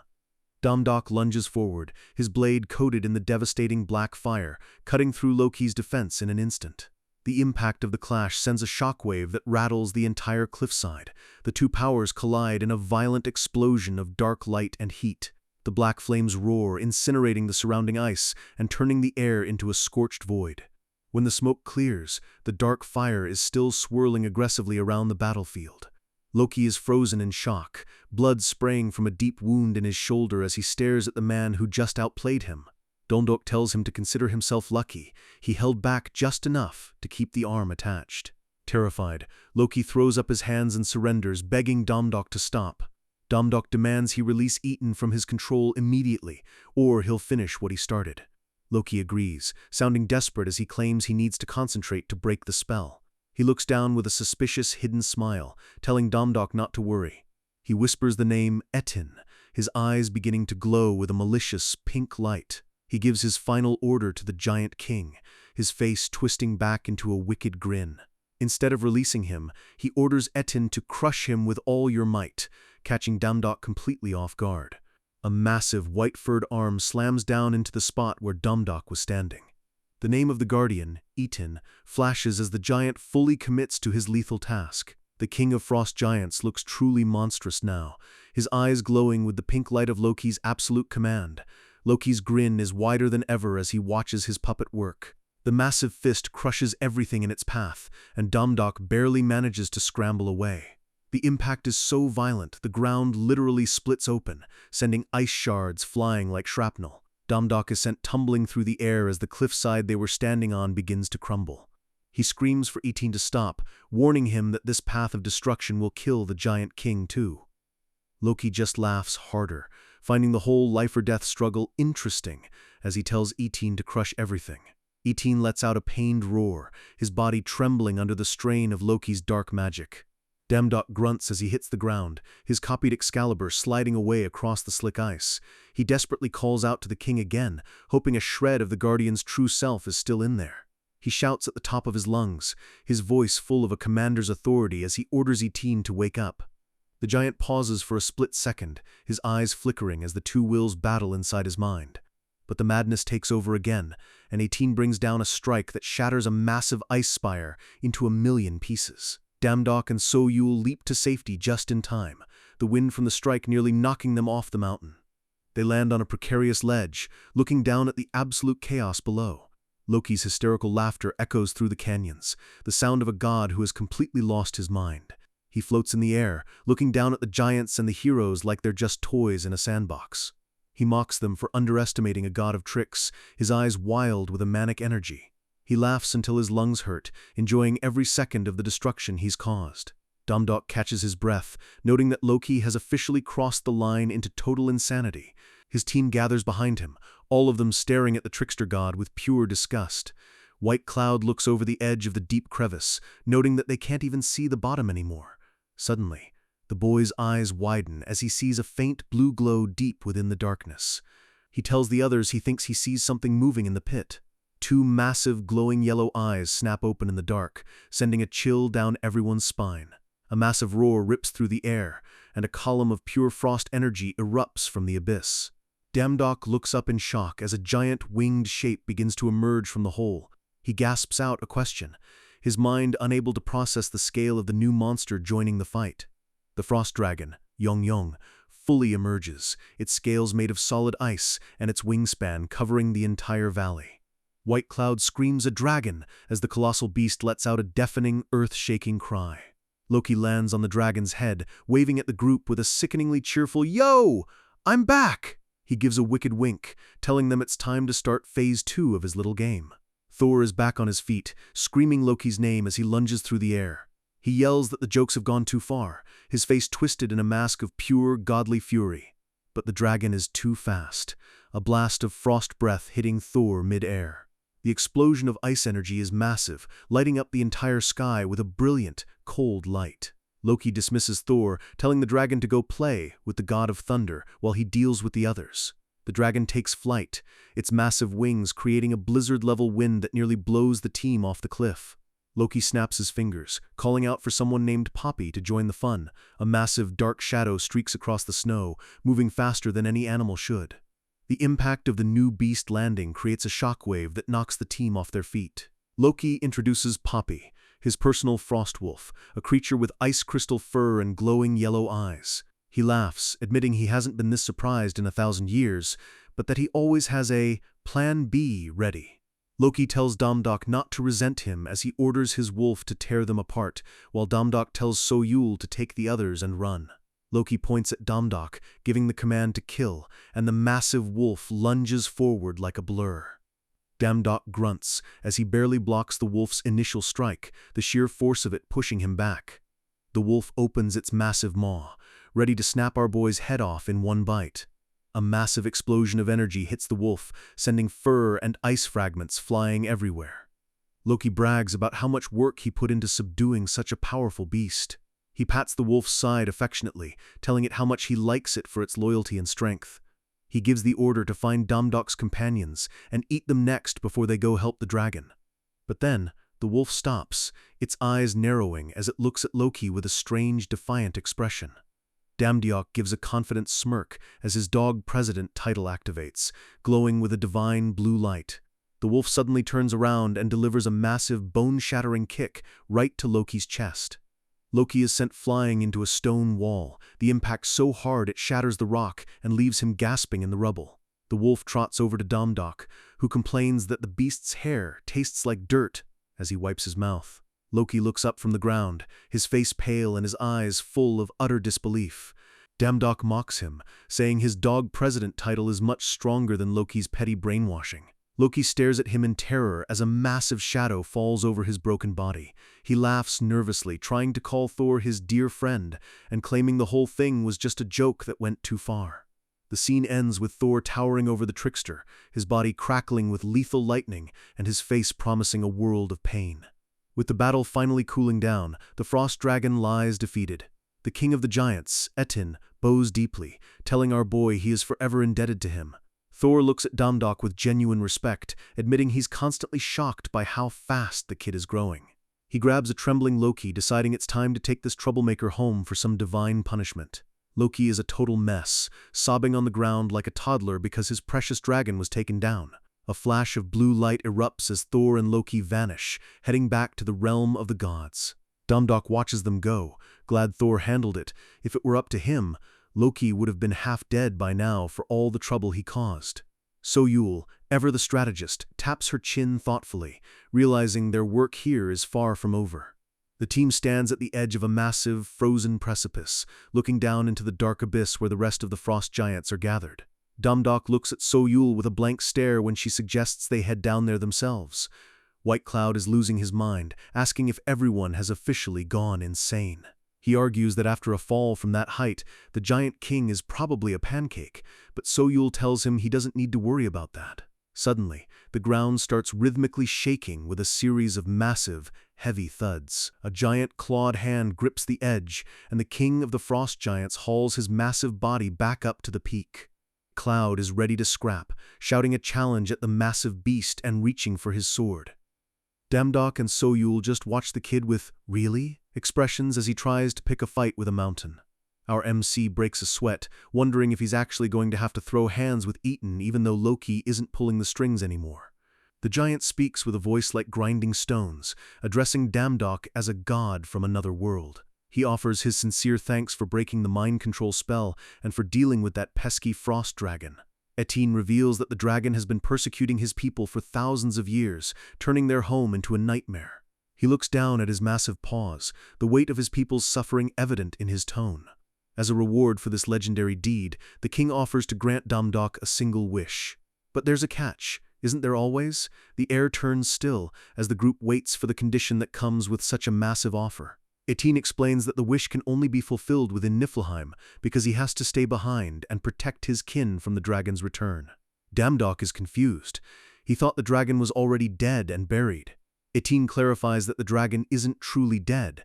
It's an immortal curse that will eventually resurrect itself hundreds or thousands of times.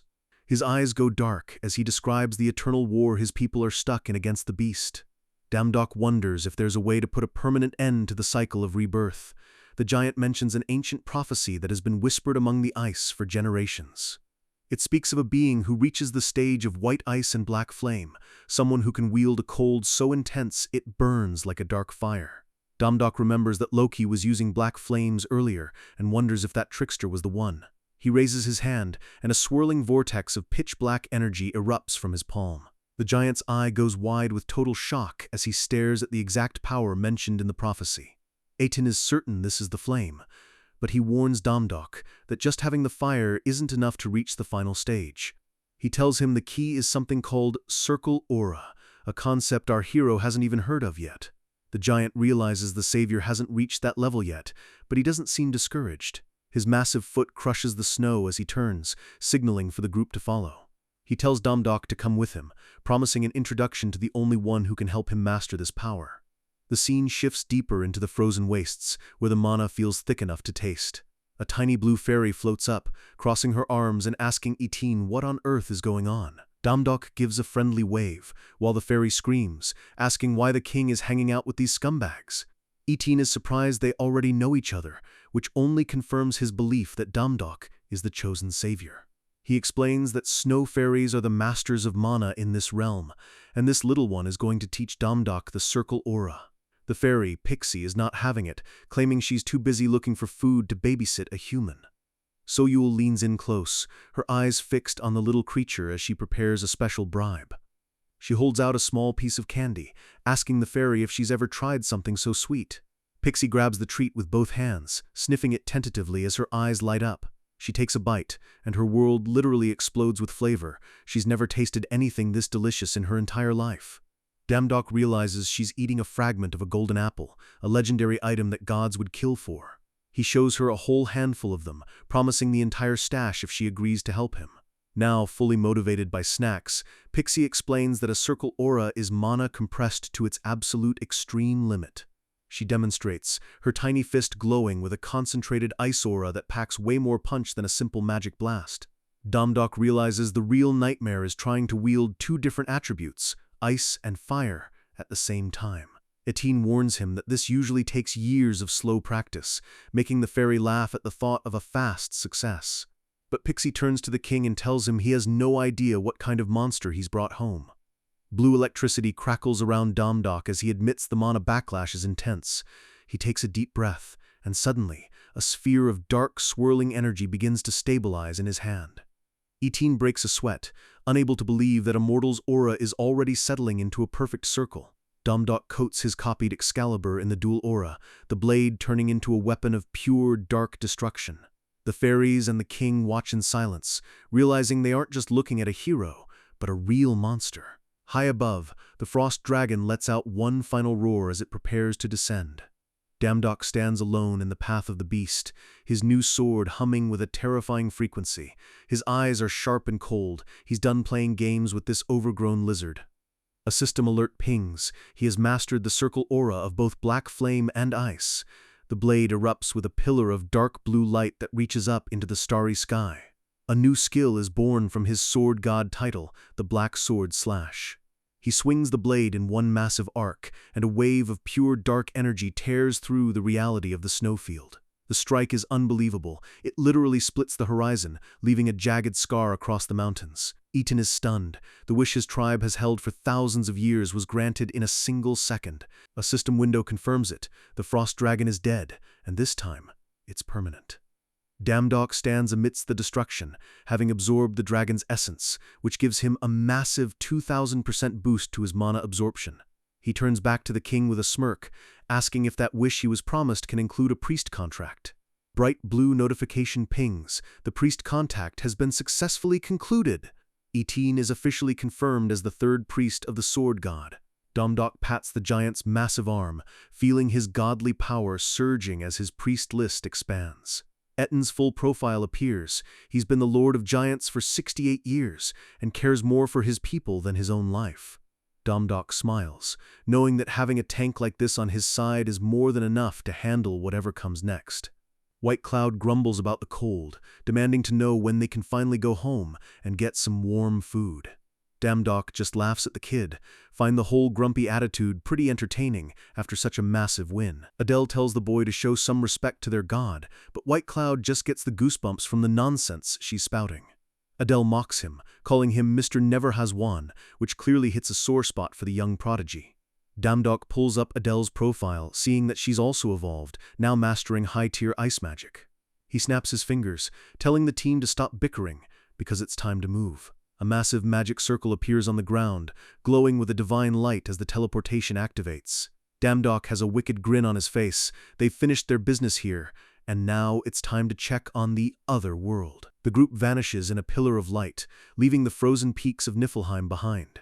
They arrive back on Earth, only to find a traditional palace under attack by a massive, mutant tree monster. A frantic hunter is shouting into his radio that a D-rank dungeon break has suddenly spiked to an A-rank disaster. He's cut off as a fist slams into his face, sending him flying across the pavement. The one who hit him is a scumbag hunter named Cheon Jungak, who stands over his fallen teammate with a look of pure disgust. Jungak screams that he needs to kill as many monsters as possible for his performance evaluation and refuses to share the credit with any support teams. He keeps punching the guy, ignoring the fact that his team is being slaughtered because he's too greedy to call for backup. He looks up with an arrogant smirk, telling his team it's their job to make the impossible happen for his sake. Suddenly, the tree monster is engulfed in a massive, roaring wall of fire. Jungak stares in shock, his eyes wide behind his sunglasses, as his prey is incinerated in seconds. Adele stands there with a fireball hovering over her hand, looking completely refreshed. She laughs, saying fire spells are way more fun when you're not stuck in a frozen hellscape. She blasts the area with another wave of heat, complaining that Niflheim was just way too cold for her taste. The local hunters are stunned, wondering who this foreign superstar is that just soloed an A-class mutant. Jungak loses it, screaming at the crowd to kick out the unauthorized intruder instead of helping the dying civilians. His subordinate tries to suggest they focus on safety first, but Jungak just demands she call gate management immediately. As she reaches for her phone, a sword blade flashes, stopping her cold.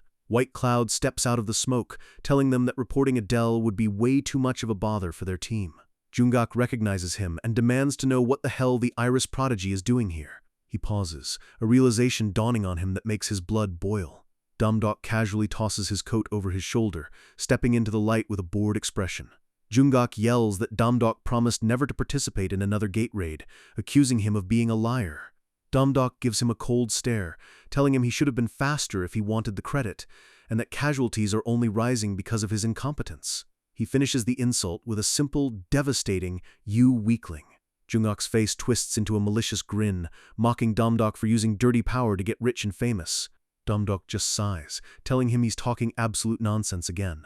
But Jungkook leans in, his smile turning predatory as he asks how long Domdok thought he could hide his abnormal powers. Domdok's heart skips a beat. Is it possible this scumbag actually found out about his godly abilities? He tries to brush it off and walk away, but Jungkook isn't letting him go that easily. The corrupt hunter smirks, saying he's been waiting for this exact opportunity to ruin Domdok's life. He clicks his radio, identifying himself as Division 44 and announcing he's found a target suspected of monsterization. Suddenly, the sky is filled with high-tech drones and helicopters as the Hunter Inspection Bureau arrives. A squad of riot police with M shields surrounds Domdok, telling him his personal affairs are now under investigation. A stern man in a trench coat declares that emergency protection procedures have begun and warns Domdok not to resist. Jungkook starts cackling like a maniac, telling our boy that this is officially the end of his career. He brags that he's prepared everything perfectly and that there is no escape from the Bureau's grip. Flashback to a high-rise office where Jungkook is begging his father to lock Domdok away so he can't stand in their way anymore. His father, a cold and calculating man, tells him to stop being so obviously jealous. Jungkook insists that Domdok is in the process of turning into a monster, using the term monsterization to catch his father's interest. He reminds his dad of an incident last year where a 5-star hunter turned into a beast and killed over 300 people. The father admits they haven't recovered from that blow, noting that accusing someone of monsterization is a very serious charge. Jungkook argues he has concrete evidence. Domdok was talentless his whole life, and then suddenly became a god-tier hunter overnight. He claims the guy's powers are incomprehensible, which is a classic sign of someone losing their humanity to a monster soul. The father finally smirks, realizing that if he's right, it's better to get rid of the bomb before it explodes. He makes a call, scheduling a meeting with the Hunter Correction and Inspection Bureaus to set the trap. Back in the present, Jungkook screams at Domdok to act obediently if he doesn't want to be executed on the spot. Domdok thinks to himself that he needs to get Adele out of here first, fearing they might realize she's from another world. He tells Adele to head back through the portal, ignoring her worried protests about what will happen to him. The Bureau sees the glowing portal and panics, shouting for the squad to stop her from escaping. The man in the trench coat lunges forward, but a line is suddenly carved into the ground in front of him. White Cloud stands his ground, his eyes glowing with a lethal intent as he warns them that anyone who steps across that line is dead.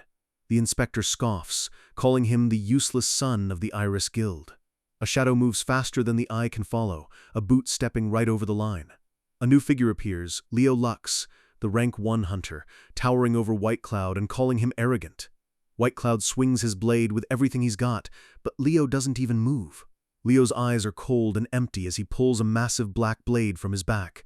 With a single effortless motion, he slams White Cloud into the dirt, crushing the boy's defense. White Cloud looks up in terror, realizing for the first time that he's completely outclassed. A spray of blood paints the ground as Leo's strike connects, leaving the young priest broken and bleeding. Back in the office, the chairman decides it's better to detain Domdok at the Correction Bureau before things get out of hand. He orders Jungkook to go help the Bureau catch the monster, but Jungkook is surprised he's being sent to the front lines. The father tells him not to worry, because a heavy hitter is arriving soon to take all the responsibility. He looks at his son with a stern gaze, telling him this is an opportunity to see a real monster in action. The atmosphere turns chilling as the screen fades to black, emphasizing the danger Domdok is truly in. Back at the palace, Leo Lux stands over the fallen White Cloud, his massive blade dripping with blood. He coldly tells the kid not to resent him, claiming he only took the side of someone who's monsterizing. Leo's golden eyes flare behind his mask as he prepares to finish the job. Domdok erupts with rage, his sword clashing against Leo's massive blade with a shower of sparks. He screams for Soyul to get over here and help, and she immediately moves into position. Soyul grabs the wounded White Cloud, her face pale as she feels the boy's life force fading. Leo is surprised by Domdok's strength, noting that he shouldn't have gotten distracted in a fight like this. The impact of their clash creates a shockwave that literally lifts the ground beneath them. Soyul realizes the boy's wounds are much deeper than she thought, and she begins channeling her healing mana at full power. Domdok tells her to leave everything to him, his eyes fixed on the man who just hurt his little brother. Two warriors collide again and again, their blades moving so fast they become blurs of steel and light. Leo mocks him, telling him it's time to finally step forward and show his true monster self. Domdok demands to know what the hell this monsterization nonsense is all about. Leo counters that Domdok's abnormal power is all the evidence he needs. He explains that monsterization is a slow process where humans gain crazy powers but lose their ego. A horrifying image of a mutated hunter appears as Leo warns that eventually, Domdok will become a bloodthirsty beast with no humanity left. Domdok screams that he's misunderstood everything and that he's definitely not turning into a monster. Leo calls him a liar, stating that his power is heterogeneous, a mix of dozens of different monster energies. He calls Domdok shameless, claiming that every monsterized human makes the same pathetic excuses until the end. He insists that letting Domdok live would lead to a disaster that would destroy the history of humanity. Leo turns to the inspection bureau and tells them to back off, refusing to take responsibility if they die by meddling. The inspector orders a full retreat, trusting that Leo Lux will take care of the problem. Blue lightning crackles around Leo's blade as he charges up for a finishing blow. He whispers that he's coming for his monsterized friend, his aura reaching a terrifying level. He moves like a thunderbolt, the sheer pressure of his speed cracking the stone palace floor. A massive explosion of lightning energy hits Domdok's position, turning the air into a scorched mess. Leo smirks, realizing Domdok hasn't been fighting with his full strength yet either. He decides to go all out, his eyes glowing with an intense golden light as he prepares to face Domdok's true colors. He delivers a kick that sends Domdok flying into the air, the force of it shattering the palace walls. Domdok recovers mid-air, shouting again that he has nothing to do with monsterization. He mocks Leo, asking if the rank 1 hunter is afraid he'll lose face if he doesn't win this pointless fight. Leo doesn't care about honor. His only goal is protecting the world from threats like Domdok. The two leap back into the fray, their auras clashing with enough power to shake the entire city. Domdok yells that today is the first time he's even heard the word monsterization and begs him to listen. But Leo is a wall of stubbornness, stating he's killed everyone who told him those same lies before. Domdok is pushed to the limit, gritting his teeth as he realizes the guy is just not listening to a single word. He forces himself to stay calm, knowing they'll need strong hunters like Leo to survive the coming Ragnarok. Leo prepares his ultimate move, his body becoming a silhouette of pure, dark energy. A massive ball of lightning forms between them, a final strike that threatens to vaporize everything in a 5-mile radius. Leo tells him not to resent him, sounding almost sad as he offers a "thank me later" before the impact. Domdok gives him a cold, lethal look and tells him he's the one who should be saying that. He activates his Nemean lion armor manifestation, his body being covered in the legendary golden fur plate. Leo's jaw drops. He's never seen an armor appear out of thin air like this. Domdok's eyes glow with the power of the sword god as he prepares to end this once and for all. He unleashes his own ultimate, the black sword slash. The two moves collide in a blinding explosion of black fire and blue lightning. The entire palace is leveled, a massive crater left in the wake of the catastrophic energy release. Leo Lux lies in the rubble, coughing up blood as Domdok stands over him, admitting he controlled his strength because he didn't want to kill him. Domdok is actually impressed Leo is still standing after a strike that killed a literal dragon. He realizes Leo redirected the impact into the ground using his lightning mana, showing a level of control that's unheard of for a human. He concedes that the guy really earned that #1 global rank title. Suddenly, a memory of the god of magic, Vermouth, flashes through Domdok's mind. Vermouth had mentioned that Korea and America might be in the same dimension as other worlds he'd heard about from the gods. A terrifying thought hits Domdok. What if Leo is just like him and Soyul, a player from a higher system? He stands over the broken hunter and asks a single, life-changing question. "Have you ever heard about the system?" Leo looks at him with blood-stained eyes and asks if he just means a status window, calling Domdok mad for thinking that's a secret. He tries to get back up, cursing himself for not stopping Domdok before he went on this rampage. He whispers something about the tragic fate of Elijah, his eyes rolling back as he loses consciousness. Domdok is left hanging, wondering if Leo was trying to hide the fact that he uses the god's system too. He grips the hilt of Excalibur, his focus shifting to the real snake in the grass. He unleashes a wave of pressure that clears the dust, shouting for the bastard to come out and face him. Jungkook is shown cowering behind a wall, his sunglasses cracked, and his face pale with pure, unadulterated fear. Damdok looms over him with a terrifying, bloodthirsty look, telling the scumbag that he's officially crossed the line and that even the air he breathes is a waste of space. The aftermath of the battle is brutal, with the doctor listing off a horrifying list of fractures and ruptures. The injuries are calculated and precise. Whoever did this knew exactly how to break a man without taking his life. Cheon Jungkook is barely holding on, his body completely shattered after his run-in with our boy. His mentor looks on with a grim expression, asking the one question that matters: is he going to make it? The prognosis is grim. It'll take at least 6 months of intense rehab before he can even think about being a hunter again.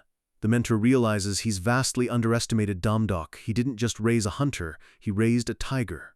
He stands in the shadows, his eyes hidden as he realizes the balance of power has completely shifted.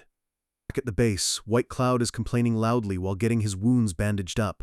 Adele isn't having any of his whining, giving his bandaged shoulder a sharp smack that sends him screaming. She laughs it off, giving him a backhanded compliment about his bravery, while he calls her a crazy woman. Damdok stares out the window, his mind heavy with a question for So-Yul about their unique situation. So-Yul turns her head, her calm eyes waiting for him to explain what he means by people like us. He clarifies, he's talking about anyone else working these insane part-time jobs for the gods. The theory drops. Damdok suspects that Leo Lux, the world's strongest, might be a part-timer too. He explains that back in the magic world, the god Vermouth mentioned a mysterious divine visitor. So-Yul argues that any god can travel between worlds, but Damdok has a specific detail that doesn't fit. The god who visited wasn't from a myth, they were said to be from America. It's a massive red flag because gods usually claim realms like Asgard or Olympus, not human countries. Since Leo Lux is an American hunter, the coincidence is just way too loud to ignore. Leo Lux uses mana with total freedom in a world where humans shouldn't even understand the concept yet. So-Yul goes quiet, tapping her chin as she processes just how deep this conspiracy might go. She admits it's a solid point, but warns him that they can't jump to conclusions without hard proof. Damdok isn't backing down. He feels it in his gut that Leo is hiding a system of his own. So-Yul gets serious, telling him there's a reason she's skeptical about other human part-timers. She drops a bombshell about the exclusivity of their powers. She claims that in this entire world, they are the only 2 humans capable of using the god's system. Damdok is stunned, wondering how she can be so incredibly certain about something like that. She tells him to just trust her for now, promising that the full truth will come out when the time is right. He sighs and lets it go. If So-Yul says it's true, her track record is too perfect to doubt. Before he can think more on it, the familiar ding of a system notification cuts through the air. It's a new contract. The goddess Samson Halmione needs a temporary assistant to help bless a baby. At the same time, his phone buzzes with a terrifying alert from the Hunter Association. The gate at Hanak Village, the place where he just fought Leo, has suddenly evolved into a deadly S-grade. Damdok's face tightens. They left that gate open, and now it's turning into a full-blown catastrophe. Inside the gate, the atmosphere is suffocating, filled with a deep, blood-red mist. The area is littered with forgotten gods, hollowed-out, statue-like entities that give off a deathly aura. Damdok charges in, regretting that he didn't finish the job when the gate was still manageable. He draws his blade, coming face to face with a towering, gray-skinned monster. With a flash of his sword, he moves to end the fight before the situation gets any worse. Suddenly, a piercing scream echoes through the eerie forest, catching him off guard. A terrified hunter comes sprinting out of the fog, his face twisted in pure, unadulterated horror. Damdok catches him as he collapses, the man gasping for air as if he's seen the devil himself. The hunter grabs Damdok's arm with a trembling grip, his knuckles white with fear. He begs Damdok to run, screaming that an old man is coming to kill everyone in the gate. Damdok is confused. He's expecting monsters, not some mysterious old man. He looks toward the fog, a cold chill running down his spine as the mist begins to swirl. His intuit skill screams at him, signaling that something far beyond a normal monster is approaching. A sudden, violent surge of energy erupts from the shadows, nearly taking his head off. He manages to parry a strike from a hollow-eyed entity, but the impact rattles his entire frame. He glares at the creature, realizing these things aren't just strong, they're unnatural. The monster's body begins to knit back together instantly, showing off a terrifying level of regeneration. Damdok grinds his teeth. These forgotten gods are going to be way more troublesome than he thought. Surrounded and outnumbered, he realizes he has no choice but to tap into his mana reserves. His blade ignites with a fierce blue light as he prepares to go all out. But before he can strike, a massive pillar of blue lightning crashes down, obliterating the path in front of him. Damdok's eyes widen in shock as a familiar figure steps through the smoke.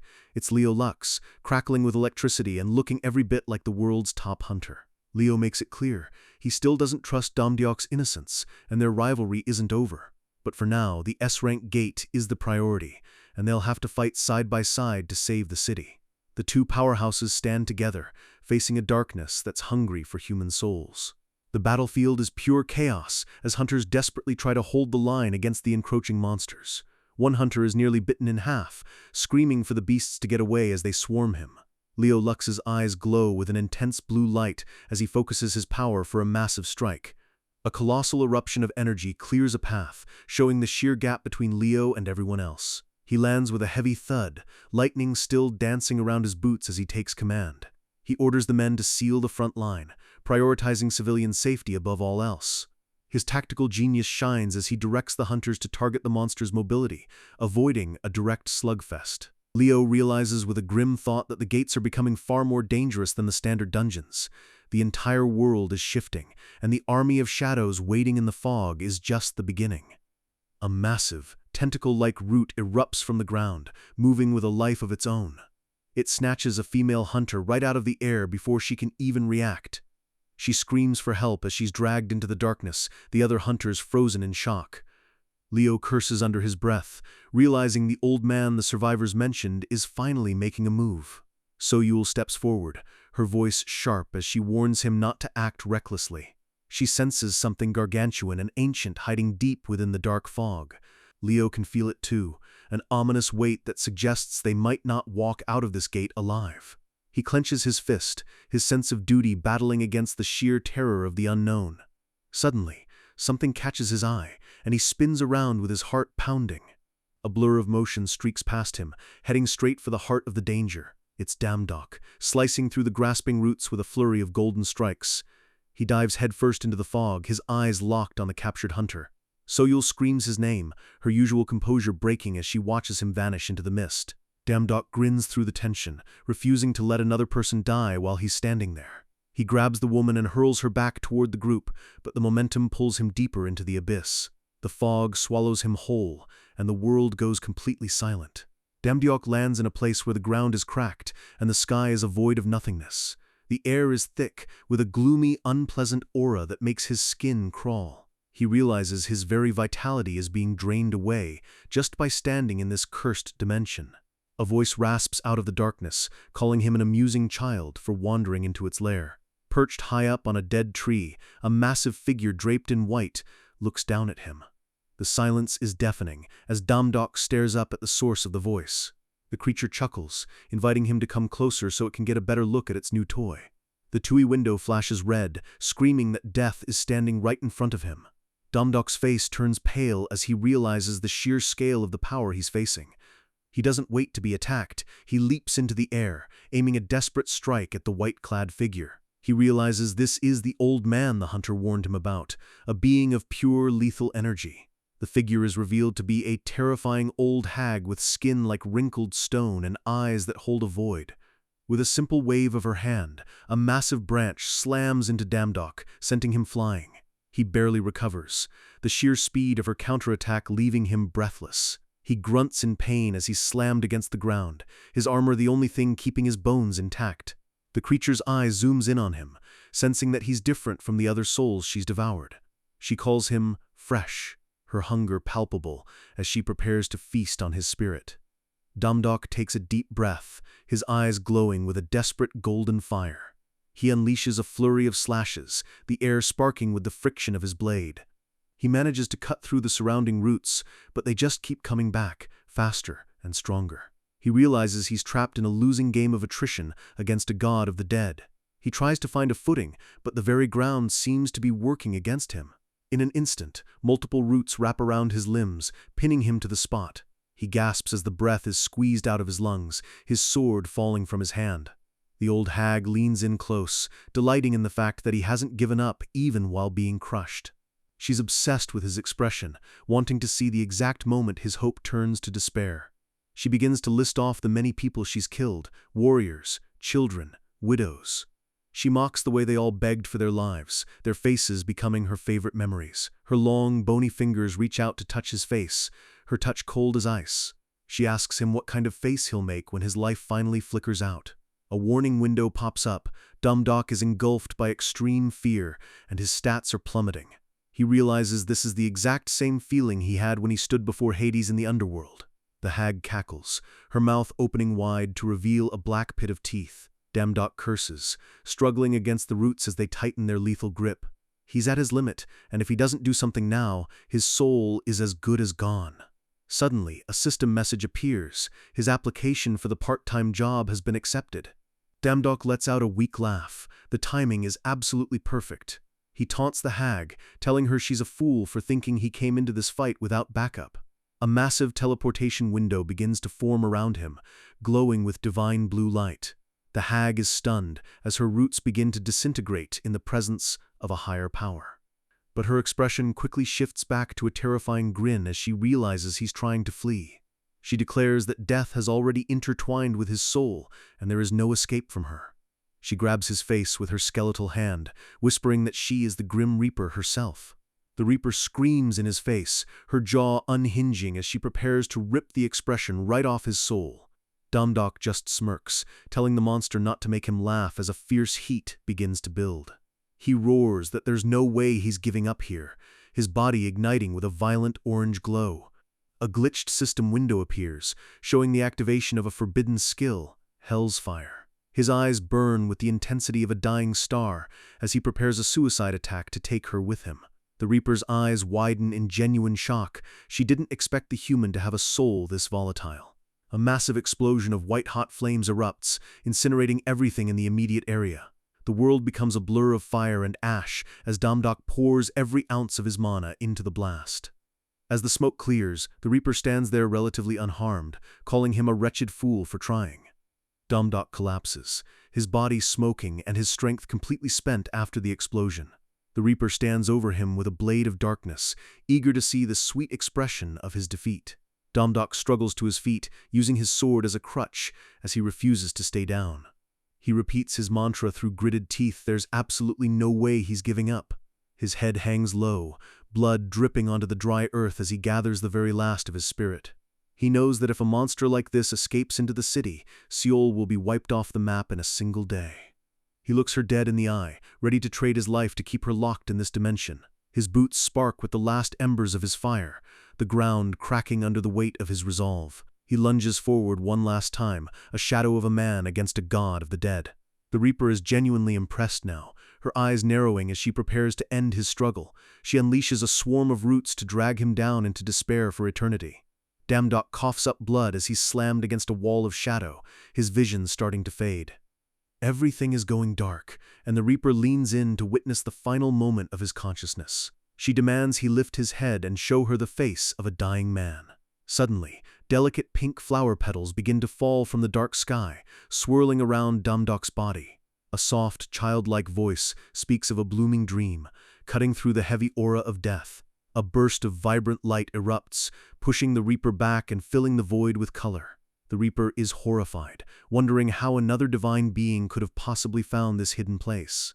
A small pair of traditional shoes lands softly on the cracked earth, surrounded by cherry blossoms. A young girl in a beautiful hanbok stands there, sighing about how youngsters today have no sense of time. The Reaper loses it, screaming that everyone keeps coming to steal her child away from her. She lashes out with everything she has, but the little girl just stands there, unbothered by the darkness. The girl calls her a crazy old hag, her expression bored as she faces the god of death. She speaks in riddles about falling petals, her power radiating a calm that's even more terrifying than the Reaper's rage. Her eyes turn sharp as she tells the Reaper that she can't watch her disrupt the natural order any longer. With a simple gesture, the girl begins to glow with an overwhelming, purifying light. She commands the Reaper to return to the afterlife and stay there. The Reaper screams in defiance, but her form begins to dissolve under the girl's authority. The old hag's eyes bulge in terror as she's forcibly pulled back into the depths of the void. The darkness vanishes, leaving the little girl standing alone in the quiet, falling petals. She huffs, complaining that people like the Reaper should just stay buried where they belong. She looks over at the unconscious Domdok, her expression softening into something motherly. She's relieved she wasn't too late to save her part-timer from a grisly end. She places a hand on his chest, sending a wave of healing energy through his shattered body. She whispers that it's time for him to wake up, calling him by his name with a soft smile. She holds out a single flower, and the world around them begins to dissolve into a warm light. She tells him they'll meet again soon as she teleports him back to the human world. Soyul and the crew find Domdok lying in the middle of the gate, unconscious but alive. Domdok groans as he finally opens his eyes, his head feeling like it's been hit by a freight train. He realizes he's back in his room, with Soyul looking down at him with an unreadable expression. She scolds him for being reckless again, her arms crossed as she waits for an explanation. He asks what happened, and she tells him they found him alone in the fog, totally out of it. Domdok is confused. He remembers the Reaper and the little girl in the hanbok clearly. He explains that the old lady was insanely strong, and that he was completely helpless against her. Soyul's eyes widen. She identifies the creature as a forgotten Korean god with power on par with Asmodeus. She tells him it's a literal miracle he survived in one piece, and Domdok admits he got overconfident.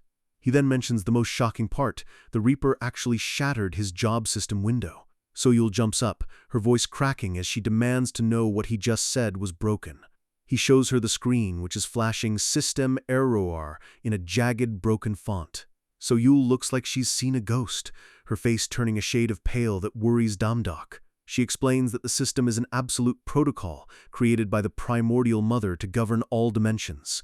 The fact that it's broken is something she's never heard of in all her 1,869 lives. She starts pacing, wondering if they can use magic or divine power to repair the interface. But a message pops up saying he's on an unplanned trip. Domdok grumbles about the blacksmith god's terrible timing, feeling stuck without his interface. Suddenly, the flower in the vase on his bedside table begins to glow and speak with a familiar voice. It's the goddess Samson Halmione, telling him not to be alarmed and to listen closely. She offers him a deal: if he helps tidy up her divine flower garden, she'll fix his system window. Domdok's eyes sharpen. He recognizes the aura from the flowers. It's the same one that saved him. Before they can even discuss it, a bright light engulfs the entire room, making everyone feel dizzy. As the building glows in the night, our crew is whisked away to a realm where the laws of nature are just a suggestion. They land right in the middle of a massive, vibrant field of flowers that seems to stretch on forever under a perfect sky. Adele is rubbing her eyes in disbelief, while Domdok looks around, wondering where the hell they just landed. A soft voice asks if the place is beautiful, catching Domdok off guard as he looks toward the speaker. It's Samson Halmione, looking like a cute kid in a hanbok, welcoming them to her personal divine garden. Domdok realizes this is the same warm energy that saved his life back in that terrifying fog. She giggles and introduces herself formally as Samson, the goddess who oversees the birth and fate of all children. White Cloud is skeptical as always, looking at her like she's just some random brat playing dress-up. Domdok is just as confused, wondering what kind of granny gimmick this goddess is trying to pull off. White Cloud tells her to go play house somewhere else because the grown-ups are busy, but she just blinks at him innocently. She looks at White Cloud with a knowing smile, commenting on how well the child she blessed has grown up. Domdok panics and shoves White Cloud's head down into a bow, apologizing profusely for the kid's massive mouth. Adele is starstruck, can't believe this adorable little girl is actually a powerful god, while Domdok tries to keep the peace. Samson looks at Adele and notes she's from another world, giving her a slightly awkward compliment about how well she developed. She cuts the small talk short and tells them it's time to get to work if they want that system fixed. She explains that this garden is where unborn souls are nurtured, and their job is to keep these soul flowers watered. The field is shimmering with divine light, and the task seems simple enough at first glance. Adele is all for it, thinking this is going to be a nice, healing break from all the monster slaying. White Cloud just wants to get it over with, asking where the water is in his typical bratty tone. Samson hands them massive clay jars, telling each of them to fetch water from the mountain way in the back. They look up, and the mountain is actually a vertical cliff that seems to touch the actual sun. She casually mentions her house is up there, and they need to go even higher to find a specific tree where the water is. She points to a tiny speck at the very summit, which looks like it's 1,000,000 miles away. The house is perched dangerously on the edge of the cliff, looking like a total nightmare to reach. White Cloud and Domdok's faces go completely blank as the reality of the manual labor hits them, to black with heavy panting sounds as the sun begins to set. The jars are finally filled with a glowing orange water that reflects the sunset beautifully. The entire crew is collapsed on the ground, completely drained and looking like they've been through a war. Domdok is gasping for air, realizing that part-time jobs for gods are never as easy as they sound. Samson is floating comfortably in a tree, laughing at them and reminding them that nothing worth having comes easy. She tells them that repairing something as sacred as the system window requires some serious karmic effort. She hops down and tells Domdok to follow her, her expression turning a bit more serious. They walk through a path that feels like stepping into a starry galaxy. Domdok's boots clatter against stone steps as they descend into a hidden, glowing cavern. Samson explains from behind that watering the garden wasn't just a chore, it was a ritual of deep significance. She tells him that by fetching that water, he's purified the spirits of future children and supported the pillar of reincarnation itself. Domdok is nodding, but honestly, his brain is fried. He just wants his status window back. They reach a glowing pond, and Samson tells him to hurry up and step into the water. He realizes the water is glowing because he proven himself worthy through all that grueling labor. Domdok hesitates, asking if she's really sure he should just jump in. He looks down at the shimmering surface, worried about his safety, but Samson has zero patience left. She tells him he talks too much for a young guy and literally kicks him right into the glowing pond. Domdok plunges into the water, bubbles rising as he sinks into the deep blue light. He tries to hold his breath as the world around him begins to warp and shift. His eyes snap open, but he's not underwater anymore. He's somewhere completely different. He finds himself in a void filled with floating puzzle pieces, a place that feels eerily similar to when he faced Asmodeus. He wonders why a pond in a garden would be connected to this cosmic fractured dimension. A single pink flower petal drifts past him, glowing with a soft, ethereal light. He recognizes it as one of Samson's petals and realizes this place is tied to her divine power. The petal suddenly erupts with a blinding light, forcing him to shield his eyes. A massive puzzle piece begins to form in the center of the light, vibrating with ancient energy. The pieces start to click together, forming a bridge across the void of his own mind. A huge white light swallows the scene as the primordial memory fully activates. Domdok's eyes are wide with shock as images from a life he never knew he lived start flooding in. He sees a vision of himself as a young boy, standing across from Samson in this same starry void. She calls him the child of the beginning and presents him with a flower containing the essence of all beings across thousands of worlds. She tells his younger self to take the flower, her voice echoing with a weight that spans eons. The reflection in the boy's eyes shows the entire universe contained within that single bloom. The young Domdok asks if it's really okay for someone like him to accept something so precious. Samson just pats his head with a warm, sisterly smile, telling him of course it is. She looks at him with eyes full of hope, and then the vision begins to fade into darkness. Domdok's eyes snap open as he returns to the present, his mind reeling from the revelation. He's back in the garden, and Samson is leaning over him, asking if he's finally awake. She tells him to quit being dazed and get up quickly, acting like she didn't just drop a soul-shattering vision on him. He asks her what those visions were, his voice trembling with the weight of what he just saw. She feigns ignorance, telling him to stop talking nonsense and check his fixed system window already. The blue screen pings, "Have been updated." Domdok is relieved to see the interface back to normal, looking cleaner and sharper than ever.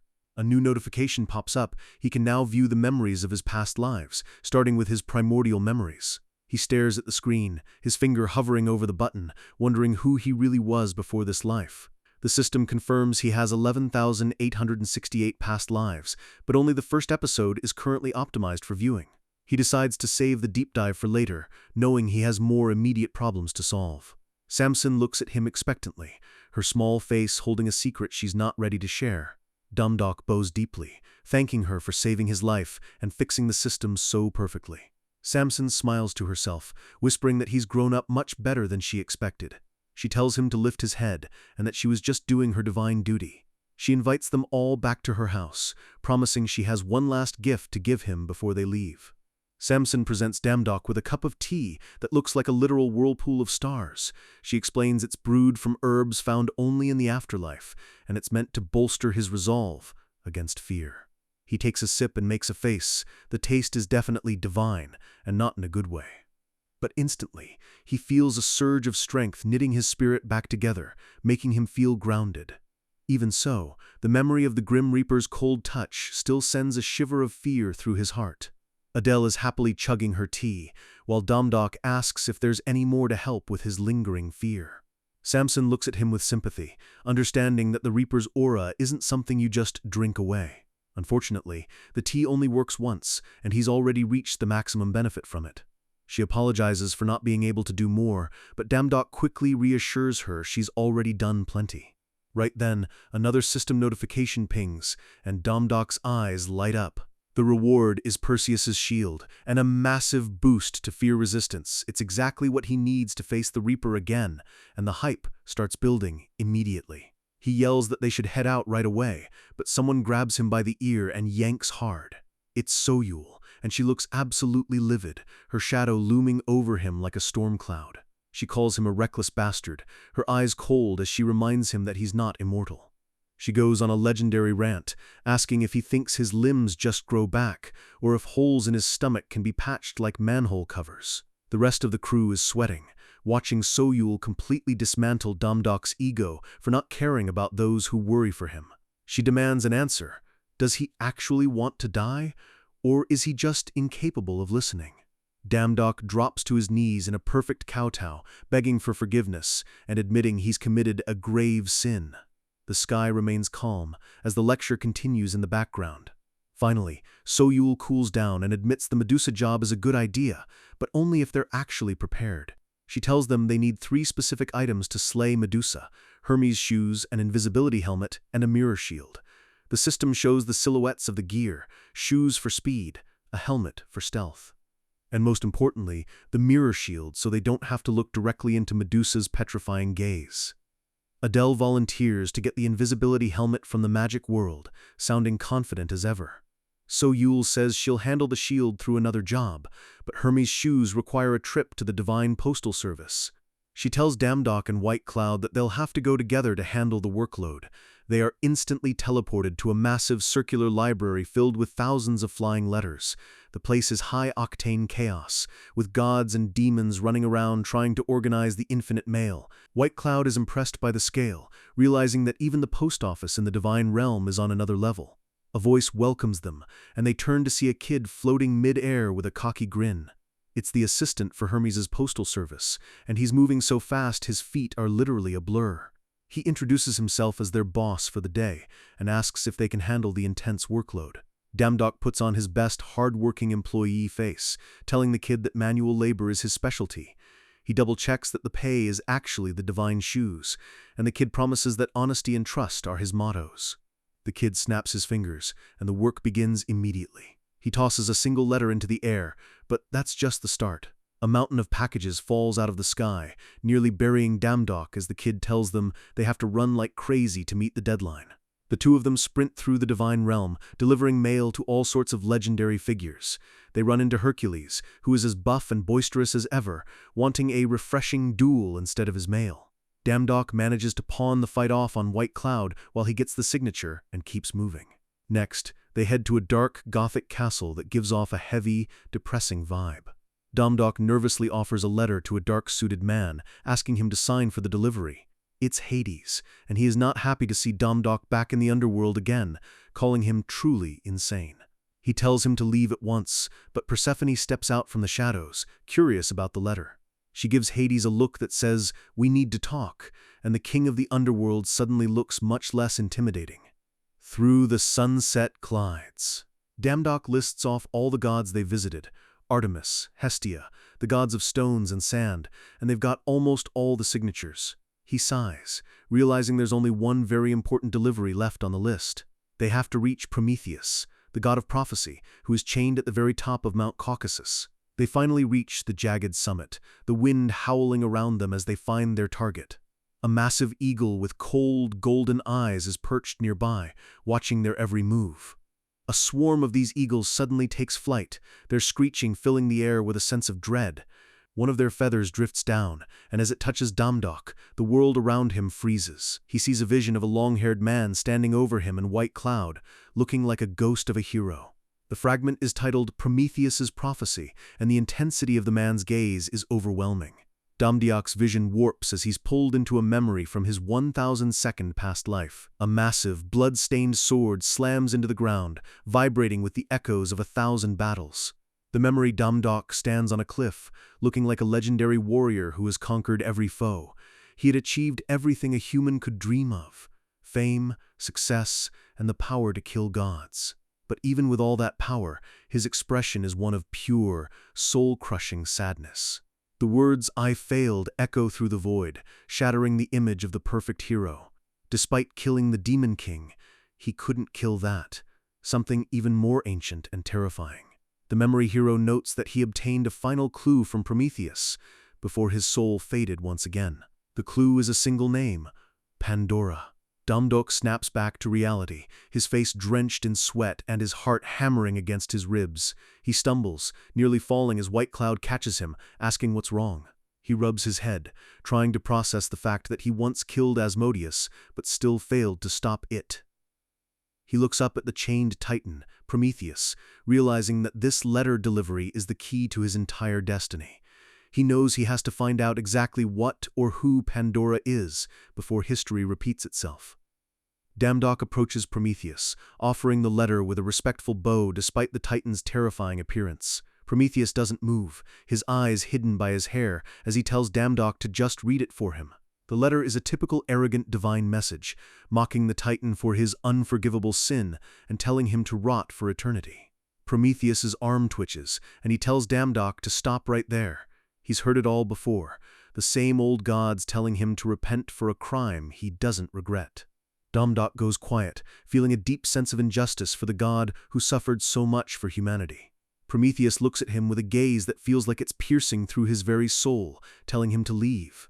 He calls himself a laughingstock, but Damdok doesn't move, his expression darkening with a new resolve. Suddenly, Damdok activates his Sahil skill, his hand glowing with a soft golden light. He reaches out and touches the Titan's scarred chest, the energy starting to knit the old wounds back together. Damdok looks up with calm, honest eyes and simply says, "I'm healing you." Prometheus is stunned, asking if the kid even understands the weight of helping a sinner like him. Damdok speaks for all of humanity, telling the Titan that even if the gods ridicule him, the humans will always remember his sacrifice. He gives Prometheus a genuine, confident smile, calling him a god who truly deserves respect. The Titan goes silent, his eye trembling as he sees a spark of something special in this young human. He asks if Damdok is some kind of crazy god, but Damdok just laughs and says he just really likes humans. Prometheus chuckles, finally letting his guard down and admitting that Damdok is an unusual one. He asks for his name, and our boy stands tall, introducing himself as Damdok, the god of sword. White Cloud interrupts the moment, yelling at them to quit chatting and finish the delivery so they can leave this depressing place. Prometheus is surprised to see a human without divine power acting as a priest in such a dangerous realm. He warns White Cloud to be cautious because this world is no place for the weak. White Cloud snaps, calling Prometheus an old vulture and demanding to know who he's calling weak. Damdok nearly has a heart attack and slaps White Cloud across the back of the head, telling the crazy kid to watch his mouth. The two of them start bickering like siblings, White Cloud shouting that he doesn't need to know who some chained-up old guy is. Prometheus smiles sadly, noting that young gods these days seem to live like brothers with their human allies. He wonders if she would have turned out like this, if she had been born in this more peaceful era. Damdok catches the hint and asks if the Titan is talking about Pandora. Prometheus's eye narrows, wondering how a modern god knows about a woman from the primordial times. White Cloud mentions the Pandora's box story is basically common knowledge where they come from. Prometheus is shocked, realizing that even while he's been bound, the story of his loved one has become a mere myth. Damdok leans in and asks the Titan to tell them the real story, the one the history books got wrong. The vision shifts to the primordial era, showing a woman born human but with the beauty of the immortal gods. She was Pandora, the wife of Prometheus's brother, and she was blessed with every talent the gods could bestow. The memory shows a dark, ornate box leaking a terrifying black miasma that brings disaster to the world. At the same time, the most important part, she was the woman that Prometheus deeply and truly loved. Prometheus sighs, whispering that Pandora really did ignore his final prophecy. Damdok connects the dots, realizing this is the same Pandora prophecy he heard about in his 1,000-second life. Prometheus realizes Damdok was helping him because of the prophecy, his voice tinged with a bit of suspicion. Damdok admits he's curious, but he insists that helping the Titan wasn't a trick. He really meant it. The Titan looks at him for a long moment and decides that Damdok speaks well and with a true heart.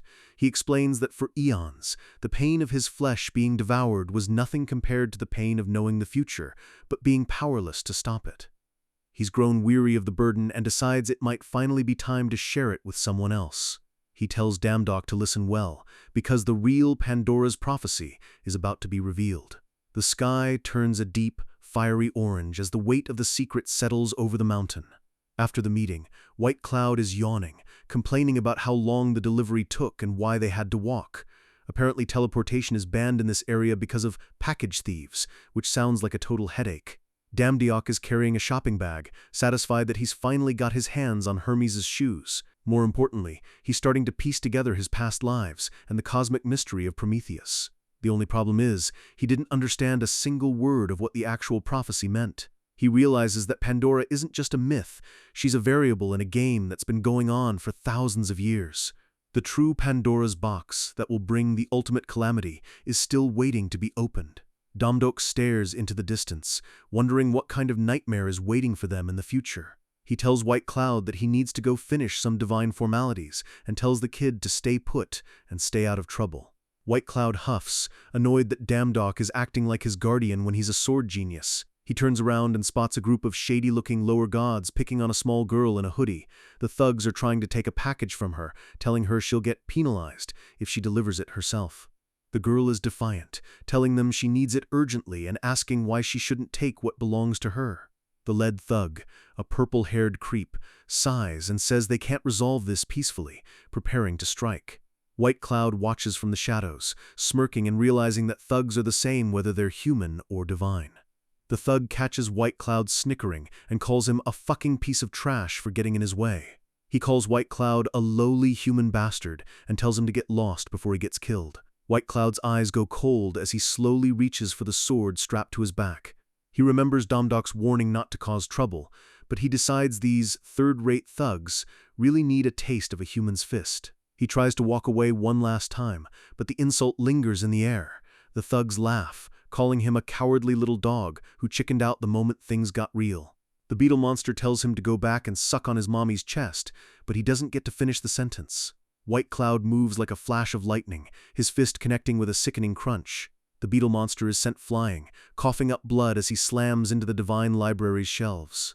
White Cloud stands over them with a cocky grin, telling them they shouldn't even call themselves gods if they're this weak.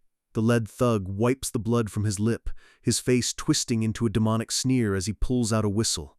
He blows it, and suddenly, dozens of massive, armed gods appear from every corner of the room.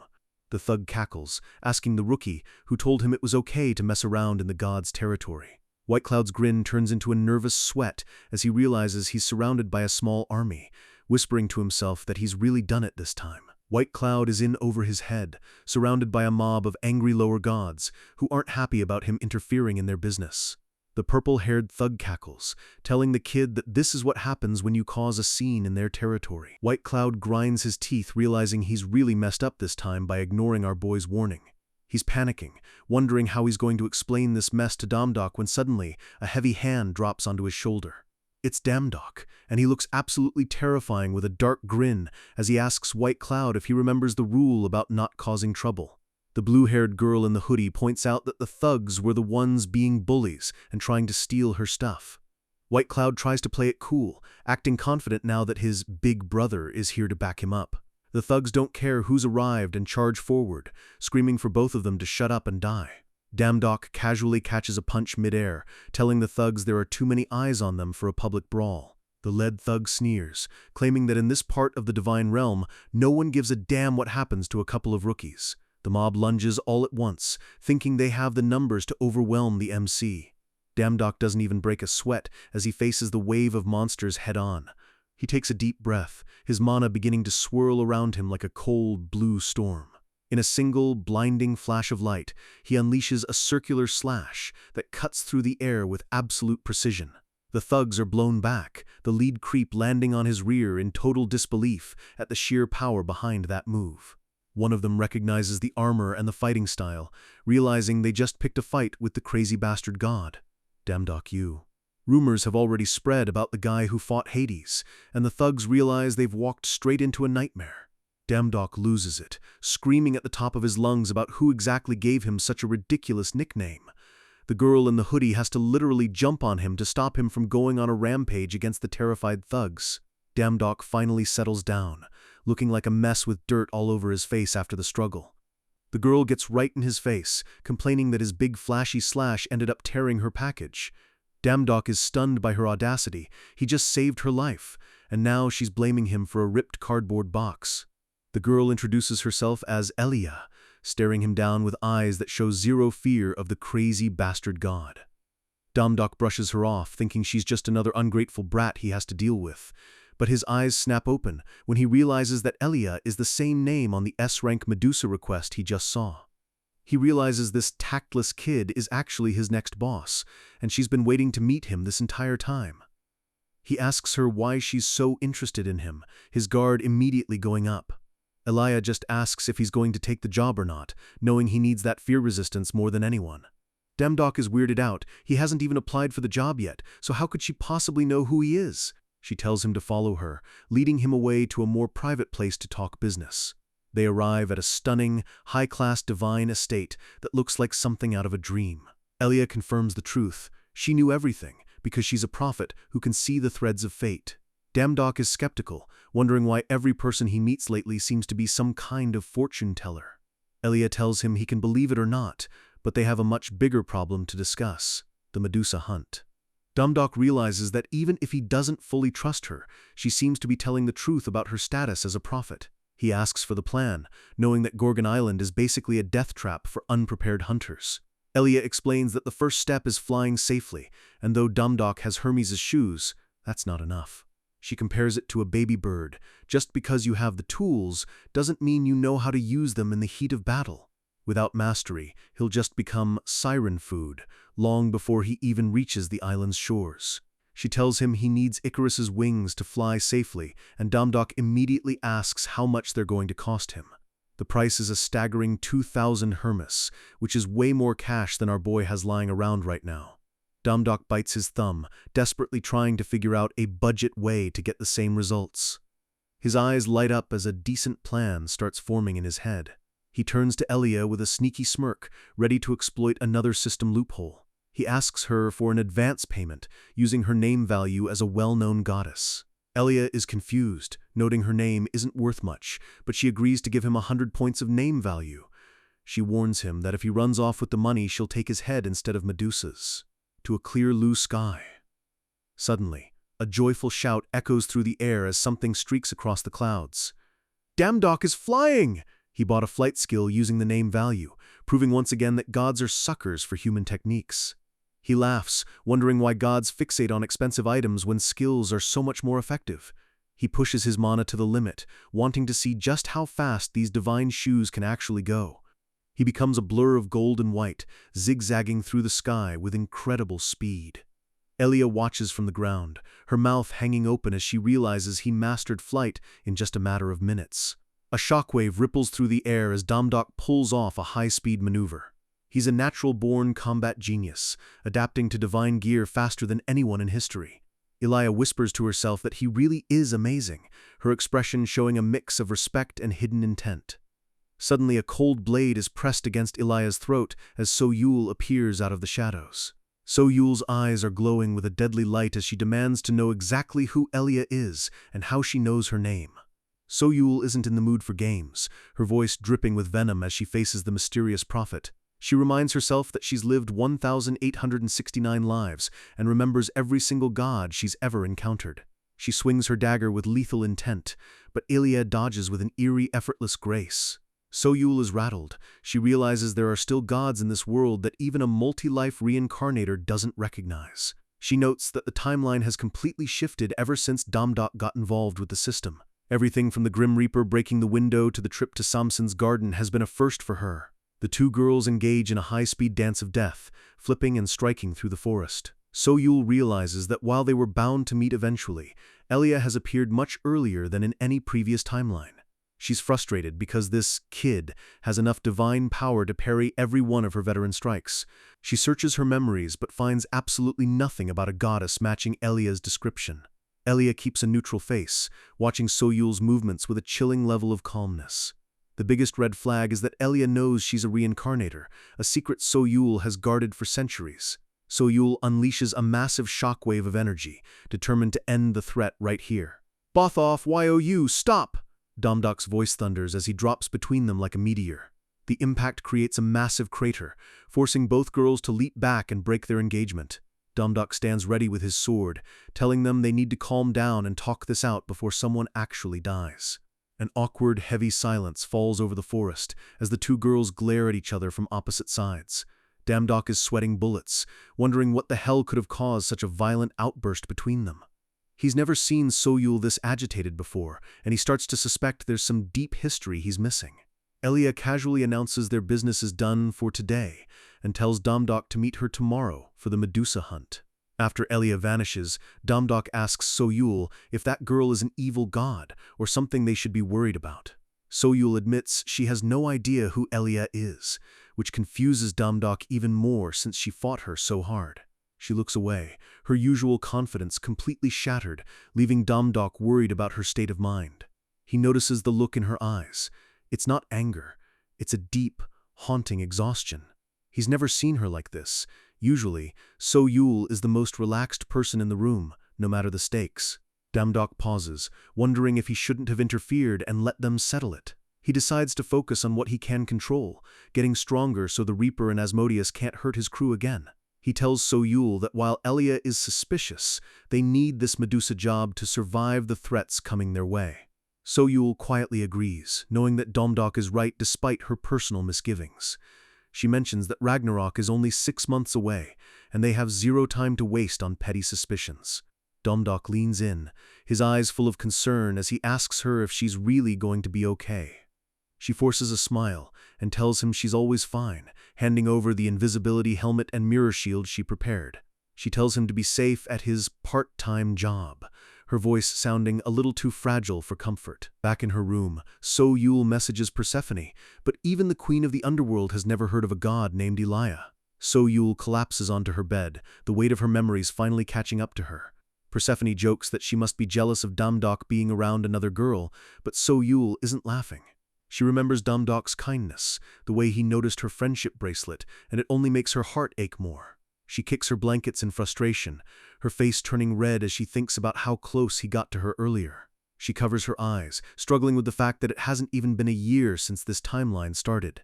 Everything feels like a distant memory because of how many times she's been forced to repeat this life. She stares at the ceiling, wondering how many more times she'll have to watch the world burn. The truth comes out. So-Yul is completely exhausted and cursed to live on while everyone she loves dies. She feels powerless, haunted by the anxiety that she might be trapped in this cycle forever and ever. Chains of trauma seem to wrap around her heart as she begins to sob quietly into her pillow. She curls into a ball, looking small and broken in the middle of her big empty room. She just wants to live without knowing anything, but a system window appears. Different is activating. The divine warrant kicks in, forcibly holding back the torrent of her emotions and numbing her pain.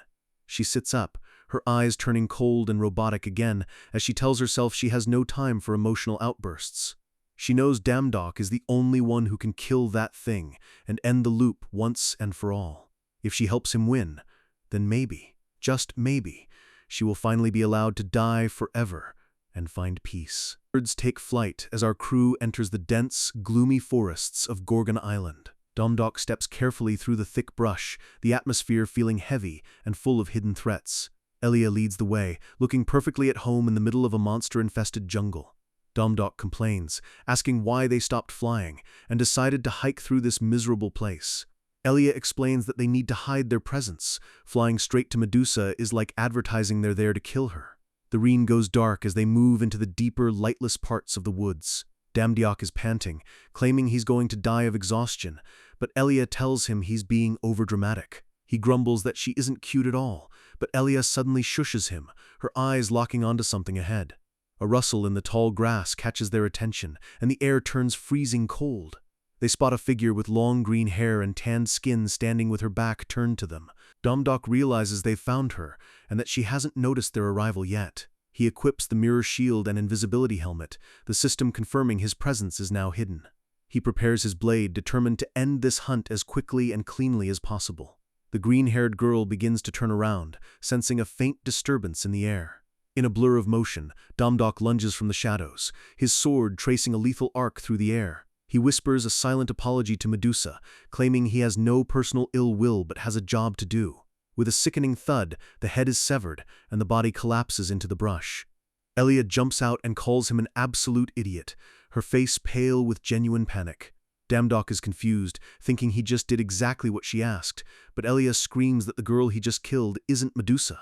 A horrifying realization drops: Medusa actually has two much older, much more dangerous sisters.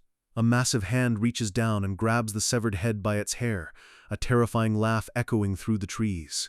The system explains that the Gorgon sisters are immortal monsters and snake goddesses who literally consume fear. Damdiok's heart sinks as he realizes he didn't kill anyone, he just started a war with two immortals. Text: the three of them are known as the Gorgon sisters. A voice coos from above, noting that there's a delicious smell of fear coming from somewhere nearby. A massive yellow-scaled serpent body looms over Damdiok, casting a shadow that feels like a death sentence. A reptilian eye snaps open, focusing on our boy with a hunger that's pure nightmare fuel. The green-haired sister, Uriel, sniffs the air, wondering where the little human hiding in the grass went. A second sister with purple hair, Steno, slithers over, yawning as if this life-or-death situation is just a boring nap. Her hair is made of dozens of living, hissing snakes, each one looking eager to taste human flesh. Uriel snaps at her to stay alert because they have an intruder in their sanctuary. Steno just smirks, claiming that no sane person would ever come to this island of their own free will. She narrows her eyes, her gaze piercing through the jungle like a predator's. A flash of red light erupts from her pupils as she activates a detection ability. She spots Damdiok's heat signature hidden in the brush, her tongue flicking out in excitement. The system pings with a terrifying warning: Damdiok's invisibility mode has been forcibly terminated. Damdiok grinds his teeth, realizing his stealth gear is completely useless against these high-level goddesses. He knows he needs to move now if he wants to keep his own head on his shoulders. He activates and bolts through the forest, a trail of blue light following his every move. Steno chuckles, finding it insidious that a little boy would try to hide among a group of ladies. Her snake hair lashes out, the serpents opening their mouths wide with a chorus of terrifying hisses. She orders her pets to catch him, and the snakes stretch out like whips, tearing through the trees. Damdiok is nearly pinned by a dozen serpents, only his Nemean armor preventing him from being shredded instantly. Uriel doesn't wait and throws a massive, boulder-shattering punch right at his face. He manages to dodge, the wind from the strike nearly knocking him off his feet.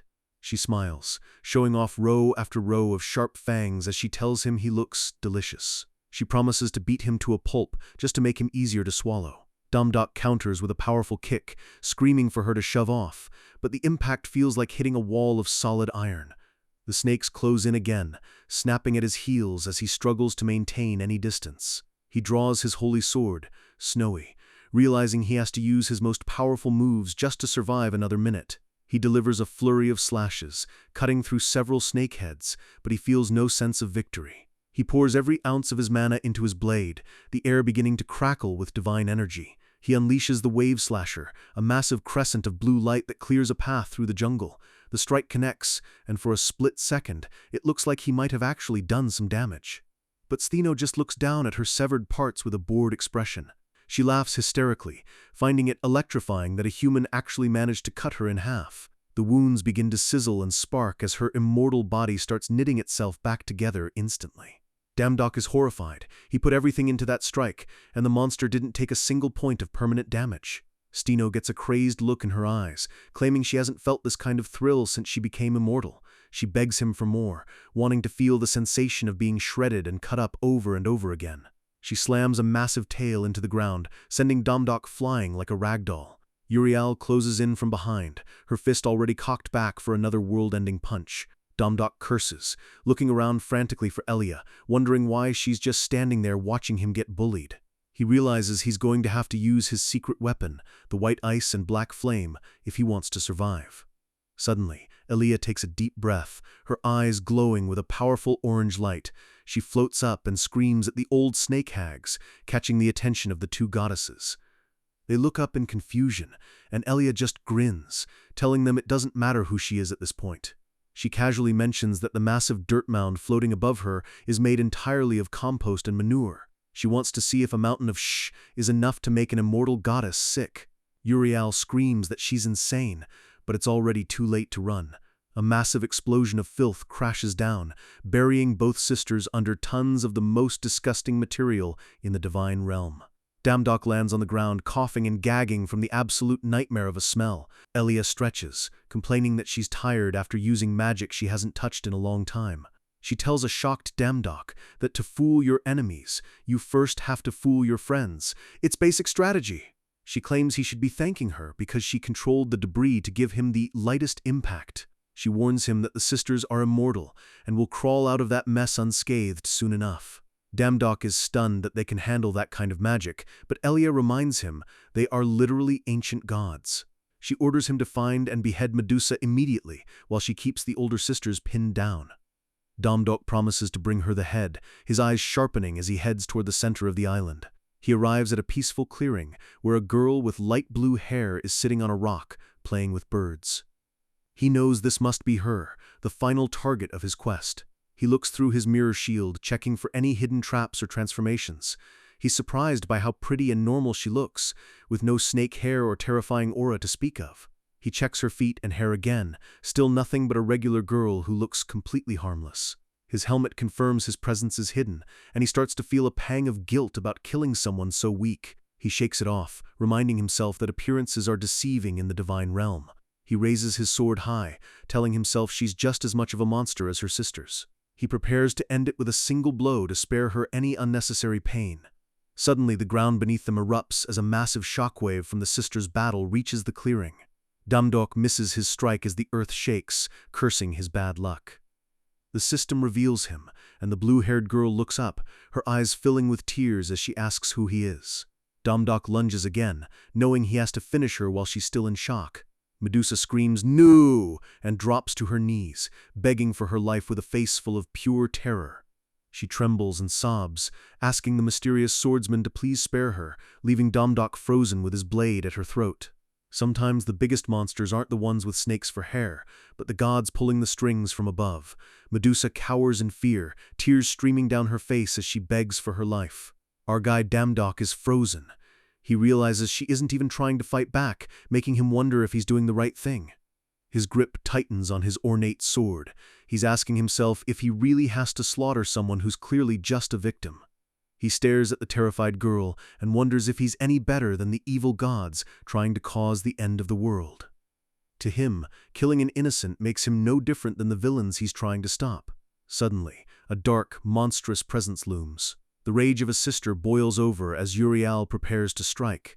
Damdok grits his teeth, feeling the pressure, while the blue-haired Elia watches from the ground, gasping for air. Uriel, the massive snake woman, mocks Elia for her weak necromancy. She boasts that a few skeletons are nothing compared to her immortality. She clenches her fist, the sound of shattering bone echoing through the trees. She's ready to end this right now.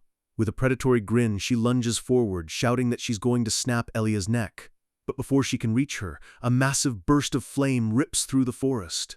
The fire swirls in a violent whoosh, cutting off the monster's path and lighting up the entire area. A pair of heavy boots lands right in front of the cowering Elia. Damdok has finally stepped in, apologizing for being late. Elia looks up, shocked and relieved to see him standing there.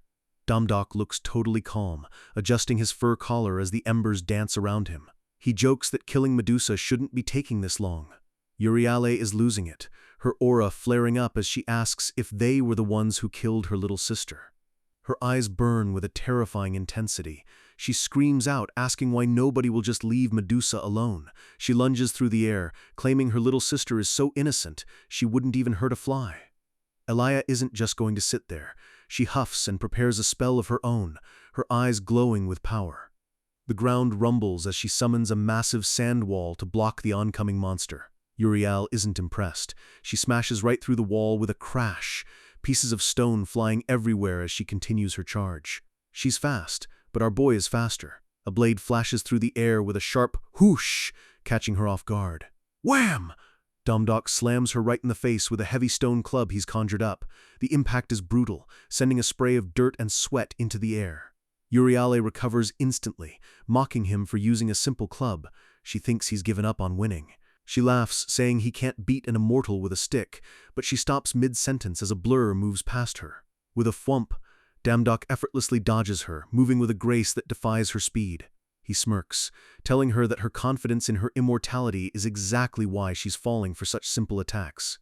Uriel screams out in frustration, her voice echoing through the jungle as she tries to regain her footing. Suddenly, the snakes that make up her hair snap to life. They lunge at Damdok with their fangs bared. Thajwak! Damdok swings his stone blade, batting the snakes away like they're nothing but annoying pests. He realizes that even if he knocks her out, the snakes are separate entities. They just keep hissing and snapping at him. Even worse, the snakes regenerate the second they're cut.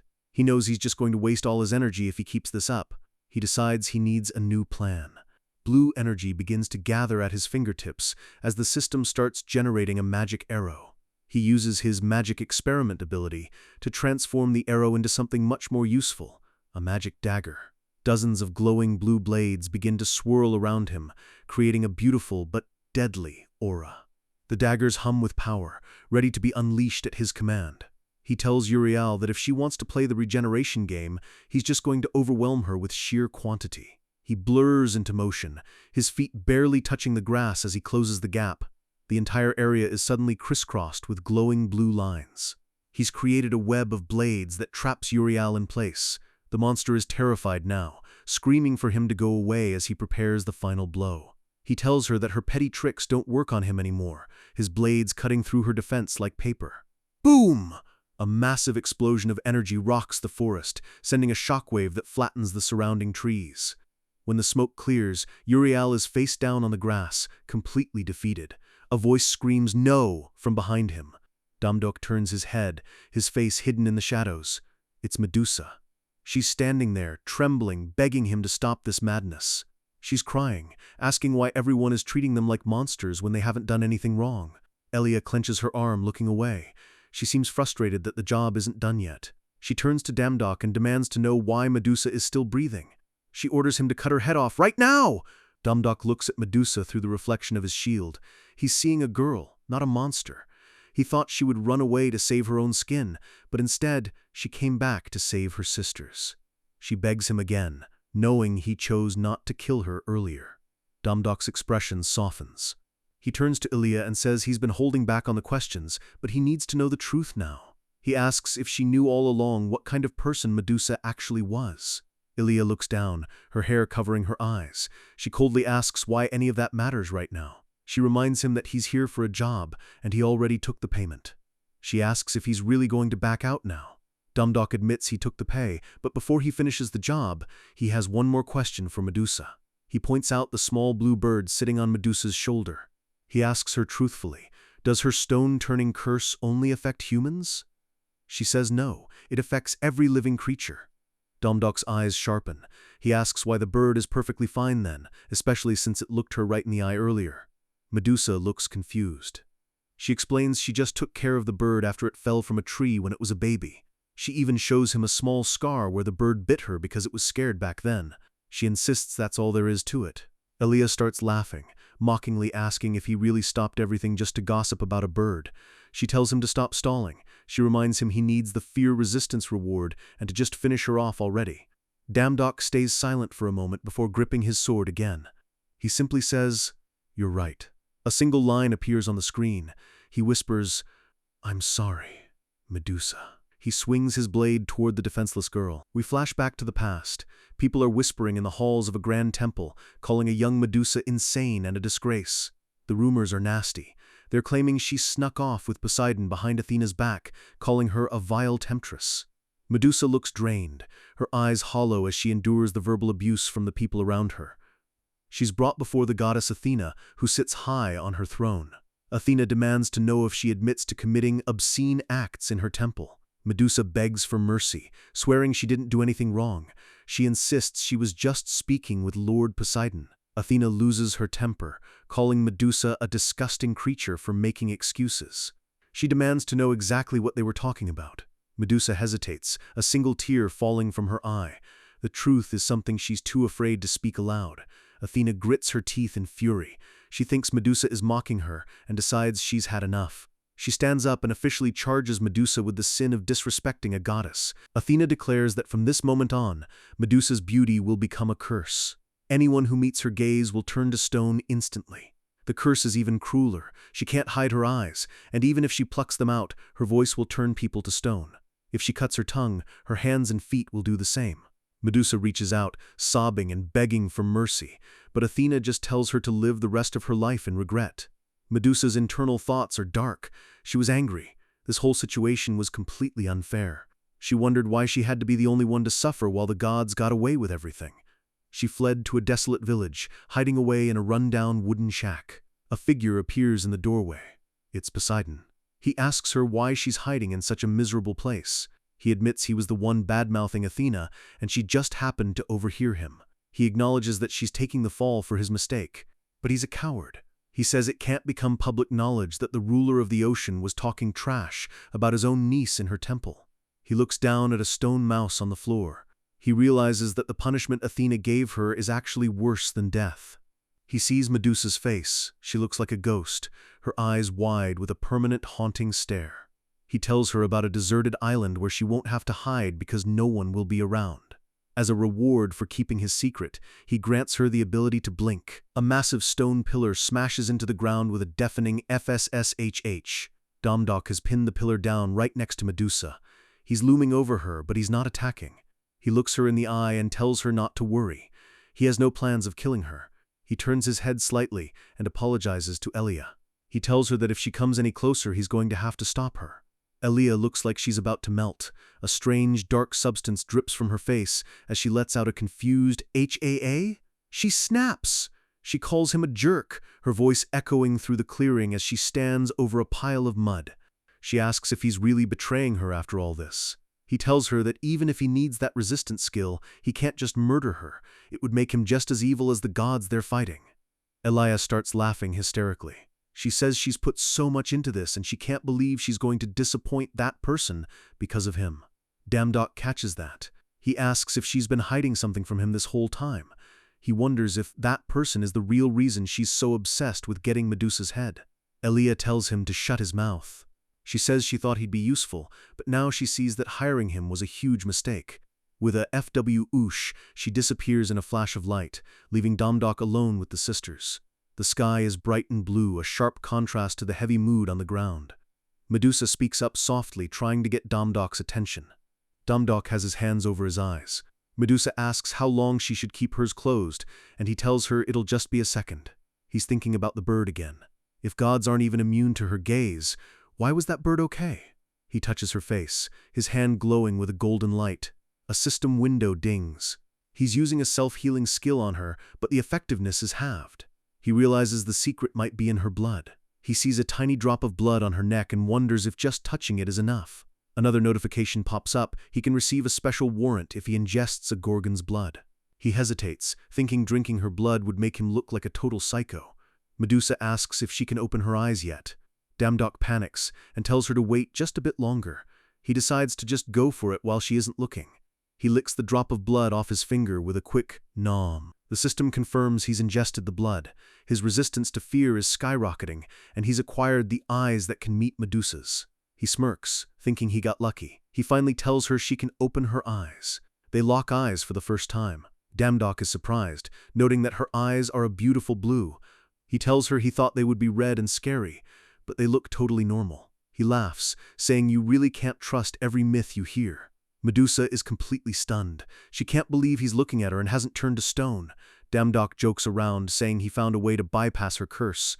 He tells her they should call it even since he did kind of wreck her house earlier. Medusa starts to tear up, her face flushing as she realizes someone finally looked at her without dying. She starts to sob, overwhelmed by everything. She lets it all out, crying about how unfair and rough her life has been. Damdok just stands there awkwardly, trying to comfort her. He promises her that he'll look for a way to fully break her curse. He tells her not to cry anymore, and her WAAAN echoes through the island. We jump back to the city.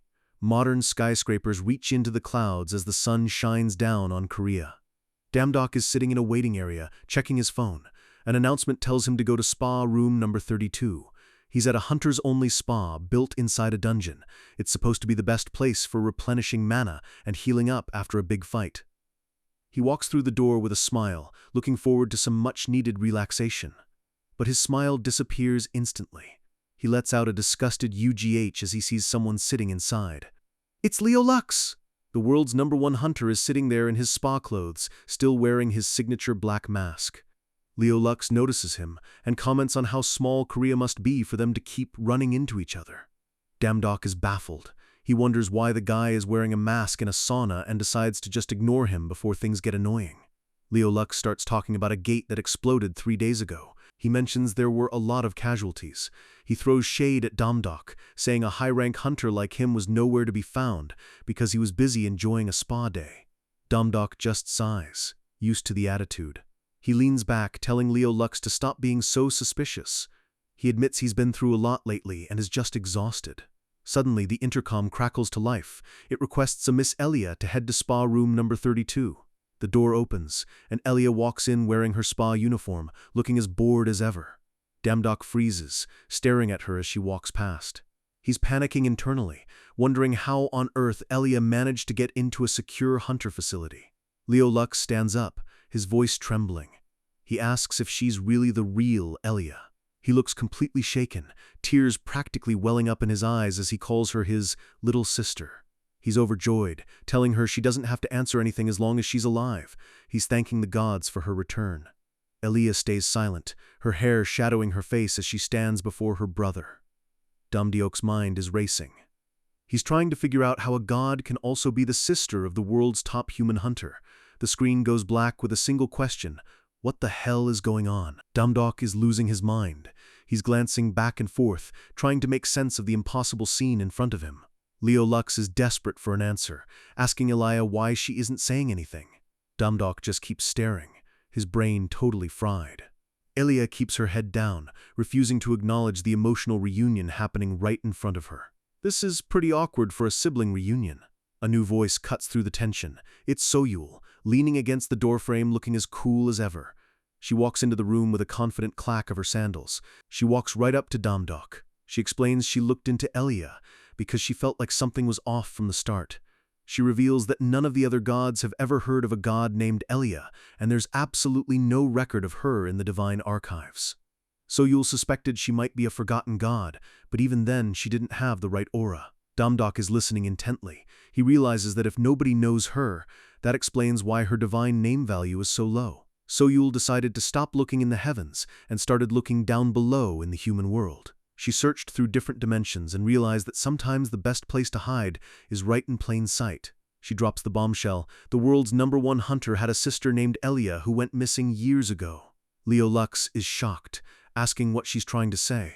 Soyul continues, saying Elia isn't known by gods and doesn't do part-time work, yet she hasn't faded away like other forgotten gods. Elia finally looks up, her eyes cold and piercing. She admits she never imagined she'd run into other people who could use the divine system like she does. Soyul stares her down, demanding to know who exactly she is. Leo Lux is totally lost. He's shouting for them to stop, calling their talk about gods and systems complete nonsense. Elia lets out a long sigh. She thanks Soyul for helping her find her brother, but says she still doesn't understand the rest of the conversation. Suddenly, Elia snaps her fingers. A massive zwin of green energy erupts, and Leo Lux is instantly caught in a swirling vortex. He's being pulled away, his eyes wide with shock as he calls out his sister's name one last time. Elia's demeanor has completely changed. She looks at where her brother was and coldly tells him to go back. She adds a final, chilling command: don't ever try to find her again. Leo Lux vanishes completely into the light, leaving the three of them alone in the sauna. Elia relaxes, admitting that So-Yul is actually pretty sharp. She mocks So-Yul, asking if she's really worth all that effort. So-Yul isn't in the mood for games, and tells her to cut the small talk. Elia smiles playfully. She asks if they really thought they were the only ones in this entire world who could use the system. She calls So-Yul a poor, prideful girl. She asks if she really thinks she's the only one who knows how the future is going to turn out. So-Yul is taken aback, asking what she means, but Elia just brushes her off. She tells her to keep up her pathetic future-predicting act. She turns her attention to Damdok with a sharp whip, saying she has real business with him. She tells him they need to talk alone, pointing out that he owes her after taking her money and running away on the island. Damdok agrees, saying he has plenty of questions for her too. So-Yul tries to protest, but the mood is already set. Elia's eyes narrow. She says she can't have any party crashers getting in the way of their private chat. She says she knows the perfect place for them to talk. Suddenly, a massive rump of dark energy begins to consume the entire city. Liquid mud begins to bubble up from the floor with a disgusting glup-glock, trapping So-Yul's feet. The very fabric of reality starts to crack around them, glowing with a sinister purple light. The walls of the spa shatter like glass, revealing a dark, swirling void on the other side. With a casual smile, Elia says it's time to change locations. Damdok can only watch as the world he knows is replaced by something much more dangerous. So-Yul realizes what's happening. It's a gate, but this one is different. It's being controlled. Everything is moving in a blur, the sounds of destruction echoing as they're pulled through the rift. So-Yul is thrown against the floor with a K.A.H., the impact rattling her bones. The dark portal continues to rumble, pulling them deeper into a dimension that shouldn't exist. Damdok looks around, his face pale. He recognizes this place, and he doesn't like it one bit. He wonders how they got here so fast. It's almost like Elia knew exactly when and where a gate was going to appear. Elia stands in the middle of a purple, honeycombed arena, looking like she owns the place. Damdok stands up, his fists clenched as he prepares for whatever is coming next. Elia admits that at first, she thought Damdok was just a god pretending to be a human. She picks up a stone, saying she thought he was a diamond in the rough that she could use for her own goals. But she says that was the extent of his good points. She claims that no matter how special a stone is, it can't change the flow of a river. Damdok asks what she's trying to say. She looks down and says he's something that should never have happened. She's genuinely baffled. She asks how he managed to bypass the prophecy and demands to know his true identity. Damdok just shrugs, crossing his arms. He tells her he's just a human. Well, a god now, but ultimately just a guy using the system like everyone else. Elia repeats his words, her voice dripping with disbelief. She can't wrap her head around a human having this much power. She snaps, shouting that there's no way that's possible. She reveals that that person's prophecy didn't include anyone like Damdok at all. She insists that the prophecy must not go off track. She raises her hand to the sky, and the entire dimension begins to boom with her power. A massive shadow looms over Damdok. He looks up, his eyes widening as a giant piece of the ceiling starts to fall. Dark, shadowy tentacles emerge from the ground, lashing out toward our heroes. A shining beam of light cuts through the darkness. So-Yul has recovered and is jumping into the fray to protect Damdok. She stands in front of him, her dagger ready. She mocks Elia, asking if she really thinks these stupid attacks will work on them. Elia just smirks, telling So-Yul she's way too prideful for her own good. She reveals the truth. She wasn't aiming for Damdok to begin with. The ceiling cracks violently above them. The core of the dimension shatters into a million pieces, glowing with a blinding light. So-Yul is horrified, realizing Elia has just done something insane. She calls her a monster, her face twisted in shock. So-Yul's eyes are wide with terror as she looks around the collapsing gate. Elia's face is cold and final. She says she won't tolerate any more variables in the prophecy. She delivers her final sentence: they are both going to die right here. A massive army of monsters appears on the horizon. Dragons, giants, and demons stand ready as Damdok and So-Yul look out at the impossible odds. The real fight for the future starts now! A massive wave of dark energy surges through the portal, signaling the start of a nightmare. A monstrous roar rips through the chaos as an entire army of demons begins to pour out of the shattered gate. These aren't just your average monsters, they are the stuff of nightmares, toothy and multi-eyed, hungry for human world destruction. Damdok and Soyul stand their ground, looking like tiny specks in front of a literal mountain of beasts. Soyul is furious, her face contorted in rage as she asks Elia if she actually understands the madness she's just unleashed. With a sharp TMP, Soyul blurs into motion, refusing to let this betrayal slide. She lunges at Elia, warning her that at this rate, the entire demon world is going to overflow into the human realm. Elia just smirks, the ground rumbling behind her. She looks completely unbothered, asking why she should even care about the world. A massive boom echoes through the dimension as Elia's dark power flares up, stopping Soyul in her tracks. Elia stands tall, surrounded by a purple aura, looking down at the girl who's lived nearly 2,000 lives. Soyul lands gracefully, but she's clearly struggling to keep her composure. Slash! A beam of light cuts through the darkness as Soyul continues her relentless assault. Shing! A glint of shock flashes in Elia's eyes for just a split second. She admits she's impressed, asking if Soyul managed to get even stronger in just the last few days. Soyul doesn't care about the compliments. She tells Elia to shut up and demands to know her true goal. She's desperate to understand why anyone would want to see the world burn like this. Elia just tilts her head, her voice cold as she asks Soyul if she still doesn't get it.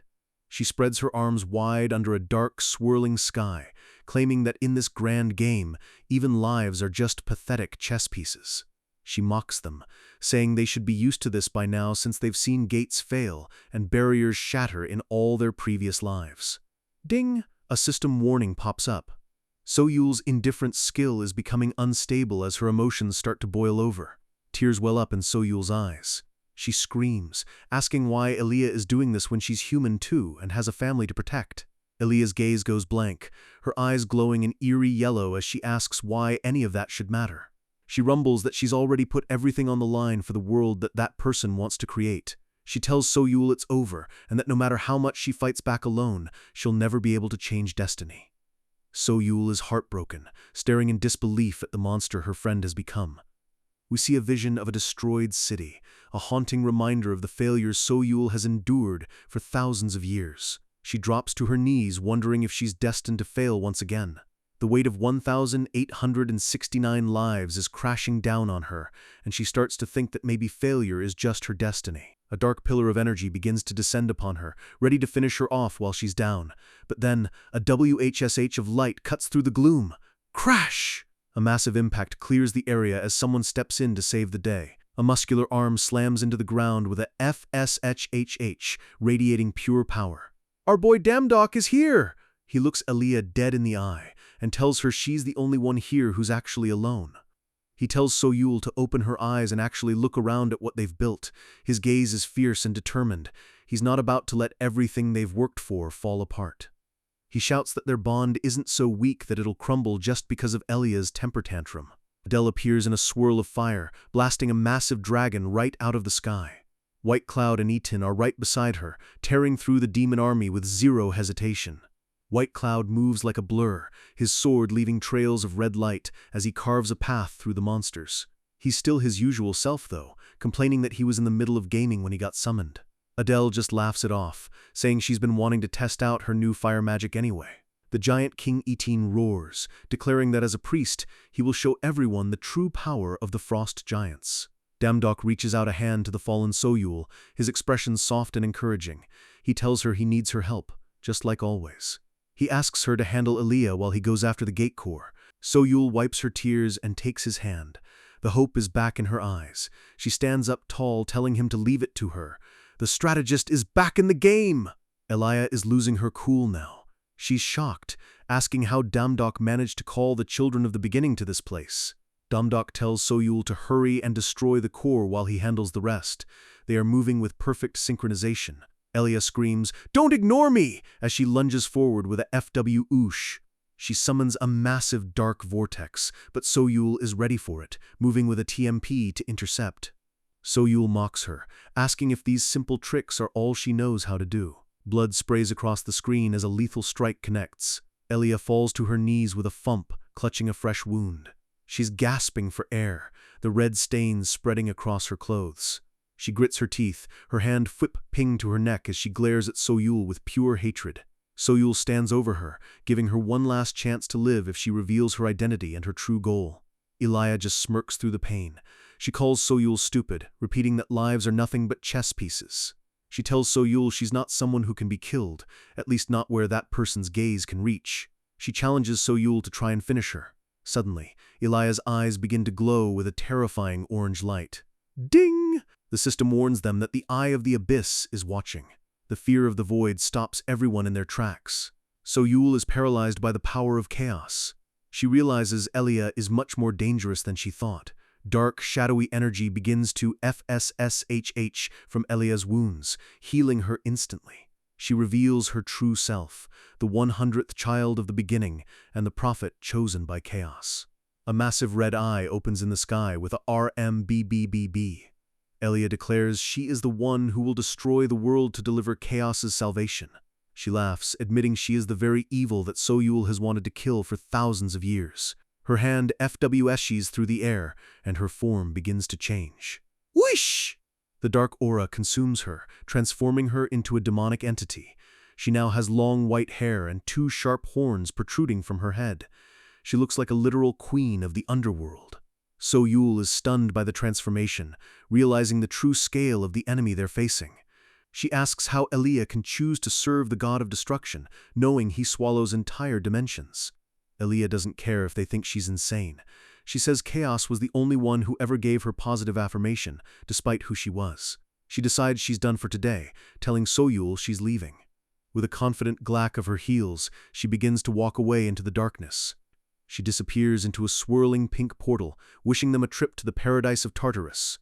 She leaves them with a final warning: it won't be easy from now on. Damdok watches her go, his face pale.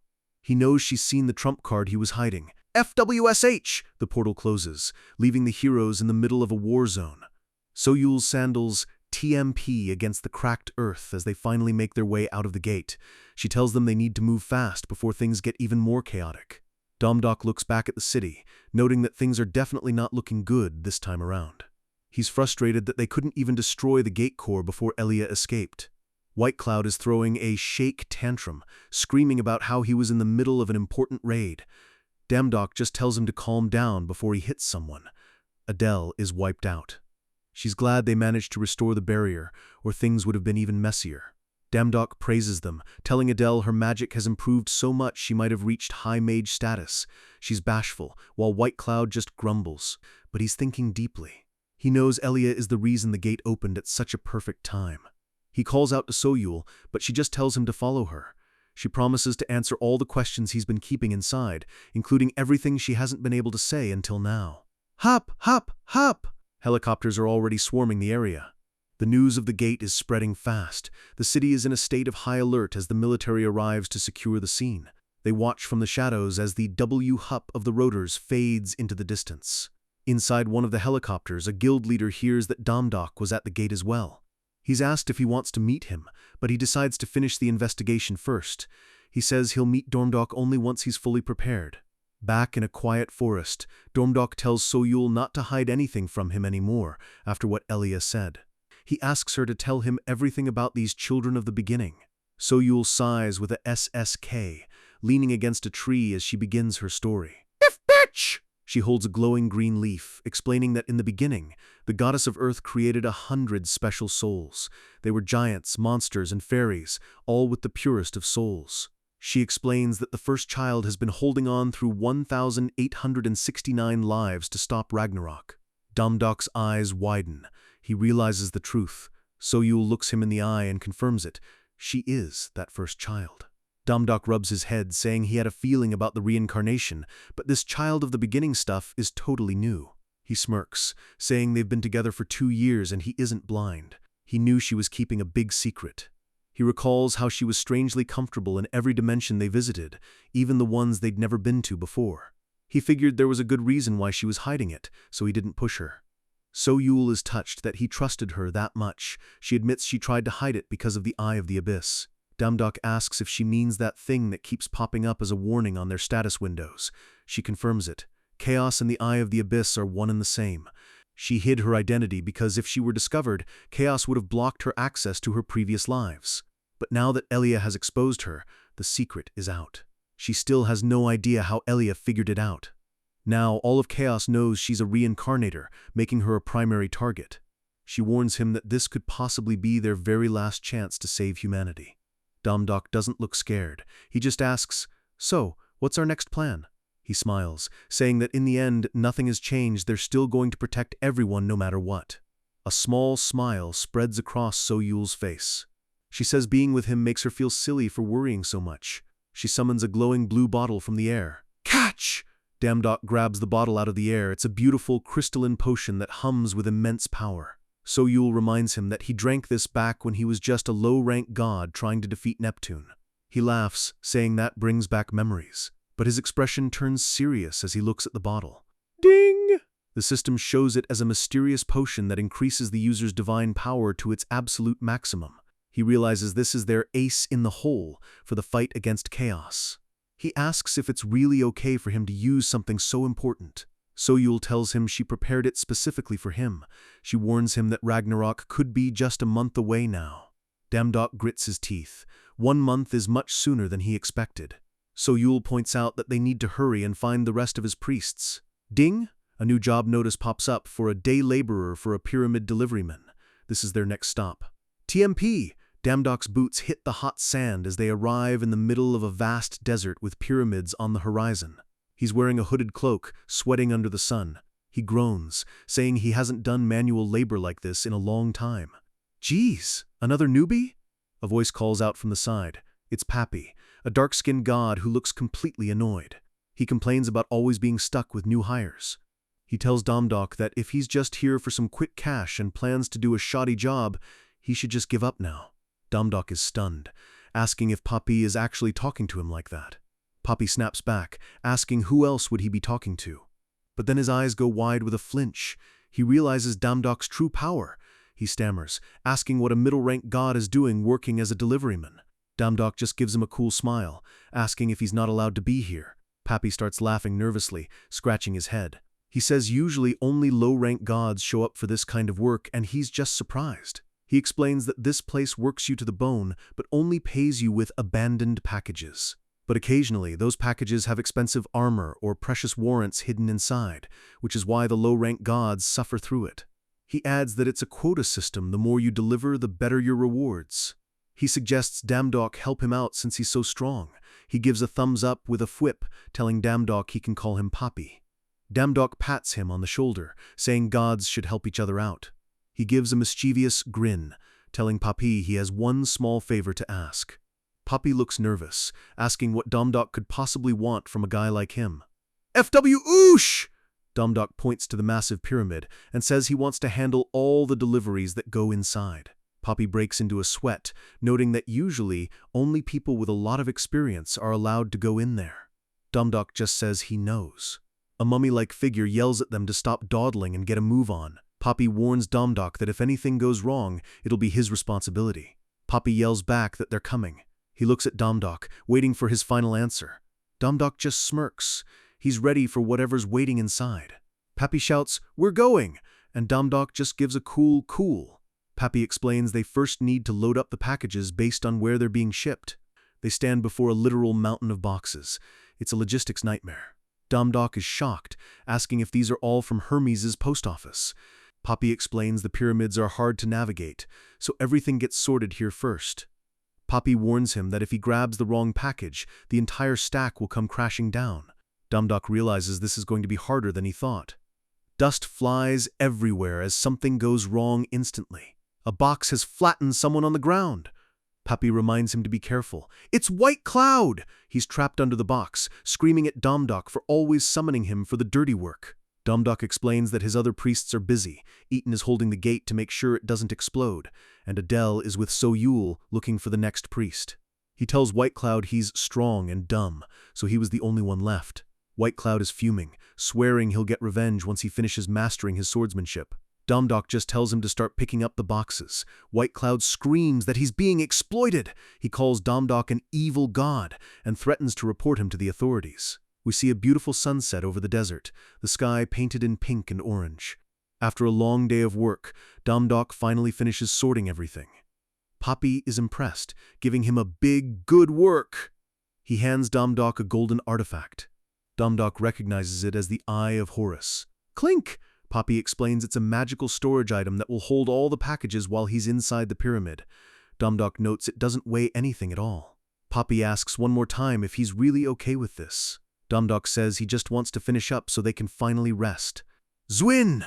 He activates the artifact, a golden light swirling around his hand. The mountain of boxes is sucked into the Eye of Horus in an instant.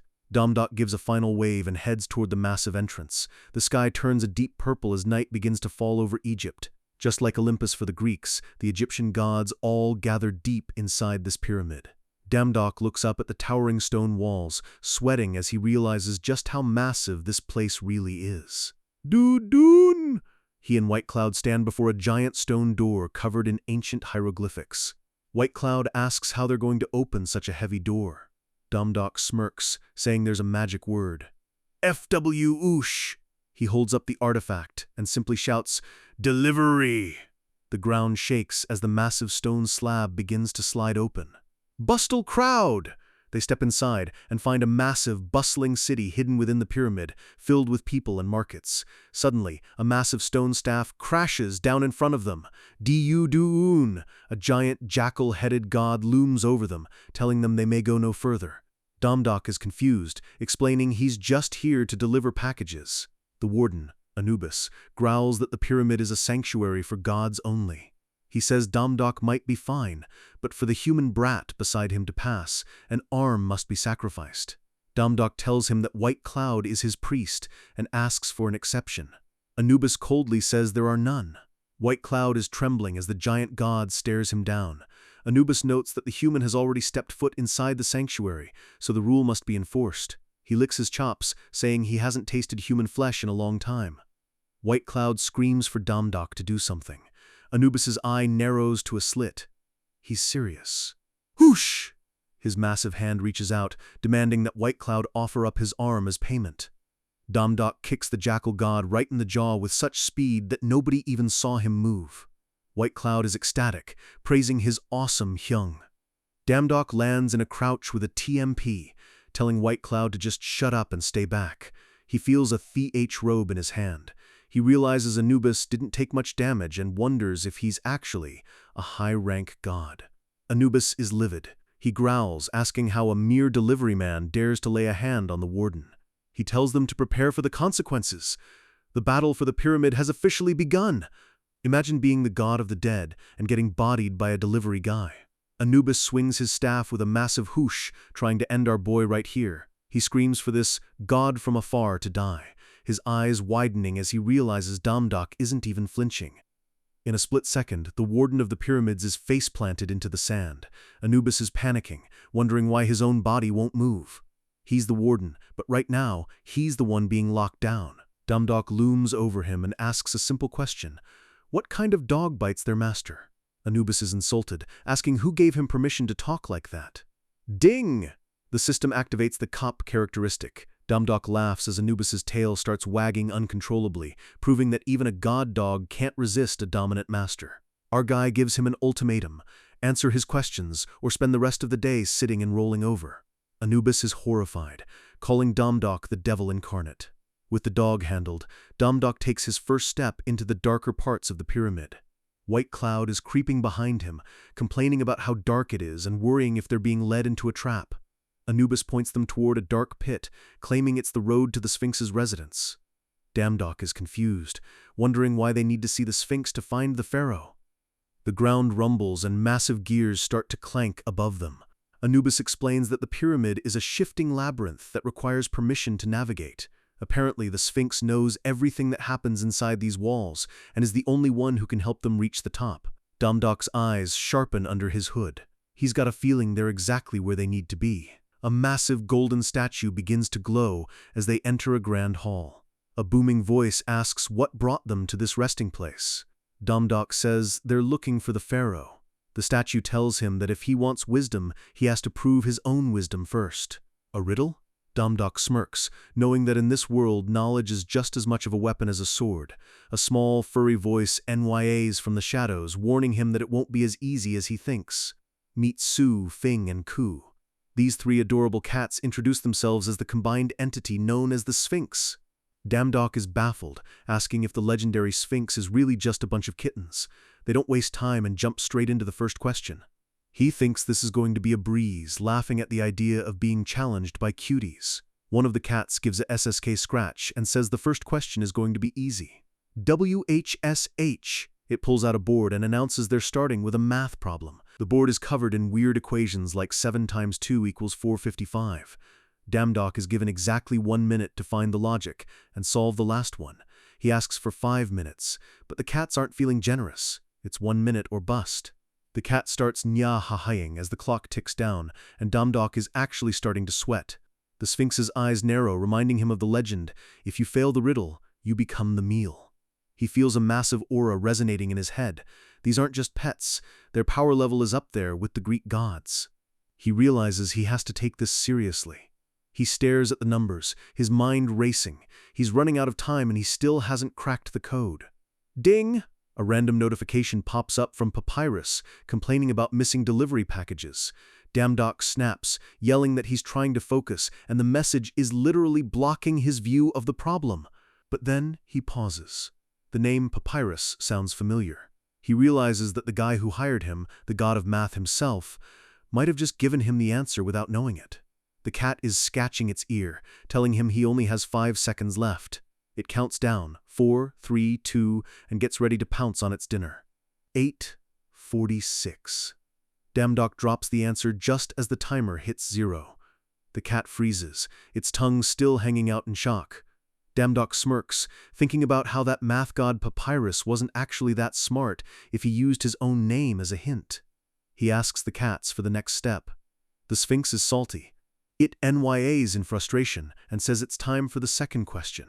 Damdok is annoyed, asking what kind of logic that is. The Sphinx explains that since there are 3 cats, there have to be 3 questions. One of the cats floats into his arms, telling him his attitude is exactly what makes things exciting. A massive golden sword is summoned for the second challenge. The cat asks, if the 3 of us want to share the both of you equally for our meal, how should we divide you up? White Cloud is terrified, yelling WHAT. The cat kicks the sword toward him and tells him to solve the problem with the blade. Damdok realizes these guys were never going to play fair. They're just using the riddles to spice up their dinner. The rules are simple. He can only use the sword once to make sure everyone gets an equal share of the 2 humans. Damdok's face goes cold. He's done being the victim of these divine games. He grips the hilt and says, here's my answer. He draws the blade in a blur of motion. He points the sword right at one of the cats and tells them the easiest way to divide the meal is to just make 1 less mouth to feed. The cats are stunned. They weren't expecting the cattle to fight back with such logic. White Cloud drops to his knees with a NGH as the gravity in the room doubles. Damdok just smiles through the pressure, asking why they aren't accepting his perfectly logical answer. Ding. The Conqueror of Gorgon Island title activates. Damdok uses the fear he gained from Medusa to push back, telling the shitty cats to bring it on. But Damdok is ready, his sword gleaming in the dim light. He mocks them, saying the mighty Sphinx surely wouldn't be petty enough to fail him just because they didn't like his answer. The cat calls him a little brat. Whoosh! One of the cats blurs into his shadow, telling him to try and cut them down if he can. Stop! A massive furry paw freezes the action before it can turn into a bloodbath. The grumpy cat, Ku, steps forward and admits that Damdok is actually correct. It reminds the other 2 that their rules are immutable. They give the questions, and the trial-goers give the answers. The other cat is fuming, asking if they're really just going to let his bratty comment slide. Ku stays firm, stating that no matter what happens, things begin and end in questions. The angry cat lets out a final HMPH and backs down. Ku turns to Damdok and admits it's been a long time since they had a proper challenger who didn't bend to their intimidation. Damdok just gives a polite, "You're too kind." The cat notes that Damdok's wit and his ability to provoke them to overcome the situation really stood out. It starts scratching its chin, getting nostalgic about the ancient times when people weren't afraid to entrust their fate to their own answers. Poof! Two tiny cats, an angel and a devil version, appear on Damdok's shoulders. It's time for the final question. The setup is a classic. On one side is an angel who always tells the truth, and on the other is a devil who always lies. If you want to go to heaven, how will you ask them the way in one sentence? Damdok realizes he's heard a story like this before, a long time ago. We flash back to a young Damdok, sitting alone in the dark, looking completely defeated. A figure in a hoodie approaches him, asking why he's crying in a place like this. The young Damdok screams for them to leave him alone. He tells them not to pretend to care about an abilityless loser like him. The stranger just smiles and asks who cares if he has abilities or not. Damdok cries harder, saying everyone says opportunities come for those who are ready, but he has absolutely nothing to offer. The person tells him not to give up, because there is definitely something only he can do in this world just by being himself. He gives a grin and says he knows this because he was exactly the same once. He offers a deal. If Damdok can answer a riddle, he'll tell him about an amazing experience he had. The riddle was about the very same angel and devil. Back in the present, Damdok notes that he wasn't able to answer the question back then, before that person had to leave. But he spent his whole life thinking about it. He gives his fur collar a SSK tug and realizes why the world needs someone like him. He wants to protect this land, the place where his father rests and where his precious friends live. Now that he's a god, it's his duty. He looks the Sphinx in the eye and gives his answer. Whether you are an angel or a devil, take me to your home. The Sphinx stays silent for a long moment, the tension thick enough to cut. SSK. It gives a small scratch and says, "Incredible, nya." A massive green portal erupts in the center of the hall. The Sphinx agrees to open the door to the royal palace. White Cloud is nervous, asking if they're sure these cats aren't lying to them. Damdok just tells him it's time to go. The cats insist their riddles are absolute and they can rest easy. They step into the portal, their silhouettes glowing against the vibrant green energy. One of the cats warns them that the pharaoh's space is beyond the top of the pyramid. It jokes that if a human brat like White Cloud tries to go in, he'll be ground into dust. Whoosh! The portal consumes them, pulling them through space and time. They land in a stunning palace filled with gold and light. But before they can even look around, a heavy TMP of a sandal echoes through the room. A man in royal robes stops them, calling Damdok a wicked god. He says he won't stand for any more violence against his people. Damdok is caught off guard, trying to explain that there's been a massive misunderstanding. "Shut your mouth!" The man screams, a violent blue FWSH of energy erupting from his hands. He's completely enraged, shouting that he will no longer fall for their persuasion. He accuses Damdok of exploiting them for long enough. Our guy is confused, but more importantly, he realizes that the energy coming off this human is actual divine power. He wonders how a pharaoh can use divine power. The man screams that he doesn't care if he loses his life, he's going to stop this arrogant rioting. Damdok tries to speak again, his face covered in a nervous sweat. Clack! The sound of a door opening makes him freeze. Ding! His sense activates, signaling extreme danger. Someone is coming from beyond that door, and the aura is so heavy it turns the screen black. Damdok grits his teeth. The pressure is on the level of Hades. This is a major god. He acts fast. He uses dimensional travel to send White Cloud back to Earth for safety. Ding! A warning pops up. He doesn't have enough divine power to escape himself. He realizes he used way too much juice summoning his priests and Cerberus during the fight inside the gate. He's stuck. Creak! The ornate golden doors slowly swing open, revealing the source of the terror. A tall figure in a jackal mask walks in, sighing about how noisy everyone is being. He stops, his one visible eye narrowing as he senses something is off.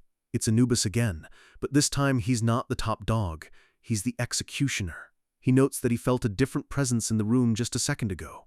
Ding! Damdok has activated his helmet of invisibility just in time. He watches from the shadows, terrified that the high-rank god might have noticed him. He's relieved he went undetected, but he can't believe his sixth sense was this right about Anubis's bloodlust. The pharaoh stands his ground, shouting that his will won't bend. He refuses to surrender his power or hand over his compatriots. Anubis doesn't even let him finish. He grabs the pharaoh by the throat with a sudden slam, calling him cattle. The man screams in agony as blue flames begin to lick around his neck. Anubis smirks, noting that the divine power of a pharaoh is a delicacy. Since the quality is so high, he decides to stop at just one today. Dumdok is watching in horror as Anubis literally sucks the life force and power right out of the pharaoh. Anubis delivers a final, chilling line. "All of you are simply cattle meant to give us your divine power." Anubis walks out of the room like he just finished a light snack, telling the broken pharaoh to consider it an honor to serve the almighty Set. He looks back one last time and orders them to prepare the next offering in advance.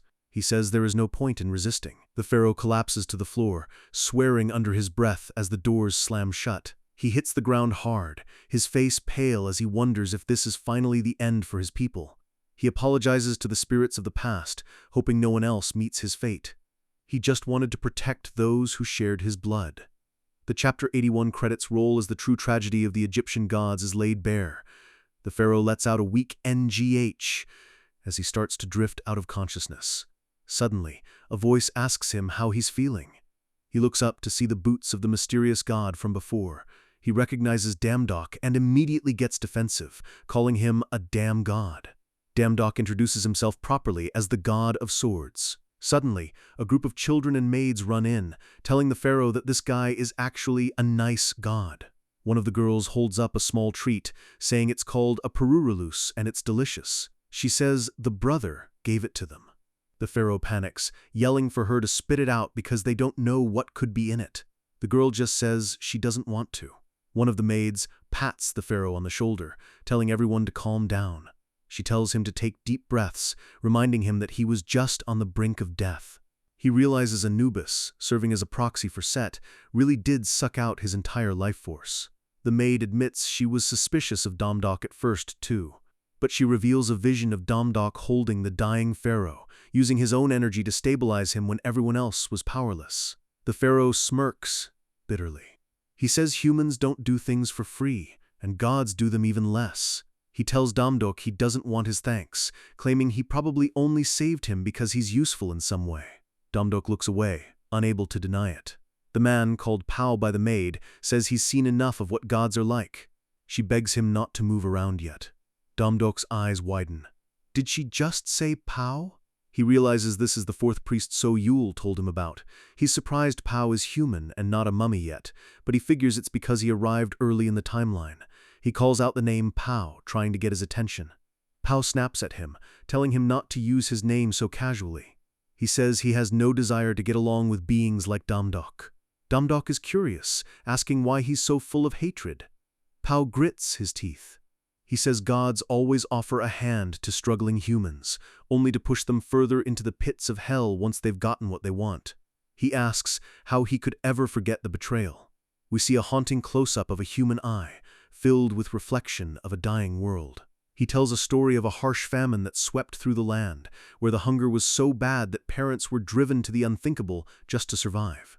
A plague followed, and bodies littered the streets like grains of sand.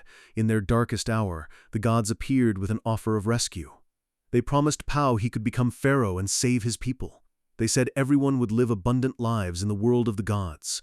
Pao became a deputy to the gods, using their new skills to lead and save his people. He believed he was leading them to paradise. But once they entered the divine realm, he realized the horrific truth.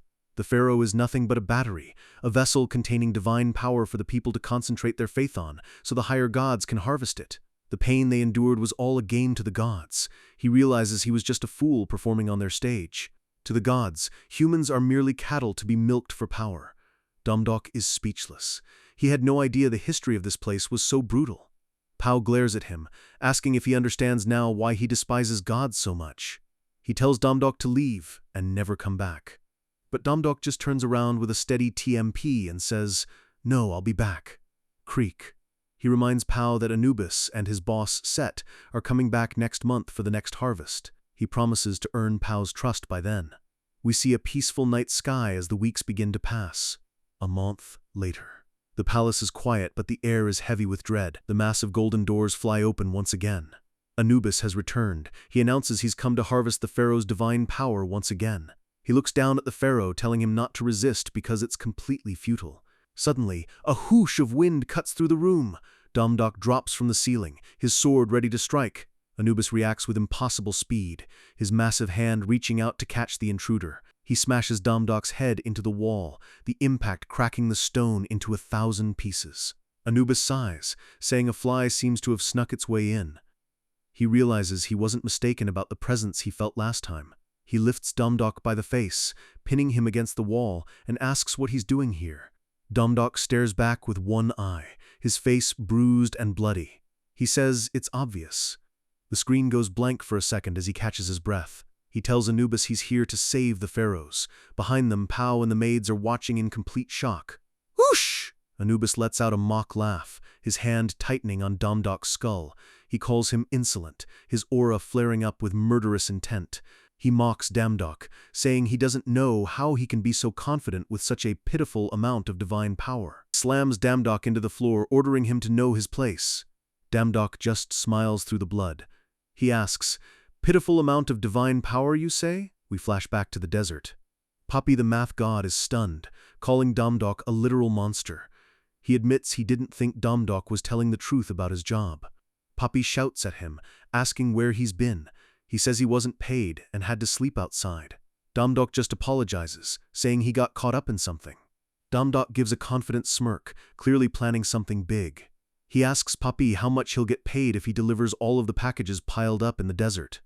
They stand before the mountain of boxes. It's a job that should take years, but Dumdok is going to finish it in one go. Ding! The system announces that the payment is being settled. Another notification pops up. The random gifts for basic compensation are being processed. The screen lights up with a massive number. Receiving 12,000 random gifts! Back in the palace, Anubis's eyes go wide. He feels his own divine power being forced out of his body by a massive pressure. Ding! is activated. Dumdok grins and tells Anubis that he's the one who's been exploiting people for long enough. A massive explosion of blue energy surrounds Dumdok as he stands up. He tells Anubis it's time to see who really has the higher divine power level now. The rematch of the century is on! Dumdok stands tall, his sword drawn and his eyes cold, telling Anubis that he isn't going to repeat himself. He takes a heavy step forward, the ground cracking under the weight of his resolve. With a roar that shakes the palace, he demands that Anubis release the pharaohs immediately. Anubis grunts as a sharp blade of energy grazes him, realizing this human is actually dangerous. Staggering back, the jackal-headed god can't believe a vulgar middle-rank god like Dumdok would dare to touch him. A twisted smirk grows on Anubis's face as he asks if Dumdok really thinks he can save them. He reaches out his hand, dark red energy swirling around his claws as he targets one of the elderly pharaohs. Dumdok shouts for him to stop, but he's just a second too slow. In a brutal display of power, Anubis grabs the old man's head, and the light in the pharaoh's eyes begins to fade instantly. Anubis tosses the lifeless body toward Dumdok like a piece of trash, mockingly telling him to take him. Dumdok's eyes widen in shock as he catches the old man, feeling the warmth leaving his body. Anubis bursts into a hysterical laugh, asking if our boy's hobby is rescuing corpses. The god mocks Dumdok's hesitation, saying he should have attacked instead of trying to be a hero. His sympathy is just laughable. He clangs his massive chains together, reminding everyone that in this pyramid, pharaohs are nothing more than livestock. Massive blood-red spikes erupt from the floor as Anubis orders everyone to stay still and become a sacrifice. A young pharaoh looks up in pure terror as a spike zooms toward her face. Clang! Dumdok intercedes, his blade clashing against the red energy just in time to save her. Anubis's eyes glow with fury, unable to understand why anyone would risk their life for lowly humans. He screams that giving hope to livestock is a crime, his chains whipping through the air. The dark god tells Dumdok that his clumsy sympathy is only going to make these people suffer more in the long run. Our MC grits his teeth, hearing the sounds of the people crying out behind him. The pharaohs are being strangled by glowing chains, and Pao can only watch in agony as his people scream for him to run. Anubis laughs, claiming that following the flow of destiny is the only way for the weak to survive. He lunges forward with a crazed expression, ready to end this annoying human. The chains roar through the room, a whirlwind of metal and death. One of the pharaohs lets out a final, agonizing scream as their soul is ripped from their body. Dumdok stands his ground, stating clearly that he is fighting to protect all of them. He doesn't care if they are gods or humans or even if they have powers or not. He wants to fight for a world where everyone can just smile as equals, and his blade begins to glow with a righteous light. Anubis sneers, calling him a fool for having such a childish dream. A massive shockwave ripples through the hall as Anubis prepares his ultimate strike. He shouts that those who try to protect too many things will never accomplish anything important. The two clash in a blinding explosion of sparks, Damdok grunting as the god's raw power pushes him back. Anubis whips his chains toward the cowering pharaohs again, trying to force Damdok to divide his attention. Our boy's eyes snap toward the threat, his focus wavering for a split second. Whack! Anubis seizes the opening and delivers a brutal blow right to Damdok's face. Damdok is sent flying across the room, blood spraying as he crashes into the ornate walls. Anubis towers over him with a predatory grin, enjoying the sight of the hero on the ground. The god slams his fist down repeatedly, mocking Damdok for letting minor beings distract him. Our boy is barely holding on, his armor cracked and his face covered in blood as he struggles to even defend himself. Across the room, a heavy foot slams onto the floor, the sound of someone finally reaching their breaking point. Pao stands there, his face shadowed by a mixture of grief and simmering rage. One of the female pharaohs places a hand on his back, telling him to take all of her remaining divine power. Pao tries to smack her hand away, shocked that she would give up her very life for him. She smiles weakly through her veil, saying she knows her own body best, and it's okay. Her skin begins to crumble into sand as she admits that she and the others don't have much time left anyway. Pao's hand trembles as he realizes the weight of the sacrifice his people are making. The elderly pharaohs tell him it's fine and that they are happy to have lived long enough to see him become strong. The crowd of souls gathers around him, begging their big brother Pao to survive and carry their hopes. Tears stream down Pao's face as he apologizes to everyone for being too weak to save them. He clenches his fist so hard it bleeds, the frustration of his helplessness burning inside him. His friend reaches out to touch his face one last time, her arm already turning to dust, telling him not to cry. She identifies herself as Pharaoh Hatshepsut, proud of the kingdom she built and the love she found through suffering. She tells Pao it's her time to leave, hoping that all their remorse will be buried under his future smiles. With one final peaceful smile, she completely dissolves into a cloud of golden sand. Pao stands alone in a mountain of sand, the silence of the room louder than any scream. The entire palace is filled with the drifting remains of thousands of years of history. Damdok coughs up blood, looking up to see Anubis still looming over him, completely indifferent to the tragedy. Anubis wipes some dust off his shoulder, admitting Damdok wasn't bad for a small fry, but the fun is over. He raises his foot to crush the MC's head, telling him it's time to die and disappear forever. Suddenly, a voice like a thunderclap echoes through the hall. No, death comes for you alone, Set. A massive shadow looms over Anubis. It's Pao, and he's glowing with the combined divine power of every pharaoh who ever lived. An absolute explosion of blue energy rips through the palace as Pao unleashes his full, unbridled wrath. The top of the pyramid is blown completely off as a pillar of divine energy shoots into the Egyptian sky. Massive blocks of stone crumble and crash into the desert sands below as the structure literally falls apart. Anubis is sent screaming into the dark abyss of the lower floors, falling through the hole Pao just punched in reality. Pao stands at the edge of the crater, looking down coldly and asking the god how it feels to fall from the top of his pride. Anubis grits his teeth in the shadows, his ego shattered along with the floor. He starts to glow with a desperate red aura, screaming that Pao has crossed a line that should never be crossed. Damdok watches from the sidelines, stunned, realizing Pao has actually reached the level of a major god. Pao looks down with eyes full of finality, simply stating that this is the end for the jackal god.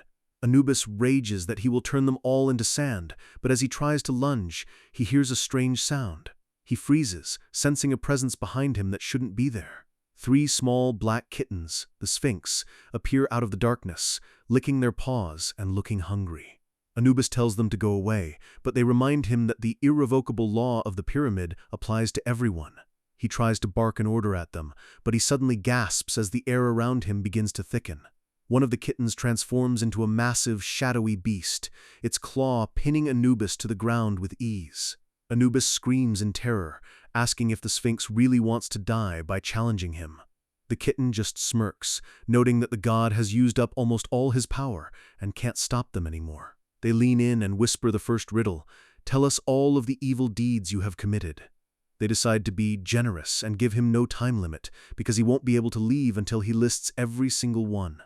Outside, the local hunters watch in awe as the massive pyramid continues to crumble into the dunes. The dust begins to settle over the Egyptian desert, marking the end of a long era of tyranny. The surviving workers look around in disbelief, realizing their guaranteed future under the gods is gone. They wonder if they need to look for new part-time work, but Damdok is already walking away, his job here finished. A voice calls out to him, asking if he's leaving so soon. It's Poppy, and he's wearing thug-life sunglasses while standing next to literal piles of gold coins, looking anything but sad. Damdok gives him a deadpan look, telling him to make sure he shares that divine power with the good gods who actually do their jobs. Poppy promises to make things normal again, swearing on his name as the god of mathematics. Our boy gives a rare, genuine smile, hoping that things will finally go well for this region. He looks up at the clear sky, feeling the weight of the mission ahead of him. Pao is standing on a nearby dune, letting the golden sand slip through his fingers. Damdok asks if he's sure he doesn't want to build a proper burial place for the other pharaohs. Pao looks at the horizon, saying there's nothing tying them to this world anymore. They are freer floating in the wind. He admits that while he's lost many loved ones, he's been entrusted with too much of their happiness to give up now. He stares into the distance, hoping that if they ever reunite, he can give them back the hearts they gave him. Pao turns to the MC, calling him Damdok Yu, the god of swords, and thanking him for his incredible grace. With a look of absolute loyalty, he asks if he can stay by Damdok's side and serve him. Damdok doesn't hesitate for a second. Of course. The two walk together across the shimmering sands, a new alliance forged in blood and sacrifice. A system window pings. Ao has become your fourth priest. The scene shifts back to the modern glass and steel skyscrapers of Earth. Damdok walks down a quiet street, wondering how long it's actually been since he was last home. He checks his phone, seeing a string of unread messages from So-Yul, and realizes she isn't back yet. He sighs, thinking he'll just grab some fried chicken and relax once he gets to his apartment. You're awfully calm, a voice cuts through the air. Damdok stops, his eyes narrowing as he recognizes the man. It's Mr. Gunnock. The man looks at him with suspicion, saying Damdok probably knows why they are there better than anyone. He drops a pile of documents onto the pavement, the papers fluttering in the wind. Damdok looks down and sees reports about unprecedented gate phenomena with his own name circled in red. Gunnock explains that there's a rumor going around that Damdok is the one creating gates to scare people for profit. Our boy looks stunned, but the man warns him that it wouldn't be wise to even think about running away. The entire neighborhood has been locked down. Every civilian is actually an A-rank hunter in disguise. He tells Damdok to follow them calmly and quietly if he doesn't want things to get messy. Later, in a sterile interrogation room, a government official adjusts his glasses, looking bored. Damdok sits there in handcuffs, remaining silent while they pressure him to admit to his crimes. Our boy finally speaks up, stating he hasn't done anything wrong and asking why they are conducting a private sanction.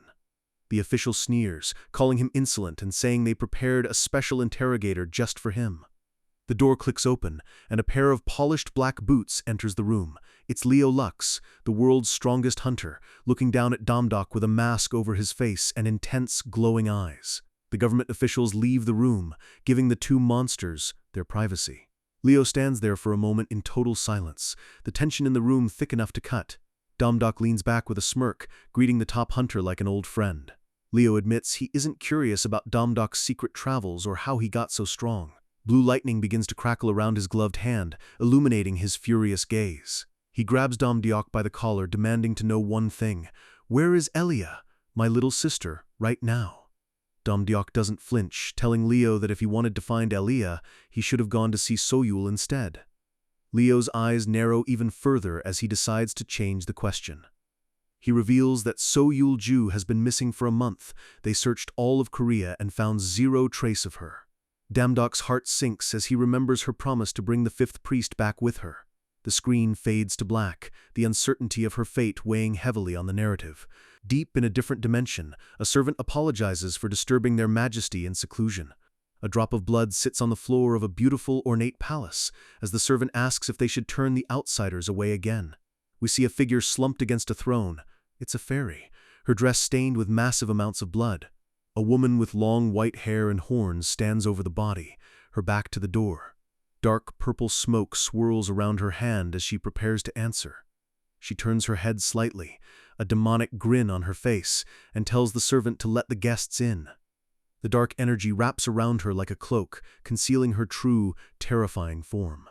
The figure transforms into a perfect replica of the fairy queen, her eyes glowing with a sinister, false light. Outside the fairy palace, So-Yul stops in her tracks, sensing that something is very wrong. She bites her lip, wondering if this feeling is just discomfort or a genuine omen of death. She suggests to Adele that it might be better if they just infiltrate the place secretly. The fairy guards block the gate, insisting they can't enter without explicit permission from the queen. Adele tries to reason with them, saying they only want to talk for a few minutes. The gate creaks open as a servant announces that the fairy king, or rather, the queen, has ordered the VIPs inside. They are led down a stone path lined with beautiful red roses, but the beauty feels hollow. Title card, "I'm a part-timer for the gods." The servant leads them deeper into the estate, their voice eerily calm. They emerge into the Garden of the Fairies, a place of blinding sunlight and fluttering butterflies. Adele is instantly captivated, feeling like they've stepped into an entirely different world. A pair of elegant heels clicks onto the grass. The queen is approaching. The queen greets them, calling them outsiders from the world of iron and lamps, and asks why they've come. So-Yul gets straight to the point, asking to borrow the power of the ruler of fairies to save the world. The guard shouts that she's being rude, but the queen just smiles. She says it's all right, and that she'd like to hear their story in more detail, over a meal. But then, we see a close-up of the queen's eye. It's cold and predatory, thinking that even if they talk, nothing will change. In a dark flashback, we see the real fairy queen lying dead on the floor, her life snuffed out by Elia for the sake of chaos. Back in the present, So-Yul starts explaining the gates appearing across all dimensions. Suddenly, a loud groan echoes from Adele's direction. Adele blushes, yelling that she can't help it because they haven't had a real meal since they left Earth. The queen chuckles, saying it isn't proper to keep hungry guests standing around. She invites them to share a meal together before they continue their serious conversation. They enter a grand dining hall with massive chandeliers and golden decor. The table is loaded with the kind of food mortals only dream about, but So-Yul remains on high alert. Adele looks like she's seen heaven, her eyes sparkling at the sight of the feast. She excitedly tells So-Yul that even the world of the gods has rumors about how good fairy food is.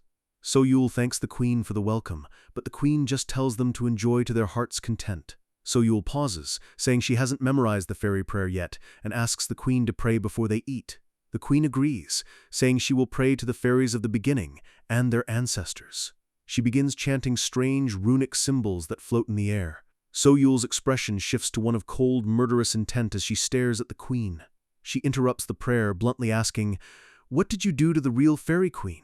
The queen freezes, her eyes still closed, pretending to be confused. Fwash! In an instant, So-Yul lunges across the table with a dagger drawn.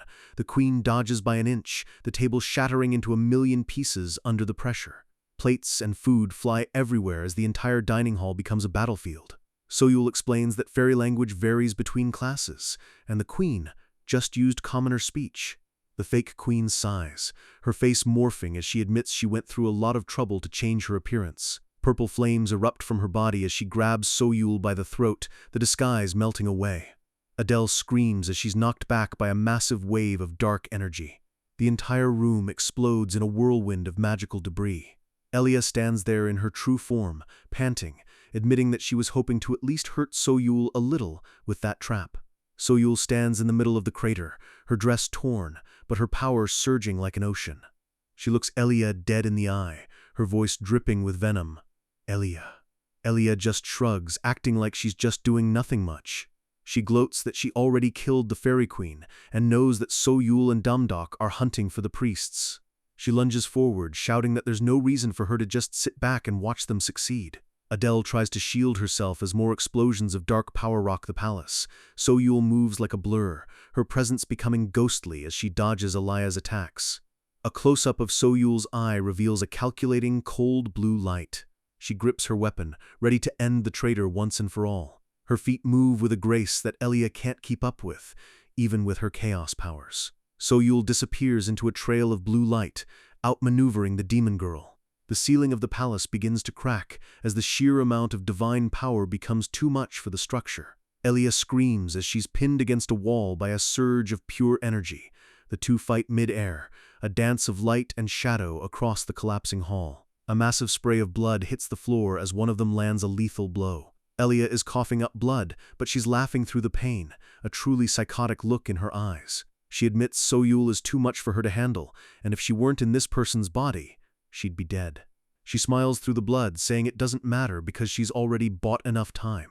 Soyul's eyes widen as she realizes what Elia means. Elia leans in and whispers that the seal Soyul put up in Korea has been torn to shreds for ages. Back on Earth, a massive, jagged rift opens in the sky above the city, leaking pure darkness. A terrifying, distorted face, the Nether Granny, peeks through the crack in reality with a wide, ghoulish grin. A pillar of purple light slams into the center of the city, shaking the foundations of every building. Elia wonders out loud how long Domdok will last against the Nether Granny while he's still weakened. In a dark alleyway back on Earth, the Nether Granny, a withered, masked entity in white robes, begins her slow, terrifying walk toward our boy. The world is literally being deleted, and our heroes are stuck in a game where the rules no longer exist. Soyul stares in disbelief, realizing the Nether Granny has actually managed to tear through the dimensional gate. She desperately hits the travel button to return to Earth, praying that Elia is just playing mind games to scare them. But a red system error flashes in her face. The transmission is blocked because she's currently in a dead zone. Elia lets out a twisted, high-pitched giggle, mocking Soyul because her little escape trick is officially useless. The traitor explains that Earth is now drifting outside the influence of the system because the Nether Granny is fueled by the raw power of chaos. Elia conjures a dark energy sphere, telling Soyul to enjoy the feeling of powerlessness as everything she loves gets turned to ash. A swirl of purple darkness erupts around them as Elia orders her to relish in this horrible feeling of despair. Back in Korea, the interrogation room is suddenly flooded with a blinding red emergency light. The alarms are screaming code red, and you just know the city is about to have a very bad day. An announcement blares over the speakers, ordering every single hunter on the premises to get to the plaza immediately. Damdok's eyes sharpen as the report mentions a creepy old woman and a giant tree emerging from the gate. He realizes if the Nether Granny is out there, every A-rank hunter they deploy is just walking to a meaningless death, so he shatters his cuffs with raw force. Leo Lux crackles with blue lightning, telling Damdok to sit back down because their conversation isn't over yet. Damdok steps into the light with a terrifying intensity, telling the #1 hunter that he doesn't have time for this game anymore. He rushes toward the door, shouting that he doesn't have a single second to waste on Leo's questions. Leo watches him go, his eyes narrowing as he realizes the magnitude of the threat outside. K.A. Boom! A massive bolt of lightning blasts through the room as Leo decides that if a monster came out of that gate, he's not staying behind. He stands tall, admitting that if Damdok, who just came out of the gate, is this anxious, then the world is in serious trouble. Even so, Leo's orange eyes burn with a protective fury. He won't let Damdok leave until he finds out what happened to his sister Elia. Damdok looks at him with pure frustration, realizing the strongest hunter on Earth is about to become a major hurdle or a major ally. The scene shifts to the city, which is being rocked by massive explosions as purple clouds swallow the sun. A gargantuan corrupted tree has sprouted in the middle of the skyscrapers, its branches reaching out like hungry claws. People are screaming for their lives as the tree's roots begin to crunch the pavement and buildings around them.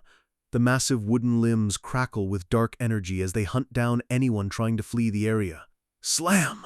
A giant root smashes into the street, sending a shockwave that flips cars and shatters windows for blocks. A woman trips in the middle of the road and looks back in horror as a sharp wooden spike zooms toward her. She lets out a final scream, certain that her life is over. Schwing!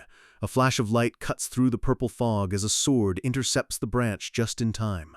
It's White Cloud, and he's absolutely furious, yelling at the civilians to get out of the way because they're just becoming a nuisance. He grumbles about the timing, his spiky blue hair standing on end as he wonders where Damdok and Soyul have gone. High up in the branches, the Nether Granny watches with a ghoulish grin. She can smell the cheeky brat's scent all over Cloud. She mutters that he's just an unimportant lump of flesh, but his connection to Damdok makes him very interesting. The Granny reveals that she's keeping a furball she found earlier alive, just because it smelled like the MC2. She realizes that every one of these meddlers is tied to the god of swords, and she's planning on using that to break him. The dark void beneath her robe swirls as she prepares to tighten the noose. Inside a cage of roots, a voice shouts for Cloud to run away because they are completely outmatched. It's Eaton, the frost giant king, and he's being pinned down by the massive tree while the granny watches with amusement. She chuckles at the young giant's struggle, her wooden mask twisting into a sinister expression. Eaton is trapped, his crystalline skin beginning to crack under the pressure of the corrupted wood. The granny tells them to be patient, promising to tear them both to shreds right in front of their god. Cloud grits his teeth, realizing he has nowhere left to run and no one left to call for help. Srackle! A massive bolt of blue lightning suddenly rips through the dark purple sky. Cloud looks up in shock as a giant blade made of pure electricity descends like a hammer from the heavens. Whap! The sword slams into the street, vaporizing the roots and sending a shockwave of blue energy across the block. Leo Lux lands in a heroic pose, his lightning-covered sword resting on the ground as he surveys the damage. He looks at Cloud and tells him he did well staying alive this long, and the young priest can only stare in awe at the legend standing before him. A heavy boot steps through the blue flames. A much more familiar presence has finally arrived. Domdok walks through the smoke with a cool smirk, telling Cloud and Eaton that they can leave the rest to him now. Cloud is overjoyed, shouting at his Hyung for taking so long, while also wondering why the hell Leo Lux is with him. Damdok just shrugs it off, saying it's complicated and he'll explain the whole teaming up with the rival thing later. He turns his attention to the Nether Granny, his green eyes glowing with a murderous intent. The squad is finally back together, and they're ready to show this abyss-dwelling monster exactly who runs this city. The Nether Granny lets out a cackling laugh, genuinely impressed that the brat was brave enough to come and find her himself. She promises to strip the skin off of them and offer their priests up as a gift to the gods as she lashes out with massive roots.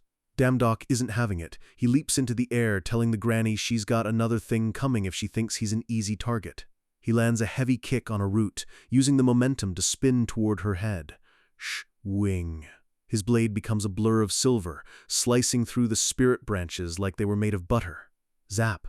Leo Lux follows up instantly, his lightning-fast movements making him look like a god of thunder as he clears the path. The granny's mask narrows its eye, realizing that these two aren't just normal hunters anymore. She mutters that she had no idea they could cut through her defenses so easily, looking a little more cautious than before. Domdok gives Leo a respectful nod, admitting that he's the #1 hunter for a very good reason. Leo just huffs under his mask, saying that hearing that from Domdok just makes him feel like a fraud. Our boy tells him not to sweat it, he's going to keep his promise and find Elia for him once this is over. Domdok shouts that they need to move because the city is being leveled while they stand there talking. Leo agrees, his orange eyes burning with resolve as he states he'll do anything to find his sister again. Domdok looks at him, sensing the raw weight of Leo's desperation, and knows they're on the same page. Slash! They both move as one, their combined auras lighting up the dark purple street. Damdok roars that they're ending this today as he charges directly into the heart of the monster's territory. The granny raises a strange glowing flower, chanting a dark prayer to desecrate the world and consume their souls. A thick, sickly purple fog begins to pour out of the petals, covering the entire battlefield in seconds. Damdok coughs as the smoke hits him, his body suddenly feeling like it's being drained of all its energy. He realizes this isn't poison. His sixth sense didn't warn him, but something much more dangerous is happening. He tries to use his wave slasher to blow the smoke away with a blast of wind. Ding! A system window glitches out in front of him. Error. Interference from the outside has blocked your skill. Our boy's eyes widen in shock. This smoke doesn't kill you. It just deletes your ability to use the system. He warns Leo to be careful because their skills have been sealed, but Leo Lux doesn't look bothered at all. The #1 hunter calmly states that he isn't from this world to begin with, so he doesn't need a system to fight. Blue sparks still dance on his skin as he explains that mana has been with him since birth. He never needed skills to make it do his bidding. He tells Domdok that if he's just a system baby who relies on skills to be strong, he should just give up and back down now. Damdok just laughs and calls him a cocky bastard, his own sword starting to glow with a natural, intense mana. Try to keep up then! He shouts as both heroes lunge into the purple fog together, relying on raw instinct. The granny is genuinely surprised to see them still moving so well even after she sealed their God-given powers. She reaches out a skeletal hand, sneering as she prepares to turn the entire area into a sword tree hell. Thousands of wooden blades erupt from the pavement, creating a forest of death that reaches for the sky. Damdok grips his hilt, his mana swirling around the blade like a Category 5 hurricane. He unleashes a massive vortex of white ice and black flame, a move that is purely fueled by his own internal power. Leo watches the destruction, thinking to himself that Damdok's mana is absolutely terrifying and destructive. He's just glad they're on the same side for now as Damdok's flames incinerate the granny's ultimate defense. K.A. boom! The explosion clears a path right to the granny, who is left wide open and vulnerable. The granny's mask is frozen in shock. She can't believe a human could cut through her spirit forest so easily. Damdok is high in the air, a silhouette of destruction against the dark sky, and the granny wonders how a mere human has such power. Our boy feels the dense mana surrounding him, realizing this power has always been a part of him from the moment he first picked up magic. A bright blue core of energy begins to form at the tip of his blade, vibrating with enough force to crack reality. He looks down with cold eyes, telling the monster he doesn't need a system when he has his own strength. He descends like a fallen star, the blinding blue light swallowing the entire street. The sound of the impact is deafening, a roar of white noise that levels everything within a 3-block radius. A massive pillar of white ice and black flame shoots up into the sky, marking the spot where the granny was standing. Cloud and Eaton have to shield their eyes as the shockwave nearly knocks them unconscious. Leo Lux stares into the light, his mouth slightly open under his mask as he witnesses the MC's true power. He admits that the level of destruction is so absurd he's actually at a loss for words. Damdok lands in the middle of a massive crater, the ground smoking beneath his boots. He lets out a long breath, admitting that the last move was actually pretty rough on his body. Cloud runs toward him, cheering that his Hyung is basically insane, and that he believed in him from the start. Leo stands in the background, thinking that calling himself the #1 hunter is a joke when people like Damdok exist. Our boy just smiles and tells Cloud he'll teach him the move sometime if they both survive the night. Suddenly, Damdok's eyes snap wide open. He senses a soul-wrenching presence behind them and screams for everyone to get back. Crash! A massive tower of black sludge and wood erupts from the crater, towering over the city buildings. Cloud falls to his knees, clutching his head and screaming in agony as a dark aura hits him like a physical blow.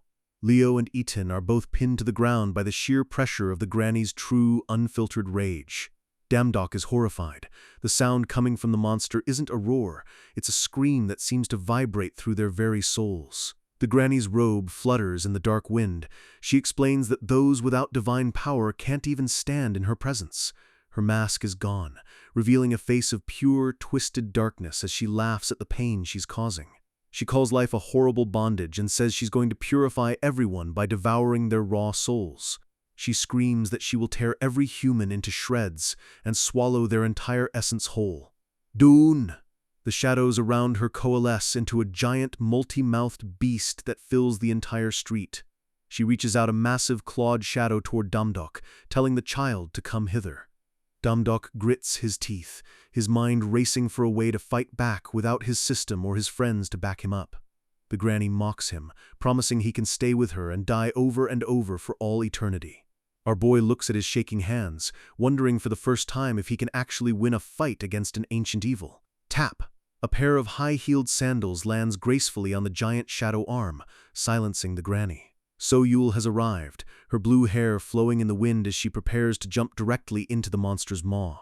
She looks down with eyes full of cold fury, telling the monster to get the hell out of here and move its filthy hands off her MC. The moon shines down on a quiet, frozen landscape, but the silence is about to be shattered. Elia is pinned against a wall of ice in the fairy realm, coughing up blood and gasping for air after So-Yul's attack. She admits that So-Yul is a total monster, and her little plan to buy more time didn't work out like she hoped.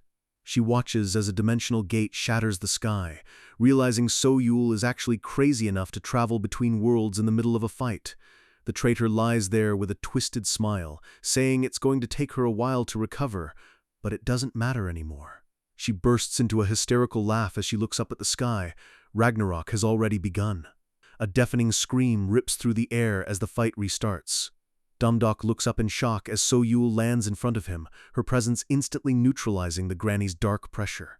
She calls out to Adele, her voice calm despite the literal demon monster looming over them. Adele jumps down from a nearby rooftop, her boots hitting the ground with a heavy thud. She reveals that she used her magic to block out the sound of the city's screams, just like So-Yul asked her to do. Adele gives a bright, cheerful peace sign, looking weirdly happy for someone in the middle of a literal apocalypse. Domdok asks what took them so long, and So-Yul simply replies that they had a small disagreement with Elia. Leo Lux freezes at the mention of his sister's name, his gaze dropping to the floor in shame and confusion. He steps forward, his voice trembling as he asks the girls where Elia is right now. The Nether Granny is losing her mind, screaming at them for daring to relax and chat while she's standing right there. WHS-SHS! She lunges with a massive, clawed hand, her wooden fingers sharpening into lethal points. She smashes the ground where Domdok was standing, but our heroes have already moved like ghosts. "Du done." So-Yul stands tall, her aura flaring up with a power that makes the air itself vibrate. She tosses a golden apple to Domdok, telling him to eat it and restore his energy while she handles the front line. She warns him that the Granny's best skill is her regeneration, so they need a hit that's stronger than her ability to heal. The Granny smashes into another building, her rage reaching a boiling point because they aren't treating her like a threat. So-Yul shouts that they'll lose if this turns into a war of attrition. They have to end it in one clean shot. She charges forward to keep the monster occupied, telling Damdok to think of a plan. And fast! Damdok grits his teeth, realizing that even his strongest move didn't put the Granny down for good. He looks at the Granny's severed finger on the ground, remembering that So-Yul's basic attack actually managed to cut her earlier. He realizes her body isn't actually that sturdy. She must have some secret method of protecting herself that he hasn't seen yet. SWSH! He notices the Granny flinching away from So-Yul's strikes and realizes her defense isn't automatic, it takes concentration. Damdok orders Adele to prepare her strongest magic, and she smirks, saying there's a massive nuke she's been wanting to try. He tells Leo to assist Adele, while Cloud and Eaton are sent to provide backup for So-Yul's distraction. Our boy takes a big bite out of the golden apple, feeling his mana reserves refill instantly. He roars as the entire team launches a coordinated assault from every single angle. The Granny looks around in a panic, her multiple mouths screaming at the brats for being so insolent. She tries to blast them away with dark energy, but Adele's magic circles are already forming in the sky above her. Leo Lux is working overtime, using his lightning to hide the team's mana and keep the monster from noticing the real trap. Adele is chanting ancient runes, her nose starting to bleed from the sheer strain of the mana she's channeling. She shouts that she's ready, and Leo gives the signal to the ground team to move out of the massive blast zone. Snap! Leo Lux snaps his fingers, and a net of blue electricity pins the Granny to the pavement. So-Yul uses the opening to land a flurry of strikes, forcing the Granny to use all her concentration on basic survival. One of the girls looks up, her eyes wide as the sky turns a brilliant, blinding pink color. Damdok shouts for Cloud and Eaton to get back as the final spell begins its lethal descent. A gargantuan magic circle, the size of a city block, rotates in the clouds, crackling with raw power. Adele roars, "Eat this, you monster!" as she drops the hammer with everything she's got. The Granny looks up with a single, terrified eye, realization dawning on her that she can't block a hit this big. A literal pillar of fire and light vaporizes the entire center of the city, leaving nothing but a smoldering crater. The monster lets out one final, agonizing scream as her giant form is burned away into ash and smoke. Among the wreckage, a small, fleshy lump tries to slip away unnoticed into a crack in the street. The lump, which is the Granny's true head, mutters that it was too dangerous, and she can't believe humans have that much power. She thinks she's safe, planning to roll away and regenerate her whole body once she gets far enough away from the heroes. Tap! Suddenly, a heavy boot slams down right in front of her, blocking her only path to escape. Damdok towers over the pathetic lump, calling her pathetic as he looks down with a cold, victorious smirk. Ding! The Granny screams at him to let her go, but his system windows confirm that the fight is officially over. Shunk! Damdok drives his glowing sword directly into the lump, ignoring her curses as she disintegrates into purple smoke. As she dies, the Granny laughs one last time, shouting that she's making sure our boy doesn't die alone in this world. Damdok's eyes widen as a massive explosion of black energy erupts from the Granny's remains. Ka-boom! The city is rocked by a second, even larger blast of dark power that levels the entire neighborhood. When the smoke clears, Damdok is on one knee, coughing and clutching his side, his armor completely shattered into pieces. He looks around through blurry eyes, wondering what the hell just happened to his team. Stagger! A bloody, bruised figure staggers toward him through the dust and rubble. It's So-Yul, and she's covered in massive amounts of blood, her expression empty as she whispers that he's safe. She lets out a soft thank before her legs give out and she starts to fall toward the ground. Damdok catches her, his heart stopping as he sees the severity of the wounds she took for him. He shouts her name over and over, his voice cracking with desperation as he begs her to answer him. Crack! Suddenly, a sound like a million mirrors breaking echoes from the heavens above. The entire sky is cracking open, revealing a terrifying red nebula that looks like an open wound in the universe. RMB! A gargantuan red eye opens in the void, looking down at the planet as Ragnarok officially begins. So-Yul is fading fast, her face covered in blood as Damdok desperately screams for her to wake up. His healing skills aren't doing a thing, and his only thought is that if he can just get her to Olympus, the gods there might be able to save her.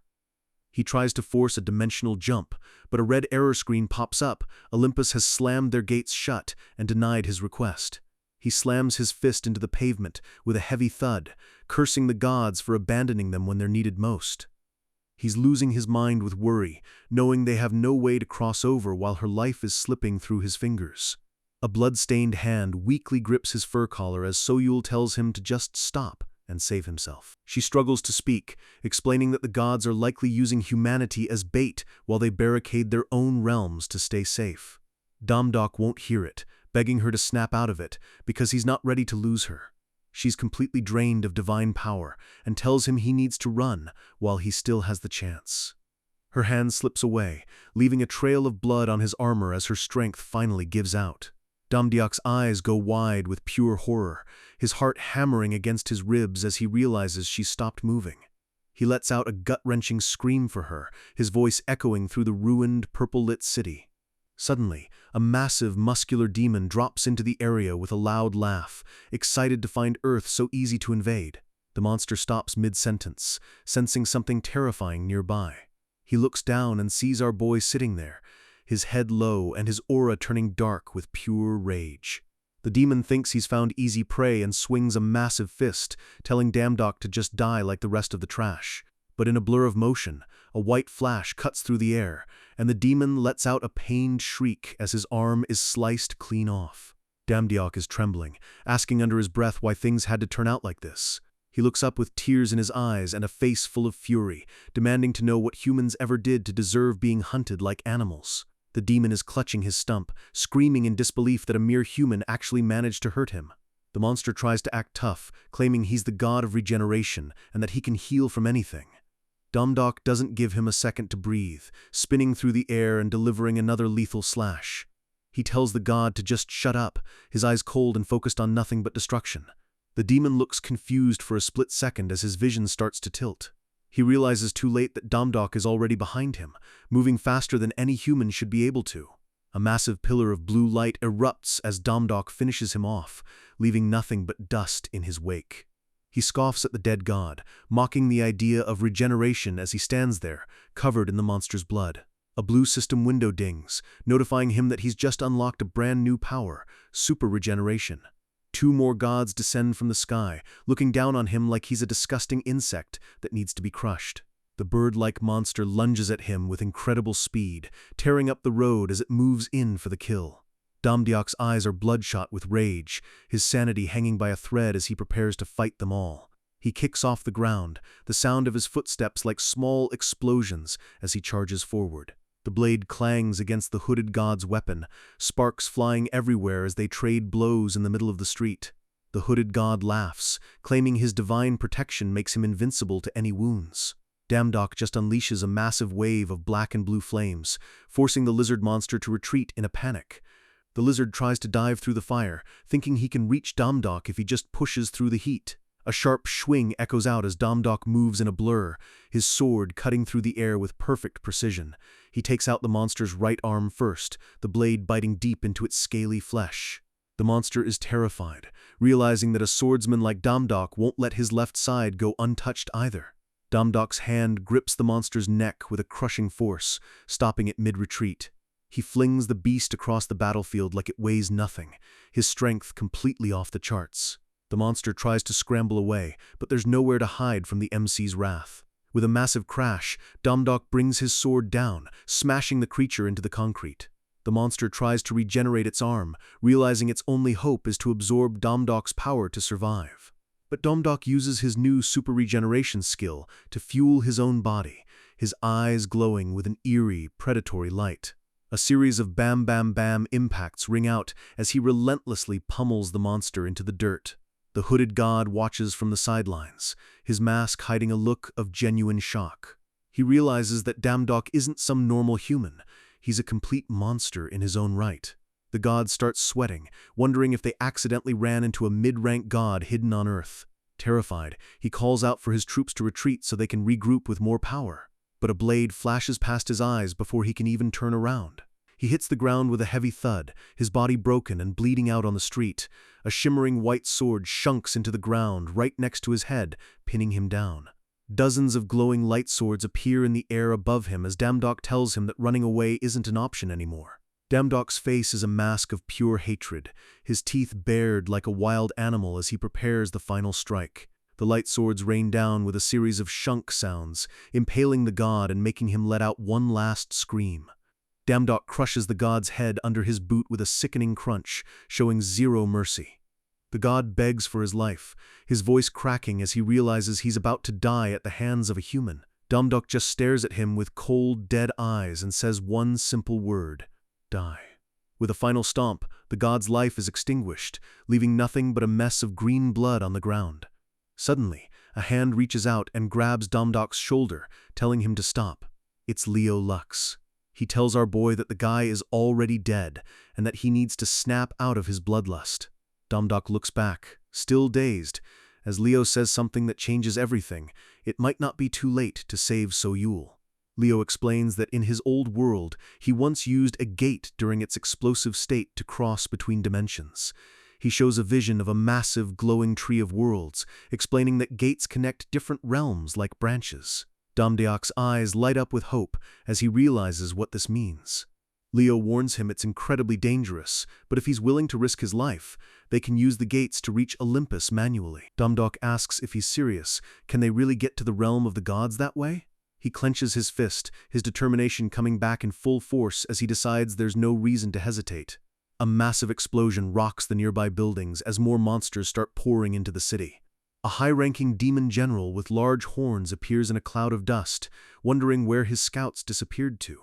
He spots Damdok and Leo standing there and is disgusted to see humans still breathing in his territory. Damdok growls, annoyed that yet another pest has crawled out of the woodwork to delay him. The demon general realizes his troops were slaughtered by these two and prepares to level the entire area. Suddenly, White Cloud steps forward, his hand on his hilt, whispering about the unity of sword and body. The demon and Damdok both look over, surprised by the sudden surge of power. A massive slash cuts through a skyscraper, signaling that the cavalry has finally arrived. Damdok looks on in shock as he sees his loyal priest standing in front of him. Cloud grins, admitting he was keeping this new skill a secret so he could surprise Damdok during their next spar. He tells his boss to stop wasting time and get going before the window to save Soyul closes for good. The demon general is furious at being ignored and starts chanting a massive purple spell, but a voice tells him he's not doing that today. She stands tall in her red uniform, her eyes hidden by her hair as she prepares to unleash hell. She's tearing up, but her voice is firm as she tells Damdok to trust them and go save Soyul. Damdok is moved, realizing his friends are willing to stay behind and face an army just to give him a chance. Leo remembers a time when Damdok saved his world when a gate exploded, and now he's ready to return the favor. He swore he'd save Damdok's world no matter what it cost him personally. Even Eaton, the massive frost giant, nods in agreement, wanting to repay the debt he owes the MC. They all tell him to hurry up. They'll protect Earth until their last breath. Damdok lets out a small, confident grin, knowing he can leave the city in their hands. He turns to Leo Lux and asks him to lead the way to the gate. Leo starts running, his boots hitting the ground with a rhythmic TMP as they pick up speed. They sprint through the ruins, Damdok following closely as they head toward the core of the dimensional rift. Leo leaps onto a ledge, moving with the grace of a master hunter. His orange eyes are locked on the target ahead, focused on the swirling energy of the gate. He draws a massive blade and unleashes a surge of blue lightning, shouting as he prepares to tear a hole in reality. A massive pillar of blue light shoots into the sky, cracking open a doorway into the unknown. The crackle of energy fills the air as a swirling purple portal stabilizes in front of them. Leo tells him they have to jump right now before the rift collapses on itself. Damdok doesn't hesitate, his boots igniting with golden mana as he takes the leap of faith. The two of them dive headfirst into the dark, swirling abyss, leaving the human world behind. Everything turns into a blur of purple and black as the dimensional pressure tries to crush them. Damdok lands with a TMP on solid ground, looking around in disbelief. He realizes they're back in a place he never wanted to see again, a dark, ominous realm of floating rocks and purple skies. They sense something moving in the shadows, a presence that feels cold and ancient. A purple-haired demon with sharp ears and red eyes walks out, smiling as he wonders how humans ended up in his kitchen. Without saying a word, Damdok draws his sword and cuts the demon's head off in one clean motion. He doesn't even look back, telling the corpse that they don't have time for small fry like him. They reach the edge of a cliff, and Leo points toward a massive, swirling purple vortex. He can feel the energy of Olympus radiating from that specific spot. It's their only way in. Damdok looks toward the portal, whispering for Soyul to wait just a little longer. He promises himself that no matter what stands in his way, he's going to save her. But as they walk toward the swirling gate, a massive, writhing shadow starts to rise from the ground. A deep, menacing voice asks them where they think they're going. A giant red eye opens in the darkness, towering over them with a du'un sound that vibrates in their bones. Damdok's face turns pale as he realizes exactly who is standing in their way. Asmodeus. Damdok draws his ornate gold sword with a sharp shing, the gem in the hilt glowing with power. He unleashes a massive vertical slash of white light to clear the shadowy mist around them. The shadows wriggle and dodge his strike, much to his frustration. A massive crash rocks the ground as a pillar of dark energy tries to flatten him. He grinds his teeth, knowing that every second they spend fighting this shadow is a second Soyul doesn't have. He spins and swings again, screaming for the monster to just get lost and let them through. The giant red eye in the smoke blinks, the voice sounding amused as it watches his struggle. Asmodeus comments on how much the small fry has grown since their last encounter, his voice echoing through the abyss. Damdok is sweating, calling him a persistent bastard who just won't stay dead. He ignites his blade with golden flames, demanding to know if Asmodeus really thinks he can regenerate through this. A faint whish sound cuts through the air, and someone moves faster than the eye can see. Two swords lock together, creating a shockwave that pushes back the dark mist. A new figure stands there, a man with long red hair, fox ears, and a calm, arrogant smile. Damdok is seething, telling the newcomer to shut up and get out of his face. He delivers a heavy overhead slash, but the red-haired swordsman blocks it effortlessly with a single blade. Damdok's hand is shaking as he grips his hilt, his voice trembling with rage as he tells him not to get in his way. He puts all his strength into a push, another clang ringing out as they struggle for dominance. The man grins, admitting that Damdok is pretty good and has almost reached the state of unity between mind and sword. His expression turns serious, his purple eyes narrowing as he decides to step things up. A flurry of clang-clash sounds fill the air as he unleashes a barrage of strikes that Damdok can barely see. Damdok realizes with horror that the guy is getting faster with every single swing. If he's off by a millisecond, he's dead. Suddenly, Leo Lux drops from the sky with a massive whoosh, swinging his giant blue lightning blade. The red-haired man doesn't even flinch, calling it a noisy surprise attack. With a single clippel-ang, he blocks both Damdok and Leo at the same time, holding back the two strongest humans with ease. Leo's eyes go wide behind his mask as he realizes their combined strength isn't enough to budge this guy. The red-haired man explains that his sword's path isn't limited to one direction. There's nowhere in this world he can't reach. Suddenly, the sky is filled with a du-du-un as hundreds of glowing red swords manifest in the air. Leo lets out a gasp of terror as he looks up at the sheer scale of the attack. In an instant, the swords rain down with a sickening shunk stab, turning the area into a slaughterhouse. Leo is hit, blood spraying as he coughs up a lung, his vision starting to blur. He hits the ground with a heavy thud, his body pinned by the red blades. Damdok screams for Leo, his focus breaking as he sees his comrade fall. The red-haired man scoffs, noting that looking away in a fight like this is basically asking for a death sentence. A massive crash rocks the area as he launches a shockwave that sends Damdok flying. A wave of dust and rubble sweeps across the battlefield, obscuring everything. When the smoke clears, the red-haired man stands there calmly, looking down at his opponent. As he sees Damdok struggling to stand up, he's genuinely impressed that Damdok blocked that last hit, admitting he might have some guts after all. Damdok stands up, his hair covering his eyes, telling him to move aside unless he wants to die right here. The man laughs, saying it's been a long time since he fought someone this entertaining, and he's not backing down. A sharp shing echoes as he readies his blade again, finally introducing himself. His name is Asmodeus. He reveals that while Chaos gave him the title of Guardian of the Demon World, he was once known as the God of Swords. Damdok is stunned, his eyes wide as he realizes the weight of that title. Asmodeus grins, confirming that it's been a long time since he was considered a god by the rest of the world. Damdok realizes with a start, Jack shows his system screen, where he chose the title among others like God of Insoles and God of Spoons. He asks Asmodeus why someone so powerful would ever side with Chaos and try to destroy the world. Asmodeus looks away, saying that he's on Chaos's side because he's strong, not because he's weak. He closes his eyes, remembering a life spent pursuing nothing but more and more power. A vision of his past shows him walking through a temple, the major gods looking down on him with jealousy and fear. They used every dirty trick to crush him and protect their own authority, until he became an unidentifiable monster. He claims that without the help of Chaos, he would have spent eternity as a mindless beast with no senses. He spits on the memory of the gods, calling them all ugly, selfish beings who only care about themselves. He believes life is a struggle where you must prove yourself through the blood of your enemies, and he joined Chaos to build a pure world.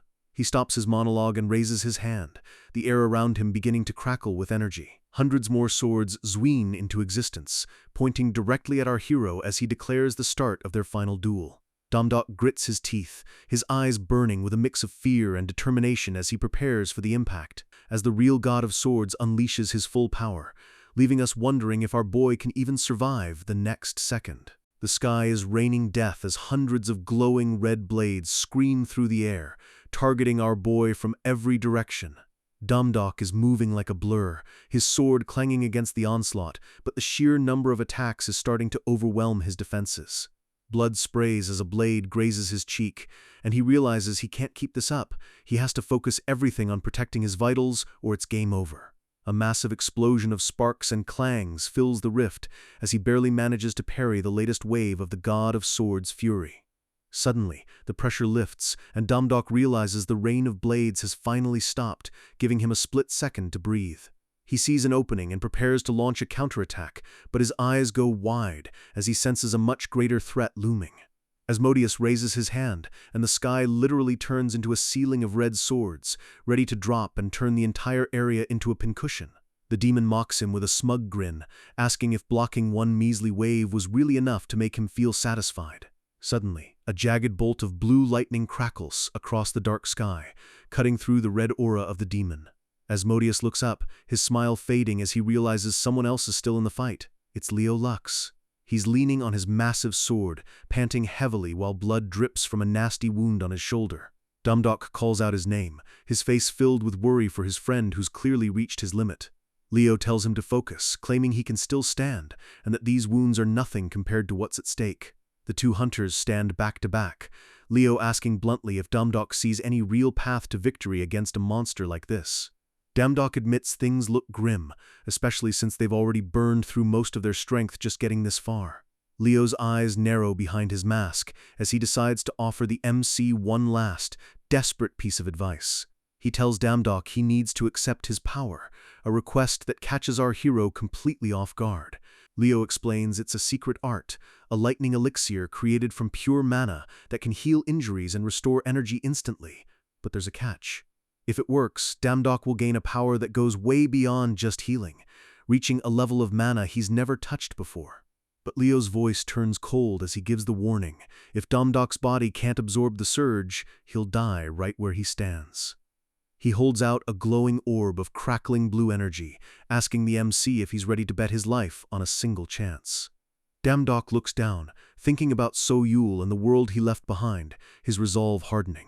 He looks Leo straight in the eye and tells him he'll risk his life as many times as it takes to win this. Leo grunts in approval, the blue lightning dancing between his fingers as he prepares to transfer the elixir. He tells the MC this is his one and only shot, his expression serious as the mana begins to hum. "Come back alive," Leo whispers, as the blue energy begins to envelop them both. A massive explosion of blue light erupts, lighting up the dark rift like a second sun as the transfer begins. Asmodeus watches from the shadows, his eyes glinting with curiosity as he witnesses the intriguing secret art. The demon raises his jagged black sword, telling Leo that whatever they're planning, it's already too late. He admits he had high expectations for the guy in the lion armor and hopes his patience wasn't wasted. Leo stands his ground, telling the demon he's going to wipe that smarmy look off his face before the day is over. Asmodeus just laughs, calling him a cocky brat as he prepares to enjoy the fun of slaughtering him. Suddenly, the scene shifts. Damdok is standing alone in a sea of stars under a beautiful, glowing sunset. He looks around in confusion, wondering why he's in this strange cosmic place when he should be fighting. A voice echoes through the void, comparing the scenery to a kaleidoscope, and Damdok spins around to find the source. He spots a glowing white orb with cat ears floating in the sky, looking down on him. The entity introduces itself as Pandora, or at least a fragment of her, and the MC can't believe he's meeting a legend. The background begins to shatter into puzzle pieces as Pandora tells him bluntly that if he stays like this, he's going to die. Damdok demands to know how she's here and what's happening, but she says there's no time for long explanations. She calls him an important existence and promises to help him bridge the gap between his human body and the divine mana. She explains that his body is in shock because it's rejecting Leo's lightning mana. The secret art was actually a total failure. She mentions that he's never had to adapt to mana like this before, at least not in this current life. Pandora declares she's going to use her power to build a dream world using the memories of his 11,000 previous lives. She warns him he'll be confused as his current and past memories start to blur together into one hazy mess. She tells him that if he can find his way through the dream, he'll finally find the real her and the power he needs. Damdok wakes up in a lush, sun-drenched forest, looking down at his hands in utter disbelief. He's stunned by the peaceful atmosphere, his mind racing to figure out where, or when, he is. Suddenly, a face appears upside down in front of him, asking him how much longer he plans on sleeping. It's So-Yul, but she looks different, younger, livelier, and she's teasing him like a normal girl. Damdok is frozen, his eyes wide as he stares at the girl he thought was lost forever. She leans in with a worried expression, asking if he's okay or if he just had a really bad nightmare. A single tear rolls down his cheek, and he's shocked to realize he's actually crying at the sight of her. She tells him he looks exhausted and offers to let him rest while she takes care of the part-time job for once. He quickly stands up, shaking off the grogginess and insisting he can't just let her do everything. He tries to play it cool, but he can't hide the massive sense of relief he feels just being near her. She walks away with a quip, blushing as she calls him a nonsense-spouting idiot, while he follows with a confused frown. She yells for him to hurry up or they'll be late, and he reflexively shouts back that he's coming. As the sunlight fades into a bright white glow, he tries to ignore the feeling that he's forgetting something incredibly important. Birds chirp in the trees as the beautiful day continues, but the edges of the world feel just a bit too perfect.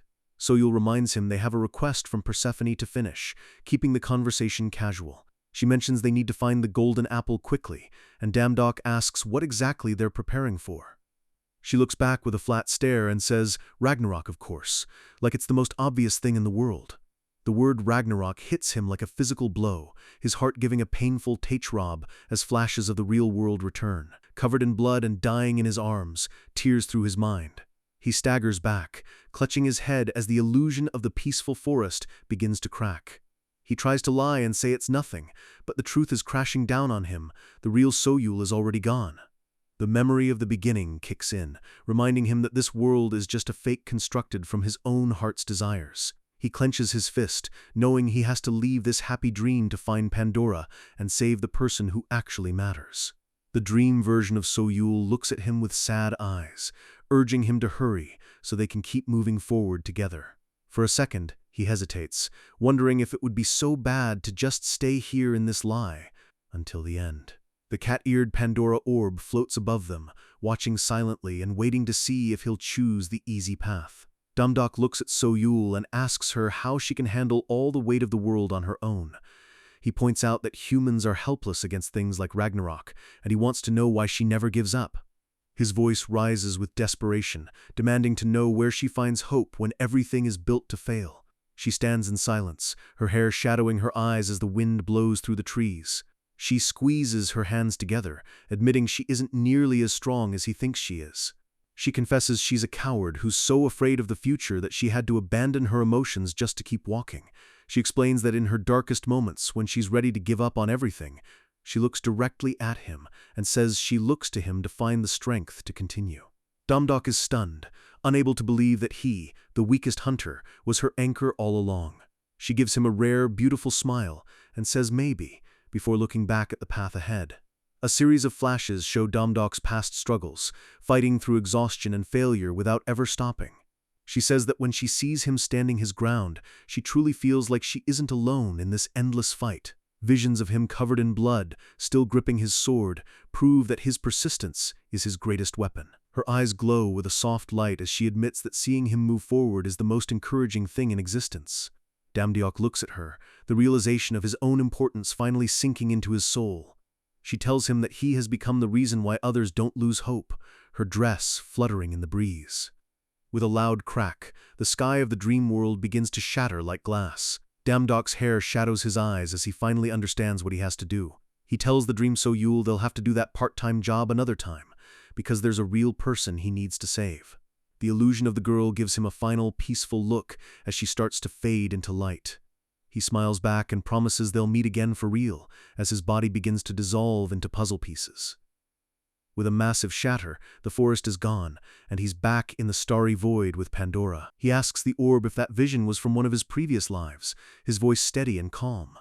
Pandora confirms it was from hundreds of lives ago, a time when he was much closer to the truth. He looks down, noting that So-Yul used to express herself so much more back then. He wonders how many thousands of times she had to watch the world die to become the emotionless person she is today. The stars blur into black and white streaks as his soul is pulled even further back in time. A blue ding notifies him that the Khumri of the beginning is being activated. Pandora explains this memory is from before he was ever born as a human on Earth. A giant, beautiful goddess with long white hair weeps, calling out to her children of the beginning. Dumdok is awestruck, and Pandora identifies her as Gaia, the mother of all things. Gaia warns that a dark shadow is about to reach their sacred land, her voice full of sorrow. She stands tall in her starry dress, telling the silhouettes of her children that the fated day has come.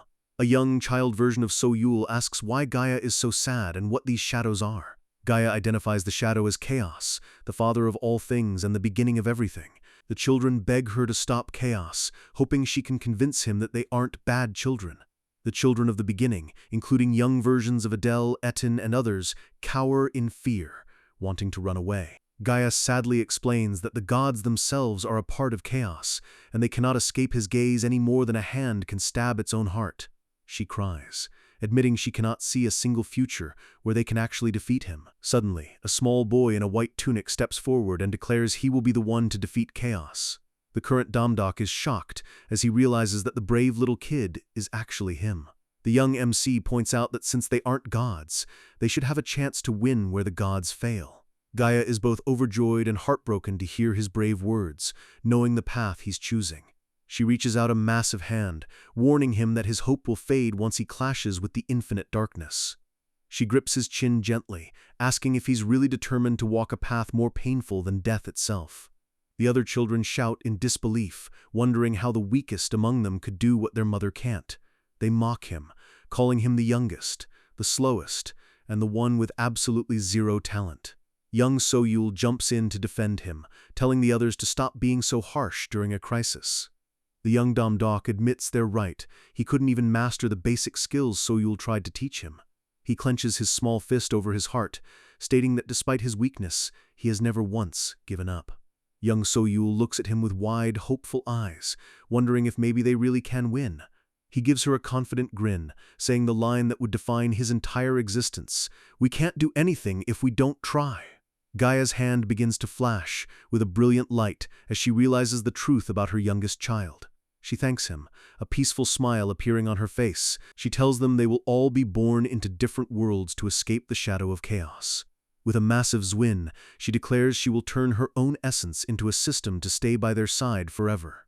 She tells Domdok that because his vessel is empty, his possibilities are infinite, and he must go forth to destroy the shadow. The screen turns blue as the system notifies him he has awakened his true power.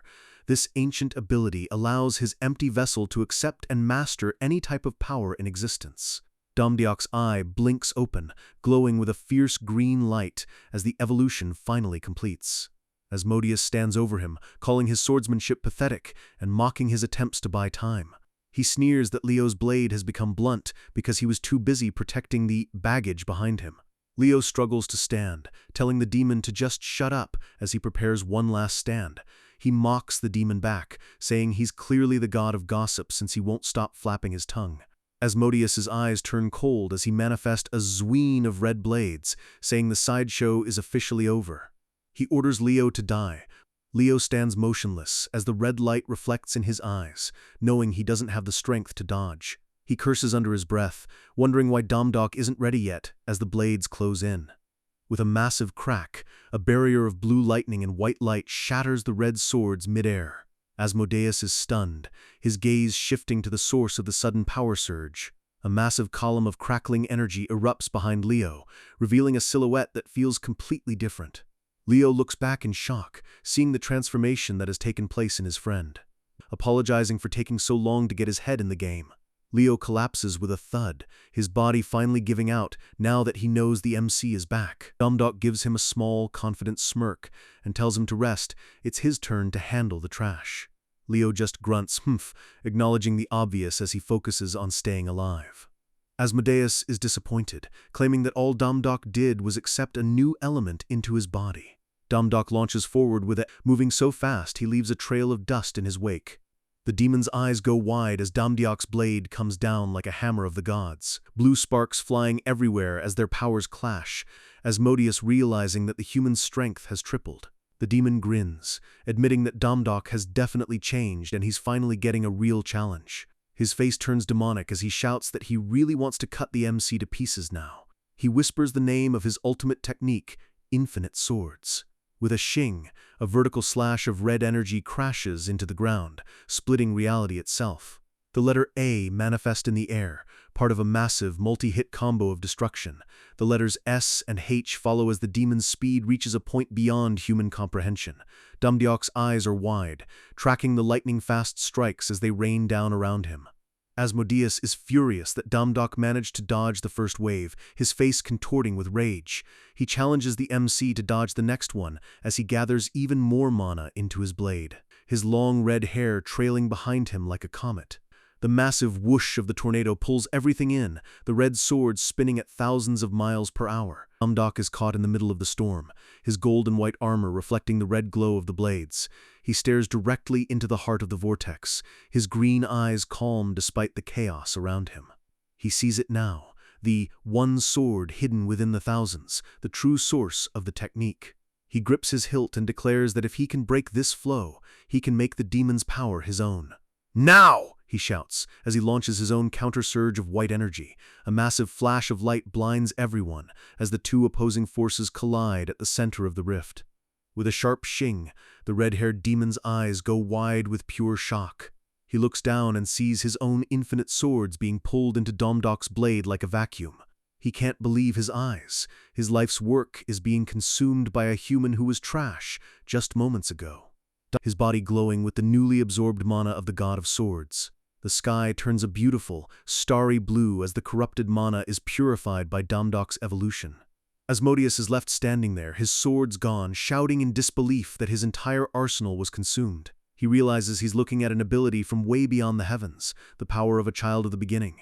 He lets out a final grin, admitting he was just a frog in a well who didn't know how big the ocean really was. A massive vortex of light swallows him as he admits total defeat, his body starting to dissolve. The blue energy crackles one last time as the presence of the demon lord finally vanishes. The sky of the rift begins to stabilize, the dark purple clouds replaced by a peaceful glow. A final rumble echoes out as the dimensional space adjusts to its new supreme master. The fading voice of Asmodeus admits it took losing his life's work to realize he was too prideful. He says that death is the natural end for those who struggle and lose, his tone finally at peace. He tells Damdok it was an honor to battle him, as he disappears into motes of light. The system confirms he has absorbed the ancient god of swords and is being reborn as the true god of swords. The final notification drops. Damdok has been promoted to promod status. He lands softly on the ground, letting out a breath as the blue flames of his aura slowly fade. Leo Lux watches from a distance, noting with a smirk that our boy has finally become a complete monster. Damdok rushes over to him as Leo lets out a keuh, seeing that his friend is still in bad shape. Leo tells him not to worry and to just get going toward the massive swirling blue gate that's opened behind them. He reminds Damdok about their priest contract, saying he'll follow as soon as he can breathe again. Damdok nods, his eyes filled with determination as he tells Leo he'll be back soon. The massive doors of a golden temple begin to swing open. A booming voice echoes through the hall, demanding to know how a mere human dared to walk into Olympus. Damdok grips his sword hilt tight, his face twisting with a grrr of anger as he looks at his new opponent. The voice calls him an evil being and orders him to leave the realm of the gods immediately. A massive, tanned fist bam slams into the frame, held back only by Damdok's blade. It's Hercules!